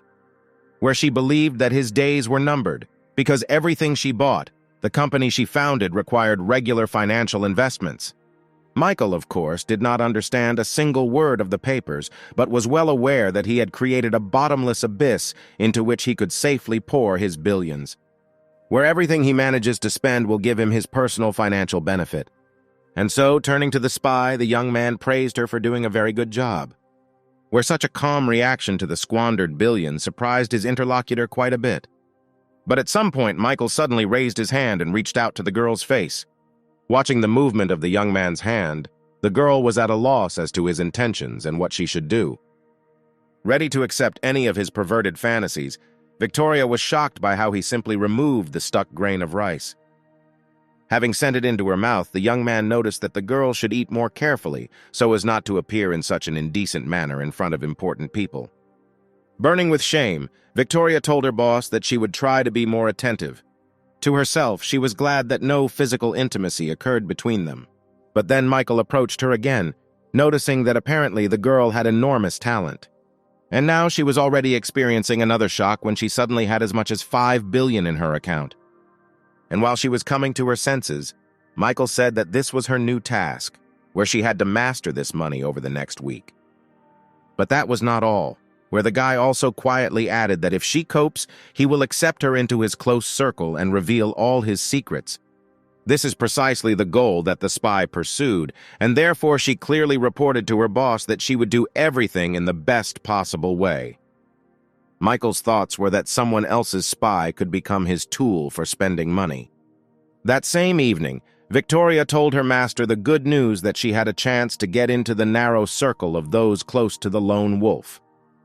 Having finished her report with the fact that Adam would soon receive all the information he was interested in, the girl sent a message.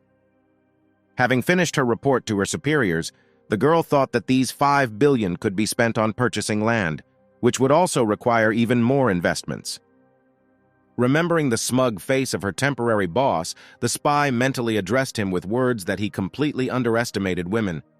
Michael himself, not particularly worried about anything, sat on the sofa and, as usual, played on the phone. Then Elizabeth attracted his attention, saying that they went for a walk with their exclusively female company, which the young man was not particularly interested in, since he was already quite bored.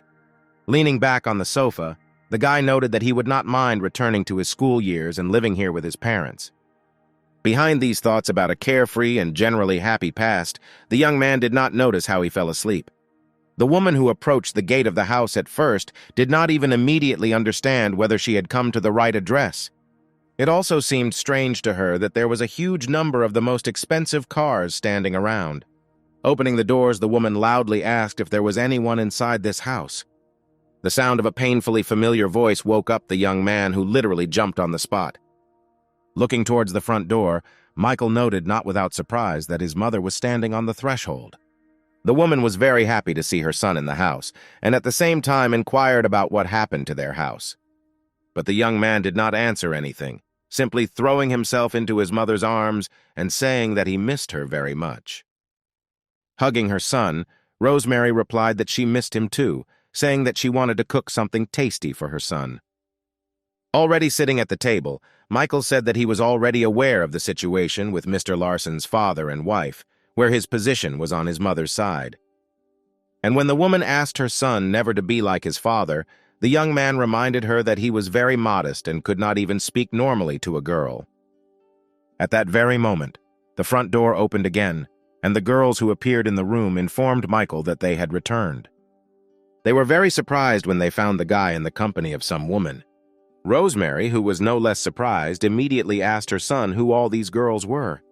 And so Michael had no choice but to start introducing his girlfriends one by one, where he started with Elizabeth. Everyone else immediately caught on when the young man called the woman standing in front of them his mother. And so one by one, they began to introduce themselves to the woman, with only Kiara remaining on the sidelines. Expressing her joy at meeting her, Rosemary mentally noted that her son apparently could not make a choice, and therefore made several girlfriends at once. And so she invited the girls to sit down and rest while she prepared something for the table. But in response, the girls said that they would take care of everything, including food, and the woman just needed to sit down and rest. Michael was quite surprised that Diana, who, as he thought, could not do it at all, volunteered to cook. Well, Elizabeth immediately grabbed the mop, saying in response to the woman's objections that they were already accustomed to maintaining order here in her absence. Watching the girls' clumsy movements, Michael mentally noted that she was not capable of anything, and he himself would maintain all the order here.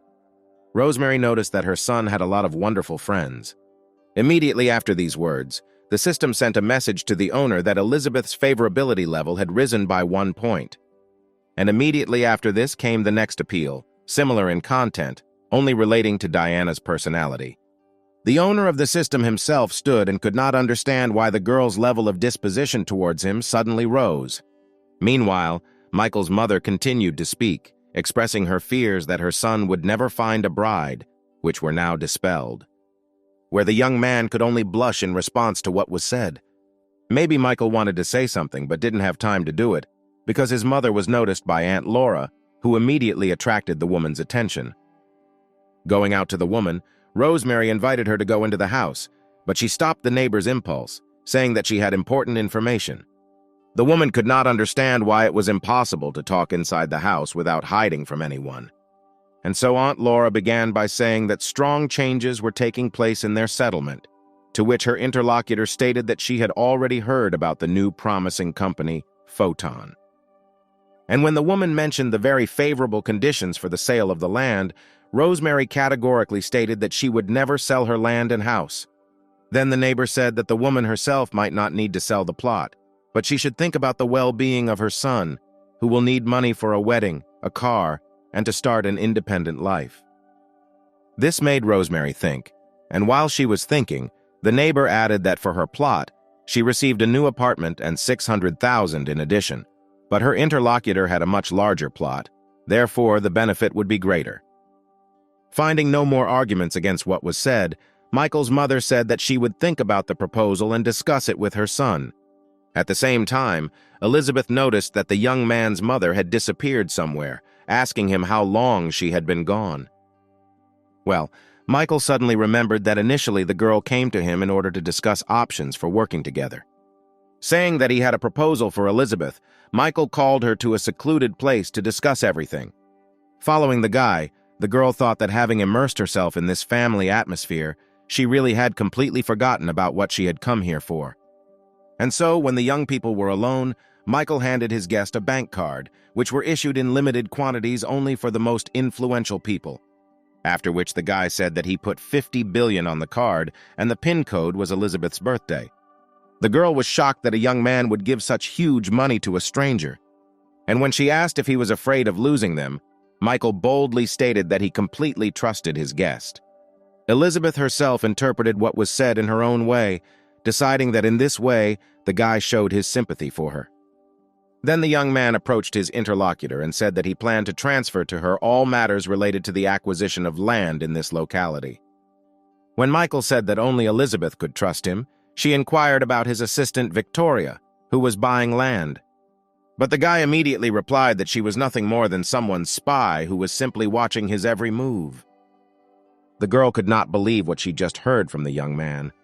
And Michael added that not all families and large corporations want to cooperate with him like the Carson family, and that's why they sent a spy. And then, taking the girl's hand in his own, the young man once again said that he could only trust her now. Elizabeth looked at the elite bank card, thinking that even her own family didn't believe in it enough to hand over $50 billion. Turning her gaze to the young man, the girl also noticed that she apparently really means something to the guy, since this project with lands is extremely important for his affairs. Based on all this, the daughter of the Carson family did not find any other explanation for these events except that the guy was in love with her, immediately after which the system began to issue messages about the increase in the level of her favor. And so the number of points reached the minimum required level, where Michael received 30 gain points, a return for his personal expenses of $5 billion and several new simple skills, such as singing, drawing, and playing Go.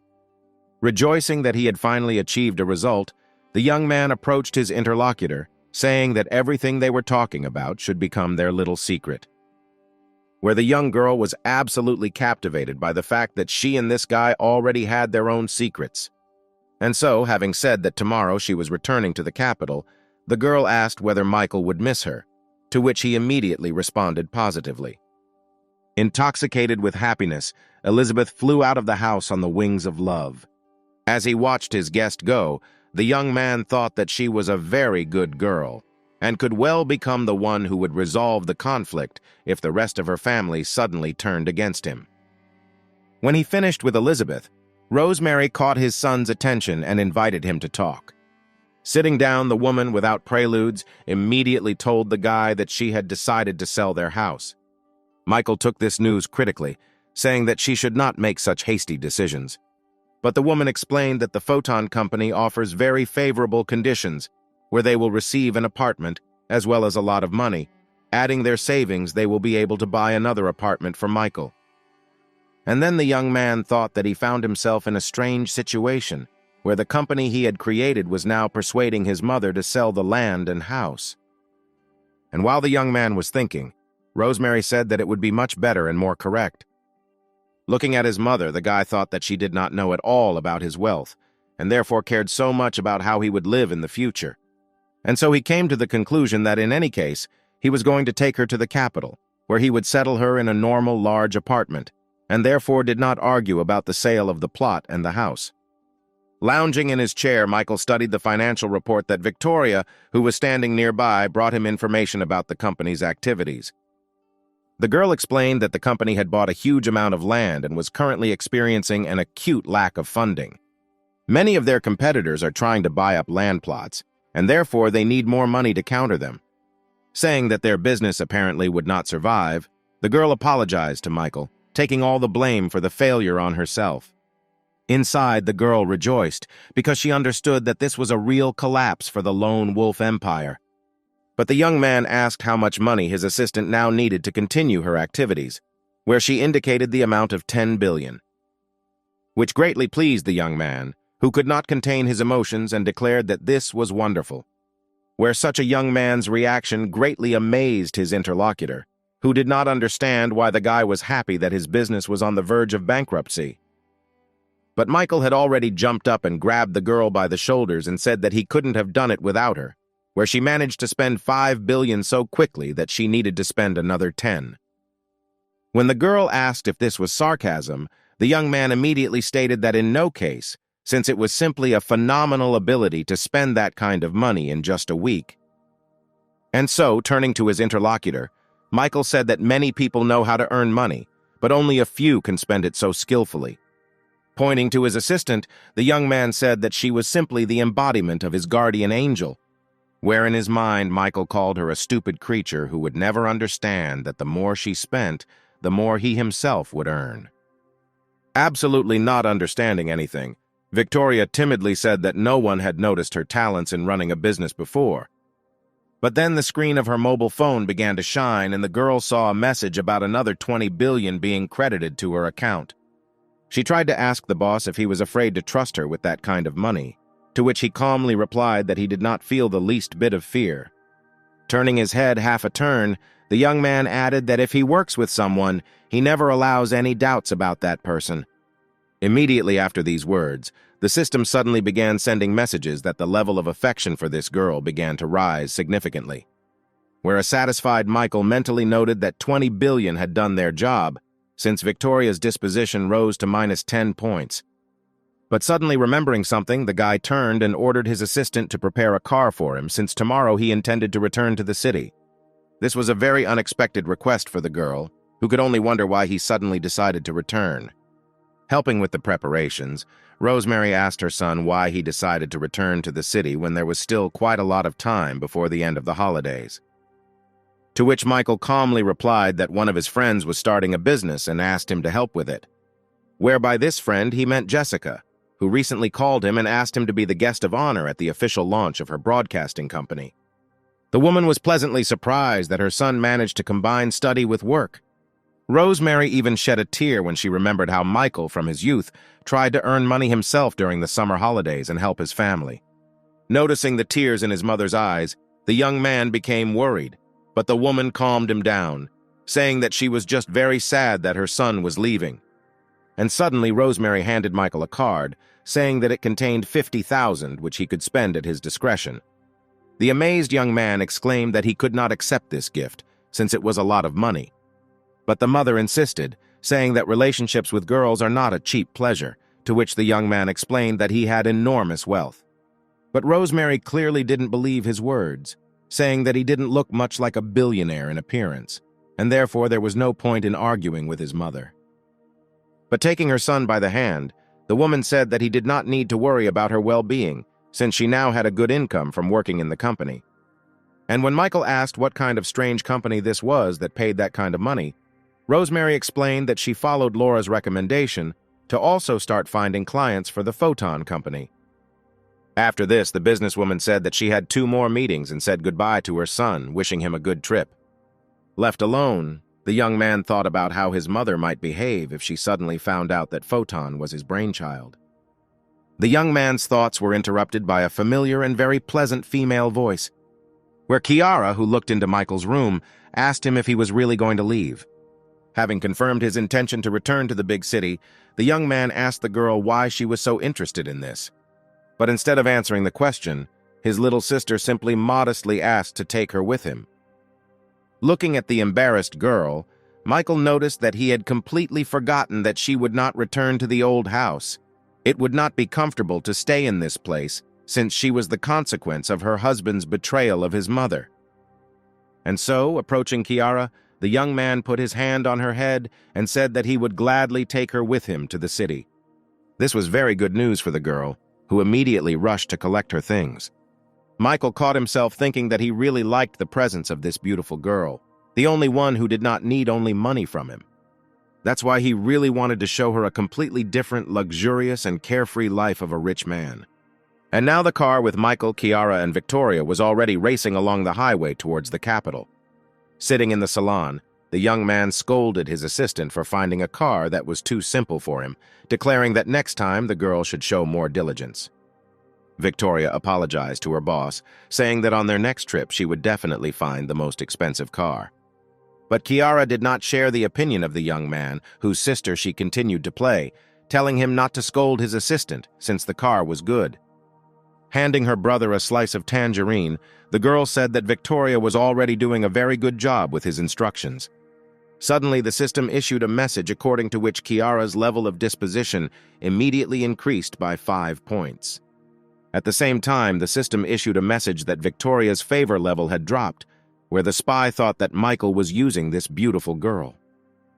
And once again, the young man was amazed at how, without doing anything, he somehow managed to lower the level of affection of this strange girl.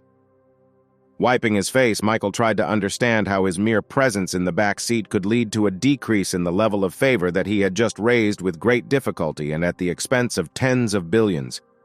His thoughts were interrupted by the words of his sister, who noticed that a thunderstorm with heavy rain had begun outside. The weather conditions were getting worse, and then Michael turned to his assistant, telling her to slow down and stay away from other cars. But at that same second, one of the cars moving in front of them applied emergency braking, causing them to instantly turn sideways on the wet asphalt. The truck moving on the side had no chance of avoiding this collision. Michael, Kiara, and Victoria could only note with horror how a pile of metal was flying right at them at great speed. The impact was so powerful that the car was literally thrown into the air, where, having made several revolutions in the air and then a few more on the asphalt, the car finally stopped its movement by falling on the roof. A powerful kick caused the mangled door to separate from the car body, and then Michael appeared from the salon, covering his beloved sister with himself, and noted that if it were not for the strengthening of the system, he could definitely have come to an end. The first thing the young man did was pay attention to his sister, who was also interested in whether everything was all right with Michael. When they got out of the mangled salon, Kiara suddenly screamed that Victoria was still inside. Leaving his little sister safe, the young man rushed to the aid of his assistant. The severely weakened girl said that her leg was trapped and she could not free it. This was the last thing she could say before losing consciousness, with thoughts that, in all likelihood, she would die like this. But Michael was not going to leave the girl to the mercy of fate. He literally began to tear what was left of the car into pieces. He urged the girl to hold on a little longer, where he was sure that everything would be fine. Michael's words and actions brought back Victoria's fading consciousness, who immediately thought that although he was not a completely normal person, he could definitely be relied on. The guy had already taken the girl out of the car when the system suddenly announced that the level of her favor had risen and finally turned out to be, albeit a small, but still a plus. With Victoria in his arms, the young man headed to where the little sister he had saved stood. When Kiara saw her brother's assistant, she could not contain her emotions, noticing what happened to the girl's face. The spy only felt the blood running down her face, but had not yet seen those terrible wounds that appeared on her forehead after the accident. At her request, Michael's sister picked up and brought Victoria a car mirror broken off from the impact, with the help of which the girl was finally able to see what her beautiful face had turned into. It was a real shock, but Michael and Ciara tried to calm Victoria down, saying that modern medicine works wonders. With tears in her eyes, the assistant asked her boss if he now considered her a freak and if this was really fixable. And when the young man confirmed that the girl was still beautiful and the doctors would not leave a trace of the scar, Victoria pressed herself against his strong body, unable to stop the tears. Soon the ambulance arrived, and now the young man and his sister were already sitting next to their companion, who suffered the most. Looking at the disfigured face of his assistant, Michael decided that he should develop the skill of a medic, since the level of favor of this girl in the future may depend on this. Jessica called Michael, asking him if he had arrived in town yet and reminding him of the event on Dexter TV. To which the young man replied that he was already in the city, but was still in the hospital because they had an accident. This information made the girl very nervous, where on the one hand she asked about which hospital he was in, and on the other she gave the order to urgently bring the car. The young man, of course, was pleased with such attention, but he said that he was already leaving the hospital and offered to meet at the event. And Victoria stood behind him and listened to the boss's conversation. The girl thought about how much the disfigurement of her appearance could affect the completion of the task.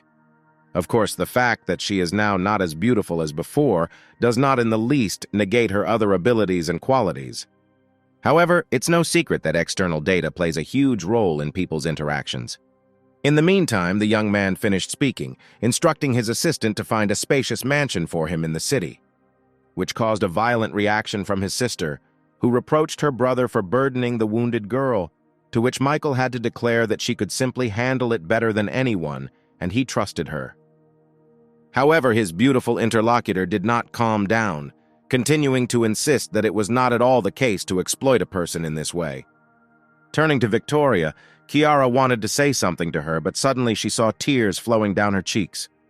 And now Michael's sister was already wondering about the reason for these tears, and the boss himself was thinking that he really could have gone too far. But then Victoria, turning to Kiara, said that she should not blame her brother, since despite the fact that she was now not at all attractive, Michael did not abandon her, but kept her as his assistant. And so the girl assured her boss that she would complete the task with full responsibility.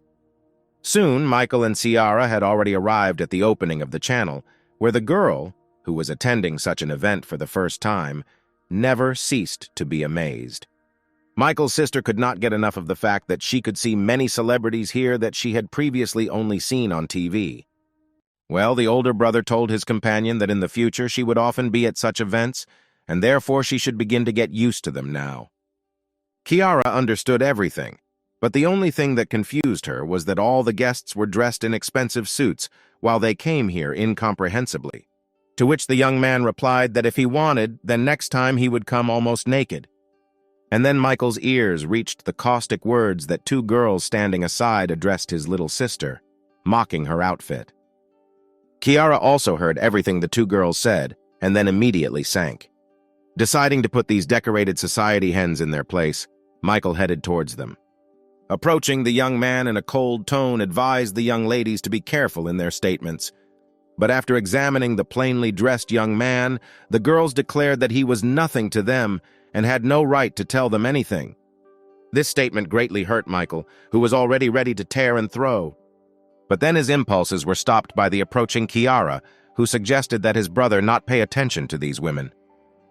But Michael was not going to get away with what he had done, still coldly saying that he was giving the girls one single chance to apologize to his sister. But the girls clearly had no intention of doing so, where one of them said that she is very popular in the blogging world and should not apologize to anyone. But before the girl had time to finish what she wanted to say, Michael suddenly gave her a good ringing slap in the face, which brought the impudent woman into a real rage, where she began to shout at the young man in an inhuman voice. But Michael already understood that in this case words would not help, and therefore equalized the position of the girl's cheeks with a second slap. Meanwhile, other guests had already noticed what was happening in the room. Listening to whispers that slapping a man is not nice, Michael grinned and thought that there are people who do not understand anything other than physical strength, including women. But then several young people separated from the crowd and headed to the scene in order to deal with the instigators of the scene. As he approached, Julian immediately recognized his old acquaintance, the lone wolf who had given him a chance to swindle a whole bunch of money. The young man found it a great fortune to meet again this guy, whose reputation had become incredible since their last meeting. Meanwhile, the girl, who had taken a couple of slaps in the face, noticed Julian, whom she knew, and decided that now the impudent man who dared to touch her would definitely come to an end. And so she rushed to Julian, saying that Michael had attacked them and begging them to deal with him as quickly as possible. But instead of the expected defense, the girl suddenly received another slap in the face, which was accompanied by Julian's words that she was behaving extremely unworthy. Immediately after which, the resourceful young man approached Michael, apologizing on behalf of these girls to Mr. Lone Wolf. All the other guests did not understand why such a big man as Julian would bend so much in front of this nondescript guy. Well, Ciara, who had been standing on the sidelines all this time, was very pleased with how her brother stood up for her. Where at that very second the system announced to the owner that the level of its location had once again risen. During these events, Victoria was sitting in her empty apartment and peering intently at the mobile phone in her hands. The girl thought that she now needed to call her real boss, but at the same time she could not get the thought of Michael out of her head. The spy wondered over and over again why she began to constantly think about this guy. With these thoughts, she finally dialed the number and now greeted the son of the Calloway family. The girl told her true master that now they can begin to act. After listening to the girl's plan, Adam praised her for the work she had done, saying that upon her return his gratitude would be limitless. But Victoria immediately asked the man not to say a word about any gratitude, where she immediately remembered how she had been living on the street for a long time, literally being on the verge of life and death. Then her life was saved by the Calloway family, who found and took the girl to their place, giving her food, shelter, education, and training. After the girl remembered all this to her master, Adam told her not to worry about the accident, where she would be examined by the best doctors immediately after the end of the task. The touched girl thanked her true boss, and when the conversation was over, she immediately wondered how the man knew about the accident. which could only mean that he did not trust her and organized surveillance. VA, meanwhile, at the festive event dedicated to the launch of the broadcasting company, another guest of honor finished his speech. And then the host announced that one mysterious guest should appear on stage next. Hearing such an intriguing announcement, Kiara began asking her brother if he knew who they were talking about. But turning to the young man, the girl was amazed to see that he had hidden his face under a mask. When Tona asked why he needed a mask, the young man said that now he would put on a real show. And now the crystal piano has already been delivered and installed on the stage, and the girl watched in fascination as her beloved brother confidently headed out to conquer the entire hall. Once again, the girl caught herself thinking that she really liked this guy, and the system again informed the owner about the increase in the level of her favor. All the other guests, watching as the masked man sat down at the musical instrument, wondered who was hiding under the mask. Well, Michael himself, sitting comfortably on a chair, closed his eyes and for more than 5 minutes showed no signs of life at all. And so the guests slowly began to whisper that something was clearly wrong with this strange musician. 10 minutes later, the guests began to angrily shout at the artist to get off the stage and not interfere with others' performances. The organizer of the event watched everything that happened with alarm in the company of her friend. Realizing that the crowd would soon lose their temper, Joanna told her friend that something had to be done immediately. But Jessica was calm, saying that she had no doubts about Michael, who had clearly prepared something big. But in her mind, the girl asked the guy what happened to him, because he just plays beautifully. And suddenly the young man exhaled forcefully, and his fingers fell on the keys, extracting pleasant sounds from the instrument. Jessica's facial muscles immediately relaxed, and her friend noted, not without joy, that the guy had finally started playing.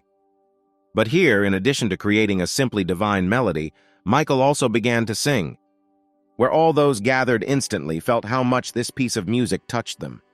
Kiara felt no less fascinated, noticing that this guy simply had an incredible amount of different talents. Well, the great musician and singer himself continued his touching performance, where his song was extremely sad. Jessica and Joanna, who did not utter a single word, could not tear themselves away from his work. Where Joanna also noticed that she could no longer hide her feelings for Michael, despite the fact that he was her friend's boyfriend. Catherine also watched the broadcast of her sponsor's speech on the screen of her mobile phone. Her thoughts were that only someone who truly loved could play and sing a song like that. Where at that very second the actress realized that behind her image, in which this guy appears before her every time, was hiding a wounded, broken heart, and the system was already announcing an increase in the level of her favor. When the last note was played, all the guests simply remained silent for some time and listened to the silence, not wanting to part with the emotions that the young man's performance gave them. But then the hall was immediately filled with stormy applause, where literally every spectator declared that he had witnessed some kind of miracle. His friend Diana also followed his performance via online broadcast, once again noting that the guy is good at literally everything. The girl noted that she probably would never have been able to fall in love with someone else. Then she was approached by her overly strict father, who told the girl to stop using the phone at the table. But Patrick Carson, who was opposite them, said that in modern society, young people's passion for gadgets is considered quite normal, where he himself is susceptible to this addiction. But nevertheless, the head of the Rockwood family apologized to the important guest. Well, the young man himself has already turned his attention to the girl, mentioning that their families are starting to cooperate, which will most likely lead to their private meetings. However, this guy was not at all interested in Diana, who did not forget that it was because of him that she quarreled with Michael. Suddenly, the young man stood up, saying that today he had prepared an unusual surprise for the girl, which she would definitely like. Heading towards the musical instrument, Patrick noticed that the girl liked live music, where she herself studied at a music school for several years. And now he has already touched the keys, thinking that not a single beauty has ever resisted his charm, especially when he plays. But after the girl heard Michael's performance, no other game could touch her soul and heart. At the same time, after finishing watching Michael's performance, Victoria burst into tears, wondering how this disgusting person could create such melodies that literally touch the soul. The young man reported to the young lady that they had fulfilled the order and acquired the designated lands. The only thing that bothered him was the excessively high compensation for people agreeing to sell plots, but Elizabeth said that this should not bother him at all. After all, she understood perfectly well that Victoria, under the auspices of her company, had already acquired a huge amount of land, and therefore it would be possible to oppose her only if she purchased no less amount of land. The girl was ready to smash to smithereens all the undertakings of the one who was sent in order to annoy Michael. The girl's thoughts were interrupted by Kiara's message. And now Elizabeth already followed the link, where she saw the broadcast of Michael's speech. Literally, from the very first notes and words of the song, the girl felt how everything inside her was simply turning over. And now the youngest daughter of the Carson family has already dissolved in the bliss that descended on her along with Michael's music, and the level of her disposition also increased. Well, the young man himself, when he left his musical instrument, having read the system messages, noticed that he definitely organized this performance not in vain. The audience didn't want to let the guy go at all, begging him to stay and play more, or at least reveal his identity. A few days later, one of Photon's employees reported to Victoria that things were not going well for them, since a certain company had also begun to actively buy land in the same area as them. And the girl noticed to herself that it was most likely her true boss who began to implement the plan, where Photon would soon go bankrupt. Out loud, the girl explained that she was aware of what was happening, where she was already going to inform the lone wolf about everything, who would tell him what to do. But having dialed the number, the girl was faced for the first time with the fact that it was impossible to reach Michael since his phone was turned off. Two girls sat and quietly discussed rumors that their company had come to an end. One of them did not believe in this, citing a lone wolf, but the other immediately explained that no one had seen or heard of him for quite a long time. And now she was already lecturing her friend, saying that the company's financing had been stopped since the lone wolf became bankrupt and ran away. These words about the cessation of financing and bankruptcy were heard by Julia passing by the office. Very soon, Jessica, who listened to this, declared that a lone wolf cannot be bankrupt, of which she is absolutely sure. But her interlocutor emphasized that this information sounded extremely convincing, where the girl should contact Michael. And then the head of Dexter TV began to think, realizing that Michael had really disappeared somewhere lately and was not working on any of his projects. And now the news that the lone wolf became bankrupt and stopped financing his projects was already scattered in all interested circles, where most of the sharks of the financial world only had time to rejoice at this circumstance, calling this arrogant guy a fool. After answering the girl's call and listening to what she had to say, Michael asked her how she came to this conclusion in the first place. To which Diana replied that this does not matter at all, because if a guy is really in financial difficulties, she is ready to sell her office center to help. But her interlocutor said that everything was fine with him, where his only problem was that the more he spent, the more he somehow earned.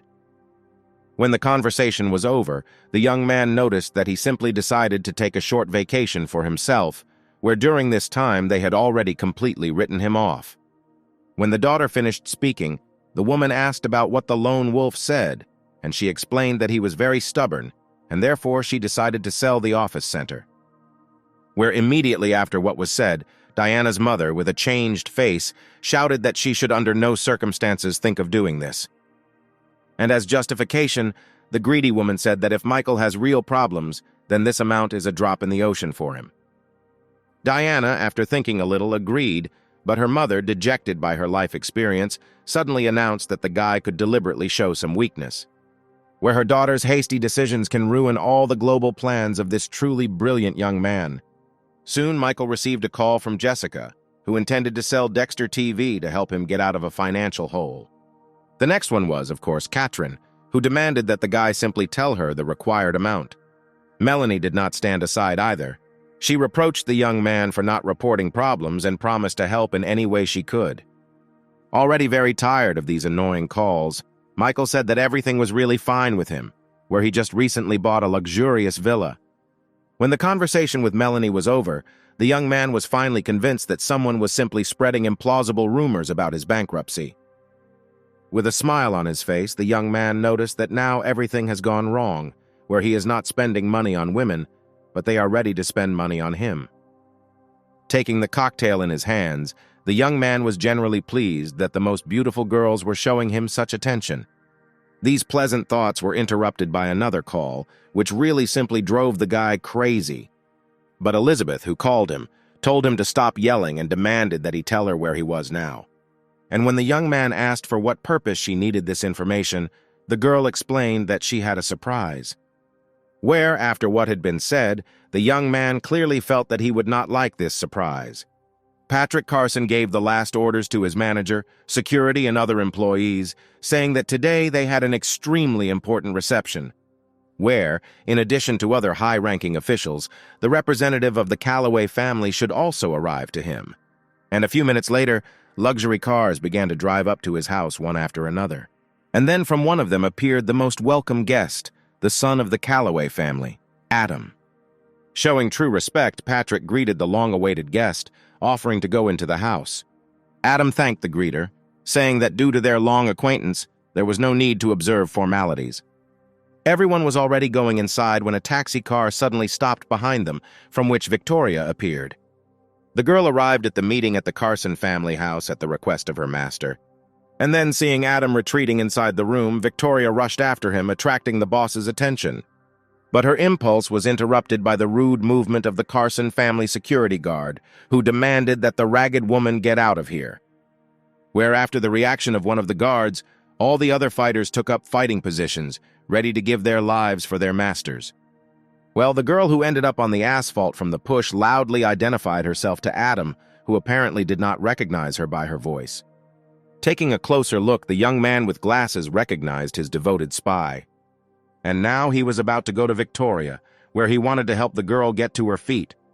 But once at a distance of several meters, a member of the Calloway family clearly felt the unpleasant odor he emanated from her. Without hiding his disgust, the man reproached her for the fact that she had clearly not been in the shower for several days and dared to come here in this form. And so, not wanting to touch his subordinate, Adam ordered the guards to help her get to her feet. Watching the man she had been devoted to all her life turn away from her, the girl felt very sad. After all, she had to give up showering for several days only because she couldn't get her stitches and wounds wet. And she didn't think at all that her master was such a misunderstanding person that he could leave her like that because of this. And now everyone gathered in the Carson family house was already at the table, where they raised another glass. Sitting next to the owner of Best Capital, the owner of the investment firm Gold Coin, Gordon Finch, asked Adam to tell him more about the situation of the lone wolf. In response, the young man instructed his spy to bring all the information to his partners. And so Victoria said that she heads a company that has bought up a huge amount of land in strategically important areas. Where Idris Crawford immediately realized that if the lone wolf intends to further develop his film company, then he cannot do without their help. And the speaker immediately confirmed all his guesses. Here Patrick also joined the conversation, adding that lately everyone has been talking about the fact that the lone wolf stopped financing and went bankrupt. Supporting his mood, Adam also said that the greed of this impudent man was what brought him to the current crisis. And so the whole friendly company of Michael's ill-wishers put their filled glasses together, which sounded like glass clinking. And then a member of the Carson family added that at present his sister had also entered into the trust of the lone wolf, where at the right time she would obey her brother's word. Almost bursting into the house, Elizabeth literally demanded that Michael cook what he once fed them all when they were visiting his small homeland. But instead of Michael, the girl was met by his beloved sister, who was very happy to see her friend again. Both girls walked deeper into the room and sat comfortably on the sofa. Without any embarrassment, Kiara asked Elizabeth how much she liked her brother, since she constantly follows him. But the girl did not admit her feelings, saying that it was the guys who were lining up for her, and besides, she was not at all interested in such a libertine as Michael. A young man in the kitchen looked out when he heard Elizabeth's familiar voice. The young man could not imagine how the family was able to raise this noisy girl, but nevertheless he was glad that she was here, since his sister would not be so bored. Continuing to prepare his signature rice, the young man lowered the heat. Suddenly, they began to knock heavily on the front door, where a female voice familiar to Michael demanded to open it, where the girl declared that she was aware that the guy was at home. Neither Elizabeth nor Kiara completely understood who could afford to show such persistence. where Michael's sister noticed that the voice demanding to open the doors sounds quite pleasant, to which Elizabeth sarcastically noted that there was most likely another victim of her brother's chat. And so the girls finally opened the doors, where Catherine, standing on the threshold, was interested in who they were and what they were doing in Michael's house. And Elizabeth and Kiara, staring at the popular actress, could not understand what she could do in this house. A few minutes later, all three girls were sitting at the dining table. The daughter of the Carson family soapily noted that she could not even think about Michael's acquaintance with such a level of stars. Well, simple and resourceful Kiara has already asked Catherine to give her an autograph for the occasion. And while she was signing, Elizabeth was already thinking that this actress could become a serious opponent on her way to Michael's heart, where she will have to do a lot to defeat this girl. And then the object of the girl's close attention appeared in the room, bringing another culinary masterpiece he had prepared. In less than a minute, forgetting about everything in the world, all three girls with pleasure and great speed devoured everything that the guy had prepared for them. Taking advantage of the moment, the young man asked Carton what she was doing here, and she explained that she was simply worried about the guy because of the latest rumors. When the meal was finished, the satisfied faces of the girls were supplemented by messages from the system about the increase in the level of favor of each of them, which couldn't help but please the guy, who noted that for one of the objects there was nothing left before reaching 100 points. The young man's joyful thoughts were interrupted by a folder thrown in his direction, where after this movement Elizabeth stated that she had great news for Michael. Opening the folder and starting to look at the attachments, the young man noticed that this company was the opposite of the company that he had put under the control of the spy. And satisfied with the work done, Elizabeth was already unfolding the map on the table to clearly show everything. And when she finished her explanations about where and what lands were acquired, the girl said that all the money allocated to her had been spent. But the young man was not at all interested in where his money was going. The main thing for him was that it go. Having caught part of this whole scheme, Catherine was horrified when she realized that everything that had been happening to the earth lately was the work of Michael. Only now the girl realized that they had an undivided advantage, and no one could stop them from developing the film industry. Looking closely at Michael, Catherine tried to guess how long ago this guy had planned his actions. After all, the foresight and prudence of this truly great player simply amazed the imagination. And so the system sent the owner a new message stating that Catherine's level of favor had reached the minimum required level. And now the guy has already read that more than 2 billion have fallen into his personal account. He has received 30 reinforcement points and an acting skill. The young man could not understand how this happened, where the only thought that came to his mind was that he looked very impressive when reading the financial report. It had already become noticeably dark outside, and Jessica, still in the office, asked her friend to find out more about the Photon Company. After all, if this company has problems, then this means problems for its founder, Michael, dear to her heart. Being one of the best hackers, Joanna assured her friend that she would extract all the data today. Meanwhile, the young man stood and thought about how he could use his new acting skill to quickly increase the level of affection of girls. And then he noticed the actress's strange gaze on himself, using a new skill and asking why she was looking at him like that. Catherine, who was also a person of art, simply did not know how to answer the question so expressively posed. And now the girl was already wondering whether Michael had always been so handsome, or whether this was her wildly played-out fantasy. And the cunning man himself noticed that it was not so difficult to defeat the girl with the help of acting. And now he was standing and thinking about how this wonderful skill would help him in relationships with other girls. Now it dawned on the young man that most likely the girl's level of favor had jumped for the reason that she mistook everything that was happening for his global plan. And so he decided that she had come up with all this herself, believed in it herself, and therefore he would definitely not try to convince her. Here Elizabeth intervened in the situation, who suddenly declared that she had a real talent for business, since in a short time the company she founded had reached unprecedented heights. At the same time, Victoria ended her report by saying that the return of the lone wolf to the game would be possible only under one single condition. Of course, everyone present was very interested in what kind of condition it was under which a practically destroyed person could get back on his feet. to which Victoria explained that he would only get through if he had reserves of several hundred billion in his accounts. When Patrick heard this, he laughed, asking the girl not to joke like that again until his heart jumped out of his throat. Then Idris turned to Adam, asking if this girl who was now giving a report worked directly for him. And when the man confirmed this, his interlocutor asked why this girl smelled so terrible, where he was always convinced that only the most excellent beauties worked for the Calloway family. But after that, he said something that brought the girl into real horror, where he asked her to remove the bandages from her head so that everyone could enjoy her beauty. In search of salvation from shame, Victoria tried to turn to her master. However, Adam was now weighing what would be more profitable for him to do, realizing that he still had a lot of business to do with Idris. And so he gave the girl a terrifying order, instructing her to immediately fulfill his partner's request and remove the bandages. Victoria once again tried to save herself from shame by asking Adam, but he had already raised his voice, saying that it was not a request, but an order. And with a trembling hand and through tears, the girl began to unwind the bandages on her head. And when she finished, everyone could see her terrible wound on her head, from which the stitches had not even been removed yet. At that same second, Idris said disdainfully that instead of a beautiful girl, he saw a monster and ordered her to quickly get out of his sight. But the girl herself understood that now the time had come when it was better for her to leave this society. Adam silently watched the woman who devoted her entire life to serving his family.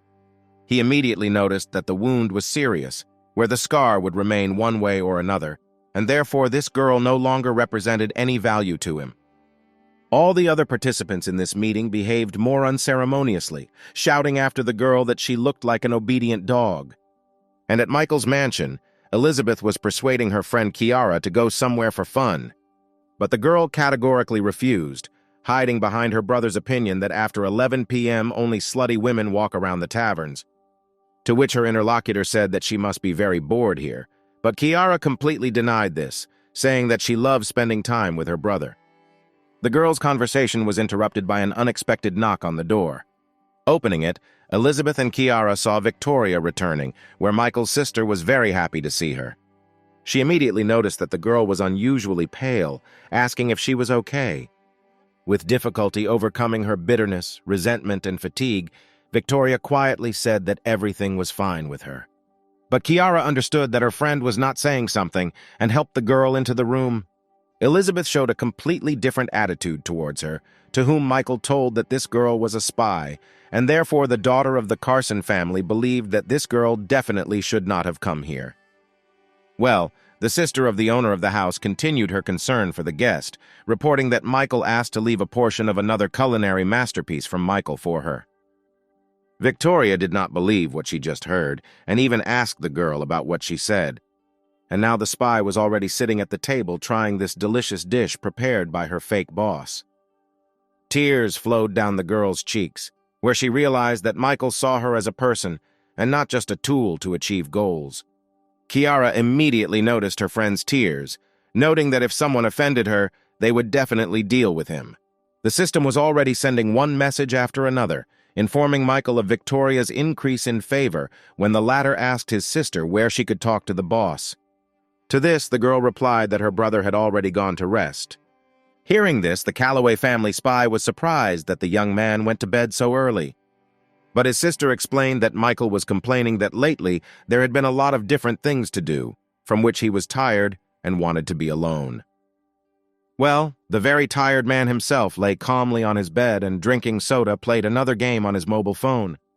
However, Kiara's words seemed plausible to Victoria, since she knew that many big businessmen now want to leave the lone wolf out of business. And with all this, Michael treated her simply as a member of the family, and did not even forget to give instructions that they leave her something to eat. The next day, Joanna called her friend, telling her that she had been working all night, but she still managed to find something. This concerned information about the head of Photon Victoria, information about which turned out to be very interesting. After graduating from university with honors, the girl worked directly on Wall Street for some time. And literally 2 years later, she had extensive experience in the financial field, where she successfully joined the team of the Finance's Easy Company. The name of this company seemed very familiar to Jessica, where her friend immediately reminded her that this company belongs to the powerful Calloway family. And then the girl thought that this company, like Michael's companies, was engaged in the production of films. And literally a second later, both girls shouted loudly that the head of the photon company was simply a spy for the Calloway family. Instantly, Jessica realized what was causing Michael's problems, deciding to immediately inform him that a spy had been planted on him. But the call did not yield any results because the young man's phone was turned off after numerous annoying calls. Soon Melanie, answering Jessica's question, said that she did not know Michael's new address. But when she learned that an enemy agent had been infiltrated into her lover's team, she could not stay away and said that she would keep the girl company in exposing her. Diana knew the young man's new address, and when she heard about the spy, she immediately announced that she would also go with the girls. And so all four beautiful admirers of Michael were eager to save their lover. Waking up, the young man noticed that he felt much better today after he had a good sleep. And suddenly his olfactory receptors felt the pleasant aroma of freshly prepared food. Entering the kitchen, the guy didn't even believe his eyes at first when he saw Victoria preparing breakfast. The girl did not see the owner of the house approach, and the young man had to wish her good morning in order to attract attention. Turning happily, Victoria returned the same courtesy, inviting her boss to the table. The guy really liked this kind attitude, and without hesitation he agreed to sit down at the table and have breakfast. And so the young people sat opposite each other, devouring what the girl had prepared. Victoria thought to herself that Michael most likely did not care at all that her face was now disfigured. Comparing the attitude she had to face, the girl came to the conclusion that she was very mistaken about Michael's personality. Michael himself looked at his assistant, thinking about how hard the injury to her face could have hit her self-esteem. However, with the help of the system, the young man had already mastered the skill of a medic and began developing an ointment that should help the girl. He really wanted to see who Victoria would remain faithful to after he restored her to her former beauty. Suddenly, the girl turned to her boss, asking him what could happen if she ever did something bad to him. To which the young man answered without hesitation that it depends on the situation, but he can definitely say that if his assistant loses money or business, he definitely won't blame her. Victoria was thinking about what if the guy found out that she was a spy and helped arrange everything so that now he would be ruined. Then all the other girls who were in the house came to the table, where Kiara noticed that the cooked food smelled very tasty. Rising from her seat, Victoria said with a smile that she had taken care of everyone, and therefore the girls could have breakfast in peace. To which Michael's sister told her friend not to strain herself anymore, since she had not yet fully recovered. And so the girl went to serve herself breakfast, where Elizabeth asked that a portion be served for her too. A couple of minutes later, the whole large family was already sitting at the table, trying what the spy had prepared. The morning meal was interrupted by persistent knocking on the door. The first to voice her dissatisfaction with this unceremonious morning visit was Elizabeth. And Kiara immediately suggested that it could be Diana and the others, since she had recently called her and asked for their new address. Victoria was interested in the word others, and so she asked the girl who she meant. To which she explained that the rest were all her friends, who said that they had very important information for Michael. And so the spy listened in horror to what Kiara's brother's friend said over the phone, that they had been able to identify an enemy agent. Rising from the table, the sister of the owner of the house approached the front door, and soon 4 beauties appeared before her eyes. Showing respect, Kiara invited the girls to go inside. There she asked to introduce everyone else to her, noting that they all had extremely worried faces.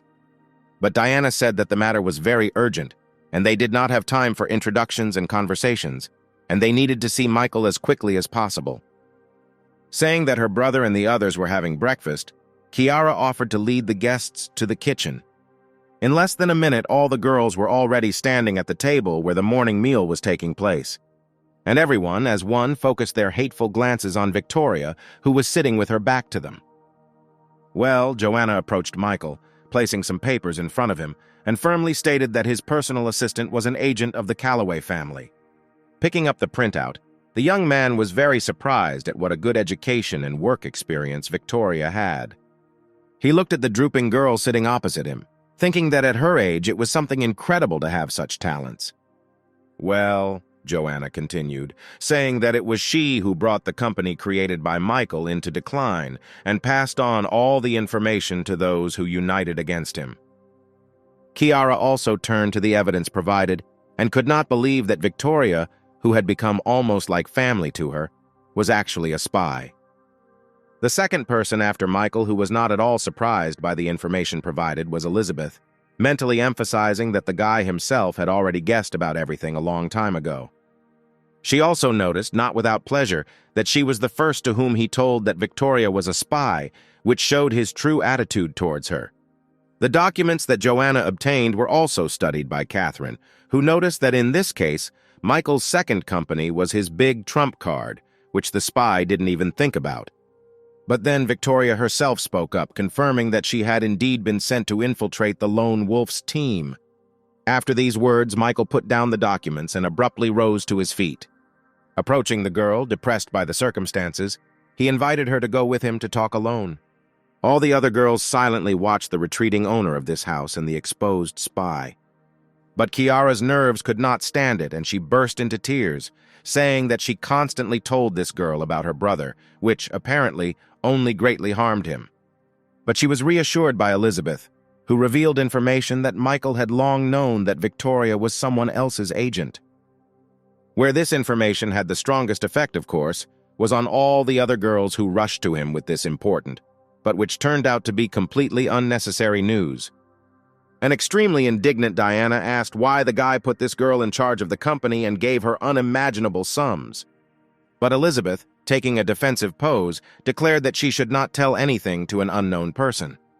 The girl only thought that all these ladies definitely had their own designs on Michael, and therefore it was necessary to keep a distance from them.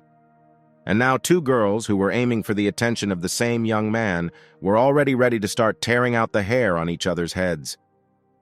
However, Catherine intervened in the situation, who said that the meaning of Michael's actions was clear to her, and she was ready to give an explanation.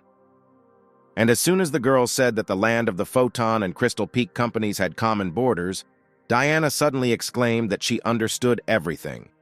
Where the second company, Crystal Peak, was not created by the Carson family, but also belongs to Michael. Where this guy developed a simply brilliant strategy in order to crush his enemies with one blow. Now this young man seemed even more mysterious to Diana than ever before. Immediately, all the girls agreed that their beloved Michael was, in a word, a genius. Only now Joanna noticed that in this case they had exposed Victoria in vain, because now those who stand behind her will find out everything. But Jessica reassured her friend, saying that if Michael was talking to her, then he already had some kind of plan. The girl exhaled with relief, and the owner of Dexter TV mentally noted that Michael never ceases to amaze her. Despite the fact that he behaves completely recklessly, he always emerges victorious from all situations. But the girl's thoughts led her to the idea that they could all be just pawns in his big game.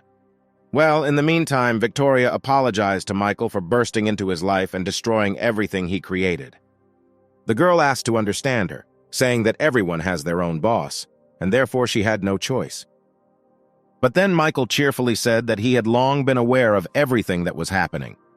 Out of surprise, the girl asked him again, and the guy added that he knew why she did it, and even those who sent her. And suddenly he asked the girl to remember his very recent words spoken to her, where if what she does is related to business or money, then he is ready and can forgive her everything. Victoria was shocked that her second fake boss was now speaking, and the system was already reporting an increase in favor level. She tried to say something in response, but Michael interrupted her, saying that he admired the girl's abilities, and therefore offered to fully become part of his team. The girl was overwhelmed with feelings, where she once again tried to object to what was said. But the young man did not give her a chance, again interrupting her speech and saying that he really needed her. And he ended his speech with the words that together they would be able to conquer the whole world. Already leaving the girl alone, Michael cheerfully stated that she just needed to continue doing what she was doing before. Amazed, Victoria stood and looked after the departing young man, not believing that he had simply forgiven her. And a few seconds later, the girl was once again shocked by the fact that another 30 billion came to her account with the message that this was her next task for the next week. Falling onto the stone floor, the girl burst into tears, unable to understand why Michael treated her so well. Well, Michael himself, studying the system messages about the next increase in the level of the spy's favor, thought that he had the most difficult time with this girl. However, he has already finished leveling up his medic skill, and if the girl is not impressed by the money, then he will try to achieve the required minimum level in a different way. His thoughts were interrupted by a message from Victoria, who asked her second boss for forgiveness, saying that she could not disobey her master. Not without pleasure, the young man concluded that the girl was definitely at a loss and did not know what to do and what to do next. And then she received a response, where Michael wrote that everything was in the past and she just needed to continue to carry out his tasks. Remembering the young man's words about becoming a full member of his team, the girl suddenly had the idea that he wanted to make her a double agent. When the young man returned to the house, the first thing he saw was the admiring glances of all his fans. Not understanding at all what had happened here, Michael was even a little scared. He especially didn't understand why Joanna, whom he barely knew, was looking at him like that. Where suddenly the system announced to him that the level of favor of this girl had reached the minimum required level. And the owner of the system received 25 gain points, as well as a new computer hacker skill. Suddenly, Michael felt that after activating a new skill, he became very dizzy and his whole body seemed to go limp. And then the system issued a warning that due to an excessively large number of activated skills, the host's body was at the limit where the energy flow needed to be strengthened. Only now the guy realized why he was constantly falling asleep, because throughout his entire life, a person develops only 1 or 2 skills, while he already has a lot of these skills. He then turned his attention to his new fan, amazed that she had such an interesting talent as hacking. Deciding not to put it off until later, Michael instructed the system to direct 50 gain points to develop his internal key energy. In a matter of seconds, the enhancement process was completed, and the young man felt like a completely different person. His head literally turned into some kind of supercomputer, where he instantly calculated the parameters of an object that came into his field of vision. Amazed by his own abilities, the young man wondered if this is how mathematical geniuses see this world. At that moment, Joanna suddenly asked the guy for forgiveness for interfering in his plans. To which Michael replied that nothing terrible had happened, since sooner or later someone would have exposed the spy anyway. At the same time, the young man asked all the girls not to be biased towards Victoria and generally pretend that nothing had happened. Where such a statement to half of his fans at least seemed very strange to everyone, and the other half immediately went into a state of rage. Only Joanna remained calm, trying to calculate the current situation, where she quickly realized that Michael's plans were to turn the exposed spy into a double agent. Such a strong game started by the guy was very much to the liking of this girl, who began to fall in love with him to the point of unconsciousness. A moment earlier, Victoria, approaching the door, heard Michael asking everyone else to pretend as if nothing had happened. Having opened the door slightly, the girl heard the young man calling her his assistant and an important person for him. Victoria was amazed at how this young man defended her in front of all the other aggressive girls. And so she mentally noted that this is the most noble person she has ever met, who definitely deserves to be followed by people.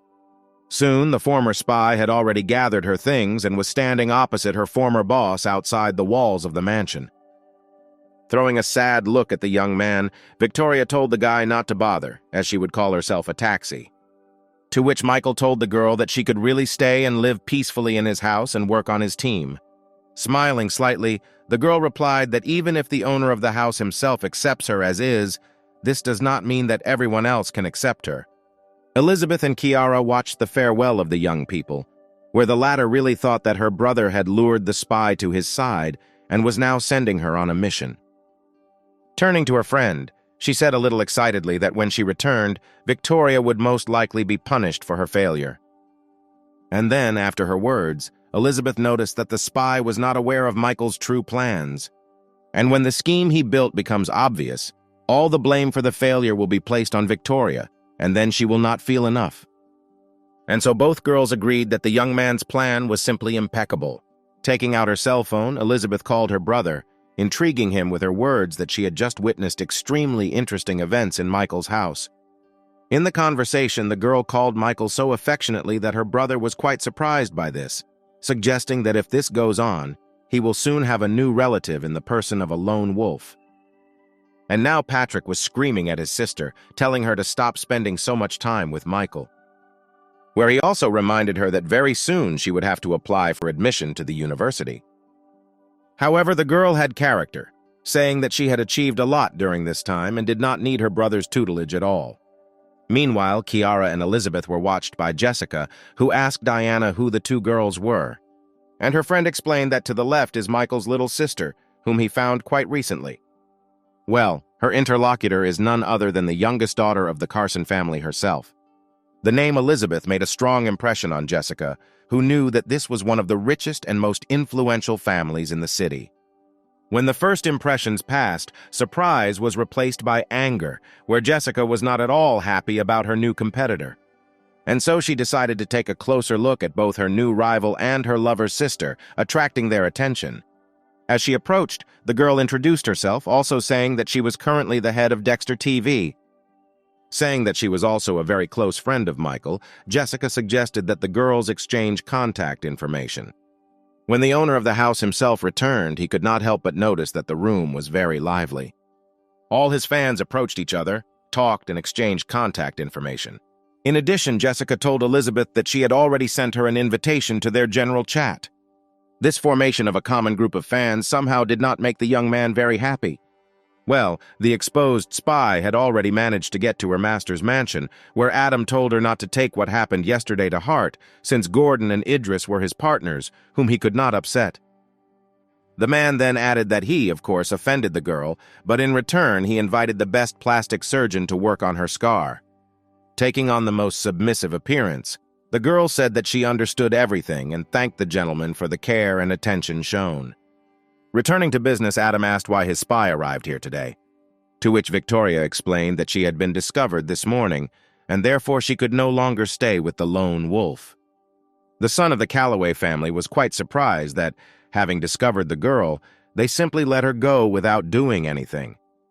And the girl continued, saying that the lone wolf not only did nothing to her, but even offered to work with him, which she refused. Still reeling from the news, Adam asked Victoria how the lone wolf reacted to her leaving, to which his interlocutor replied that he was absolutely calm because he perfectly knows how to control any of his emotions. After a short pause, Victoria suddenly added that, apparently, Michael knew from the very beginning that she was a spy. This was the most important information, where Adam jumped up and immediately inquired about who the photon company was officially registered under. And when his subordinate said that the company was registered in the name of the lone wolf's younger sister, the man concluded with horror that it was all just a trap. He immediately gave orders to bring him a map and connect him with Patrick Carson. And while he was waiting for an answer to the phone call, his assistant reported that another company called Crystal Peak, which belongs to the Carson family, was buying land in the same area. Patrick was quite surprised when he saw that Adam Calloway was calling him. Having answered the call, the young man joyfully greeted his companion, saying that he too was going to call him in order to invite him to dinner. But in response, he heard only choice abuse, where, between the lowest curses, Patrick heard accusations of conspiring with a lone wolf. And when he asked his interlocutor to explain what happened, Adam shouted even louder to stop organizing the circus, since he knew that the Crystal Peak Company belonged to the Carson family. But Patrick was no less surprised than his interlocutor before, since there was no Crystal Peak in his assets.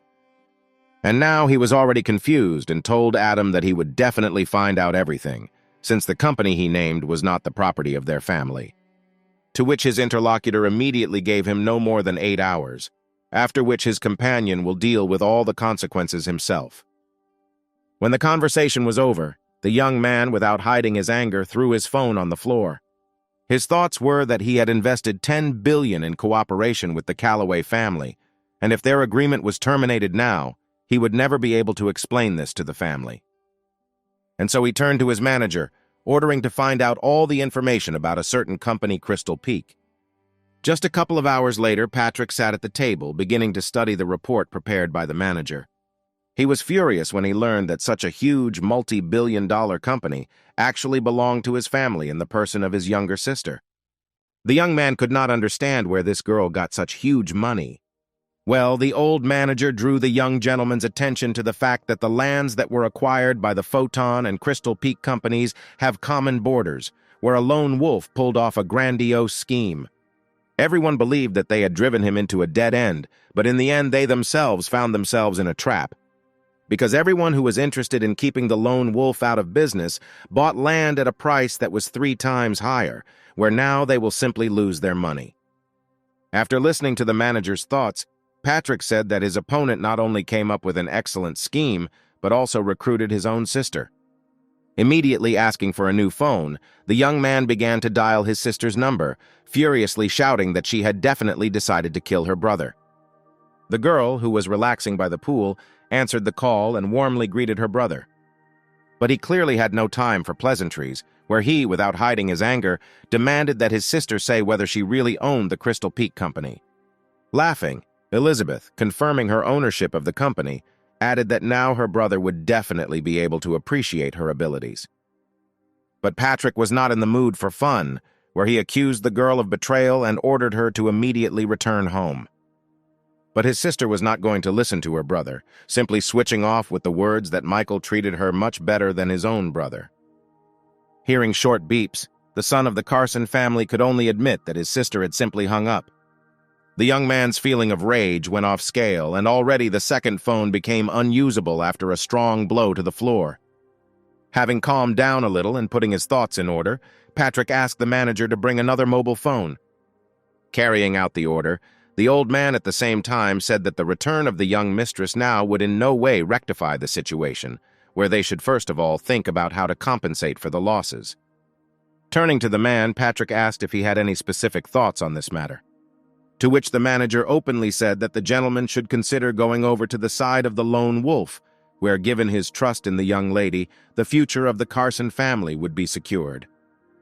However, if Patrick decides to do this, then he will have to forget about his relationship with Mrs. Rockwood, who is clearly in love with a lone wolf. To this, the young man replied that he would never give up his relationship with Diana and always kept his word. The manager tried to say that for the sake of a woman, it was not worth putting the whole family at risk. But the young man stopped him, coldly saying that while his father was ill, he would make all decisions, as well as be responsible for the consequences. Where the manager had no choice but to accept the will of his master. Walking away in the opposite direction, the old man thought that Patrick was too young and inexperienced to understand all the consequences. Where as soon as all significant figures make sure that the Crystal Peak Company belongs to the Carson family, then all the blame for the failure will be placed on them, which puts the future of the family in real danger. Adam, meanwhile, listened to a report that Crystal Peak belongs to Elizabeth Carson, who is very close to the lone wolf.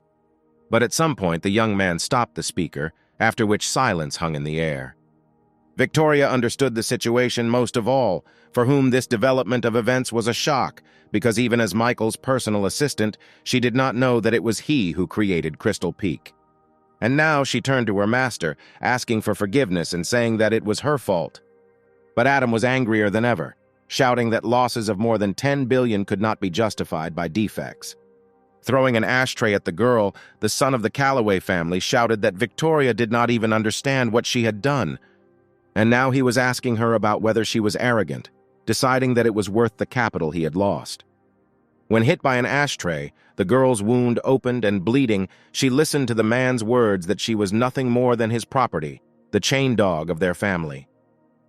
And after Adam said that his family no longer needed her services, 2 strong young men immediately grabbed the girl by the arms. Her former boss then added that Victoria's actions would be investigated, during which time she would be detained here. Here, one of Adam's assistants stated that Victoria definitely did not betray the family, since they consider the Calloway family to be their family. But the heartless young man said that he did not care whether she betrayed him or not, where he simply had to account for the lost billions. Listening to Adam, the girl immediately realized that they simply wanted to blame her for the losses.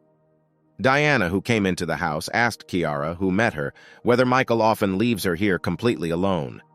But the girl happily announced that her brother was at home, just in the basement. The guest was surprised by this statement and asked why he was constantly hiding from everyone and what he was doing. To this, Kiara replied that her brother had set up something like a laboratory there, and she did not dare to interrupt or distract him.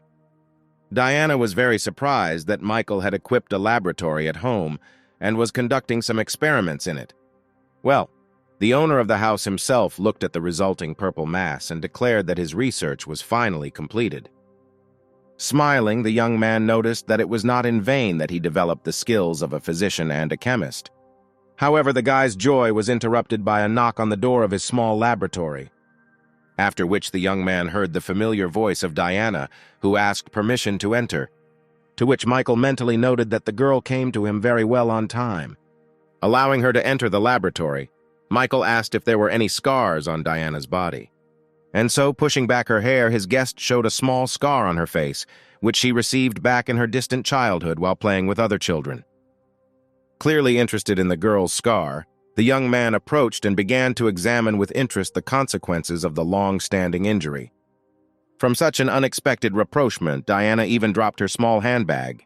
Feeling the guy's hands on her face, the girl blushed deeply, thinking that he most likely decided to kiss her. She was not long tormented by doubts that they might be seen, preparing for the long-awaited kiss.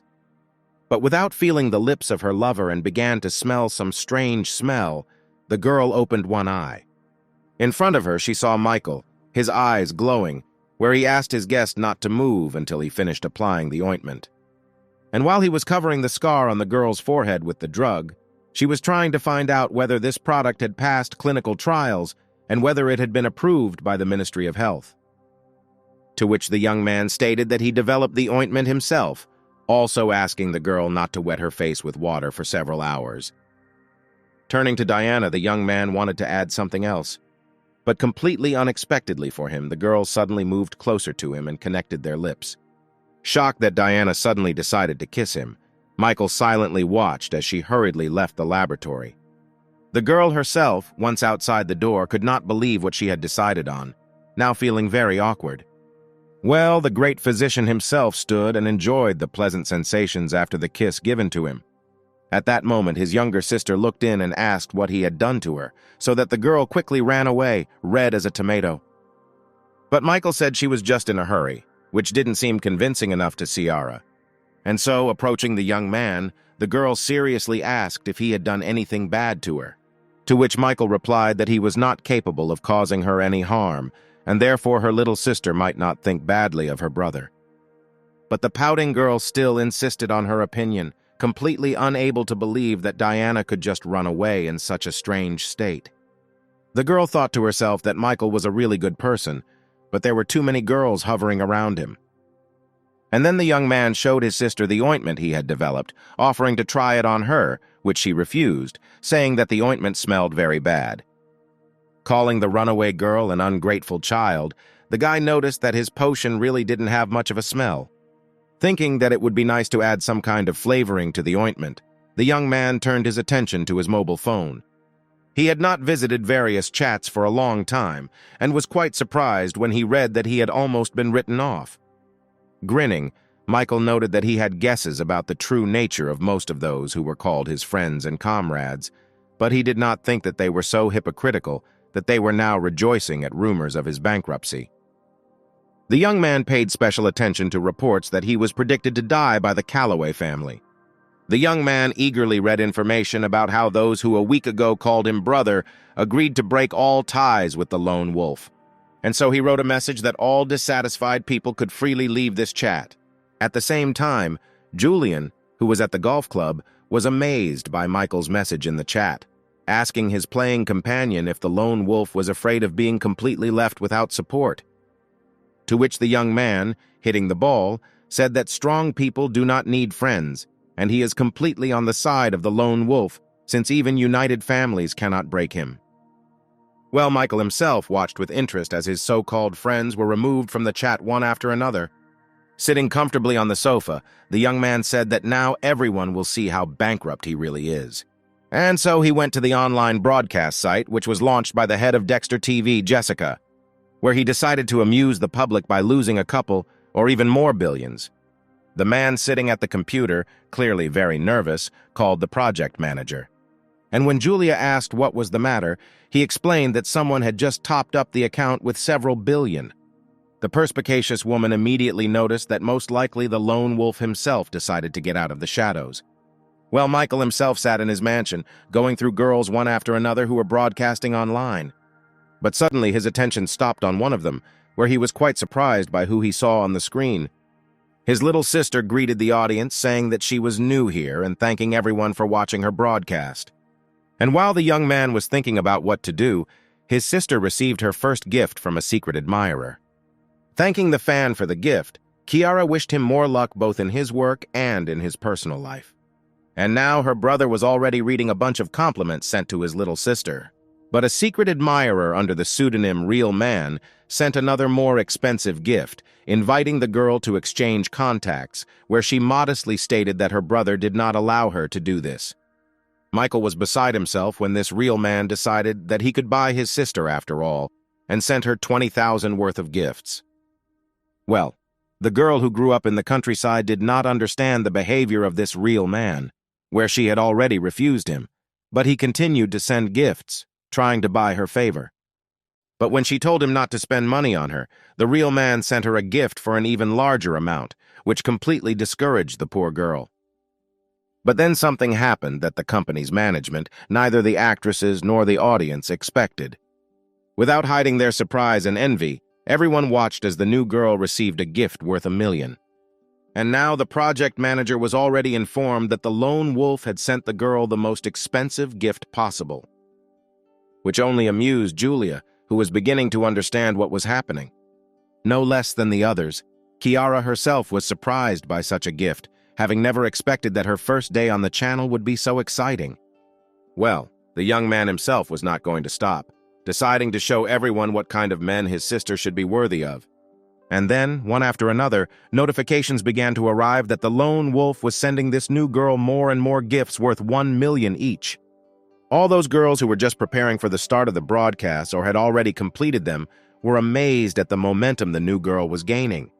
Michael did not stop, declaring that a real man is not worthy of even writing to his beloved sister with his pathetic gifts. After some time, the number of gifts sent to him reached 3,000, each of them worth $1 million. Even Kiara asked the gift giver to stop, as messages about incoming gifts literally filled the entire screen. Julia, who had seen a lot, also could not believe that 3,000 gifts were actually sent to this girl.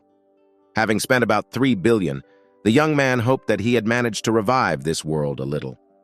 And then he received a personal message from his sister, who asked him why he did it. In response, Michael replied that he simply loved his sister, and besides, it was a trifle for him. Only now did the girl realize that the Dexter TV company was founded by Michael, where he essentially transferred money from one pocket to another. But still, Kiara asked the guy not to send any more gifts, because of which her entire screen was littered with messages. The young man accepted his sister's request, thinking that his plan was to send a gift worth $10 billion. Meanwhile, Julia reported to Jessica that a lone wolf had just lost $3 billion. Feeling that the woman wanted to say something else, the owner of Dexter TV allowed her not to hide her thoughts. And she immediately said that the guy spent this money on gifts for his own sister. Jessica immediately thought about why the young man sent so much money to his sister. And so Julia interrupted the boss's thoughts, saying that all this was simply specially thought out by the lone wolf, where having thus marked his return, he will give reason to say that rumors about his bankruptcy were simply the machinations of his enemies. And then it dawned on Jessica that this was truly a brilliant move, where the guy, with such a competent action, did not spend a dime. Well, her interlocutor, approaching the window, noticed that the lone wolf had risen greatly since their last meeting. Her thoughts revolved around the fact that it would be nice to get this man for herself. In the break room, Julian shouted loudly that his companion was right when he said that the lone wolf had only poured $3 billion into Dexter TV, to which his interlocutor stated that the lone wolf is his brother in spirit, who just as skillfully plays the same games as himself. The young man thought to himself that until recently he did not believe in what he was talking about, where the circumstances were very successful. Well, Julian himself continued to read what was written in the chat, where he, like many, was very glad that he decided to stay close to the lone wolf, who defeated his opponents in one move. At the same time, Michael himself was reading the same chat, whose thoughts were that after everything that had happened, there were really reliable people nearby. And since their help may someday be needed, it would be worthwhile to somehow reward them for believing in him. And so he announced that he was giving everyone the opportunity to make money by launching his project to build a film studio. And now the first of those who remained nearby was already joyfully accepting this good news. Another businessman managed to respond, telling the lone wolf that his restaurant chain could fit in well with their industry. Another businessman assured Michael that their cooperation would definitely bring good results. And the most enterprising ones immediately announced that they had stopped their cooperation with the lone wolf's competitors and were now offering him to buy building materials from them. Michael was distracted from reading all these pleasant messages by the cry of his little sister sitting next to him. And when he asked what happened, Kiara explained that she had become a news star. And showing her brother the screen of her mobile phone, the girl joyfully declared that everyone was doing nothing but discussing her broadcast yesterday. Michael rejoiced with his little sister, once again causing her displeasure by touching her hair. Well, the girl suddenly announced that the real subject of conversation was not she at all, but a lone wolf, where everyone called him a real spendthrift and a spoiled child of rich parents who doesn't know where to spend his money. Having experienced not the most pleasant feelings from such reviews, the young man noticed that people like to create various rumors. However, his sister quite seriously declared that Michael should not take this to heart, where those closest to him know for sure that he always acts very prudently. The young man was very embarrassed when Kiara said that his entire close circle considered the guy a real genius. With understanding and admiration for her brother, the girl said that she understood his strategy, which was developed to achieve influence in all spheres of human life. Of course, Michael, who did not make any global plans, sat and silently thought about what he was doing that led people to such thoughts. Deciding to change the topic, the young man asked his sister to tell him more about a man from Japan who had proven himself excellent in the game of Go. The topic was interesting, and Kiara immediately told her brother that a certain player had appeared who had already managed to defeat all the professionals in their camp, where this strongest player called all professionals nothing more than ordinary amateurs. What his sister told Michael greatly impressed him, where he could not understand how a player could, in principle, achieve such incredible heights by understanding the essence of the complex game of Go. And the girl continued, adding that this genius is not yet 20 years old, and his name is Yoshihiro Yamada. He studied with the greatest Go master who lived in Japan and defeated the Chinese master in his first confrontation. And when a couple of days ago he defeated another outstanding master of this game, everyone froze, waiting for what would happen next. At a press conference, Yoshihiro openly stated that he has no worthy opponents, and therefore he is ready to fight with anyone. Michael was already glad that this Japanese managed to piss off a whole bunch of people. And Kiara added that several large companies have chipped in and are offering a jackpot of $200 million to whoever defeats this guy. When her brother heard the words about the winnings being offered, he was obviously interested. He shocked his little sister when he said he was going to take the $200 million. And now the young man had already turned on the conference, at which Yoshihiro made that very loud statement.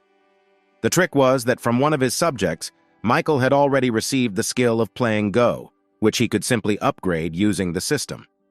Well, his sister still couldn't believe that her brother was really going to participate in the competition, not understanding when he managed to become so trained in Go. And so the girl began to dissuade him, declaring that this game is very difficult and multifaceted, which you cannot learn to play overnight, and the brother is a very busy man. Michael was very surprised by this statement, reminding his sister that he just lazed around the house all day. And then Kiara really remembered that her brother either just lays around all day, resting, or plays games on his phone or laptop. The girl came to the conclusion that Michael organized his affairs so well that he had a whole lot of free time, where she immediately wanted to become more like her brother. The great businessman himself watched the changing face of his sister, not understanding why she had suddenly changed and drooped. And at her next open broadcast, the girl announced that she was immersed in her studies, where at that very second a whole bunch of angry comments rained down from those who were expecting some kind of special show like last time. Well, Michael, driven by his idea to take $200 million, had already found an online platform where Go players gathered and trained. Stretching his hands, the young man prepared to thoroughly hone his skills. Since his Go skill had been developed to the level of a master, he immediately decided to try out what players on this platform were capable of. He registered an account where he assigned himself the nickname Sad Master, and now he has already randomly chosen his first opponent.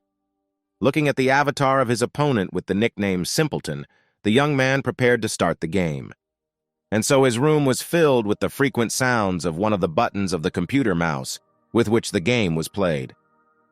Less than 10 minutes had passed before he drove his opponent into a dead end and emerged victorious from this confrontation.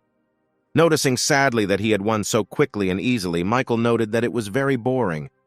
Deciding that this was enough to warm up, the young man decided to set a goal of 10 wins in a row. And so he began the game, where he won victories over all his opponents over and over again. When the number of his victories exceeded 30, Michael opened the achievement window, where he had only amateur level 5. And then he realized that gaining the required level in order to qualify for the battle with Yoshihiro would be very difficult. The young man did not get up at all from the computer, breakfast, lunch, and dinner without looking up from the game. After all, the higher his level rose, the more difficult the opponents he encountered, with whom the game could last more than 1 hour. But one way or another, everyone Michael came across was too weak for him.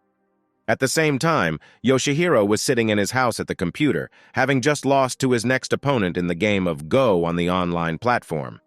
Noting that this was the 20th victory of the day, the young man cheerfully said that apparently there would never be a worthy opponent for him. After taking a 5-minute break, the champion decided to play again. While looking through the players, the young man's gaze fell on a player with the nickname Sad Master, where the guy was very taken by the fact that it is unclear who of the 5th level decided to call himself nothing less than a master. And suddenly, Michael saw a message on his screen that a certain player had challenged him. Having accepted the challenge, the young man saw that behind the invitation was a player under the nickname Phantom Warrior, which greatly amused the young man, who decided that some schoolboy was going to play with him. Well, Yoshihiro was intrigued by the fact that this sorrowful master had 30 games with a 100% win rate. And now the functionality of the online platform worked, and the duel between these two masters was declared open. The first move was made by Michael, and now the white stone appeared on the battlefield. Yoshihiro did not keep himself waiting and made the next move, placing a black stone on the field. After some time, Michael noticed that his opponent was good, and if he was not focused, he would fall into a trap. His opponent's style of play was reminiscent of the style of play of one famous Go master. However, in the modern world, it is difficult to find a person who could in any way imitate the playing style of that famous master. At some point, the young man noticed that his mental abilities were not inferior to those of his opponent, where he obviously simply had more experience. But if he admits defeat now, he will have to spend a lot of time trying to restore his rating. Meanwhile, Yoshihiro in his room also noticed that his opponent was playing quite well. But then, turning to the screen, the young man cheerfully declared that if he wants to win, he will have to try very hard. But Michael didn't have to try, where he turned to the system and asked to give him 50 years of experience in the game of Go. And so the improvement process was launched, for which the young man spent 10 enhancement points, leaving another 25 points in reserve. Michael closed his eyes, accepting from his powerful system those abilities that people develop in themselves over the years. And so, when the process was completed, the young man suddenly understood what he needed to do to defeat his opponent. As if having experienced the state of nirvana, Michael returned to the game with a peaceful face, radically changing his tactics and strategy. It was as if he felt that that great, unsurpassed master had now moved into his body in order to continue playing Go. And while his opponent was pumping up his skills, Yoshihiro wondered why the sad master fell silent and did not make his move. The only reasonable explanation for him was that he had already used all his resources and knowledge, and now he simply did not know what to do next. And so the young man declared to himself that he remained an unsurpassed master of our time. But then the screen came to life, where one of his opponent's white stones made a completely unexpected move, in which there was no tactics or strategy. But what seemed to be just chaos, in fact, was the very tactics of the great master. Yoshihiro was shocked by what was happening, where this style of play immediately seemed very familiar to him. Exactly the same style in which he played, only at a much higher level, literally tied him hand and foot. Fury overwhelmed the guy, who was not used to and did not know how to lose. He could do nothing but scream that he didn't believe what was happening on the screen, where this incredibly talented opponent, whom he underestimated, was somehow able to escape from the trap he had set. And then came the moment that Yoshihiro had never experienced before, where it was announced that the Sorrowful Master had defeated the Phantom Warrior. Staring at the monitor showing this truly historic message, the young man could not believe that he had lost after all. Clutching his head, the guy whispered that he, the greatest champion who had won on several continents, lost to some amateur level 5 player on an online platform. Michael's reaction was exactly the opposite, where he was very happy that he had finally defeated this schoolboy and could continue playing with other players, raising the level. Since the time was not very late, the young man, charged with energy after another victory, decided to play again. But suddenly his screen showed the arrival of another message through the Go Game platform. He was very surprised that they started writing to him so actively here, wondering what it would be like this time. But his face brightened when he saw a message from the Phantom Warrior, who begged him not to leave and to play with him one more time. And so Yoshihiro read back the murderous words, where Michael said that he was not his rival, and that the Phantom Warrior should go do his ghostly homework for school tomorrow. Such impudence greatly offended the young man, who even jumped out of his seat. After all, he considered himself the best of the best Go players and was absolutely not going to endure such humiliation. And now he was already typing a message to the Sorrowful Master, declaring that he had asked before, but was now challenging him. Laughing at the stubbornness of his defeated opponent, Michael said that if he did not want to admit defeat himself, then he would force him. And so he took the mouse in his palm and clicked on the button to begin a repeated duel with the Phantom Warrior. After some 10 minutes, a message appeared on the screen, informing the opponents that the victory remained with the Sorrowful Master. For Yoshihiro, it was something completely unimaginable to lose twice to the same person with an amateur level of 5. He couldn't believe that his opponent had suddenly become so strong that he was able to win in just 30 moves. And now he was already sending his opponent a new message, demanding to play another game with him. A new 10 minutes passed, which marked a new victory for the Sorrowful Master over the Phantom Warrior. Yoshihiro was already shaking quietly, since this time Michael only needed 20 moves for an unconditional and complete victory. Since childhood, he could not find a worthy opponent for himself, and now some player from an online platform defeats him for the 3rd time in a row. Reading another message from the Phantom Warrior, in which he begged for another game, Michael, who was already bored with it, noticed that children were becoming addicted to this game. So he sent the guy a message in which he called him a weakling and told him not to waste his time. Yoshihiro could not do anything about this, where he knew very well that he had lost to the Sorrowful Master 3 times. In a fit of rage and despair, the young man grabbed his computer monitor and threw it at the wall. But then a woman's voice behind the young man's back attracted his attention, where his wonderful mentor and companion at all the games asked about what was happening to him. And the guy sadly replied that he had just lost to some player on an online platform, where this was the reason for his emotions. Immediately after this, Akira said that victory and defeat are 2 sides of the same coin, and besides, Yoshihiro cannot be sure that his opponent did not cheat. The young man was immediately interested in the girl's assertion that the Sad Master was cheating, and Akira immediately explained that no one has canceled pirated software, where his opponent in an online game could use some special program in order to win. Therefore, the situation could have been completely different, where Yoshihiro thought he was fighting a real person. But in reality, he was opposed by artificial intelligence. And not wanting to admit defeat, the young man immediately latched onto this idea, remembering how at one moment his opponent's abilities sharply increased.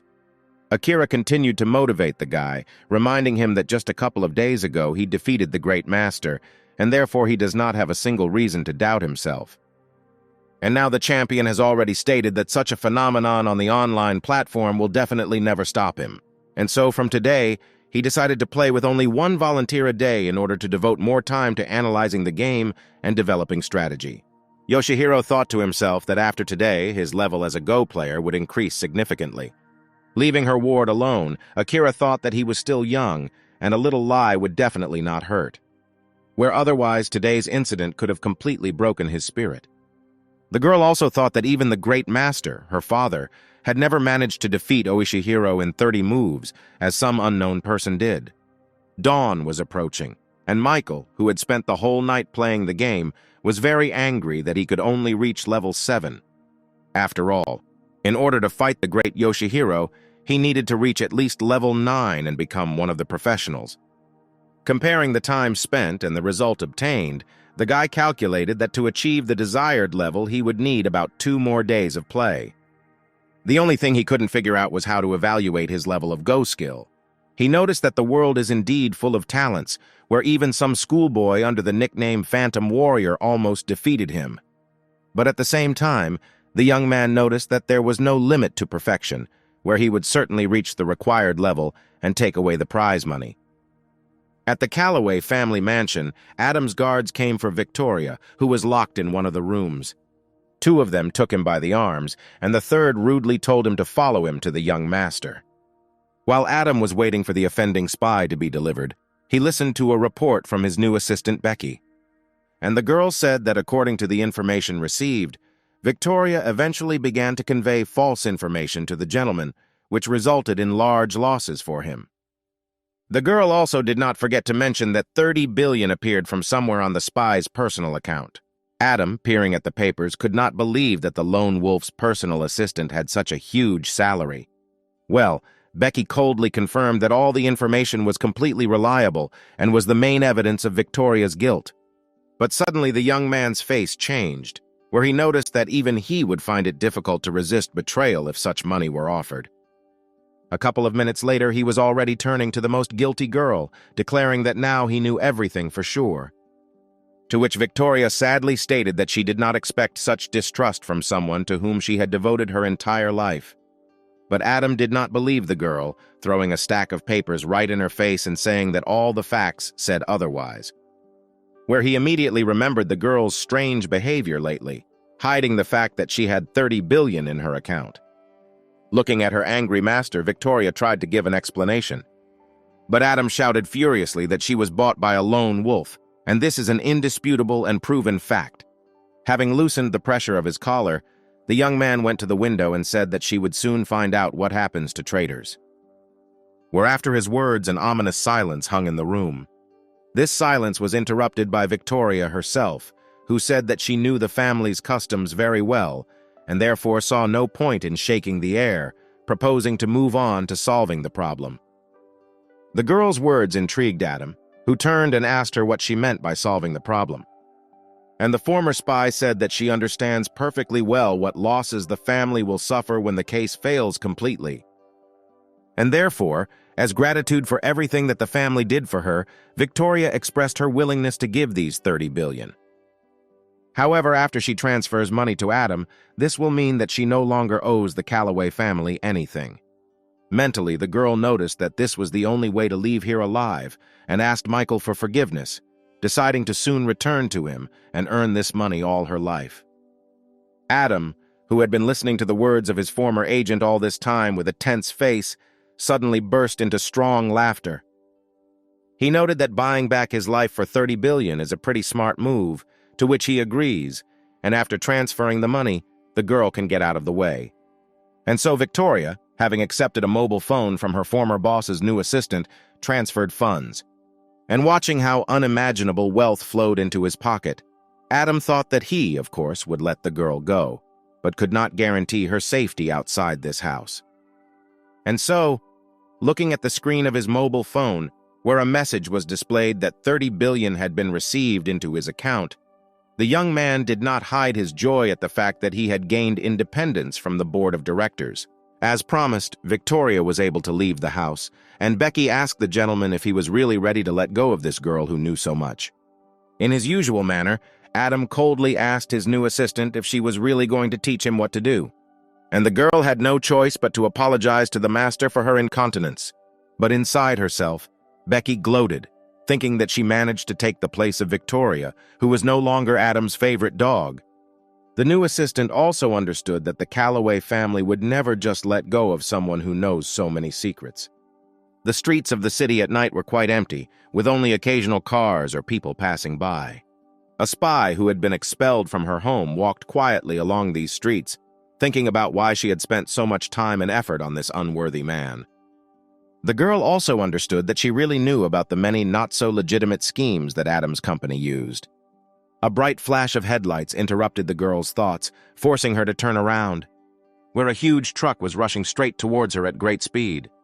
However, the girl was well-trained and had incredible strength and reaction. Noticing that the distance under the car allows a person to fit, Victoria instantly found herself on the asphalt, which helped her avoid death.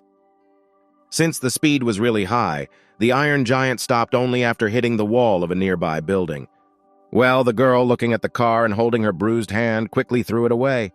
The girl's thoughts were that from that moment Adam forced her to declare war on the Calloway family, since 30 million was not enough for him and still required her life.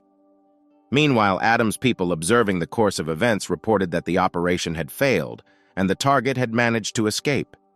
With a tense face, the son of the Calloway family listened to the report that it was not possible to destroy his former agent. But suddenly laughing, Adam ordered the guards to return, saying that for 30 billion the girl could run around this earth a little more. The young man was sure that the lone wolf would never forgive her for the loss of such huge capital. Going into her brother's room, the girl put Chinese noodle soup on his table. After which she asked him if he was tired of the computer, where he had been playing Go for more than a day. To which Michael immediately stated that you just need to feel it, the excitement and pleasure of winning. Surprised that during the entire game her brother had not lost even once, the girl asked him what his level was now. And when Michael replied that he would get the 9th very soon, Kiara admired her brother's talent, noticing that he apparently really decided to compete with Yoshihiro. The young man, already devouring noodle soup, responded that he had never joked about this, and the prize money was almost in his pocket. Watching Michael eat breakfast, his sister noticed that she had never seen her brother put in so much effort. Instead of dealing with financial issues and the activities of his companies, he learns to play Go in order to defeat some champion in this game. With tenderness, Kiara noted that this is exactly how purposeful a real man should be. And so the girl loudly declared that the desire for money is just an excuse, since he pours billions into online broadcasts, and therefore she immediately understands the true goal of these trainings in the game, to defend the honor of the state. Michael was surprised not only by his little sister's conclusions, but also by the fact that her level of affection had suddenly increased. Watching the girl fascinated by him, the young man thought that he was really doing all this only for money. After all, this will be his first personal big money, and not money issued by the system. The young man was also interested in what could happen if Kiara's level of disposition exceeds 95 points, since he is in a completely different relationship with her than with other girls. And then he decided that the level of disposition should not be allowed to rise above the minimum level. After thinking a little, Michael attracted the attention of his little sister. Still doubting and not knowing how to start this important dialogue, the young man interested the girl by the fact that he had some information for her. Seeing how serious her brother was, the girl turned all attention, and only the young man opened his mouth to say what he had in mind, when suddenly their dialogue was interrupted by the doorbell ringing. Leaving her beloved brother, Kiara headed to the door to let in her early guest.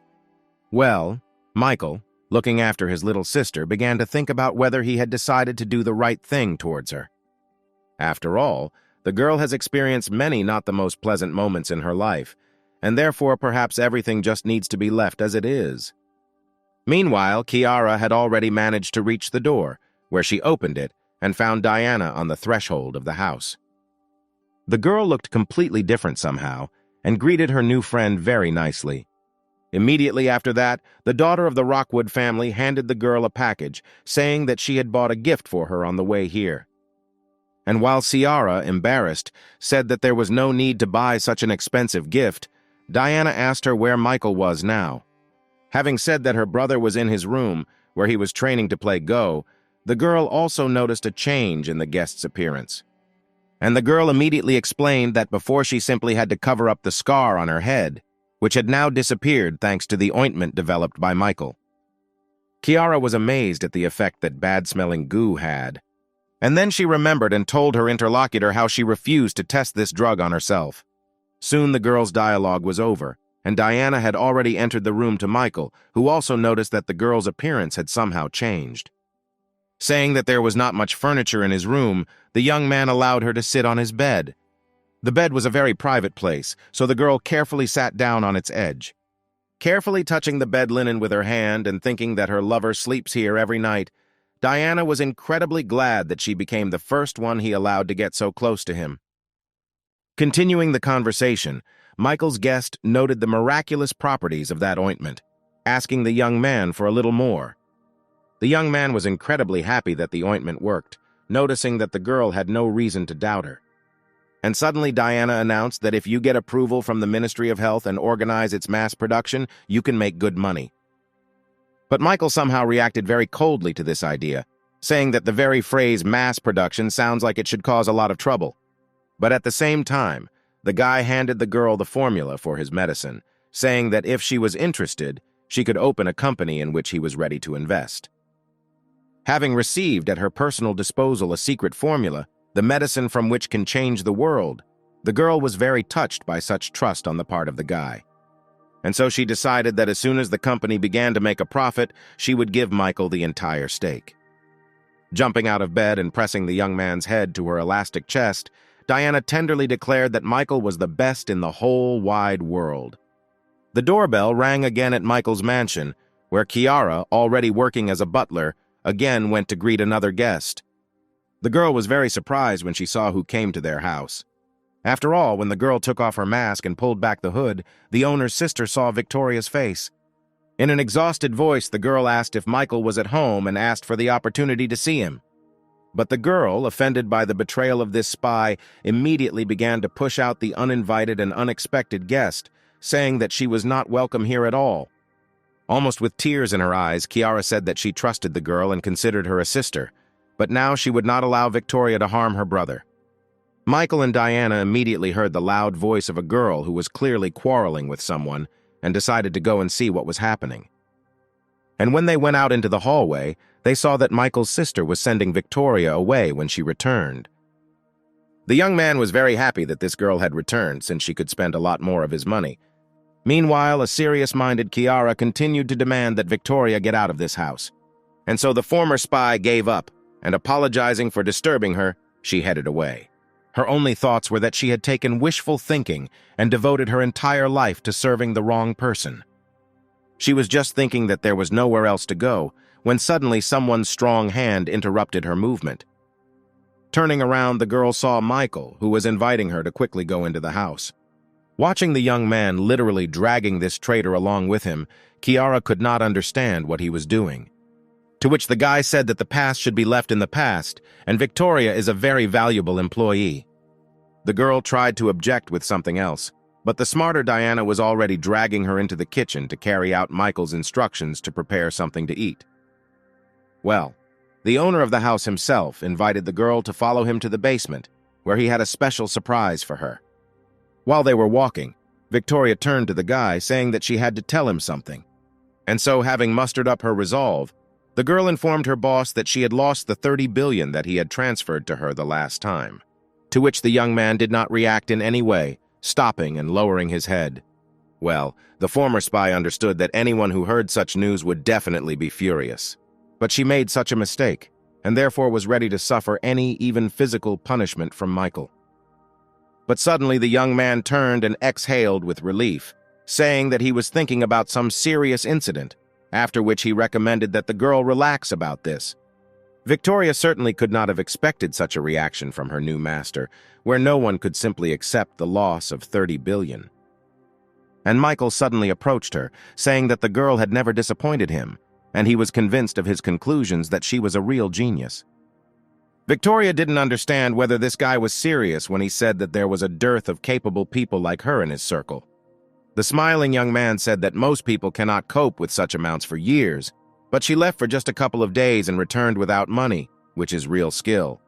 And so, taking the girl by the hands, Michael invited her for the second time to become part of his team. The former spy couldn't take her eyes off this incredible young man.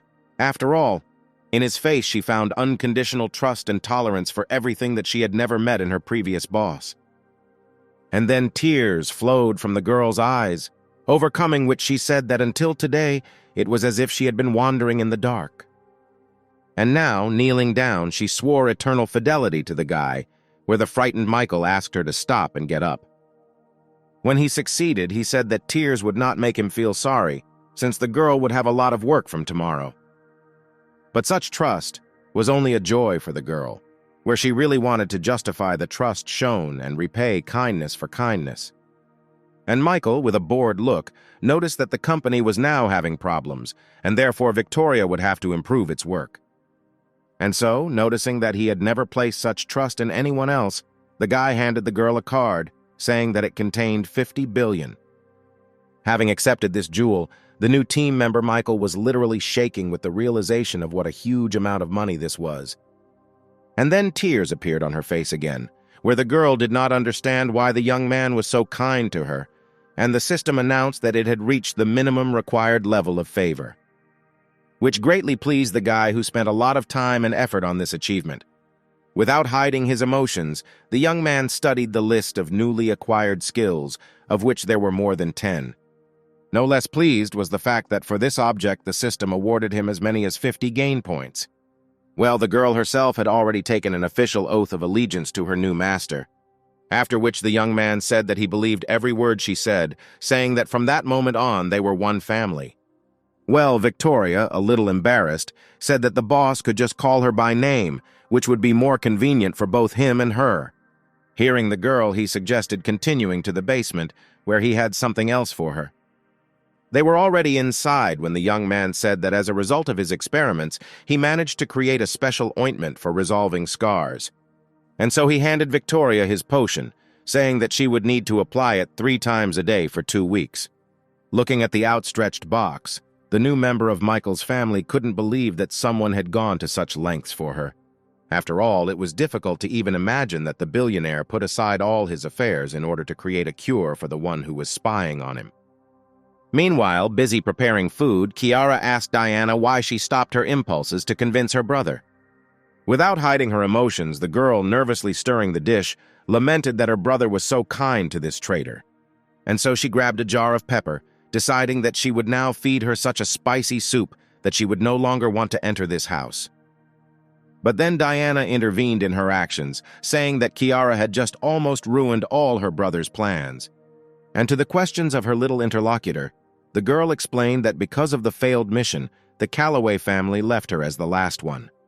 Therefore, she had no choice but to return to where she was originally sent for surveillance. However, Michael's sister did not understand what her brother's plans were, which she could interfere with. And Diana reminded her interlocutor that Victoria had worked for the Calloway family all her life. Consequently, she has invaluable information about their activities and all their secrets. And then Kiara realized what her brother had planned, where he definitely would not accept a person who would be capable of harming him or his loved ones. Well, Diana added that there is no need to doubt Michael, they just have to help him in every way they can. And now the girl was already praising her lover's sister for understanding everything so quickly. Returning to cooking, the girl decided that in order to support the plans of her beloved brother, this dish should become special and memorable. Returning to cooking with a new charge of positive emotions, Kiara pursued the only goal, to help her brother. After some time, Michael and Victoria came into the kitchen, whom the girl greeted happily, and informed them that the food was ready. Where Victoria immediately noticed that the girl's behavior had changed a lot in just 10 minutes. And indeed, Kiara was more than friendly, where it was impossible to believe that just 10 minutes ago she was ready to unleash all the dogs on the uninvited guest. Once at the table, both Michael and Victoria were shocked by what the girl had managed to prepare for them. Noticing that his sister had overdone it a little, the young man asked her if everything was really okay with this food. Telling her brother not to think badly of her, the girl reached for the first piece to prove that the food was definitely not poisoned. Michael watched in fascination as Ciara put a delicious shrimp into her mouth. And now the girl was already throwing angry glances towards the incredulous young man. Here Diana got involved in the situation and noticed Victoria's box of ointment, noticing that this drug apparently was originally created for her. And so, pointing to this very box, the girl emotionally declared that the drug was simply magnificent. And then she showed her forehead, where not so long ago there was a scar left from childhood, which disappeared in just a couple of applications. Victoria couldn't believe that Michael had created such an effective ointment for removing scars. Only now did she begin to fully realize that her disfigured face could be made beautiful again. Well, the first one who tried the action of the new product on herself has already talked about the fact that she is now deciding the issue of launching mass production. And now Victoria has already joined the discussion on how best to launch a PR company. Meanwhile, Michael's sister noticed that, apparently, Victoria was not hungry at all, asking her brother to finish this yummy food, which it would be a shame to throw away. Well, the former spy herself has already said that Dexter TV and everyone who broadcasts can be involved in advertising, which will ensure the widest possible dissemination of information. And her interlocutor even took out a notepad, writing down all these excellent ideas and promising to talk about it with Jessica. But at some point the girl stopped and turned her head in the direction where Mai was sitting class. Looking at how the guy forcefully stuffs food into himself so as not to upset her sister, Diana wondered if he had thought of all this in advance, since the circumstances were very successful in literally everything. The day passed quite quickly, and the inhabitants of the luxurious villa greeted the night, each busy with their own affairs. Michael, who decided to personally evaluate the quality of the ointment, examined Diana's forehead, making sure that the scar had indeed completely disappeared. Looking into the girl's loving eyes, the young man noticed that the ointment turned out to be even more effective than he had expected. She was clearly waiting for some further action, and therefore was a little discouraged when the guy suddenly grabbed the papers, saying that the formula could be adjusted a little. Then the girl decided to take the initiative into her own hands, approaching Michael from behind, hugging him, and joyfully stating that they could finally be together. Having said that this time no one would interfere with them, the girl began to gently caress her lover's neck with her tongue. Suddenly, Michael dropped the folder from his hands and sharply turned to the girl, stopping her actions. Approaching her face, the young man asked Diana if she was embarrassed by other people being in the house. Melting under the young man's gaze and experiencing true bliss from his touches, the girl asked who else was in the house. To which the young man replied that his little sister was on the first floor in her room. And not far away, Victoria, in her room, had probably already begun to deal with the accumulated matters. But the girl, already burning with an irresistible desire for intimacy, whispered that it was unlikely that they would be disturbed by the presence of other people in the house. And so Michael, after these words of his fan, himself attracted the girl to him, passionately connecting their lips. Overflowing with tenderness and desire, Diana could only think that finally this guy would completely belong to her. But at some point the girl tore her lips away from her partner's gums, as if deciding to end this madness. But that was just the beginning, where Diana gently pushed the guy, and when he fell on the bed, she comfortably positioned herself on top of him. While she caressed the young man's neck with her sensual movements of her lips, he thought that he needed to take the initiative into his own hands. Having already spent an incredible amount of gain points on developing his body, the young man, moving away from the girl, decided to demonstrate the result of his work. And so Diana also took off her clothes covering her beautiful, curvaceous form and prepared for real passion, when suddenly there was a knock on the door of Michael's room. It was Kiara, who was interested in whether her brother was sleeping and asked for help with one issue. And now the failed lovers were already getting dressed in a hurry, where Michael asked his sister to wait a little. Kiara managed to distract her brother's attention, and therefore the next meeting between Michael and Diana took place only in the morning. As soon as the girl saw the guy, she immediately felt a wild desire for intimacy with him, beginning to come to the conclusion that next to him, she was beginning to behave like a real pervert. Michael looked at his yesterday's partner in the tenderness scene and tried to say something. But then, as if by chance, Kiara appeared nearby and called her brother to breakfast, inviting Diana to join them as well. Throwing angry glances after his leaving sister, the young man came to the conclusion that she was doing all this on purpose. After helping his assistant apply the ointment, Michael reminded her to apply the ointment 3 times a day. Victoria herself looked at herself in the mirror with interest, listening to her boss's instructions. And so, turning to the young man, she sincerely thanked the guy for his concern. Having said that there was nothing to thank him for yet, the young man instructed the girl to get closely involved in Photon's affairs. Accepting the assignment, Victoria replied that for her part she would do everything to meet Michael's hopes and expectations. She was determined to show companies like Best Capital and Goldcoin who they were choosing to fight against. Michael was extremely happy that he was able to get rid of all the girls, and now he can devote all his time to practicing Go. But his attention was attracted by his younger sister remaining nearby, who asked his brother to give her a little time. Hearing Kiara's voice, the young man turned silently, waiting for what the girl would tell him. But she stood and simply looked at the young man, also without uttering a word. As he approached, Michael asked his sister what had happened to her. And when he sat down on the bed, offering to tell her everything that was bothering her, the girl stated that she just wanted to ask for help applying ointment to the bruised area.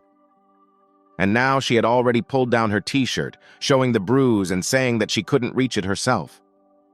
As he approached, the young man thought that even though they were relatives, they were still people of different sexes, where it was not proper for a sister to expose herself like that in front of her brother. And turning the girl to face him, Michael said that she shouldn't behave like that, because other people might think who knows what about their relationship. To which Kiara stated that she was not standing in front of her brother in her underwear, there were no other people nearby, and she just asked for help applying the ointment. But the elder brother continued his moralizing, saying that someday his sister would get married and should be able to respect herself so that her husband would respect her too. In response, the girl suddenly declared, approaching the guy, that a young man as understanding as Michael would be very suitable for her. Laughingly saying that she needed someone more reliable, the young man felt that there was some kind of strange atmosphere that urgently needed to be dispelled. And his interlocutor has already said that Michael is not unreliable at all, and that he will definitely react wisely to the choice of a life partner. And so, exhaling heavily, the young man realized that he definitely couldn't argue with this girl. Noting out loud that he was unable to convince his sister, Michael asked for some ointment to quickly finish this matter. Rejoicing at this small victory, Kiara again turned her back to the guy, placing the injured area under his hands. And then the girl felt the first touch of Michael's hand on her body. Enjoying this wonderful feeling, the girl thought that she was not deprived of feminine charm. But then she suddenly stopped feeling the young man's hand, and Michael himself, removing the remnants of the ointment from his fingers, announced that he had finished. The girl, who was just beginning to get the hang of it, was surprised that everything was completed so quickly. And when she asked why Michael did everything so quickly, he explained that it didn't take much time to apply the ointment. But the girl was clearly unhappy, immediately remembering that when he left with Diana to apply the ointment, this process lasted much longer. Having joked that during this time he had managed to get the hang of applying the ointment, the young man hastened to leave, citing being very busy. Throwing sidelong glances at the upset girl, the guy thought that he needed to quickly place her somewhere to study before all this went too far. But he put this off for later, deciding for now to return to training in the game Go, which was the first priority. But as soon as he was in his room, he saw evidence on the screen that someone had hacked his computer. At the same time, Akira, sitting at her laptop, informed Yoshihiro, who was standing next to him, that very soon she would find out the location of the player who beat the guy, since she had already managed to establish the city. The Go champion was very pleased with the actions of his mentor sister. At the same time, the girl noticed that this player only registered on the online platform a couple of days ago, where during this time he did not lose even once and significantly raised his level. And Yoshihiro began to get excited, remembering that this smug, sad master did not allow him to try to win back further. Where now he could not imagine how to live further until he defeated this man. It was for this reason that he needed his address in order to come to him and beat him in person. But suddenly Akira made some kind of inarticulate sound, indicating that something had not gone according to plan. The alarm champion immediately asked his mentor what had happened, to which the girl explained that that person not only repelled her attack, but also hacked her own computer. But suddenly, in the next second, a completely naked man appeared on the screen right before the girl's eyes. And when the entire screen space was filled with pornographic images, frightened Akira could only close her eyes so as not to see this shame. With tears in her eyes, She stated that their opponent was too strong, and also thought that she had just seen something that she had never intended to do before her wedding night. Of course, this whole performance for those who tried to establish his location was arranged by Michael, who was very amused by such entertainment. The young man even managed to connect to the camera of Akira's laptop, where he, looking at the girl, thought about when it was and where he managed to annoy the Japanese. But having decided that a bunch of interesting pictures should keep the girl busy for a while, Michael left the table. The next day, the young man, during his morning water procedures, suddenly noticed the news that Yoshihiro Yamada was going to visit his city. Another news was another exposure of a certain hotel owned by the Carson family of non-compliance with sanitary standards, where Patrick, having also read this, was furious that his company's shares had gone down. And his faithful manager informed the master that if some measures were not taken, the company would suffer colossal losses. In response, the young man stated that they could cover part of the losses by selling previously purchased lands. But then he received shocking news that the lands in that area had become devalued and no one wanted to buy them. All this happened because the Photon and Crystal Peak companies entered into a merger agreement, which devalued the land. Without hiding his rage, Patrick slammed his fist on the table, shouting that the whole world had united against him. Then he received a call from his sister, who was also concerned about what was happening regarding the family's company, suggesting that their hotels were suffering because of the Calloway family. Delighted that the girl continues to support the family, Patrick said that Best Capital and Gold Coin were most likely also involved here.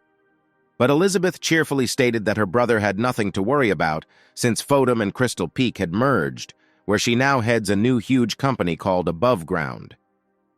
The girl did not understand at all the negative reaction of her brother, who spoke not at all flatteringly about her actions, while she was only thinking about how to help the family. And so he told the girl that their family never intended to become a true ally of the Lone Wolf, where he sent Elizabeth only to scout the situation. In response, Elizabeth shouted that Michael, unlike her brother, with whom she no longer wants to have anything in common, treats her as a truly close person. As soon as the connection was cut off by his sister, Patrick once again threw another phone on the floor, calling the girl two-faced, where the guy couldn't wrap his head around the fact that his own sister considered some Michael a closer person than her brother. But then the manager called on the young man to be prudent, saying that this time they definitely could not do without help, and offering to enter into negotiations with the Lone Wolf. But the stubborn young man responded with a categorical refusal, saying that the Carson family was able to sort out the problems themselves, where they just needed to use reserve accounts. Having heard about reserve accounts, the old man reminded Patrick of his father's words about using these reserves only as a last resort. In response, the young man said that now is the very last resort. And so he released the manager to carry out instructions regarding unfreezing the reserves. To himself, the guy, without hiding his anger, thought that he would never bow his head to this arrogant lone wolf. Well, the lone wolf himself sat in his mansion and watched a news story about the arrival of Yoshihiro in their city, which gives anyone the opportunity to fight him. This greatly angered the guy, who spent a couple of nights trying to reach a certain level that would allow him to fight the champion. But at the same time, he noticed that in general the news was good, since he did not have to fly to where this guy lived. Where now Michael will definitely have a chance to take 200 million. The young man's thoughts were interrupted by an unexpected call from Elizabeth. The girl, through her tears, complained to Michael about how her brother spoke to her, although she does everything only for the sake of her family. The young man immediately realized that Elizabeth did not get along with her brother solely because of his presence in her life. But in response to the girl, he told her to stop crying, since he would simply buy out the entire corporation of their family and make her the sole and rightful owner. Noticing that the young man had a good sense of humor, the slightly cheerful girl also said that she was not at all surprised that everyone was striving to become his mate. But the lone wolf said a little smugly that he was not joking at all and was ready to buy her family's corporation at any moment. Finishing the conversation, the girl told her interlocutor in a gentle voice that tomorrow she would come to visit him. Disconnecting, Michael came to the conclusion that this girl was actually very gentle and kind, where she simply did not have enough love in childhood. Deciding to help this sweet girl, the young man called his personal assistant. and so he instructed her to acquire the Carson family corporation by any means and for any money, where Victoria interpreted this demand in her own way, deciding that this was the revenge of a lone wolf for the actions of the Carson family in tandem with the rest of his opponents. Approaching the window, the girl noticed that now was really the best time to take over this company, since due to the hype around them, the company's shares had dropped significantly. Well, her next thought was that she had chosen the path of following a worthy man. Once again, the bell rang inside Michael's mansion where, as usual, Kiara went to open the door. The girl was very surprised when she saw her best friend on the threshold, asking her how she ended up here. But Elizabeth, instead of answering the question, immediately noticed that she was very pleased to meet a real internet star. As a return compliment, Kiara noted that her friend is not behind her in popularity, since she became the head of the above-ground company. The daughter of the Carson family liked it when her high position was mentioned, and this time the girl experienced the most pleasant sensations.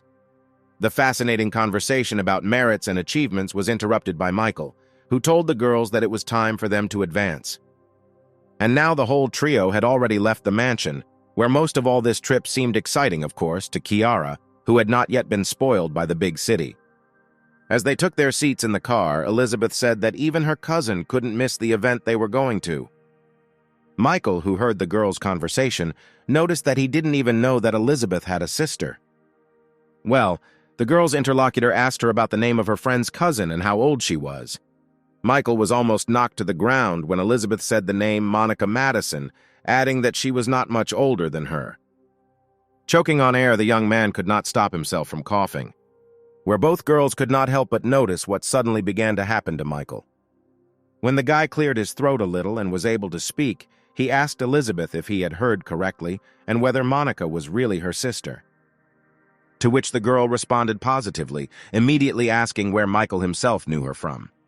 Recalling their strange interaction at the auction and then at the police station, the young man smiled embarrassedly and replied that they had met a couple of times. Already sitting in the car, Elizabeth was thinking about whether there could be something between her sister, not deprived of beauty, and this guy. There were truly a huge number of people at the sports palace, where open competitions in the game of Go were held. And while Michael was looking for a place where he could squeeze in, one of his companions noticed that the arrival of a celebrity was immediately felt here. After listening, the young man received information that the entrance price had been set at $500. And so he instructed Elizabeth to purchase 3 passes for them, for which, of course, he provided her with finances. Those around him immediately, with their whispers, condemned the guy who was not only surrounded by 2 beauties at once, but also forced them to spend money on himself. But the tickets were purchased, the entrance was left behind, and the trio finally saw the only table at which the game was being played. Moving towards the arena, Michael dissatisfiedly noticed that there were really a lot of people here, even despite the high cost of entrance tickets. But then Elizabeth drew attention to a certain oddity, looking around and informing her companions that there was no table in the room at which Yoshihiro would play. Following her, Kiara examined the entire visible space, who also noticed that the champion was really not visible. Since there was only one table for the game, one of Michael's companions immediately wondered who this girl was.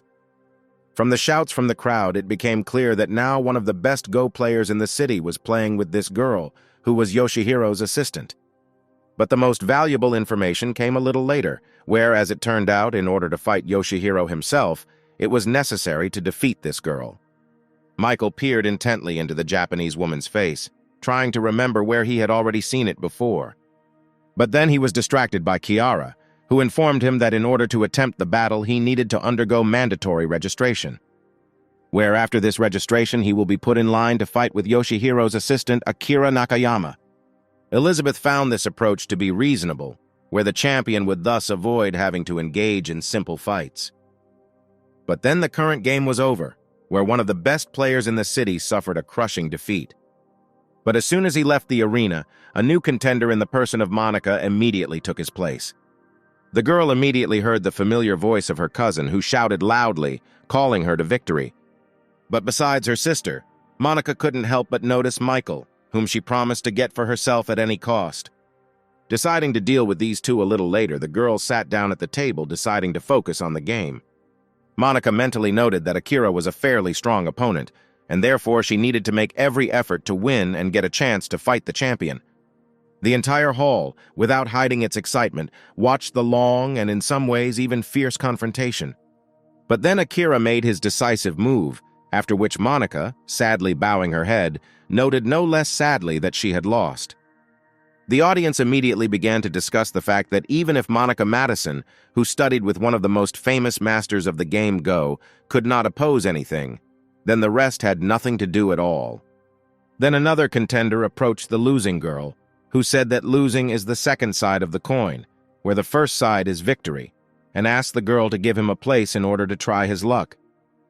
The voice of the young man, who also pretended to try, immediately seemed familiar to Monica. Quickly turning around, the girl immediately recognized her old friend Adrian Reeds.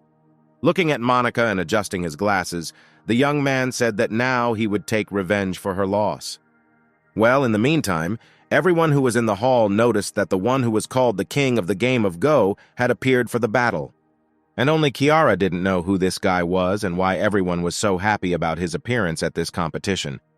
Michael told his sister that he was a multiple champion of online competitions in the game Go, for which he was nicknamed the king of this game. Akira was excited to be playing with such a celebrity, greeting her opponent warmly and inviting him to sit down. Adrian, who came to win, did not need much begging, and now he was already making his next move. Yoshihiro himself closely watched the progress of the game from a separate room via video link. Noticing that this young man had fame and popularity, the young man assumed that he was the very sad master. Watching the game, Yoshihiro showed great impatience, where he was already consumed by the desire to quickly fight this man. Meanwhile, Elizabeth greeted her sister with words of encouragement, saying that she had done everything in her power. Thanking the girl, Monica asked her what she was doing here and how she knew Michael, who was nearby. A little embarrassed and stumbling over her words, Elizabeth explained that she and this guy were just good friends. But the perceptive girl, for whom work in the police was not in vain, immediately realized that there was something more than simple friendships here. During this time, Akira and Adrian managed to finish the game, where the girl, continuing to smile, admitted defeat. And as soon as it was announced that the king of the game Go had won, the entire hall immediately burst into loud applause. Well, the winner himself had already asked his defeated rival whether he could now fight Yoshihiro. The girl agreed and began to say that she would immediately inform her partner about this. But this was not necessary, since the young man had already come to the hall, where he announced to the winner that he had been waiting for this personal meeting for a long time. Yoshihiro thought to himself that this winner was the same sad master, and now he must defeat him in front of everyone. And now he was already declaring to his future rival that he had come to their country and to their city only to fight him. Immediately after which the champion added that he acknowledged his past defeats, but his opponent should not have insulted him at all. All the people in the hall were shocked when they heard the information that the king of the game Go had already managed to defeat Yoshihiro. But Adrian himself could not understand what this guy was talking about, what kind of victories and insults he meant. Less than a minute after these statements from the champion, both players were already seated at the table to play. The entire room, including Michael, closely watched every move of each opponent. Thanks to the system, Michael had a fairly high level of play and immediately noticed that the Japanese style of play was very familiar to him. Where at that same second he turned his attention to the girl standing next to him, who had previously seemed familiar to him. And then it dawned on the young man, where he remembered that this was the same burglar who tried to get into his computer. The guy's next thought was why Yoshihiro's assistant needed to hack into his computer and determine his location. The answer came instantly, where Michael quickly realized that the champion was the same schoolboy nicknamed the Phantom Warrior, whom he had easily beaten several times. When the young man figured it all out, he was greatly amused by the fact that Yoshihiro mistook Adrian, who was now playing with him, for the sad master. Then Kiara turned to her brother, who was interested in his opinion about who would win this game. Glancing at the board showing the playing field, Michael said that although Adrian was smart, his strategy was very outdated. Therefore, most likely, Yoshihiro will win this fight, who uses more modern strategies and adapts to the opponent's playing style. And as soon as he voiced this, the young man immediately heard not the most approving statements from the audience, who practically called him a traitor to the motherland. I didn't like what was said by Michael and Monica, who was looking intently at the young man. The girl thought that this guy doesn't know anything about the game of Go, but at the same time he dares to doubt such a talented player as Adrian, and the system has already announced a decrease in her level of favor. Well, Michael didn't pay any attention to what those around him were saying, asking his dear sister to register him to participate. 20 minutes passed, and Yoshihiro's opponent felt as if he was surrounded from all sides. His hand with the stone clamped between his fingers hovered in the air, where Adrian thought that he was missing a couple of moves. And so, putting the stone aside and lowering his head, the young man declared that he admitted defeat. Where immediately after this, Yoshihiro's face literally began to change before our eyes. Jumping up from his seat, the young man laughed loudly, saying that he had finally achieved the desired result. Addressing his defeated opponent, the young man mockingly asked how he was able to defeat him the previous times. Then, spreading his arms to the sides, the champion noted with a grin that if Adrian was the strongest opponent, then he had nothing to do in this city at all. And while the Japanese was rejoicing at the victory, Kiara, turning to her brother, noticed that he was right. But as soon as she said this, one of the men standing nearby became very indignant that the girl dared to rejoice at the defeat of her compatriot. And now the entire crowd was literally ready to attack Kiara, as if she was to blame for the fact that the great King Go Adrian did not have the intelligence to win. But the girl did not let herself be offended, saying that she only stated that her brother's guesses were correct. Meanwhile, the winner, overwhelmed with joy, began to leave the arena, saying that he had nothing more to do here. But suddenly someone's voice calling him a schoolboy asked him where he was going to run. And as soon as Michael asked this question, the whole room literally froze. Turning sharply to the young man, Yoshihiro angrily asked him who he was, to which Michael, immediately revealing his cards, cheerfully replied that he was the sad master, already familiar to the Japanese, which couldn't help but shock his interlocutor, who considered his computer enemy defeated. Well, Michael, approaching, stated with a grin that the Japanese could not come to terms with his defeats and decided to come to his city. Then he added that since he had come this far, now he would force him to come to terms once and for all. And in the eyes of Yoshihiro, this young man looked like some kind of devilish creature that could throw him into a bottomless abyss. Those in the audience immediately noticed that the champion turned noticeably pale as soon as this unknown guy entered the arena. Monica also watched with interest what Michael was doing, not yet understanding what he was up to. Well, the young man himself had already headed to the gaming table, inviting his opponent to start and finish faster. As Michael sat down in his seat, he yawned and stretched, giving the impression that he was completely unprepared to play. Watching his opponent, Yoshihiro remembered Akira's arguments that he could use artificial intelligence to win, and decided that he could easily defeat this guy in real life. But then his mentor and assistant turned to him, who noticed that the new contender, according to the established rules, had not yet played with her. To which the guy said that the qualifying games were invented for the weak, while the strong set the rules themselves. Standing in the middle of the stunned crowd, Kiara happily declared that now her brother would show everyone what he was capable of. Elizabeth, who was next to her, asked when Michael had learned to play Go. To which his little sister explained that he had always been good at this game, without losing a single battle in online games. Adrian also closely watched the actions of the new contender, whose thoughts were that he would simply be disgraced if now this strange guy also won. But the opponents were ready, and their confrontation was declared open. With a look of utmost concentration, Yoshihiro made his first move in this game. Directly opposite to him was Michael, who seemed to not care about anything at all. Time passed, and with it the game, where more and more stones appeared on the field. Monica, who understands the game of Go, immediately noticed how fiercely the champion was attacking. But what was most impressive was that Michael playing against him was not inferior to him at all. And at some point the girl noticed that her old acquaintance was tightly seizing the initiative. The Japanese man opposing him began to get nervous, coming to the conclusion that his opponent was not thinking about his moves at all. He simply did not have time to track and understand what Michael was striving for. and where his next move would lead the game. There was a very clear impression that this guy contained the entire heritage of all the greatest masters of the game of Go. But the young man, having picked up another stone, made his last move in this not very long game. Gradually beginning to become horrified, Yoshihiro looked at the playing field with a frantic gaze.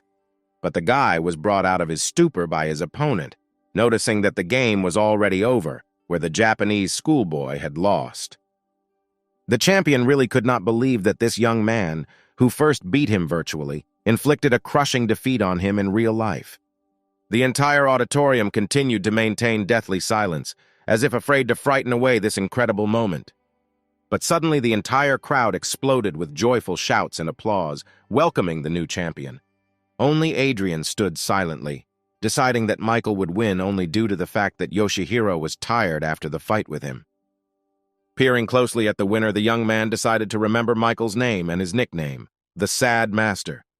Elizabeth did not hide her joyful emotions. She even threw herself on her cousin's neck, saying that her friend Michael was much stronger than this guy from Japan.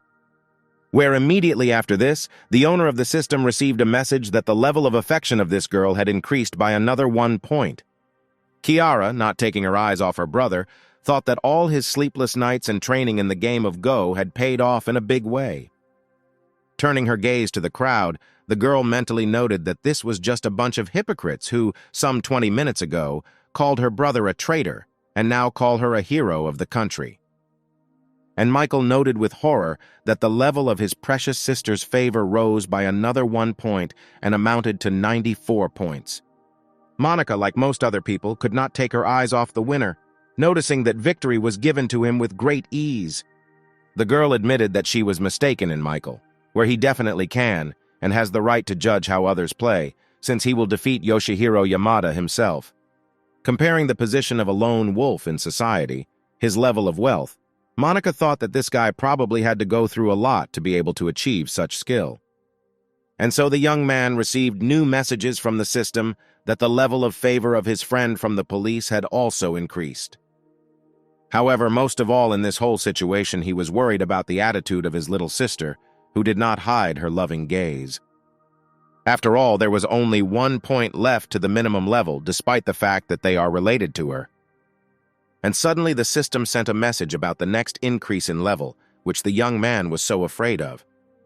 However, he was greatly surprised when he saw that it was not Kiara who had increased in favor, but his ex, Veronica. While in the passenger seat of the car, Veronica looked at the screen of her mobile phone, where she had Michael's personal contact open. The girl's thoughts revolved around the fact that she and he had become quite distant from each other. It was really as if they had become people from different worlds, where she couldn't even imagine what he was doing now. The girl's thoughts were interrupted first when the car she was riding in stopped at a red light, after which the guy sitting behind the wheel turned around and asked if everything was okay with his companion, whose face looked very concerned. To which the girl replied that she was just very worried about forcing her new boyfriend to spend so much money on her today. The young man just laughed at this, but Veronica did not take her gaze off him. Her thoughts were that it was time to leave the past in the past and start a new life. Where first of all, she should have forgotten this Michael Cross once and for all and finally started a new relationship.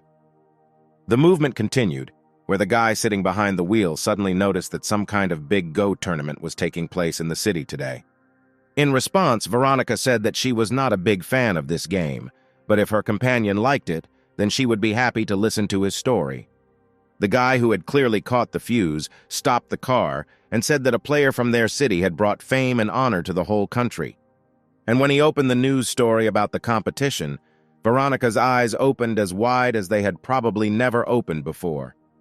After all, Michael, who defeated the Japanese champion and received a reward of 200 million, was looking at her from the screen of his mobile phone. When the girl's numbness passed, tears immediately flowed from her eyes, where she cursed herself for simply deciding to forget this wonderful young man who had been courting her for several years. This reaction greatly surprised her companion, who tried to somehow calm the girl down. But Veronica suddenly said menacingly that the young man should not even think about touching her. The guy was shocked when she, with some kind of crazy expression on her face, said that nothing would happen to him, since she had a loved one. And now she had already left the car, running away with the thought that she would definitely return the love of her Michael. At the same time, Kiara, standing opposite the guy for whom she secretly had the warmest feelings, noticed that after today's victory, the whole country would know his name. Elizabeth also supported this statement, adding that the game was shown live, and Michael would definitely not be able to hide anymore. After listening to the girls, the young man himself quite seriously noticed that this was not very good. Where both Kiara and Elizabeth plunged into a state of amazement after such a strange statement from the guy. The young man thought closely about what could happen if his name was heard throughout the country. And then he remembered that among the skills he had received, there was a skill of some kind of camouflage, which he could try to apply in this situation. But at that very moment, Michael was struck by a new message from the system that the level of location of an object named Christy had increased. A couple of minutes earlier, in another part of the city, friends convinced Christy that she definitely shouldn't miss this opportunity. Noticing that she was a completely free girl, her friend pointed towards the guys who were playing basketball. Recalling Christy that she ran after that guy back in elementary school, Maggie said that now is the best time. But her interlocutor noticed that before she could really admire him and his performance. However, Maggie did not understand what could have changed, since this guy only became better over the years. Where immediately after these words, Michael appeared before Christy's eyes, performing one of his throws in that distant game. After which she said that she could not explain to her friend what was wrong now, where she could not normally perceive the boy's game. Maggie tried to say something else, but her friend stopped her, handing her water bottle. Having said that it was too early to talk about anything specific, the girl with her freed hands took out her phone in order to get acquainted with the sports news. And the first thing she saw with the first entry was Michael's face, above which it was written that he had defeated the Japanese champion in the game of Go. At some point, the same guy Maggie was talking about began to happily approach the girls, thanking them for bringing him water. But when he came closer, he noticed, not without surprise, that the one who ran after him in the lower grades had disappeared. While in his mansion, Michael answered an incoming call from Angelica, who also answered his question with a question, asking why she couldn't call just like that. To this, the young man said that the girl is generally free to do whatever she pleases, but his interlocutor continued, saying that she accidentally saw information in the news about his epic victory, on which she wanted to congratulate the young man. Without hiding the pleasure he received, the young man thanked the girl for her attention. But Angelica changed the subject, asking why the guy didn't show up at the apartment he'd given her. To which Michael replied that he bought himself a country house, where he spends his holidays, but when his studies begin, he will definitely return to the city. This greatly pleased the girl, who said that in this case she would again be able to feed him delicious food. Listening to the girl's words, the guy noted how much she had changed since their first meeting, where now she is not at all interested in material things, and she has also become very kind and caring. Finishing the conversation, Michael noticed that, in principle, he could be a little kinder with her.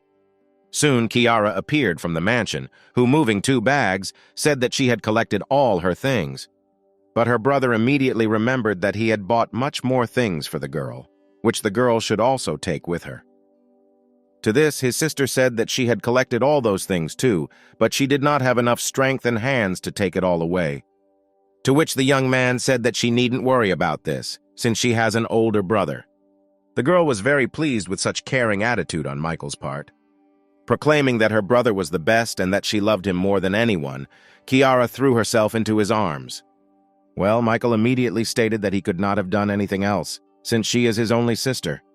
Pressing herself against the strong body of the young man, Kiara caught herself thinking that she would spend an eternity in this gentle and at the same time strong embrace.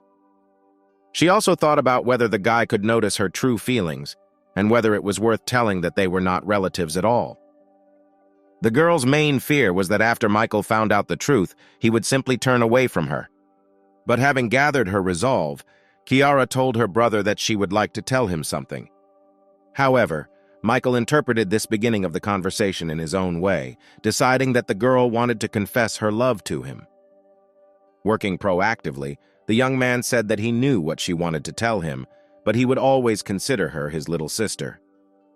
The girl, having drawn her own conclusions from what was said, was amazed that Michael knew all this time that they were not relatives, which from her position there was no doubt about given his mental abilities, but at the same time he treated the girl in a way that real blood relatives often do not. And so Kiara came to the conclusion that in this case, she occupies a special place in the heart of this guy, and he definitely likes her. Literally a second later, Michael, with a dumbfounded look, studied the system's message that the girl's level of favor had reached the minimum required level, for which he received gain points, a percentage of the costs, and also improved his singing skill. Literally addressing all the gods, the guy asked them what was going on. After all, he had just actually rejected his sister's feelings, but at the same time, for some reason, her level of affection increased. Declaring that they were relatives, the young man cursed the stupid system. But then his interlocutor approached and kissed the young man, which he did not expect at all. Without another word, Kiara turned and walked in the opposite direction from Michael. Well, the young man himself, holding his hand to the place where the girl kissed him, decided that everything that was happening was nothing more than a karmic effect for the fact that he was playing with the hearts of girls. Throwing the received documents forcefully onto the floor, Adam muttered through his teeth that such a state of affairs was simply impossible. The young man could not believe that the lone wolf did not punish his former assistant Victoria in any way, moreover, returning her to the position of director of Photon, to which his assistant timidly noted that the lone wolf very much trusts her predecessor, where, after the merger, the value of the new company above ground is already in the hundreds of billions. Trying to relieve some stress, the son of the Calloway family lit a huge cigar. He could not understand what kind of person he was, this lone wolf, who could so easily forgive the loss of 30 billion and then return the girl who had lost so much money to a high position. But having decided to switch his attention, Adam suddenly asked his assistant why she reported these events to him so late. The girl tried to justify herself by starting to say that the boss had just returned from vacation yesterday, where she thought that it would be better to report in person. But the enraged Adam, who was just looking for someone to take it out on, began to insult the girl, saying that she wasn't supposed to think, where she shouldn't take on too much, since she doesn't mean or stand for anything in this life. And so he demanded that his assistant quickly get out of his sight, where he would place all responsibility on her if he lost in this confrontation. Only now the girl, who until recently was happy that she was able to take Victoria's place, began to understand why she wanted to escape from this family.